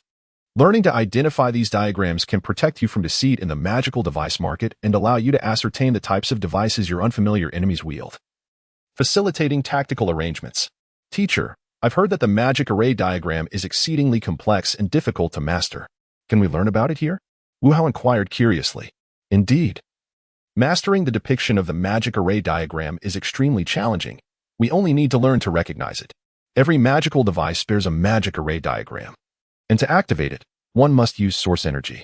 In Huaxia City, only a small fraction of individuals possess innate special source energy, such as Tang Huo's flames. Certain advanced fire-type magic array diagrams require this special source energy to activate, yielding power that can double or even quadruple compared to ordinary individuals. Thus, bloodlines are a critical factor, and ordinary people, even those of lower status, can never surpass warriors with special bloodlines, such as those from the scavenger camp, who lack any talent, let alone special bloodlines. Hence, the worth of a person is inherently predetermined, Feng Hua stated. Upon hearing this, Wu Hao and others from the scavenger camp displayed anger, including other veteran students from the same background. Yet, no one dared to confront the teacher, all of them feeling furious but silent. Zhu Yin raised his hand, defiantly stating, "Teacher, aren't there awakened abilities among the common folk?" Feng Hua cast a disdainful glance and replied, "Common folk?" This student's question only reveals his limited understanding. However, it is understandable. You are from the scavenger camp, correct?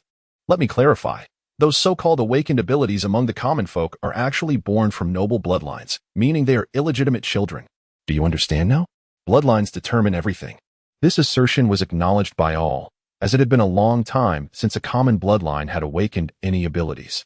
Although many students with ordinary bloodlines were displeased, the reality left them speechless. Some with special bloodlines felt a surge of superiority, momentarily believing themselves to be inherently noble, even if they were currently weaker. "Teacher, I have a question." Zhang Yunlan suddenly raised his hand. Seeing yet another student from the scavenger camp, Feng Hua replied impatiently, "Speak. Have you ever read historical texts? The history of Huaxia City spans merely 300 years. What about before that? Surely, there must be some records," Zhang Yunlan inquired. "Humph. I have indeed studied the history of the previous era. Back then, technological weapons were utilized, but all those technologies have been lost. And you scavengers merely collect them as artifacts for display in museums," Feng Hua said with evident disgust. Chapter 67. Nobility and Lowliness. Then, may I ask, Teacher Feng, how did these families of extraordinary individuals come into being? Zhang Yunlan inquired. When the great catastrophe first erupted, civilization was rapidly obliterated, and the remaining survivors established numerous cities akin to Huaxia City.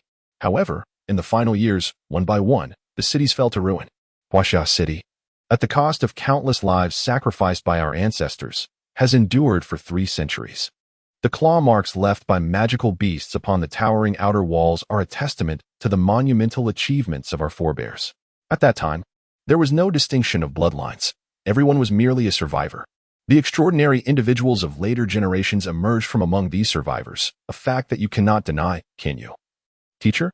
Indeed, it is precisely because of this that the distinctions of nobility and lowliness arose, demonstrating the significance of bloodlines.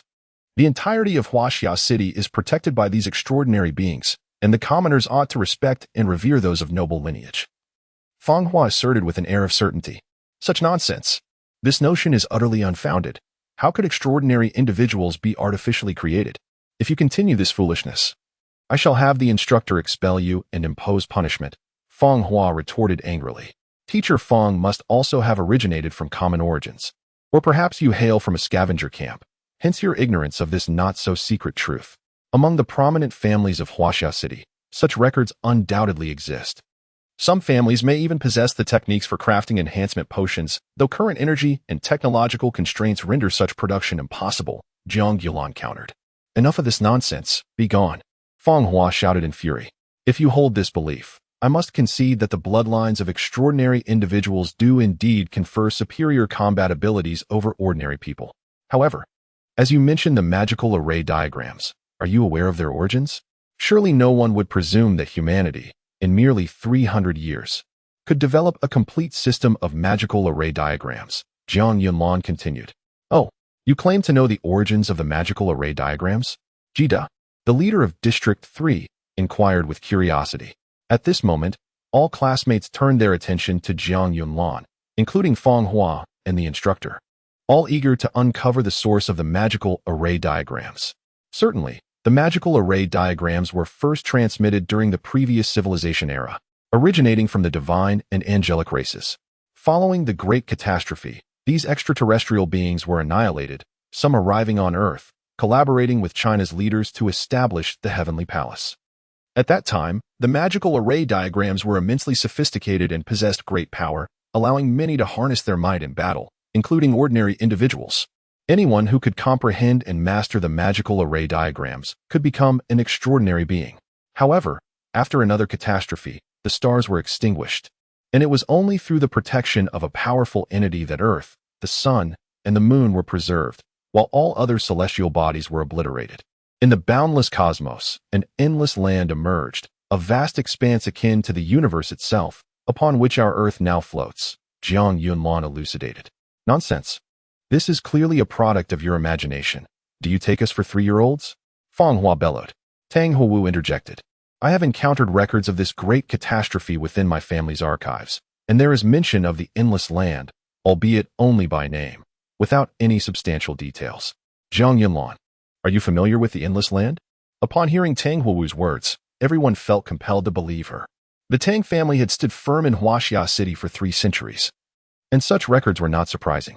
However, they were baffled by how a boy from a scavenger camp could possess knowledge of such hidden matters. I am akin to you, merely aware of the existence of the endless land. Presently, Huaxia City cannot even probe beyond 100 kilometers from its periphery, let alone the endless land. However, I wish to assert that the magical array diagrams are not exclusively wielded by extraordinary beings. There are no prerequisites.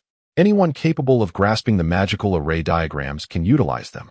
As for the notion of inherent nobility and lowliness posited by the teacher, I vehemently disagree. Those with unique bloodlines may be said to inherently possess a specific magical array, but with every gift comes a sacrifice.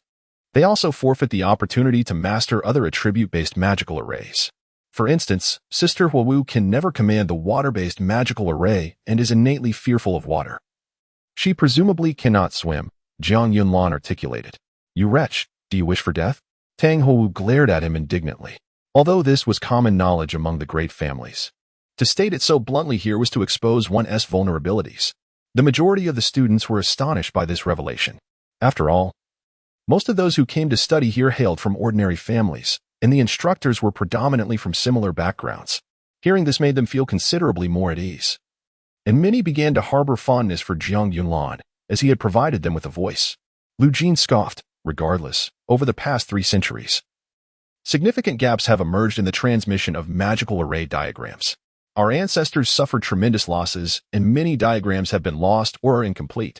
Now, for ordinary individuals, to utilize magical array diagrams is akin to scaling the heavens. Those in Huaxiao City who can wield magical array diagrams are predominantly renowned figures, mostly belonging to great families. While commoners may seek to learn the magical array diagrams, they are still preoccupied with basic survival, let alone the expenses associated with mastering such a costly endeavor. Thus, once again, I reiterate, the strength of one's bloodline ultimately dictates the disparity in power. Jiang Yunlan chose not to elaborate further, acknowledging the truth in Lu Jin's words. The mastery of magical array diagrams indeed demands exorbitant resources that ordinary families cannot afford. At that moment, Fang Hua was visibly trembling with anger, as Jiang Yunlan's words dredged up memories of his past life in the scavenger camp, exposing his deepest insecurities and delivering a crushing blow to his academic pride. He cast a resentful glance at Jiang Yunlan and declared, "Since you are so learned, you need not attend my class. Leave at once." Jiang Yunlan shook his head with a smile and rose to exit the classroom. Zhao Chuling unexpectedly stood up and followed him, further inciting Fang Hua's ire as he roared, "Anyone who does not wish to stay, be gone." Chapter 68. The request of Tang Huowu. As Jiang Yunlan stepped out of the teaching building, she noticed a few individuals who had exited alongside her. With a touch of emotion, she remarked, "I never expected you all to be so loyal. I am truly touched." "Nonsense," Zhang Jun retorted, casting aside her words as she departed alone. "I'm merely testing the waters. Come, let us go practice our martial skills. I could impart to you the knowledge of the magic array diagrams far better than you could learn it yourself," Jiang Yunlan suggested. "Where did you acquire so much knowledge?" Zhao Chuling inquired with curiosity. "I studied under a remarkable master. Do you believe me?" Jiang Yunlan replied with a smile. "Huh, who would believe that? Who would even take a liking to you?" Zhao Chuling teased, laughter dancing in her voice. "Is that so? You think so little of me? Watch as I tickle you." Jiang Yunlan suddenly launched a playful attack, eliciting laughter as they made their way to the stream. Fang Hua, known for belittling commoners and ingratiating herself with the elite families, had a notorious reputation throughout the school. However, due to her status as a teacher, no one dared to confront her. Now, witnessing Jiang Yunlan's vexation, the common students were undoubtedly delighted. In a moment, they had forgotten the earlier commotion of senior students challenging Jiang Yunlan in succession. Jiang Yunlan stood in the stream, her lower half submerged in water, her upper body bare as she threw punches at the water's surface. Each strike sent ripples across the water. Yet she was still far from achieving the first level of strength. The first level required the integration of physical prowess and source energy, embodying both physical and energy attacks, thus making its cultivation significantly challenging. "Look at this pair of lovebirds," Tang Huowu joked. Zhao Chuling's face immediately flushed as she playfully rebuked, "Sister Huowu, don't say such things. We are merely good friends. Isn't it more apparent to you than to me? All right, I won't tease you anymore. I came to find Jiang Yunlan," Tang Huowu called out, directing her gaze towards the shore where Jiang Yunlan was dressing. "Hey, exhibitionist, aren't you going to come greet me?" "Ah, Sister Huowu, you've come to visit us. What brings you here?" Jiang Yunlan replied as she donned her outerwear and hurried over. "Can't I come to see my dear sister Zhao Chuling without an ulterior motive? Or have I interrupted something?" Tang Huowu scrutinized Jiang Yunlan with a teasing glint. "Of course not, Sister Huowu. We were merely training," Zhao Chuling blushed, her bashful demeanor making Tang Huowu feel an urge to embrace her. "You claim to be just friends, yet here you are, shedding clothes and laying bare your hearts." Tang Huowu could not resist further teasing them. Zhao Chuling's embarrassment rendered her nearly speechless. Jiang Yunlan quickly interjected, "Sister Huowu, you're here to inquire about the magic array diagrams, aren't you? You're quite astute. That is indeed one reason for my visit. I've prepared some delightful food. Let us share a meal together amidst this pleasant environment, as if we were picnicking," Tang Huowu said, retrieving a backpack and producing a box containing a roasted chicken, a roasted duck, large cuts of meat, and some precious vegetables. In this locale, vegetables were far more precious than meat, as hunting provided a more accessible supply of meat, albeit at a price. Vegetables, however, were scarce due to limited agricultural space within the city. "Wow, Sister Huowu, are you treating us to a feast? You must have something to ask of me," Jiang Yunlan remarked, unreservedly sharing the food with Zhao Chuling. Tang Huowu was aware of her own capabilities. She would not seek Jiang Yunlan's aid unless she deemed it necessary. "It's nothing major. I merely wish to inquire how much you know about the magic array diagrams." This morning, your words suggested a familiarity with them, Tang Huwu admitted. Though she doubted Jiang Yulan could surpass the knowledge of a master alchemist, her curiosity had drawn her here, and she found the two young women quite agreeable, making a shared meal all the more reasonable. I can only claim a superficial understanding, Jiang Yulan acknowledged, savoring a pastry she had never tasted before. Her expression one of pure enjoyment, provoking Tang Huowu's desire to kick her. This is the Phoenix Tail Whip, a weapon passed down in our family for 300 years. It was bestowed upon our ancestors by a former celestial being. Originally, this magic artifact was immensely powerful, but after years of battle, it became increasingly damaged. And no one has been able to repair it, leading to the degradation of the magic array diagrams as well. 30 years ago, a senior member of my family had the Phoenix Tail Whip destroyed during a battle against an enemy's magic artifact, rendering it ineffective and reducing it to a mere whip. This artifact has fought for our family for 3 centuries, and we have never wished to discard it, as it symbolizes our lineage, passed down to each generation's eldest daughter. Now that it has come into my possession, each successor has sought ways to restore it, but we have exhausted all options in Huaxia City. With no one capable of repairing this intricate magic array diagram, Tang Huowu explained, unveiling a magnificent whip. The sunlight reflected off of it, casting golden glimmers. Its design resembling the tail of a phoenix, breathtakingly beautiful. However, it was marred with scars, and the intricate magic array diagrams that adorned it were of an exceptionally advanced nature. My heavens, is this truly the Phoenix Tail Whip? I have heard tales from my elders that the Tang family's Phoenix Tail Whip once commanded respect throughout Huaxia, regarded as one of the city's guardian artifacts. Yet, if even the masters of the Alchemy Association cannot restore such a relic, how could Yunlan possibly achieve it? Zhao Chuling exclaimed in awe. Indeed, I have reached a point of desperation, clinging to any glimmer of hope, however small. My great-aunt had already consulted every master alchemist in the city when she received the Phoenix Tail Whip, Tang Huowu sighed, reflecting on her decision to seek Jiang Yunlan's assistance, knowing that even with luck, her knowledge of magic array diagrams could not compare to that of the masters. Yunlan, this represents the spirit of the Tang family. You should refrain from handling it carelessly.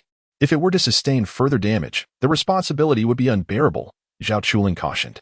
Oh, it's of no consequence. Even if it is not a magic artifact, the materials are not so fragile that they would break from a mere fall. Feel free to examine it, Tang Huowu replied nonchalantly. Chapter 69, Restoration of the Phoenix Tail Whip. Jiang Yulan nodded, cradling the Phoenix Tail Whip in her hands. Source energy emanated from her palms, flowing into the whip. Zhao Chuling intended to offer a warning, but Tang Huowu, noticing Jiang Yunlan's unusual expression, interjected, "It's nothing." Yi Guqin's voice trembled with excitement as he declared, "Indeed, this was crafted by the girl Yuyong. I never imagined there would be remnants of her work in this world. Yunlan, restore this magical artifact to its former glory. I want humanity to eternally remember its existence."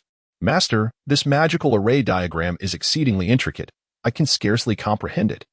Jiang Yunlan mused silently. Of course, this artifact exceeds the 10-star level and can be considered a divine tool. Your current knowledge only encompasses the basics of a 1-star magical array, so it is only natural that you find it confounding. Moreover, your current cultivation level cannot restore such a high-tier artifact. Just focus on completing the sections you understand and ensure that the repaired magical array diagrams are interconnected, forming a composite magical array. The materials of the Phoenix Tail Whip are exceptionally rare. Relying solely on your source energy will not suffice. I shall impart the purple extreme demon flame to you. But remember, do not use it unless you reach the Emperor level, lest you turn to ash, Yi Guqin instructed. Ah, what use is it for you to teach me now? Jiang Yulan pondered inwardly. This time, I shall assist you. Just exercise caution and prepare to begin. Focus on repairing the magical array diagram while I handle the restoration of the whip, Yi Guqin said. All right, Jiang Yulan replied, releasing her source energy to levitate the Phoenix Tail Whip. She then placed her left hand beneath it, summoning a purplish-red flame from her palm to envelop the whip. The sudden emergence of flames startled the two women, causing them to cease their eating and stare in disbelief. It was universally acknowledged that ordinary individuals could not wield elemental forces without the aid of magical artifacts, yet Jiang Yulan conjured flames unaided, leaving them astounded. Suddenly, Tang Huowu exclaimed, "Such a powerful flame. It instills fear in the fire within me. Why is that? Could he be a fire elemental ability user?" Zhao Chuling was taken aback. realizing that igniting the phoenix tail whip could potentially destroy the Tang family's property and possibly harm him. However, both women discerned that Jiang Yulan was not acting recklessly, so they refrained from interrupting. Zhao Chuling watched with concern and astonishment, while Tang Huowu looked on with anticipation and excitement. As the whip grew red-hot, the scars upon it began to merge gradually, with Jiang Yunlan controlling the source energy to reformulate the whip. At this moment, she said, "Sister Huowu, bring forth as many one-star premium crystal cores as you can." "Oh, certainly." Ignoring everything else, Tang Huowu extended her left hand, and the spatial magical artifact ring on her finger flashed with blue light, revealing a multitude of one-star premium crystal cores. Jiang Yulan understood that as the eldest daughter of the Tang family, she would possess such resources. With a flick of her hand, a crystal core floated into Jiang Yunlan's grasp. She then guided the energy within the core using her source energy and began to inscribe the magical array diagram with her right index finger. One by one, the intricate magical array diagrams were completed and launched onto the phoenix tail whip. Each scar restored was covered by a new magical array diagram, while some shattered diagrams were infused with the energy of the crystal cores, gradually emanating a golden red glow and reconstituting into complete magical arrays. Crystal cores continued to drift towards her, quickly converting into energy that was fed into the whip. Once all the scars on the whip were healed, Jiang Yulan completed the restoration of the magical array diagrams she understood. Finally, she needed to recombine these diagrams, forming a composite magical array, which was the most challenging aspect of this magical artifact. After Yi Guqin finished his restoration, the purple extreme demon flame dissipated.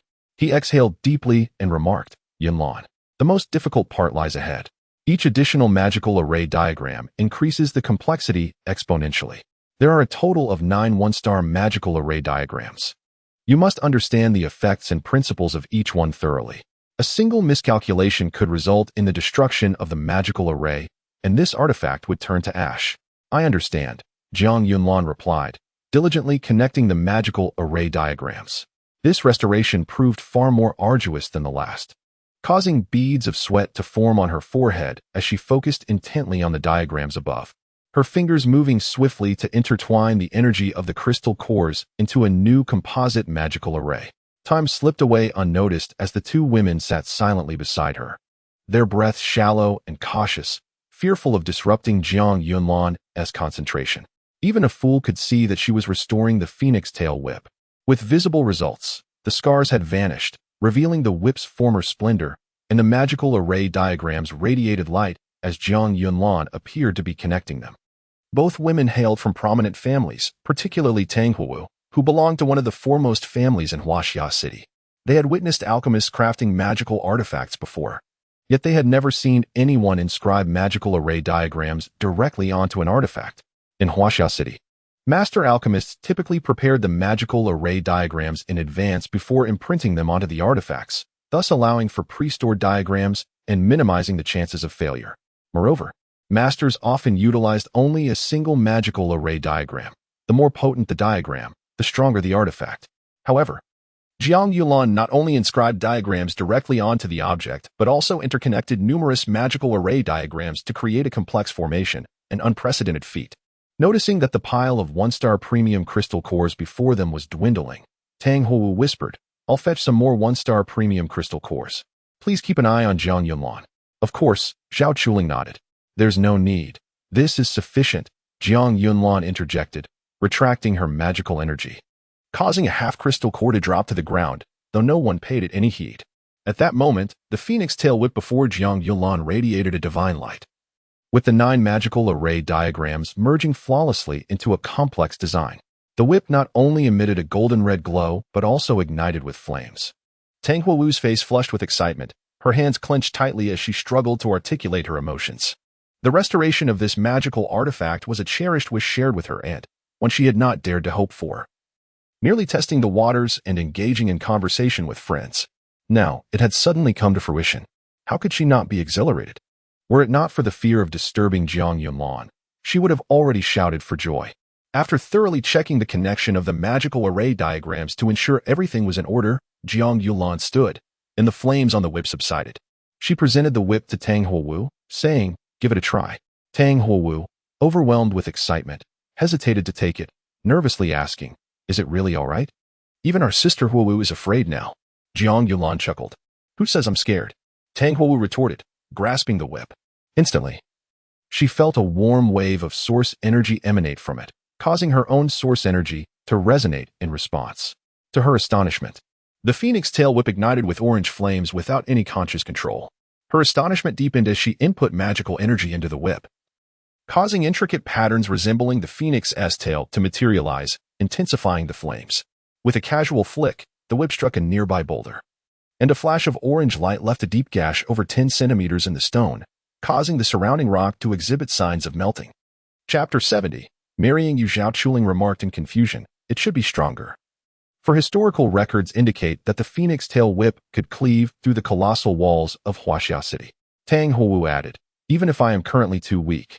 The strength of the phoenix tail whip differs from its historical accounts. However, it resonates with the innate powers of the women in the Tang family and can absorb the energy of heaven and earth to automatically emit fiery energy. This aspect is indeed remarkable. Jiang Yunlan sighed. Elder sister, at my current martial artist level, I can only restore the phoenix tail whip to a 1-star supreme quality. Have you not noticed the many faded magical formation diagrams above? To fully restore it, my strength must be adequate. Otherwise, I cannot restore it even if it drains me completely. This is a divine artifact, exceeding 10 stars. Ah, just 1 star, indeed. My heavens, at this rate. How long until it is fully restored? Zhao Chuling exclaimed in surprise. Tang Huowu said excitedly, that is fantastic. I always wondered why our phoenix tail whip had such limited power. If it is within 1 star, then this power exceeds expectations. Splendid. It surpasses mere expectations. This power could rival a 2-star exquisite magical device, Jiang Yunlan remarked enviously. Jiang Yunlan, thank you. I shall express my gratitude profusely. The phoenix tail whip is incredibly vital to our Tang family. I never anticipated you were a weapon craftsman. Why didn't you mention it earlier? If the academy knew of your skills as a craftsman and your level, they would surely treasure you, Tang Huowu stated. Please, haven't you heard that fame brings trouble? I do not wish to be treated like a prized pig. I am still too weak and must remain low-key, Jiang Yunlan replied. Rest assured, I will protect you from now on. I will handle Lu Jin for you, Tang Huowu promised, thumping her chest. Sister Huowu, I can manage Lu Jin myself. If I cannot handle him, how can I forge a career in Huaxia City? He is merely a stepping stone for me, Jiang Yunlan declared with a lofty spirit. Haven't you heard that life in the city is like paradise? Why do you speak of it as if it were hell? Jiang Yunlan asked in astonishment.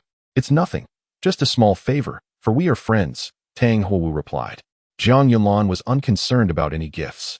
If not for his master's request to restore this magical device, he would certainly prefer to keep his crafting abilities concealed.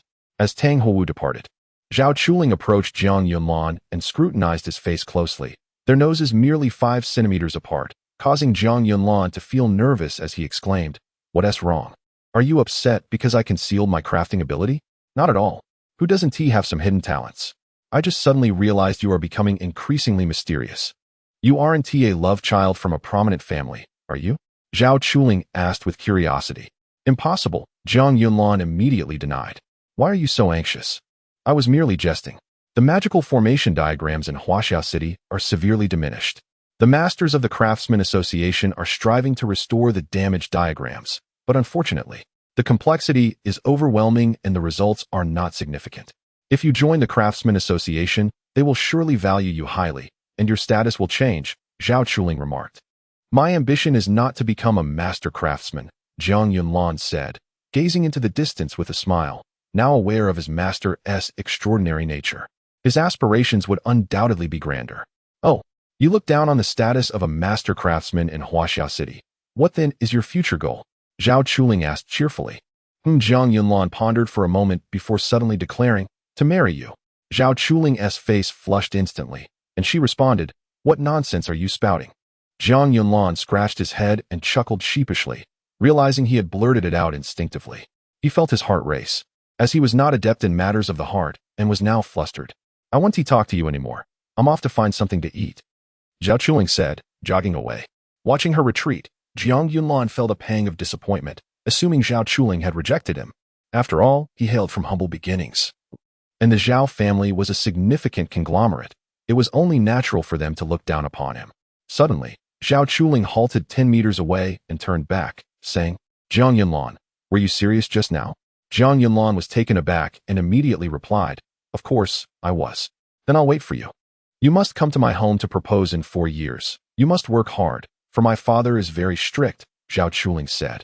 Her face flushed before she turned and jogged away, her steps light and seemingly joyful. Jiang Yunlan stood frozen for quite some time, then erupted in wild joy. Leaping up and shouting. He suddenly felt an inexplicable surge of power within him, quickly finishing the remnants of food on the ground. And then stripped off his clothes and dashed into the stream, wildly practicing his first level of strength, as if he had boundless energy within him. Humph, aren't you the same? You never used to heed the family's arrangements. Why now do you obediently meddle in my affairs? Tang Huowu replied defiantly. People change with time. I now realize that the old man spoke some truth. The Tang family has stood strong for 3 centuries because of our unity. As I grow older, I must find my roots, Tang Fei remarked lazily, leaning back on the sofa. I do believe it when pigs fly. The phoenix tail whip has been restored, Tang Huowu said, producing a brand new phoenix tail whip. Tang Fei's eyes widened, and he sprang up, appearing before Tang Huowu in a flash, examining the whip with astonishment. Is it truly possible for someone to create such complex magical formation diagrams? How did you encounter this, master? The composite magical formation diagrams are merely theoretical in the Craftsman Association. The masters are still researching them, and yet someone has accomplished it. Is the composite magical formation diagram truly that formidable? Tang Huowu inquired. Indeed. You know that Huaxia City possesses only a few legendary artifacts capable of fending off external magical beasts, and these artifacts employ composite magical formation diagrams. Our family's phoenix tail whip is among them. Who is this master? Take me to meet them, Tang Fei exclaimed after returning the whip to Tang Huowu. Not possible. That master requested confidentiality regarding their background. The phoenix tail whip is not yet fully restored. It currently stands at 1-star supreme quality. I must continue to seek ways to elevate it step by step, restoring the whip to its former glory, Tang Huowu stated proudly. Indeed, your encounter with such a master is your fortune. Remember to cultivate a good relationship with them. Strive to establish a friendly rapport with our Tang family, Tang Fei advised. Uncle, why are you becoming more like my father? You would never have said such a thing before. I recall grandfather mentioning that you also secretly ran off to join the Shinjo Academy when you were young. Why the sudden change in recent years? Is there a secret you wish to share? Tang Huowu asked curiously. Not a word more. By the way, I need a substantial amount of money for gifts. That master helped me repair the phoenix tail whip, and I must express my gratitude. Since you mentioned fostering good relations, help me request funds from the family. Tang Huowu said. Isn't your own little treasury substantial enough? Tang Fei replied, rolling his eyes. This time I am acting on behalf of the family. Regarding the master's connection in the phoenix tail whip, Tang Huowu said, waving the whip. Understood. I will speak with your father. Go practice your whip techniques. Now that the phoenix tail whip is usable, do not let the equipment gather dust if you cannot wield it, Tang Fei advised. Got it. Tang Huowu immediately dashed to the courtyard to practice. Chapter 71. Beauty as a Weapon. The following morning, as Jiang Yunlan entered the classroom, Tang Huowu presented him with an ancient bronze ring. Jiang Yunlan, taken aback, exclaimed, Sister Huowu, even if I assist you, there is no need to propose to me. Tang Huowu's forehead instantly bulged with veins, and she kicked him to the ground, fuming. Are you out of your mind? This is a spatial magic artifact containing some items. It's my token of gratitude to you. Do you really think I would have any interest in you? Dream on. Zhao Chuling covered her mouth, chuckling. Well done, Huowu. That'll teach him to be so slick with his words. Jiang Yunlan, helplessly picking himself up, replied, I was just joking. Why so worked up? I'm helping you out of friendship, not out of a desire for gifts. I dislike the back and forth. This is for you to expedite your improvement. I expect you to assist me in further enhancing the phoenix tail whip, Tang Huowu insisted, forcibly placing the ring in Jiang Yunlan's hand before pulling Zhao Chuling inside. Jiang Yunlan gazed at the ring, pondering its worth, disregarding the contents. The ring itself was of considerable value, something an ordinary person could never afford in a lifetime. As he settled into a seat at the back, Lu Jin observed Tang Huowu and Zhao Chuling entering hand in hand, seemingly quite close.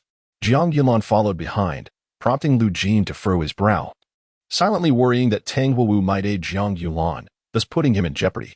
Soon, class commenced, and a woman clad in a teal trench coat entered. adorned in a full set of magical battle armor, exuding an aura of elegance and confidence. Everyone recognized her as the stunning beauty who had previously donned revealing attire. She approached the podium, sitting gracefully, and remarked, "Isn't it strange that I'm the one teaching today? Teacher, you aren't here to give us adult lessons, are you?" A student smirked suggestively. "Oh, is that what you desire?" Zhou Qingyun replied with a playful smile. "Only if the teacher is willing to teach." Many students chuckled in agreement. Suddenly, a provocative version of Zhou Qingyun appeared beside the student, wrapping her arms around him and pressing against him, leaving him utterly entranced. Meanwhile, the real Zhou Qingyun maintained a seductive pose at the podium, asking, "Would anyone else like me to teach?" A multitude of male students eagerly raised their hands. Zhou Qingyun smirked, and in an instant, dozens of her doppelgangers appeared, all clad in revealing outfits that left little to the imagination, causing the boys to nearly lose control. The female students looked on with displeasure, though a few remained intrigued enough to watch the spectacle unfold. Seeing no further hands raised, Zhou Qingyun stood, her eyes shimmering with violet light. The doppelgangers transformed into purple dust, which the entranced boys inhaled. Moments later, they erupted into fits of laughter, their source energy beginning to dwindle. Within minutes, their faces turned pale, yet they still wore smiles, seemingly reveling in the experience. Zhou Qingyun snapped her fingers, and the students jolted, gradually regaining their clarity, only to realize their profound weakness, struggling even to stand. Their internal source energy felt depleted, akin to a severe loss of vitality. Observing their expressions, Zhou Qingyun smiled and inquired, "So, how do you find this lesson? Teacher, what have you done to us?" The students murmured weakly. Having experienced the teacher's prowess firsthand, they dared not complain, their minds filled with grievances over how the school allowed such an eccentric individual to teach. "Oh, I forgot to mention, the more perilous the environment, the higher the quality of resources within. You might even encounter top-tier magical artifacts." Zhou Qingyun chirped cheerfully. The idea of venturing into the no-man's land, an area deemed perilous, caused a stir of worry among many students, though some already possessed the resolve to act. Top-tier magical artifacts. "Let us do this," the students exclaimed, departing one after another. As Jiang Yunlan exited, Zhou Qingyun suddenly called out, "Jiang Yunlan, you stay." Zhao Chuling and Tang Huowu exchanged puzzled glances, while Jiang Yunlan gestured uncertainty. However, as the teacher insisted he remain, Zhao Chuling shot Zhou Qingyun a displeased look before leaving. Upon exiting the teaching building, Tang Huowu noticed Zhao Chuling's expression and remarked, "Don't be jealous. Today she's in battle attire. She won't do anything with Jiang Yunlan. If she truly intended to engage in something inappropriate, she wouldn't have called him out in front of everyone." "Ah," Zhao Chuling replied, following Tang Huowu toward the no-man's land. The so-called no-man's land refers to unclaimed territories. The hunting zones occupied by students are relatively small, akin to rest areas rather than full control over entire regions, as students lack the strength to do so, especially considering the formidable monsters still lurking within the hunting zones. Jiang Yunlan approached the podium cautiously and asked, "Teacher, can you assist me in becoming stronger more swiftly while at school?" "Well, that should be achievable. I mentioned before that I support you from behind the scenes, and I can provide you with some insider information. If you wish to ascend to the position of district leader, I can help with that too," Zhou Qingyun replied. "No, I have no interest in being a district leader. I simply desire to grow stronger and take charge of my own fate," Jiang Yunlan stated resolutely. "Oh, achieving that is no simple task. In Huaxia City, few can truly command their own destiny. Even emperor-level warriors cannot fully grasp their fate," Zhou Qingyun remarked. "Then I shall strive for the imperial level," Jiang Yunlan declared without hesitation. "Ha ha ha, quite ambitious, aren't we? Fresh and fearless, yet you are merely a novice warrior. The challenges of breaking through to the imperial level, let alone the emperor level, are immense. I have remained at the 18-star martial artist stage for over 3 years. Taking even a single step toward the emperor level has proven impossible. Do you know why?" Zhou Qingyun sighed. Chapter 72. Challenge Day. What are the limitations of the mental techniques? Jiang Yunlan inquired. "That is one aspect, but there are also physical constraints. When the source energy reaches a formidable level, an ordinary person's body may struggle to endure it. For instance, if we liken source energy to water, then the body is akin to a container. Initially, we are like a basin of water. At that stage, the body has not been trained or developed, allowing for rapid enhancement into a pond. However, further expansion becomes increasingly arduous, as the physical form has its limits. as we absorb more source energy. Akin to the container filling with water, if the body cannot accommodate it, the excess will spill over, dissipating through our pores. If one forces an increase in capacity, the outcome is predictable. Zhou Qingyun made an explosive gesture. Isn't Huaxia City lacking in methods to strengthen the body? Zhang Yunlan asked curiously. Do you think so? The true techniques that can elevate a person to the imperial level are coveted secrets, safeguarded by powerful families. Ordinary individuals cannot even hear about them, let alone learn them. Hence, the common folk focus on cultivating source energy mental techniques, while few engage in physical training. In contrast, prominent families ensure their children train their bodies from a young age, which grants family signs a significant advantage over ordinary individuals. This is a crucial reason why these families maintain their supremacy. I share this with you in hopes that you will not abandon physical training while you are still young. The strong body technique taught by Tang Fei must not be neglected. In the absence of superior methods, this is the best option available. If mastered, reaching the martial sect level should pose no challenge, Zhou Qingyun advised. Thank you for the reminder, Sister Yin. I will be mindful, Jiang Yunlan replied. These are gifts for you, all one-star crystal cores. They are not particularly valuable. You already possess a one-star magical device, so there's little point in giving you higher grade ones now. When you reach the martial master level, I will present you with a set of 2-star magical devices. Put in the effort. Since you've chosen the path of the strong, I will help you gather some insider information to broaden your prospects, but ultimately, your own efforts are essential. You may skip this course. For someone of your background as a scavenger, such lessons are hardly educational and merely a waste of time. Zhou Qingyun smiled. Thank you, Sister Yin. Zhang Yunlan accepted a bag of crystal cores and turned to leave. Once he departed, Tang Fei remarked, who do you think is behind him? Someone capable of resolving the challenges you face, regardless of their strength. Their insight is undoubtedly exceptional. Whoever they may be, they are at least not an enemy. Forming an alliance with such an individual can only yield benefits, Zhou Qingyun replied. Weren't you saying that Tang Huowu found a master? Today, he entrusted something to Jiang Yunlan. It appears we have encountered the same master, Zhou Qingyun noted. To possess such familiarity with the human meridians and mental techniques, as well as expertise in complex magical formations, is quite rare in Huaxia City. Who could it be? A person of such capability should not remain obscure, Tang Fei pondered. At the very least, they are certainly not affiliated with the Equipment Refinement Association. Otherwise, the Phoenix Tail Whip would have been repaired long ago. Let us observe for now. If we were to approach them, it might provoke a negative reaction. We might not even need to intervene. The younger generation may resolve this themselves, Zhou Qingyun suggested. Younger generation? You are merely 17. Stop pretending to be an elder, Tang Fei retorted. Humph, to these 10-year-olds, I am indeed an elder. You are simply too old, uncle. Zhou Qingyun scoffed, turning to leave. This time, Jiang Yunlan acquired a substantial number of one-star crystal cores. The ones given by Tang Huowu were primarily crystal cores, but one was a special core that would yield unique effects when used to create a magical formation. Jiang Yunlan chose to save it for later use when his strength had increased, as utilizing it now would be a waste. Upon returning, he practiced martial techniques during the day and absorbed crystal cores at night. Lu Jin had not troubled him again lately, possibly due to Tang Huowu's closer association with him, which deterred Lu Jin from taking action. As the final day of the month approached, the school broadcast announced, "Attention all students, today is Challenge Day. Assemble at the teaching building at 8 a.m. sharp." The announcement repeated 3 times, rousing students who had been sleeping, who then gazed lazily towards the teaching building. Some diligent students paused their training, sheathing their weapons and heading towards the teaching building. By the stream, a petite figure swiftly leaped across the water's surface, finally calling out, "Yunlan, the challenge day has arrived. Are you truly confident?" Suddenly, the water erupted as someone sprang up, landing on the ground, steam rising from their body. Jiang Yunlan inhaled deeply and replied, "Of course. It would be a disservice to all those crystal cores otherwise, and I have finally mastered the first level of strength." Zhao Chuling lightly tapped her toes, leaping from the water onto his side, tossing him his clothes and saying, "Put this on quickly. If someone comes, it might lead to misunderstandings. Let them misunderstand.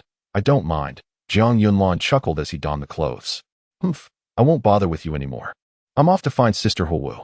Zhao Chuling gracefully jumped to the treetops, using a branch to propel herself, and vanished into the forest. The cloud-treading step is truly extraordinary. Who could possibly keep up with her? Jiang Yunlan shook his head, donned his outer garment, and leisurely strolled towards the teaching area, casually picking up fruit from a nearby rock, nibbling as he walked. In the viewing area of the upper floor, a multitude of individuals had gathered, comprising the school's higher-ups and instructors. Following each challenge match, on the first day of the subsequent month, educational resources would be distributed, primarily consisting of crystal cores. The higher one's rank, the greater the number of crystal cores received.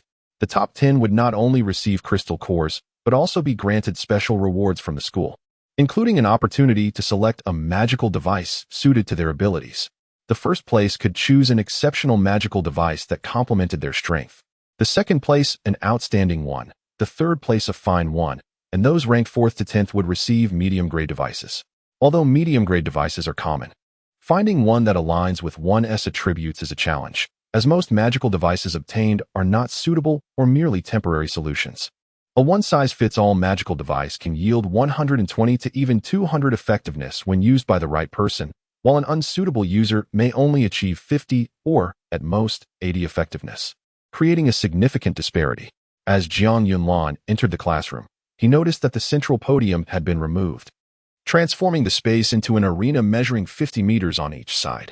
Four instructors stood at the corners, with Instructor Yin positioned at the center. Jiang Yunlan jogged over and sat beside her as Tang Huowu asked, "You are the main character this time. Everyone will be watching you fight. Are you confident? I have no idea how many people will challenge me, nor how many are experts. If each one possesses the same strength as you, Sister Huowu, I might have to surrender immediately," Jiang Yunlan replied. Despite his words, his face bore no trace of concern. In contrast, Zhao Chuling appeared somewhat anxious, as those who entered the main campus were the elite selected from various camps, each having studied for at least a year. Most possessed magical devices and had learned martial techniques, with all being at least one-star martial artists. Chapter 73. A harsh challenge. Zhang Long remarked, "Jiang Yunlan, I have conducted an investigation for you. Lu Jin is hardly noteworthy here. Among all the prominent figures, he is merely at the bottom. His subordinates consist of few skilled individuals, with only 5 posing any real challenge. One, known as Fei, is already deceased. Rumor has it you were responsible for his demise. The remaining 4 are Zhu Sha, Lu Li, Feng Wu, and Bing. The rest are merely mediocre, around 2 to 3-star warriors." Humph. As if 2 or 3-star warriors are weak. Aren't you also a 3-star warrior? Tang Huowu scoffed. If you are so formidable, why not take down Feng Wu? Tang Huowu challenged. Jiang Yunlan observed the two, understanding that their banter was a veiled means of assisting her in dealing with formidable adversaries. Each individual possessed only one opportunity to challenge. It would be Lu Jin's men who would intentionally squander their chance to confront her, as others would not waste an opportunity to challenge a novice with no ranking. Winning would be unremarkable, while losing would be utterly humiliating. Silence. Instructor Yin suddenly called out, his voice amplified by the magical array, swiftly bringing the gathering of students to quietude. The challenge match now commences. Following the customary rules, we will begin with the lowest-ranked individuals. The 10 new students, step forward if you wish to challenge. As soon as he finished speaking, Wu Hao was the first to rise, declaring, "I challenge Sun Hao, ranked 300th. Wu Hao, Sun Hao, please come to the stage," Instructor Yin announced. Taking his position at the edge of the platform as the main referee, flanked by 4 instructors as assistant referees. The ranking cap at this institution was 300, with students typically maintaining numbers around that mark. Fewer students would be selected for training camps, while in excess would soon face mortality. Sun Hao ascended the platform, exuding energy that clearly indicated he was a 1-star warrior. Wu Hao gasped, exclaiming, "Aren't you a 3-star apprentice?" "Humph, your intelligence was deliberately sold to you by my people. Without such deceit, how could you foolishly challenge me?" Sun Hao laughed heartily. He had lingered at rank 300 for an extended period, refraining from challenging others. Being the lowest ranked, no one dared confront him, allowing him to evade danger, even amidst mockery. With the arrival of several newcomers, he could finally unleash the pent-up resentment he had endured, ideally eliminating them before they grew stronger and posed a threat to him. Wu Hao, a mere 2-star apprentice, had initially believed his single-use magical device would garner him a respectable ranking and better treatment. However, he found himself ensnared in a trap upon arrival. Aware of the significant gap between apprentices and warriors, he understood that survival necessitated the relinquishment of pride. "Hey, I concede. Senior, please spare my life," Wu Hao suddenly exclaimed, kneeling and bowing his head. Sun Hao was taken aback, then burst into laughter, What a coward. The surrounding students erupted in laughter, hurling derision and scornful remarks that left Wu Hao too ashamed to lift his gaze, his forehead pressed against the ground. Even the 4 assistant referees cast scornful glances at Instructor Yin, their expressions suggesting, "Is this the product of your teaching?" Instructor Yin's expression darkened as he sternly commanded, "Sun Hao, do you accept his concession?" "I do not accept. Kill this waste. Such trash has no right to enter the Shinjo Academy," the surrounding students shouted, instilling fear in Wu Hao, whose face turned pale, limbs trembling. He understood well that a true man knows when to yield, and the disparity between a 2-star apprentice and a 1-star warrior rendered it impossible for him to confront Sun Hao head-on. To survive, he had no choice but to abandon his pride. I refuse to accept. This useless fool deserves to die at the academy, right?" Sun Hao was elated. Having always been at the bottom, subjected to others' disdain. Now, with an opportunity to vent his frustrations, he would not let it slip away. He charged forward with a kick. Wu Hao offered no resistance and was knocked to the ground, subsequently rolling over and begging for mercy. Seeing this lack of defiance only spurred Sun Hao's excitement, as he unleashed a flurry of kicks without employing any energy, akin to a street brawl. Before long, Wu Hao was battered and bloodied, his face a canvas of crimson.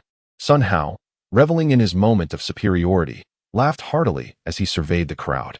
In that fleeting moment, however, Wu Hao suddenly flicked his right hand, launching a green needle that pierced Sun Hao's abdomen. Startled and enraged, Sun Hao prepared to retaliate, but his legs suddenly went numb. As he attempted to lift a foot to kick, he lost his balance and fell to the ground. Struggling to rise, he found his legs barely responding, and soon the numbness spread to his chest, followed by his arms. Tears of terror streamed down his face as he beheld the bloodied Wu Hao rising, his gaze devoid of the previous pity, now filled with feral intensity. "Please don't kill me. Spare my life. I surrender. I concede. Please don't kill me." Sun Hao, fully aware of his impending doom, pleaded desperately, as survival instinct drove him to beg for mercy. Wu Hao advanced step by step, raising his fist enveloped in energy, uttering not a word, and unleashed a barrage of punches aimed at Sun Hao's face. After a dozen blows, Sun Hao's visage was a mask of blood, his nose shattered. Yet Wu Hao did not relent, continuing to rain down blows until the blood and flesh covered his fists, only ceasing when Sun Hao's life was extinguished. At that moment, Sun Hao's face was utterly deformed, unequivocally lifeless. Instructor Yin announced, "Wu Hao is victorious." He then turned to the newcomers and inquired, "Are there any others willing to challenge?" Zhang Long stood and declared, "I challenge Feng Wu, ranked 117th. The audience gasped in astonishment. It was rare for a novice to challenge someone of such high standing. Typically, newcomers would seek to challenge those at the very bottom. Feng Wu was considered formidable here, as he had secured a position as Lu Jin's trusted aide. However, Lu Jin himself felt a twinge of concern upon witnessing this. While Lu Jiaying, seated in the second-floor viewing area, frowned tightly, casting an unhappy glance towards Lu Jin. Chapter 74. Negotiation. Feng Wu was consumed by fury as crimson source energy surged forth from him. His gloved hands shimmered with a magical array, transforming into arcs of electricity that rushed forward with great force.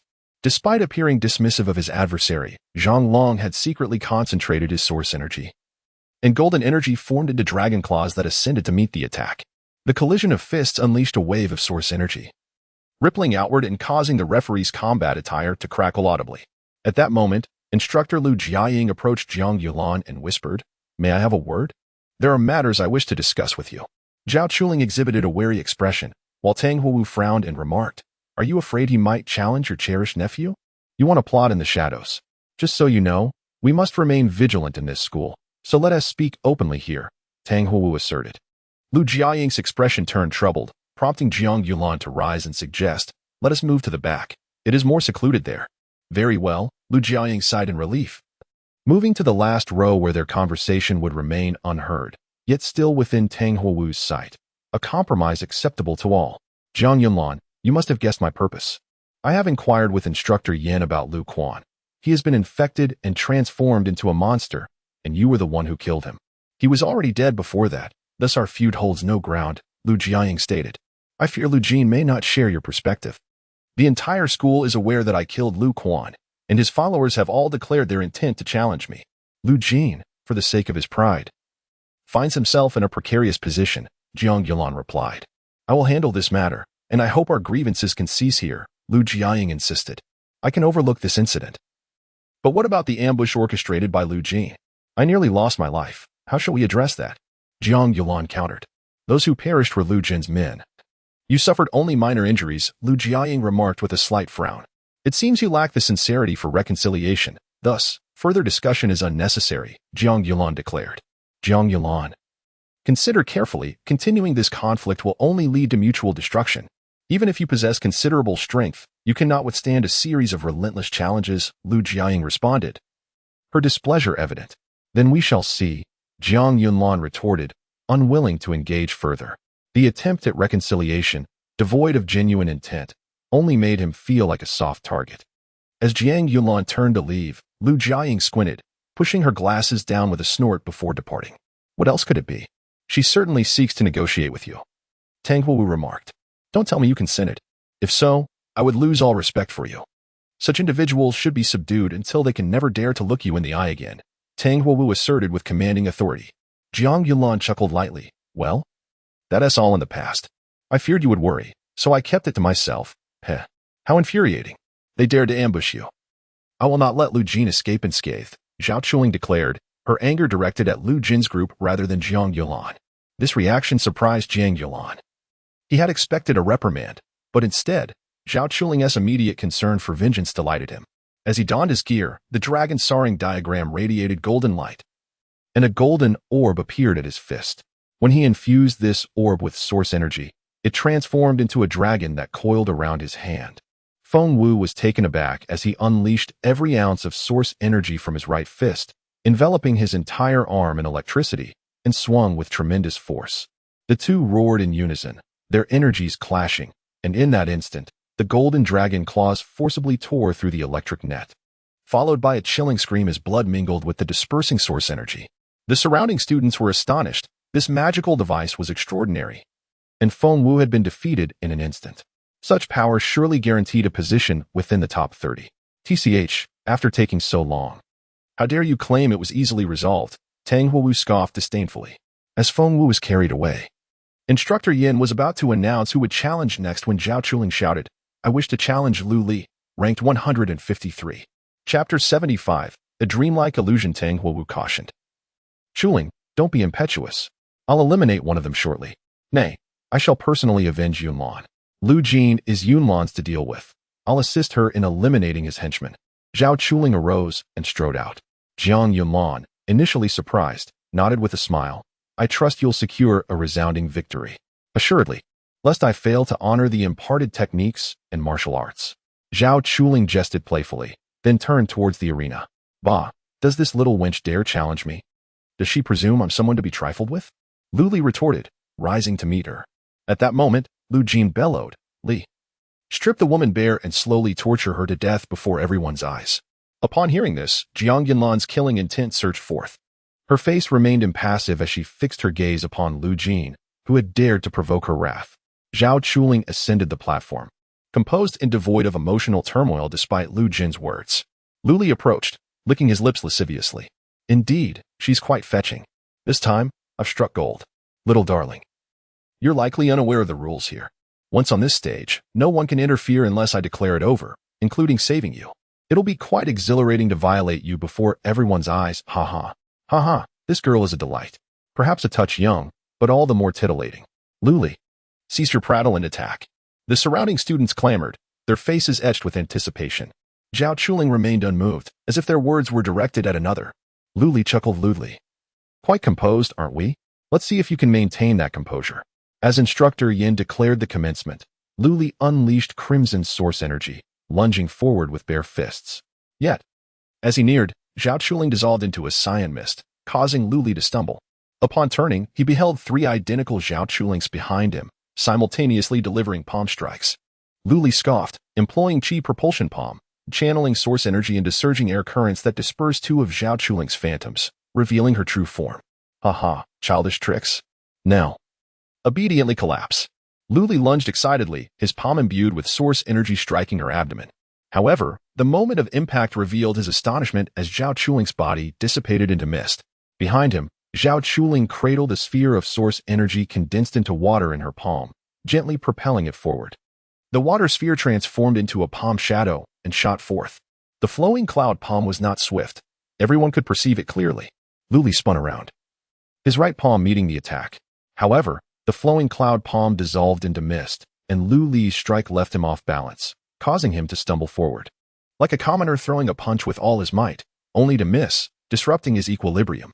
Suddenly, Lu Li's eyes widened in disbelief as his chest caved in. As if struck by an unseen force, he flew backward, spitting blood as he struggled to rise. He stared in disbelief. He had been inexplicably and grievously wounded by his opponent. Despite wearing a magic-conducting armor, he had been grievously wounded by a single palm strike, indicating that her attack power had surpassed the defense of his one-star, mid-grade magic-conducting armor. Zhao Chuling had concealed the true flowing cloud palm with the phantom spirit art. Lu Li had merely dispersed the phantoms. Thus, while he was attacking the phantoms, the true flowing cloud palm bypassed his arm and struck his chest. Zhao Chuling slowly unsheathed the magic-conducting dagger given to her by Jiang Yunlan and infused it with source energy. The blade shimmered with wind element source energy, making it even sharper. Lu Li scrambled to his feet in terror. The pain in his chest slowed his movements. He no longer possessed his earlier arrogance, his eyes now reflecting terror as he gazed at Zhao Chuling. The onlookers were equally astonished. They had not expected this seemingly delicate girl to be so formidable, her attacks so uncanny and unpredictable. Lu Jing clenched his fists in disbelief, his eyes glaring with gnashed teeth. Feng Wu had been grievously wounded, his right arm crippled, essentially rendering him useless. If Lu Li were to perish as well, he would lose a significant portion of his core strength, making him vulnerable to being eliminated by the 9th District's leader, let alone seizing it. "Who are you?" Lu Jiaying asked, startled. She turned around, only to find no one there. "What do you desire?" Lu Jiaying realized that no matter what she did, she could not find her interlocutor, and that their speed far surpassed her own. Thus, she ceased her search. "Can you assist me?" Lu Jiaying was loath to ask for help. However, as she had said, Lu Jin's disobedience had led to dire consequences. She had striven to clean up his mess, but the situation continued to deteriorate. "Assuredly, we share a common adversary. Assisting you is akin to assisting myself. This is the infection source liquid. It grants unparalleled power to those who consume it, even rendering them immune to death by an emperor-level combatant. However, the price is steep. It will transform them into a monster." As Lu Jiaying spoke, Lu Li, already wounded, was no match for Zhao Chuling. Zhao Chuling did not even employ the cloud stepping gate. She merely used the phantom spirit art to create 3 apparitions. Lu Li could only desperately try to destroy the phantoms.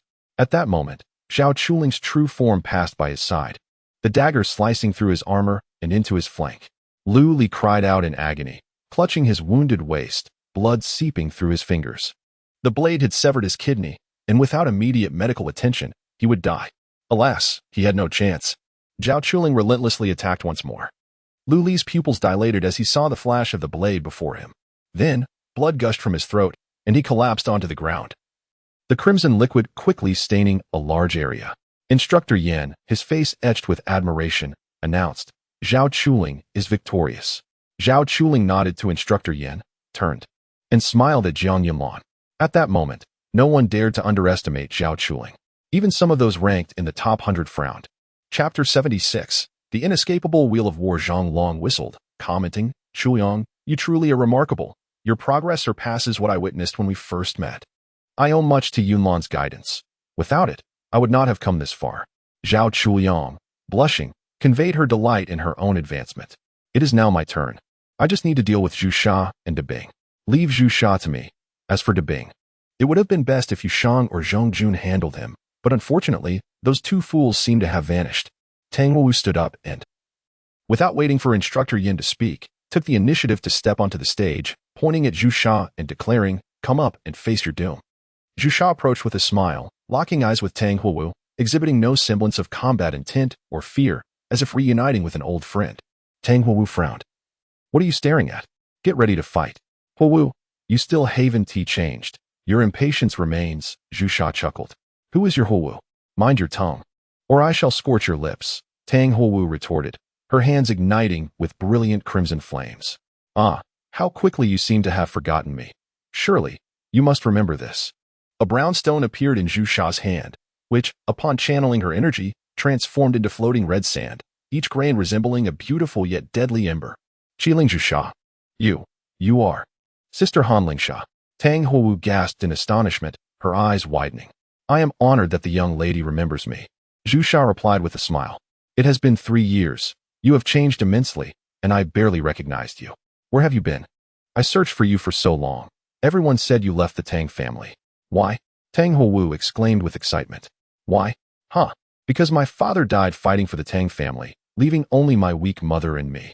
As I bear the Han surname, an outsider. We were expelled from the Tang family. Though we received compensation, in this harsh era, how could a defenseless mother and daughter maintain their safety? Naturally, we were robbed and sold to a hunter's camp. Zhusha's eyes gleamed with resentment. I know you are unaware, and perhaps it is for the best. For it allowed me to see the true nature of the Tang family. It motivated my rigorous training over these past 3 years. To be honest, I must thank you for the Qiling Zhusha you gifted me.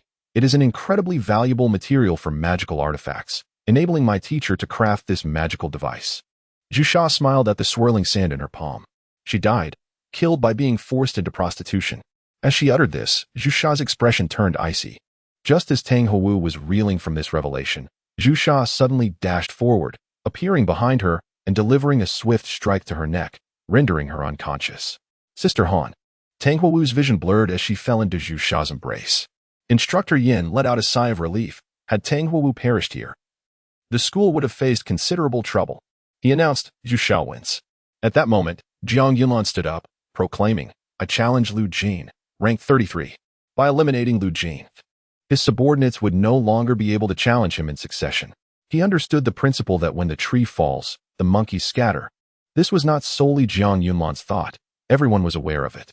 Thus, his challenge to Lu Jin was anticipated as his only path to survival. Otherwise, no one could withstand the wheel of war.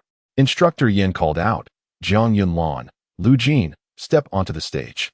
As Jiang Yunlan ascended, he noticed Lu Jin was absent, which puzzled the crowd. In this arena, no one could evade a challenge without facing severe punishment from the instructors and losing their original ranking. Therefore, no one would be foolish enough to evade their fate. If one were to plead for mercy, it was generally accepted that opponents would spare them unless animosity existed or they faced a bloodthirsty adversary. At that moment, an instructor jumped onto the stage and whispered to Instructor Yin before departing.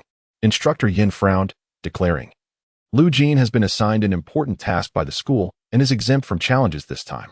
Jiang Yunlan stared in disbelief at Lu Jin's vacant spot, wondering when he had vanished. Is such a thing even possible?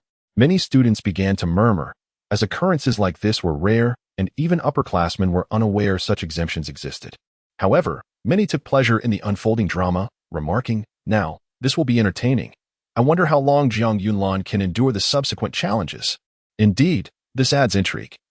Lu Jin has played his cards wisely. Meanwhile, Zhao Chuliang's expression darkened significantly.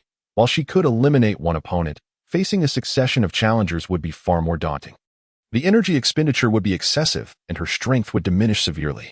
Thus, even the strongest students dared not engage in a wheel of war. Zhang Long frowned. This has become troublesome.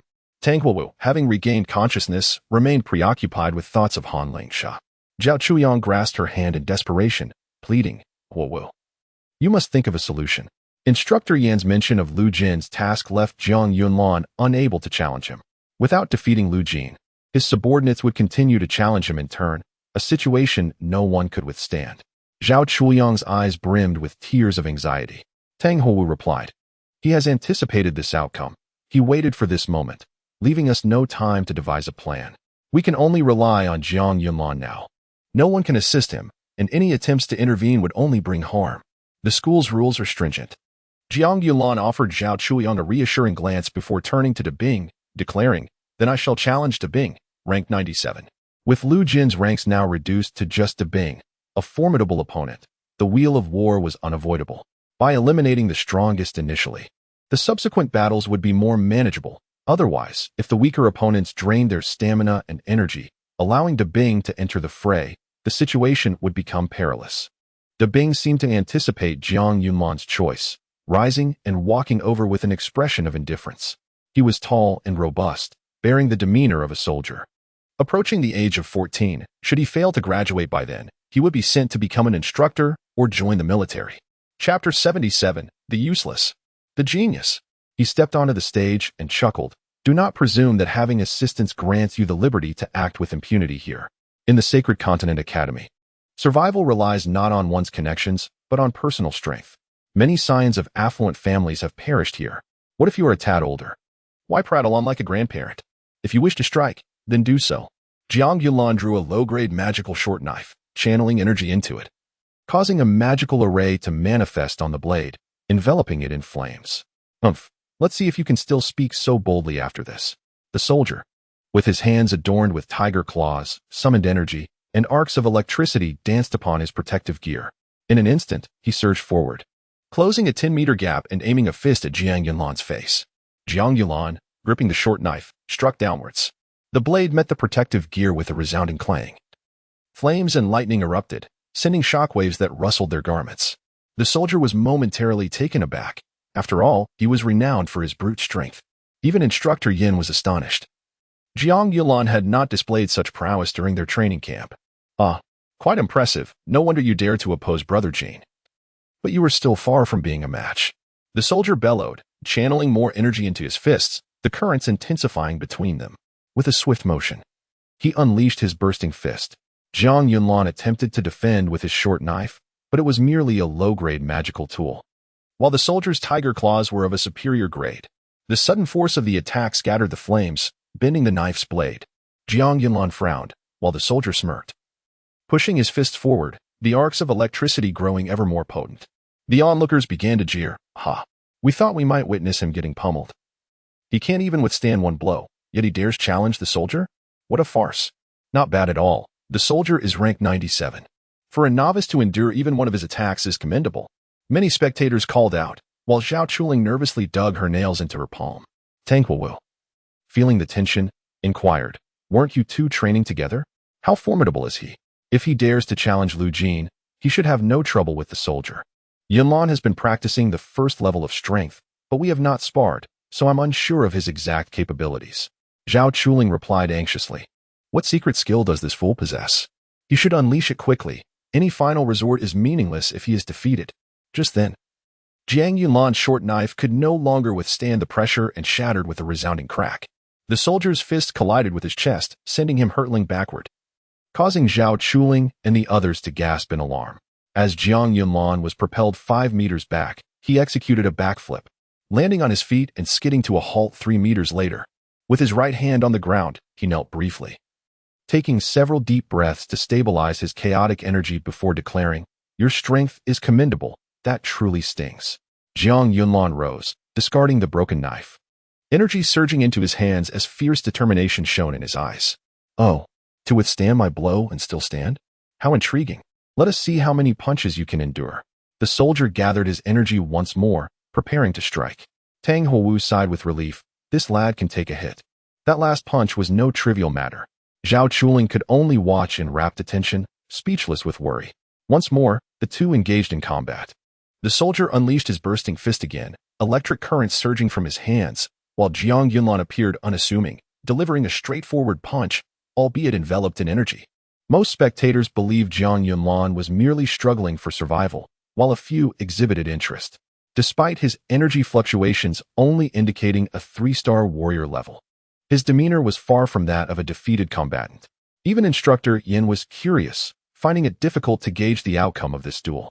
When their fists collided, the soldier's energy overwhelmingly suppressed Jiang Yulan's, arcs of electricity racing towards his arm. Everyone knew that a lightning strike could cause paralysis at best or severe burns at worst. As the crowd braced for the inevitable conclusion, Jiang Yulan suddenly roared, channeling his first level of strength, causing his energy to retract. The soldier, sensing danger, was caught off guard as Jiang Yulan's energy exploded forth. Jiang Yulan advanced a half step, pushing his fist forward just an inch. Though it seemed negligible, the force combined with the energy burst left the soldier awestruck. The soldier's eyes widened in disbelief as he felt a searing pain in his right hand. Jiang Yulan stepped forward once more, his left fist striking the soldier's chest. The seemingly light punch dented his magical armor, fracturing his sternum and rupturing his right lung. The explosive force sent him careening backward, akin to a cannonball, crashing into the audience. Fortunately, the spectators were all skilled individuals, swiftly leaping aside to avoid the impact. The soldier smashed through several seats, blood and internal organs spilling from his mouth. He looked up at Jiang Yunlan, eyes wide, before falling lifelessly to the ground. The arena fell silent, all stunned by the sudden display of Jiang Yunlan's power. Many recognized the soldier's superior grade armor. To be felled by a mere punch was nothing short of terrifying. Instructor Yin stared at Jiang Yunlan, suddenly realizing he could no longer discern this youth clearly. He recalled how, just a month prior, this same boy had been expelled from his class by his own kick. To think that in such a short span, he had developed such formidable combat prowess. Reflecting on just 2 weeks prior, it was this very youth who had struck his martial arts elder with astonishing speed. The boy's growth was truly remarkable. Tang Houwu added, "Do not forget, his extraordinary speed is yet to be fully unleashed." Meanwhile, seated beside them, Wu Hao clenched his fists, jealousy simmering in his gaze. Once the leader of the scavenger camp, he now felt like a mere subordinate, needing to resort to cunning even to defeat someone ranked 300, and still achieving victory in such an unseemly manner. Chapter 78. Who else is Jiang Yulan descended from the stage? Instructor Yin turned his gaze towards the newly arrived students and inquired once more, "Are there any new students willing to challenge?" After posing the question 3 times without a response, Instructor Yin declared, "Now, the senior students may begin their challenges." No sooner had he finished speaking than a youth with a buzz cut stood up and called out, "I challenge Jiang Yunlan." The excitement in the air was palpable. The highlight of the day was indeed the senior students' round-robin challenge against the newcomer, Jiang Yunlan. Zheng Cheng stepped forward to confront Jiang Yunlan as both students ascended the platform. Instructor Yin announced loudly, "Zheng Cheng versus Jiang Yunlan." Zheng Cheng leaped onto the stage. A smirk plastered on his face as he remarked, "I admit you are far stronger than we anticipated. However, after exerting such powerful punches, how much energy do you have left?" Jiang Yunlan replied coolly, "Sufficient to defeat you." "Oh, really? Let us put that to the test," Zheng Cheng retorted, channeling his energy to generate a wind-like force that accelerated his movements. He began to circle Jiang Yunlan, armed with a hand crossbow, waiting for the opportune moment to strike. What a shameless tactic, thought Lu Jin, recognizing that Zheng Cheng aimed to exhaust Jiang Yunlan's energy before delivering a final blow. It was indeed a sound strategy. Even the mightiest could be worn down by such relentless assaults. This fellow is doomed, Lu Jin mused, acknowledging Zheng Cheng's potential. With 2 years of training, he would surely be among the top 30. But alas, he has offended those in power, mingling with the scions of influential families. Outside of school, they wield considerable influence. Yet here, they are powerless to intervene. Without their backing, they too can be vanquished. The spectators murmured, while Jiang Yunlan remained motionless, his focus entirely on Zheng Cheng's movements.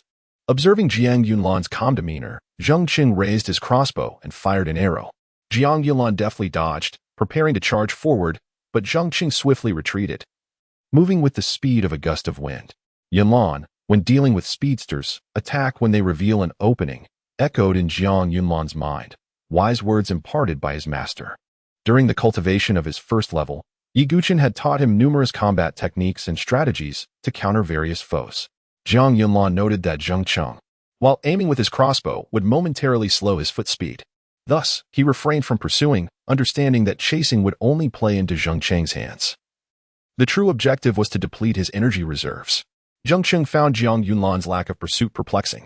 Reloading the crossbow, he resumed circling Jiang Yunlan, only to realize that the longer he engaged, the more he risked exhausting himself. Frustrated, he darted behind Jiang Yunlan and unleashed a shot. Though his arrow was not enchanted, its tip was coated in venom, presenting a significant threat. In that split second, Jiang Yunlan charged forward, allowing the arrow to pierce his chest while delivering a devastating punch.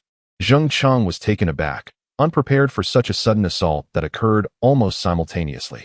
As he attempted to flee, a powerful blow struck his back, the sheer force shattering his spine and rupturing his organs. He was sent flying, crashing onto the walkway outside the arena, lifeless. His back caved in and blood pouring from his split chest. The arrow was thwarted by Jiang Yunlan's exceptional magical armor, rendering it incapable of penetrating such protection. Thus, he had dared to absorb the blow. Instructor Yin regarded him with admiration, recognizing that seizing such a fleeting opportunity was beyond the capability of ordinary students. Only seasoned hunters could execute such tactics. He marveled at how a child from a scavenger camp had acquired such skills. If anyone claimed Jiang Yunlan lacked fortuitous encounters, Instructor Yin would vehemently disagree. Transforming a seemingly useless individual into a prodigious talent within a month was no small feat. His mentor must possess extraordinary abilities. It was likely that he was associated with Wu Hao and the others. Tang Houwu, too, was astonished by Jiang Yunlan's precise timing, a skill not easily mastered by novices. The ability to recognize such moments was crucial. Even she doubted her own capacity to replicate it. Against speedsters, she would typically employ broad area attacks to subdue her opponent. Instructor Yin proclaimed, "Jiang Yunlan is the victor. Who else wishes to challenge him?" Jiang Yunlan remained on the stage, pointing at Lu Jin's followers and defiantly asking, "Who else?" His audacity infuriated Lu Jin's subordinates, who had felt the sting of embarrassment after witnessing two of their own defeated. Jiang Yunlan's insolence ignited their rage, transforming their initial fear into fury. The other students looked on in astonishment. He was either reckless or genuinely powerful enough to disregard Lu Jin's followers. Jiang Yunlan's training under Yi Guchen focused on enhancing his physique, allowing him to harness his entire body as a reservoir of energy, exceeding that of his peers. His physical prowess rivaled that of magical beasts, and his endurance was beyond ordinary comprehension. Just then, a boy wielding dual daggers leaped onto the stage, exuding a cool demeanor. With a fierce glare, he declared, "You think you're above everyone, huh? My name is Zhang Feng. Remember it, for I will be the one to sever your head." Without granting Jiang Yunlan a moment to react, Zhang Feng launched his assault, rapidly swinging his blades to create a deadly web of strikes. Jiang Yunlan dodged continuously. Appearing somewhat beleaguered, Zhang Feng capitalized on Jiang Yunlan's lack of magical weaponry, knowing the newcomer could only evade, unable to defend against the swift onslaught. The speed of Zhang Feng's blades was formidable, making it challenging for Jiang Yunlan to evade, let alone counterattack. "Go, brother Feng. Cut him down. Tonight. Your sister will keep you company." Lu Jin's subordinates cheered, emboldened by their collective strength, emboldened to openly deride Jiang Yunlan, who had truly provoked their ire. Many had previously felt sympathy for the newcomer. Chapter 79. The Vermilion of Chilling. As Jiang Yunlan found himself cornered, his dual blades blocking his escape routes. Zhang Feng revealed a victorious smile, while the onlooking students held their breath in anticipation of the unfolding spectacle. Suddenly, with two metallic clangs, his dual blades were intercepted by a pair of obsidian rings. Jiang Yunlan wielded these iron rings as weapons, astonishing Zhang Feng, who had not anticipated his opponent possessing arms. A smirk graced Jiang Yunlan's lips as he unleashed a powerful kick. Zhang Feng instinctively retreated, yet the Tianji ring tethered to Jiang Yunlan's foot soared towards him, catching him off guard. Initially, he dismissed the small metallic ring's potential for harm, but the moment it struck his abdomen, his expression turned pale. He was propelled back 5 or 6 meters, as if struck by a vehicle, and in mid-air, he expelled the contents of his stomach, landing heavily on the ground, unable to rise due to the pain. At that moment, Jiang Yunlan hurled the Tianji rings from his hands, and Zhang Feng, now aware of their terrifying power, hastily raised his dual blades in defense. Once again, the clangs echoed, and his blades flew from his grasp, the impact fracturing his palms. In a panic, Jiang Yunlan flicked his left foot, sending the last Tianji ring hurtling towards Zhang Feng. This time, he had no chance to defend himself, and the ring struck his face. The audible crack of bones sending shockwaves through the crowd. The Tianji ring rebounded, leaving Zhang Feng sprawled on the ground, a dent marking his face, not only shattering his facial bones, but also forcing his brain matter to ooze out. The audience was once more stunned, questioning the nature of this small iron ring and the terrifying power it wielded. Zhang Feng, ranked 215th, had inexplicably met his demise. Zhang Long suddenly recalled an incident from the camp, stating that Jiang Yunlan had used this very artifact to rescue Zhao Chuling. What kind of magical device is this? Its power is formidable. I had assumed it was merely ornamental, he mused. Chuling, do you know what this is? Tang Huowu inquired with curiosity. Zhao Chuling shook her head, replying, I have never seen Yunlan use it. He usually just wears it on his hand. I thought it was merely a decoration. Who knew it was a magical artifact? This boy harbors significant secrets. I must uncover them when I have the chance. A smile crept across Tang Huowu's face.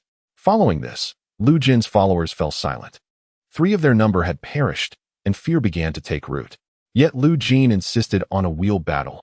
If they did not fight, they would face his wrath.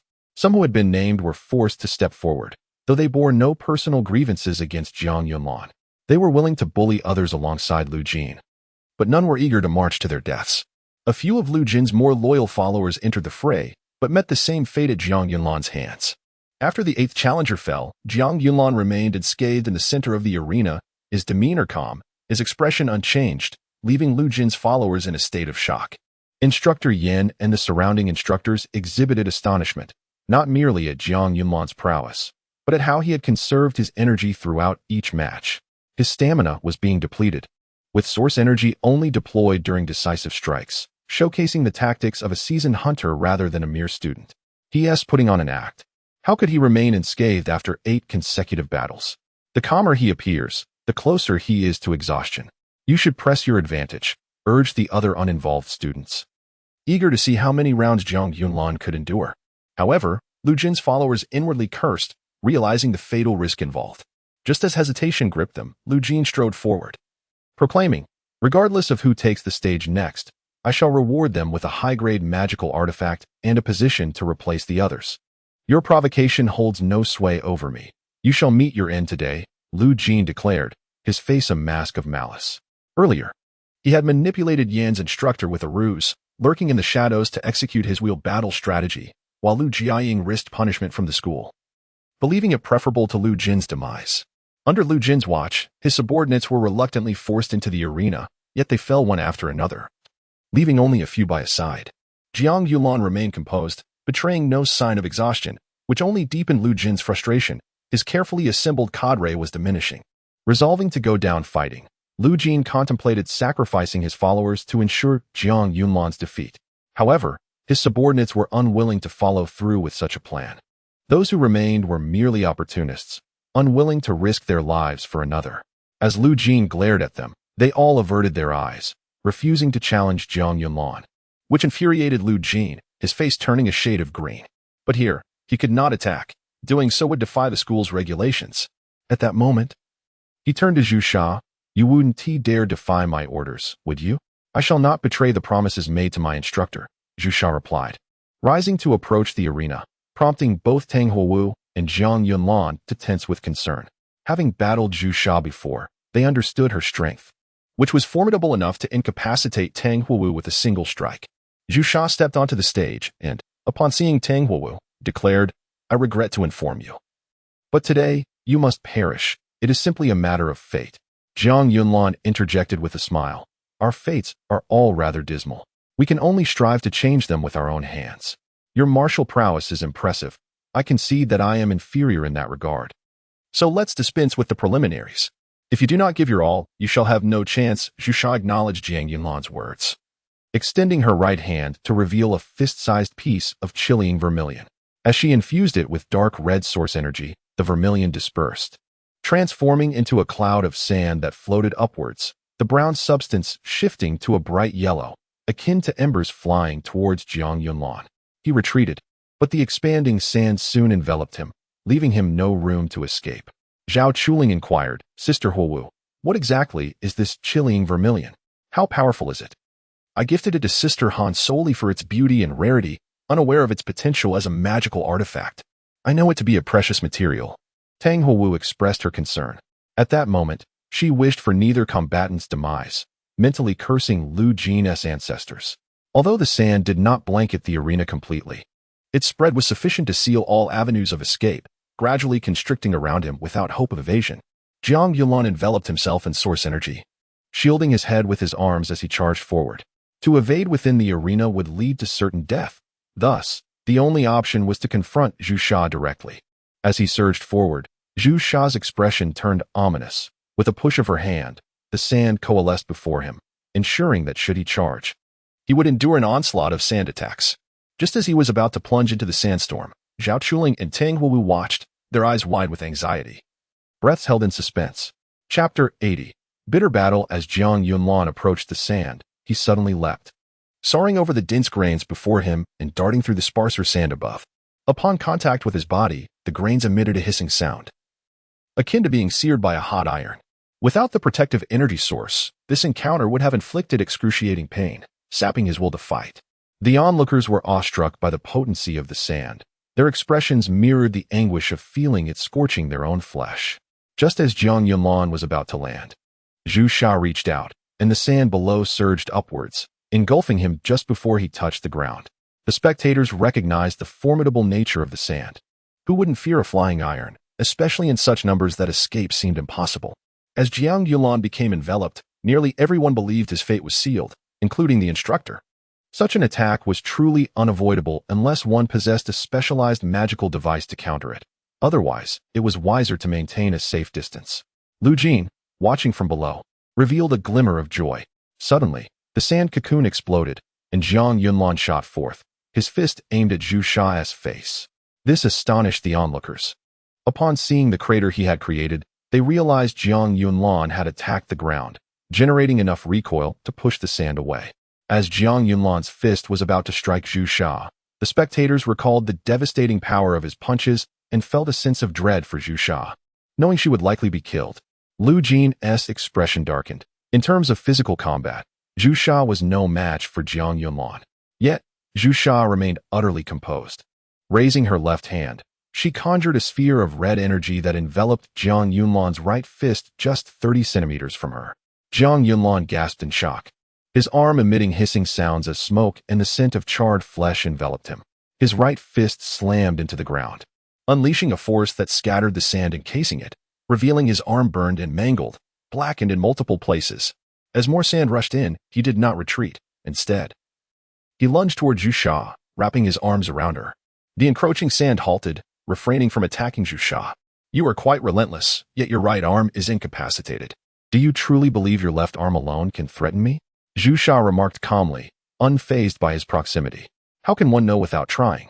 I would rather seek death than await it, Jiang Yunlan retorted, channeling energy into his left hand, preparing to unleash a forceful strike. Suddenly, Zhu Sha burst forth with crimson energy, her hands flashing red as a pair of daggers materialized, poised to stab Jiang Yunlan. If he did not relent, both would meet their demise. Jiang Yunlan furrowed his brow, realizing this woman was even more ruthless than he. Reluctantly, he withdrew, retreating into the air. While I may not surpass you in physical prowess, I never claimed to be incapable. Truth be told, I do not wish to kill you, but you insist on opposing me, Zhu Sha declared. As the fiery sand surged towards him, two clusters merged, their numbers increasing exponentially. Jiang Yunlan understood he could not force his way through this time. Getting closer would only lead to a swifter demise. Yunlan, do not forget what I taught you. Combat is not solely reliant on strength. Reflect on what you have learned. The voice of Yi Guqin echoed in his mind, prompting a realization: the magic array diagram. Every magical device is based on it. This particular device was fire attribute. Only water could counter it. But where to find water? Suddenly, he remembered the thunder arrow, inscribed with a magic array diagram that could be transformed into a water attribute diagram. Jiang Yunlan still possessed two thunder arrows. With his left palm open, he summoned one from his spatial ring, a flash of white light revealing it. Infusing it with energy, he swiftly dismantled the existing magic array diagram, having crafted it himself, making the task instantaneous. Next, he began to redraw the water attribute magic array diagram. After repairing the phoenix tail whip, he had mastered such complex diagrams. This simple water array was a breeze for him. However, the sand would not wait for him. Jiang Yunlan began to dash around the arena, evading and buying time. The instructor had distanced himself. Zhu Sha of the Crimson Ridge was too perilous, and the instructor wished to avoid being caught in the fray. The other students watched intently. Battles of this caliber were rare. It was evident that Zhu Sha possessed the strength to rank among the top 10, yet she had never participated in the challenge matches, leaving her true prowess a mystery. Zhang Long frowned. Why is Jiang Yunlan running around aimlessly? He must devise a way to defeat Zhu Sha. Soon the sand will envelop the entire arena, and he will perish no matter where he flees. Zhao Chuling, anxious, remarked, why isn't he using the crossbow? Only ranged attacks can harm Zhu Sha now. The onlookers were like spectators at a play, eager to see how Jiang Yunlan would turn the tide. Though most believed he was merely struggling in vain, Zhu Sha did not believe Jiang Yunlan had any further options. Her Crimson Ridge Zhu Sha could counter all physical combatants. Moments later, the arena was nearly buried in sand as Jiang Yunlan was cornered once more. Zhu Sha glanced at Tang Huowu and stated, out of respect for my sister Fire Dance, I will grant you a swifter death. As the sand encircled him, Zhu Sha pressed her hands together, summoning all the grains to converge and consume Jiang Yunlan. At that moment, a faint smile appeared on Jiang Yunlan's lips as he revealed a crossbow in his right hand. Although his right arm was injured, he could still manage a slight movement. After all, close-range shooting required little precision. He notched an arrow that emanated a blue glow, and as the sand drew near, he released it. The arrow shot forth, radiating blue energy, transforming into a water arrow that extinguished the encroaching sand with a sizzling sound, steam rising in its wake. The water arrow sped toward Zhu Sha with remarkable velocity. The craftsmanship of his crossbow, made from materials sourced from magical beasts, allowed for a much quicker rate of fire than ordinary crossbows. Zhu Sha gasped, crossing her daggers defensively over her chest. The water arrow struck the intersection of her daggers, but its penetrating power was limited, being merely a standard water magic array diagram. Time constraints had naturally curtailed its might. Upon impact, the arrow exploded, splattering water and drenching Zhu Sha, soaking the ground beneath her. Zhu Sha frowned. Such inferior weaponry cannot kill me. Without a true trump card, you will meet your end regardless. Even if it is inferior, it will suffice to defeat you. Jiang Yunlan readied another thunder arrow, prompting Zhu Sha to conjure sand before her, anticipating this arrow would possess greater power. However, when Jiang Yunlan activated the magic array diagram of the thunder arrow, her expression shifted to one of shock, though it was too late. The thunder arrow did not strike her, but instead hit the puddle of water on the ground. Zhu Sha stood directly above it, and in an instant, electricity coursed through her body, eliciting a scream as the sand suspended in midair fell uncontrollably. At that moment, Jiang Yunlan rushed forward, channeling energy into his left hand, preparing to unleash a formidable strike. The power of this strike was evident to all. No one could endure a single blow, and it was fair to say that contact would mean death. Chapter 81. Acknowledgement. Tang Wuwu sprang to her feet, exclaiming, Jiang Yunlan, I am aware that you have spared Tang Wuwu, and this time I shall return the favor. Jiang Yunlan regarded her, raising his left hand once more, delivering a swift strike to the back of her head, rendering her unconscious as she fell to the ground. At this moment, the entire arena fell silent. Many of the top-ranking students displayed expressions of admiration. The battle had been exhilarating, and it was evident to all that Zhu Sha's prowess far surpassed that of Jiang Yunlan. Nearing the level of a first-star martial master, Jiang Yunlan's tactical acumen and adept utilization of magical artifacts allowed him to triumph over his opponent, exemplifying the classic case of the underdog prevailing against a stronger foe. This provided a valuable lesson to numerous students, imparting the understanding that battles could unfold in such a manner. Often, as long as the disparity in strength is not excessively vast, the arrangement of tactics determines the outcome. Tang Wuwu exhaled in relief upon witnessing this outcome, casting a grateful glance towards Jiang Yunlan. Conversely, Lu Jin's countenance darkened significantly.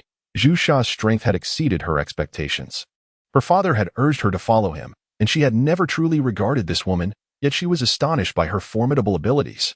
However, in the end, Zhu Sha had succumbed to the hands of Jiang Yunlan, which only heightened her ire. Instructor Yin declared, Jiang Yunlan is victorious. Soon, the other instructors began to carry the unconscious Zhu Sha away. Jiang Yunlan then turned to Lu Jin and said, Bring forth any sacrificial lamb you desire. Regardless of who it may be, as long as I remain alive, I shall show no mercy. The subordinates, intimidated by Jiang Yunlan's prowess and murderous intent, dared not challenge him any further. Lu Jin, recognizing that her followers were utterly terrified, scoffed and stepped forward, declaring, I challenge Jiang Yunlan. Perhaps there would be some strategy at play. This individual was indeed formidable. Lu Jin's situation was dire. Nearly all her capable subordinates had been defeated, making it impossible for her to continue at the school. Moreover, she had intended to launch an attack on Zone 9, but it seemed she would soon face annihilation at the hands of its leader. Indeed, Jiang Yunlan was poised to eliminate her. Unbeknownst to many, a considerable number of students had been captivated by Jiang Yunlan's tenacity and combat skills. What began as derision had transformed into anticipation, with most now hoping for his victory, leaving Lu Jin with almost no support. This realization only deepened Lu Jin's discomfort, intensifying the resentment in her gaze. As she ascended the stage, the sound of her gritted teeth was audible. Drawing a long sword from her back, she infused it with energy, activating the magical array inscribed upon it. The blade emitted a golden radiance, extending from its original length of approximately 1 meter to nearly 2 meters. Tang Wuwu remarked, Jiang Yunlan's right arm is severely injured. It remains uncertain how much magical energy he has left. Without a weapon, he is at a significant disadvantage against Lu Jin. This was never a fair duel.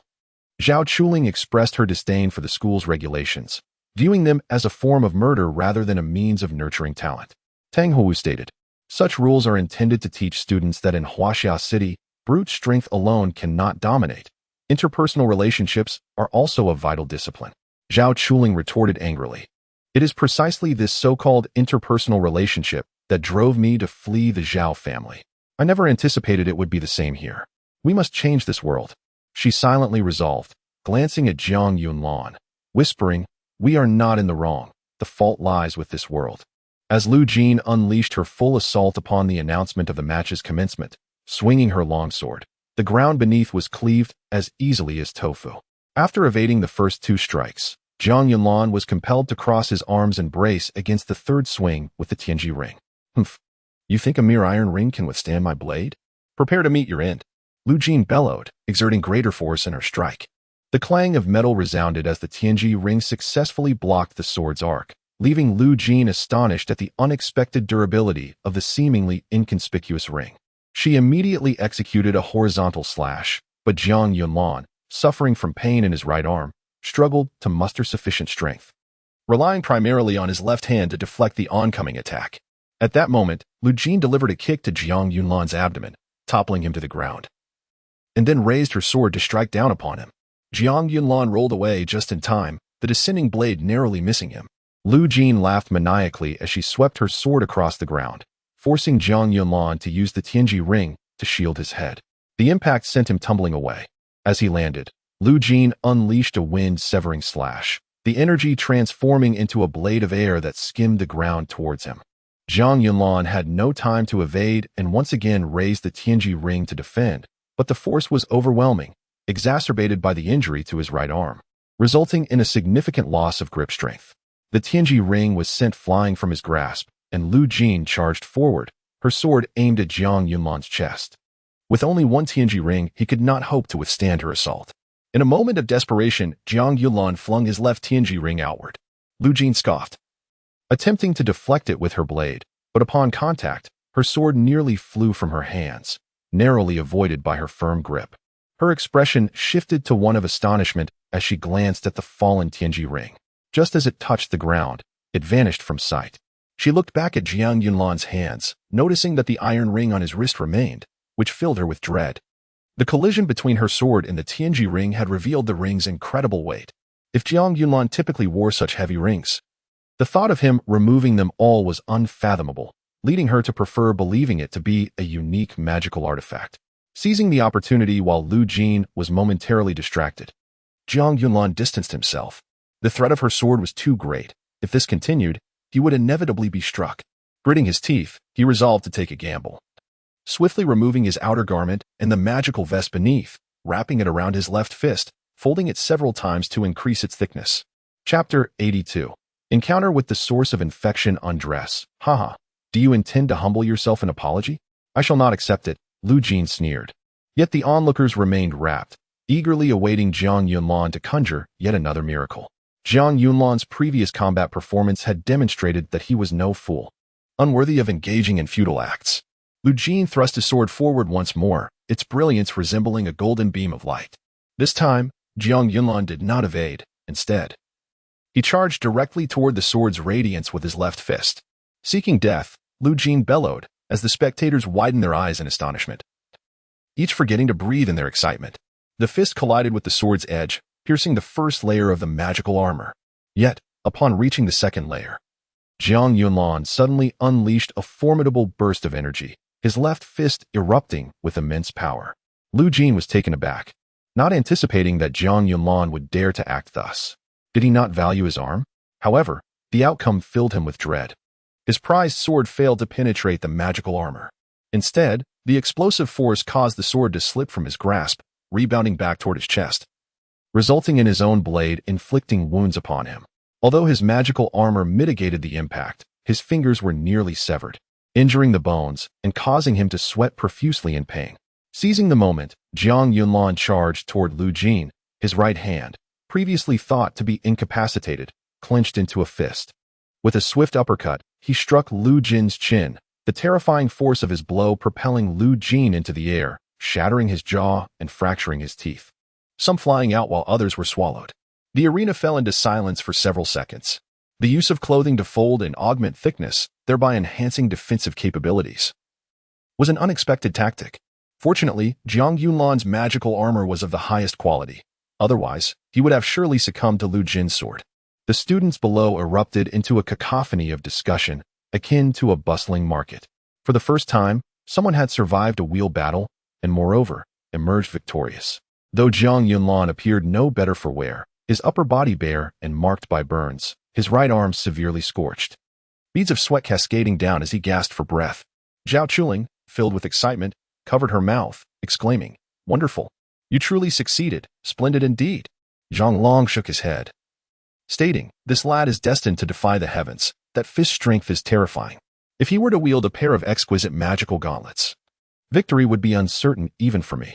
As everyone prepared to welcome Jiang Yunlan's return, Lu Jin trembled, producing a vial of crimson liquid. Slowly, he poured it into the gaping wound of his mouth, the glowing red liquid seeping into his throat. This action went unnoticed, for all believed Lu Jin to be dead.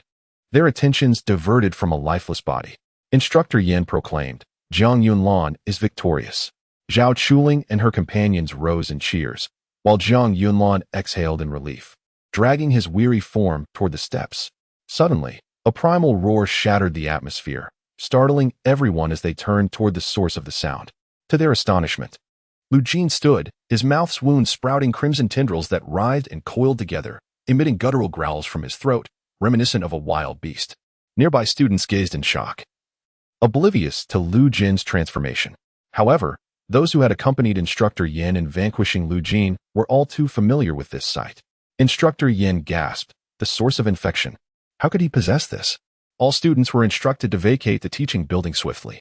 Zhao Chuling, noticing Lu Jin's unwavering gaze upon Jiang Yunlan, dashed forward, shouting, "Yunlan, be cautious." Her mastery of the cloud step had reached a level of proficiency, allowing her to leap with agility, swiftly approaching Jiang Yunlan. At that moment, Lu Jin's blood-red eyes fixated on Jiang Yunlan, and with a powerful thrust of his legs, he shattered the ground beneath him, launching himself like a cannonball. His speed magnified at least fivefold. Just as Jiang Yunlan prepared to evade, Instructor Yin was the first to charge forward, executing the shadowless fist. In midair, he collided with Lu Jin, the force of his punch indenting Lu Jin's body. Yet, Lu Jin disregarded the attack, swatting Instructor Yin aside with his right hand. He then leapt toward Jiang Yunlan, aiming to crush his skull with an open palm. Thanks to Instructor Yin's intervention, Jiang Yunlan had time to evade, diving to the side as Lu Jin's hand obliterated the spot where he once stood, creating a crater 2 meters in diameter. Witnessing such overwhelming force left the bewildered students aghast. Had Lu Jin been concealing his strength all this time? Yet, this power was indeed excessive. Even Instructor Yin, a master-level warrior, had been sent flying. Just as Lu Jin prepared to continue his assault, 12 unhanded long swords descended from above, piercing his body and pinning him to the ground. Lu Yuan descended gracefully, standing upon the arena, commanding, "All students, evacuate the teaching building and return to your quarters. Lu Jin has been infected with an unknown virus." The students gasped in shock, hastily retreating. Zhao Chuling swooped down beside Jiang Yunlan, pulling him away as they soared into the distance. Jiang Yunlan's current condition was ill-suited to confront such a monstrosity. Lu Jin roared in fury, forcing himself upright. Pulling free from the 12 swords that had impaled him, the blades now stained crimson with his blood, fragments of flesh dangling. He ignored Lu Yuan's commands and pursued Jiang Yunlan relentlessly. Lu Yuan furrowed his brow, waving his fan, causing the 12 swords to rise and chase after Lu Jin, piercing through his back, arms, and legs. Yet, Lu Jin remained undeterred, continuing his relentless pursuit of Jiang Yunlan. Strangely, he retained a semblance of awareness. Lu Yuan was astonished. Although he could not fathom how Lu Jin had acquired the source of infection liquid, he was certain it was akin to the entity he had previously captured. Zhao Chuling, guiding Jiang Yunlan, executed a series of agile leaps with the cloud step, while Lu Jin relentlessly followed, leaving a trail of destruction in his wake. Frustrated by the delay, Lu Jin's mouth widened, the corners splitting to his ears as he gathered a dark red energy sphere before him. Having witnessed such an attack before, Jiang Yunlan swiftly pushed Zhao Chuling aside, the two separating midair. In that instant, a beam of red light surged between them, obliterating the surrounding walls and creating a gaping hole, the light continuing to ascend into the sky. The sheer might of this attack was terrifying, should they be struck. they would undoubtedly be obliterated. At that moment, Lu Yuan arrived, the 12 swords descending once more, piercing Lu Jin's body and pinning him to the ground. Lu Jin roared in rage, attempting to extricate himself. Surrounding instructors hurled iron hooks from their magical apparatus, ensnaring Lu Jin's limbs and body, forcefully restraining him. Now, no matter how he struggled, he could not break free. The instructors prepared to approach and apprehend Lu Jin when suddenly, the ceiling erupted, and a figure clad in black robes descended, sweeping his hands, sending the instructors flying with invisible fists. Lu Yuan, did you ever think I could enter here? This man was Shang Yizhou of the underworld sect, who had appeared during Lu Jin's infection to confront Yanji. He landed beside Lu Jin, grinning maniacally, dark energy swirling around him like a tempest. Chapter 83. Mutation daring to challenge the headquarters. You possess quite the audacity, and it seems we shall seize you together. Lu Yuan unfurled her fan, and 12 swords soared forth. Shang Yizhou let out a cold snort and charged forward, his fists swirling like shadows, batting away the encroaching swords with invisible force. The two leapt into the air, colliding, unleashing a torrent of energy that sent nearby chairs flying, forcing the approaching instructors to retreat. At that moment, Lu Jin roared, his body morphing into a giant. His arms thickened, claws sprouting from his hands, as he seized a chain and flung the instructor toward him, tearing him apart with his claws. The martial master-level instructor was annihilated in an instant. Lu Jin was no longer human. He merely eliminated the instructor that had ensnared him, before turning his focus back to Jiang Yunlan. Zhao Chuling leapt in pursuit from behind, striking with her palm, a mass of water condensing into a shadowy hand that struck Lu Jin's back. Yet, this blow merely caused Lu Jin to stagger momentarily. Having no significant effect, Jiang Yunlan quickly retreated, aware that even a powerful strike would be futile. It was evident that Lu Jin now feared no assault. Having survived being pierced twice by the 12 swords wielded by Lu Yuan, such attacks were akin to mere tickles. At this juncture, Yiguchen's voice resonated within his mind. He harbors dark blood energy within him, more refined than before, with minimal impact on his body. Moreover, he is far more formidable than Lu Quan, which is why he has undergone this mutation. Find a way to use the heavenly ring to touch his essence, and I can extract the dark blood energy. Once again, I shall have to release the Tianji. Otherwise, approaching him would be akin to courting death, Jiang Yunlan replied. Of course, let them witness your true prowess. Yi Guchen's tone carried a hint of pride. After all, he had personally trained this disciple, who surpassed his peers by such a margin. As Lu Jin charged toward Jiang Yunlan, Tang Huowu sprang from the right, her phoenix tail whip transforming into a fiery serpent that coiled around Lu Jin's left arm. However, with a mere flick, Lu Jin sent Tang Huowu flying, the charred marks on his wrist visibly healing at an astonishing rate.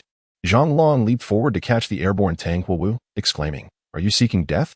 This foe is beyond our capabilities. Did you not notice how swiftly those martial master-level instructors were dispatched?" But Jiang Yunlan, Tang Huowu protested. Lu Jin lunged at Jiang Yunlan when suddenly, dark energy erupted beside him as Yishuang appeared, his heavy sword striking Lu Jin's forehead, causing him to howl in pain as he reached out with his claws. Yishuang dissipated into black smoke, only to reappear at Lu Jin's feet, sweeping his sword across and striking his knee. Simultaneously, a burst of red light flashed beside Lu Jin as Zhong Jun arrived, crossing his claw-like blades downward. Both simultaneously severed Lu Jin's knee, forcing him to stumble forward and crash to the ground. In the next instant, fiery sand flew from behind Jiang Yunlan, enveloping Lu Jin's head, accompanied by sizzling sounds and the scent of roasted flesh. "Hey, are you stunned? What are you waiting for? Get out of here. He has fixated on you," Zhu Sha shouted. "Thank you, but today is a matter between him and me. I am not one to dawdle. I prefer matters resolved in one go," Jiang Yunlan declared as he approached the arena, retrieving the sword embedded within, the very exquisite one belonging to Lu Jin. "Yunlan, run. Don't be reckless," Tang Huowu cried. "Yunlan, no," Zhao Chuling shouted in alarm. Zhu Sha merely frowned. After all, this was not her battle. Having aided him previously, she considered it a debt repaid. Jiang Yunlan's lips curled upward as he inhaled deeply and called out, "Tianji, release." The rings on his limbs manifested a magical array, only to vanish moments later. Jiang Yunlan moved his arms and legs, the sound of cracking bones reverberating as he reveled in the newfound lightness. At that moment, Lu Jin lunged, his claws crashing down with tremendous force, instantly shattering Jiang Yunlan's position and fracturing the arena with cracks spreading throughout. Jiang Yunlan. Yunlan. Everyone gasped in shock. Suddenly, an unseen figure darted past. None could discern what it was, only to witness a chunk of flesh forcibly removed from Lu Jin's body. He howled in agony, his claws thrashing against the ground, yet he could not touch Jiang Yunlan at all, merely reducing the arena to rubble as flesh was swiftly stripped away, revealing bone beneath. Crimson tendrils erupted from within him, desperately attempting to mend his form, yet they were too late. The slicing was relentless, and as soon as they emerged, they were severed. In a mere 5 seconds, Lu Jin was reduced to a grotesque form, his bones exposed, and his heart laid bare, an image that could only be described as 1,000 cuts. Those witnessing this were left in utter disbelief, each person frozen in shock, unable to fathom what had transpired. Even Shang Yizhou and Lu Yuan halted their combat, stunned by this inhuman speed. At that moment, Jiang Yunlan appeared before Lu Jin, his sword planted in the ground, his skin crimson and emanating scalding mist. Die! Jiang Yunlan bellowed, vanishing instantaneously and reappearing within Lu Jin's grasp, delivering a powerful punch to his heart, the heavenly ring on his finger radiating with magical light as it siphoned the dark blood energy from within Lu Jin. In that instant, an overwhelming force erupted, magnified by his accelerated state. A shock wave spread forth, flinging Lu Jin's massive form backward, crashing through walls and out of the structure. Devoid of dark blood energy, he could no longer self-repair. This foe was doomed. I shall refine this energy first. You can handle the rest, Yi Guqin's voice echoed before fading away. Jiang Yunlan exhaled in relief. The toll of high-speed movement was significant. Were it not for the miraculous combat techniques that reinforced and restored his body, a single use would render him permanently disabled. That brat again. I cannot allow him to live. Shang Yizhou frowned, preparing to strike Jiang Yunlan when Lu Yuan waved her fan, the 12 flying swords intercepting his shadowy punches. Do you take me for a corpse? She retorted. Humph. Do you believe the infection source can be so easily slain? Not even the White Emperor himself could accomplish that. Shang Yizhou laughed heartily. Humph. At the very least, you shall remain here today, Lu Yuan declared coldly, her flying swords swirling around her. As she resumed her assault, a thunderous explosion erupted from the rear of the school, followed by the roars of a horde of magical beasts. The tremor suggested formidable foes were approaching. The cold storage. Lu Yuan exclaimed in astonishment. Haha, did you think I came alone? I am merely the bait. We shall gladly take the infection source you have collected these years. Shang Yizhou laughed, striking out again and deflecting the approaching swords. Yin Ji, if you're alive, prepare the iron chain formation to trap him, Lu Yuan shouted. Yin Ji immediately rallied a group of instructors, each armed with hooks and chains, encircling Shang Yizhou. While these instructors alone could not contain him, Lu Yuan's presence changed the dynamics. Shang Yizhou cast a puzzled glance at the battered Lu Jin, wondering why he had yet to re-emerge. Logically, given the regenerative capabilities of the infection source, ample time had passed for him to regain his combat strength.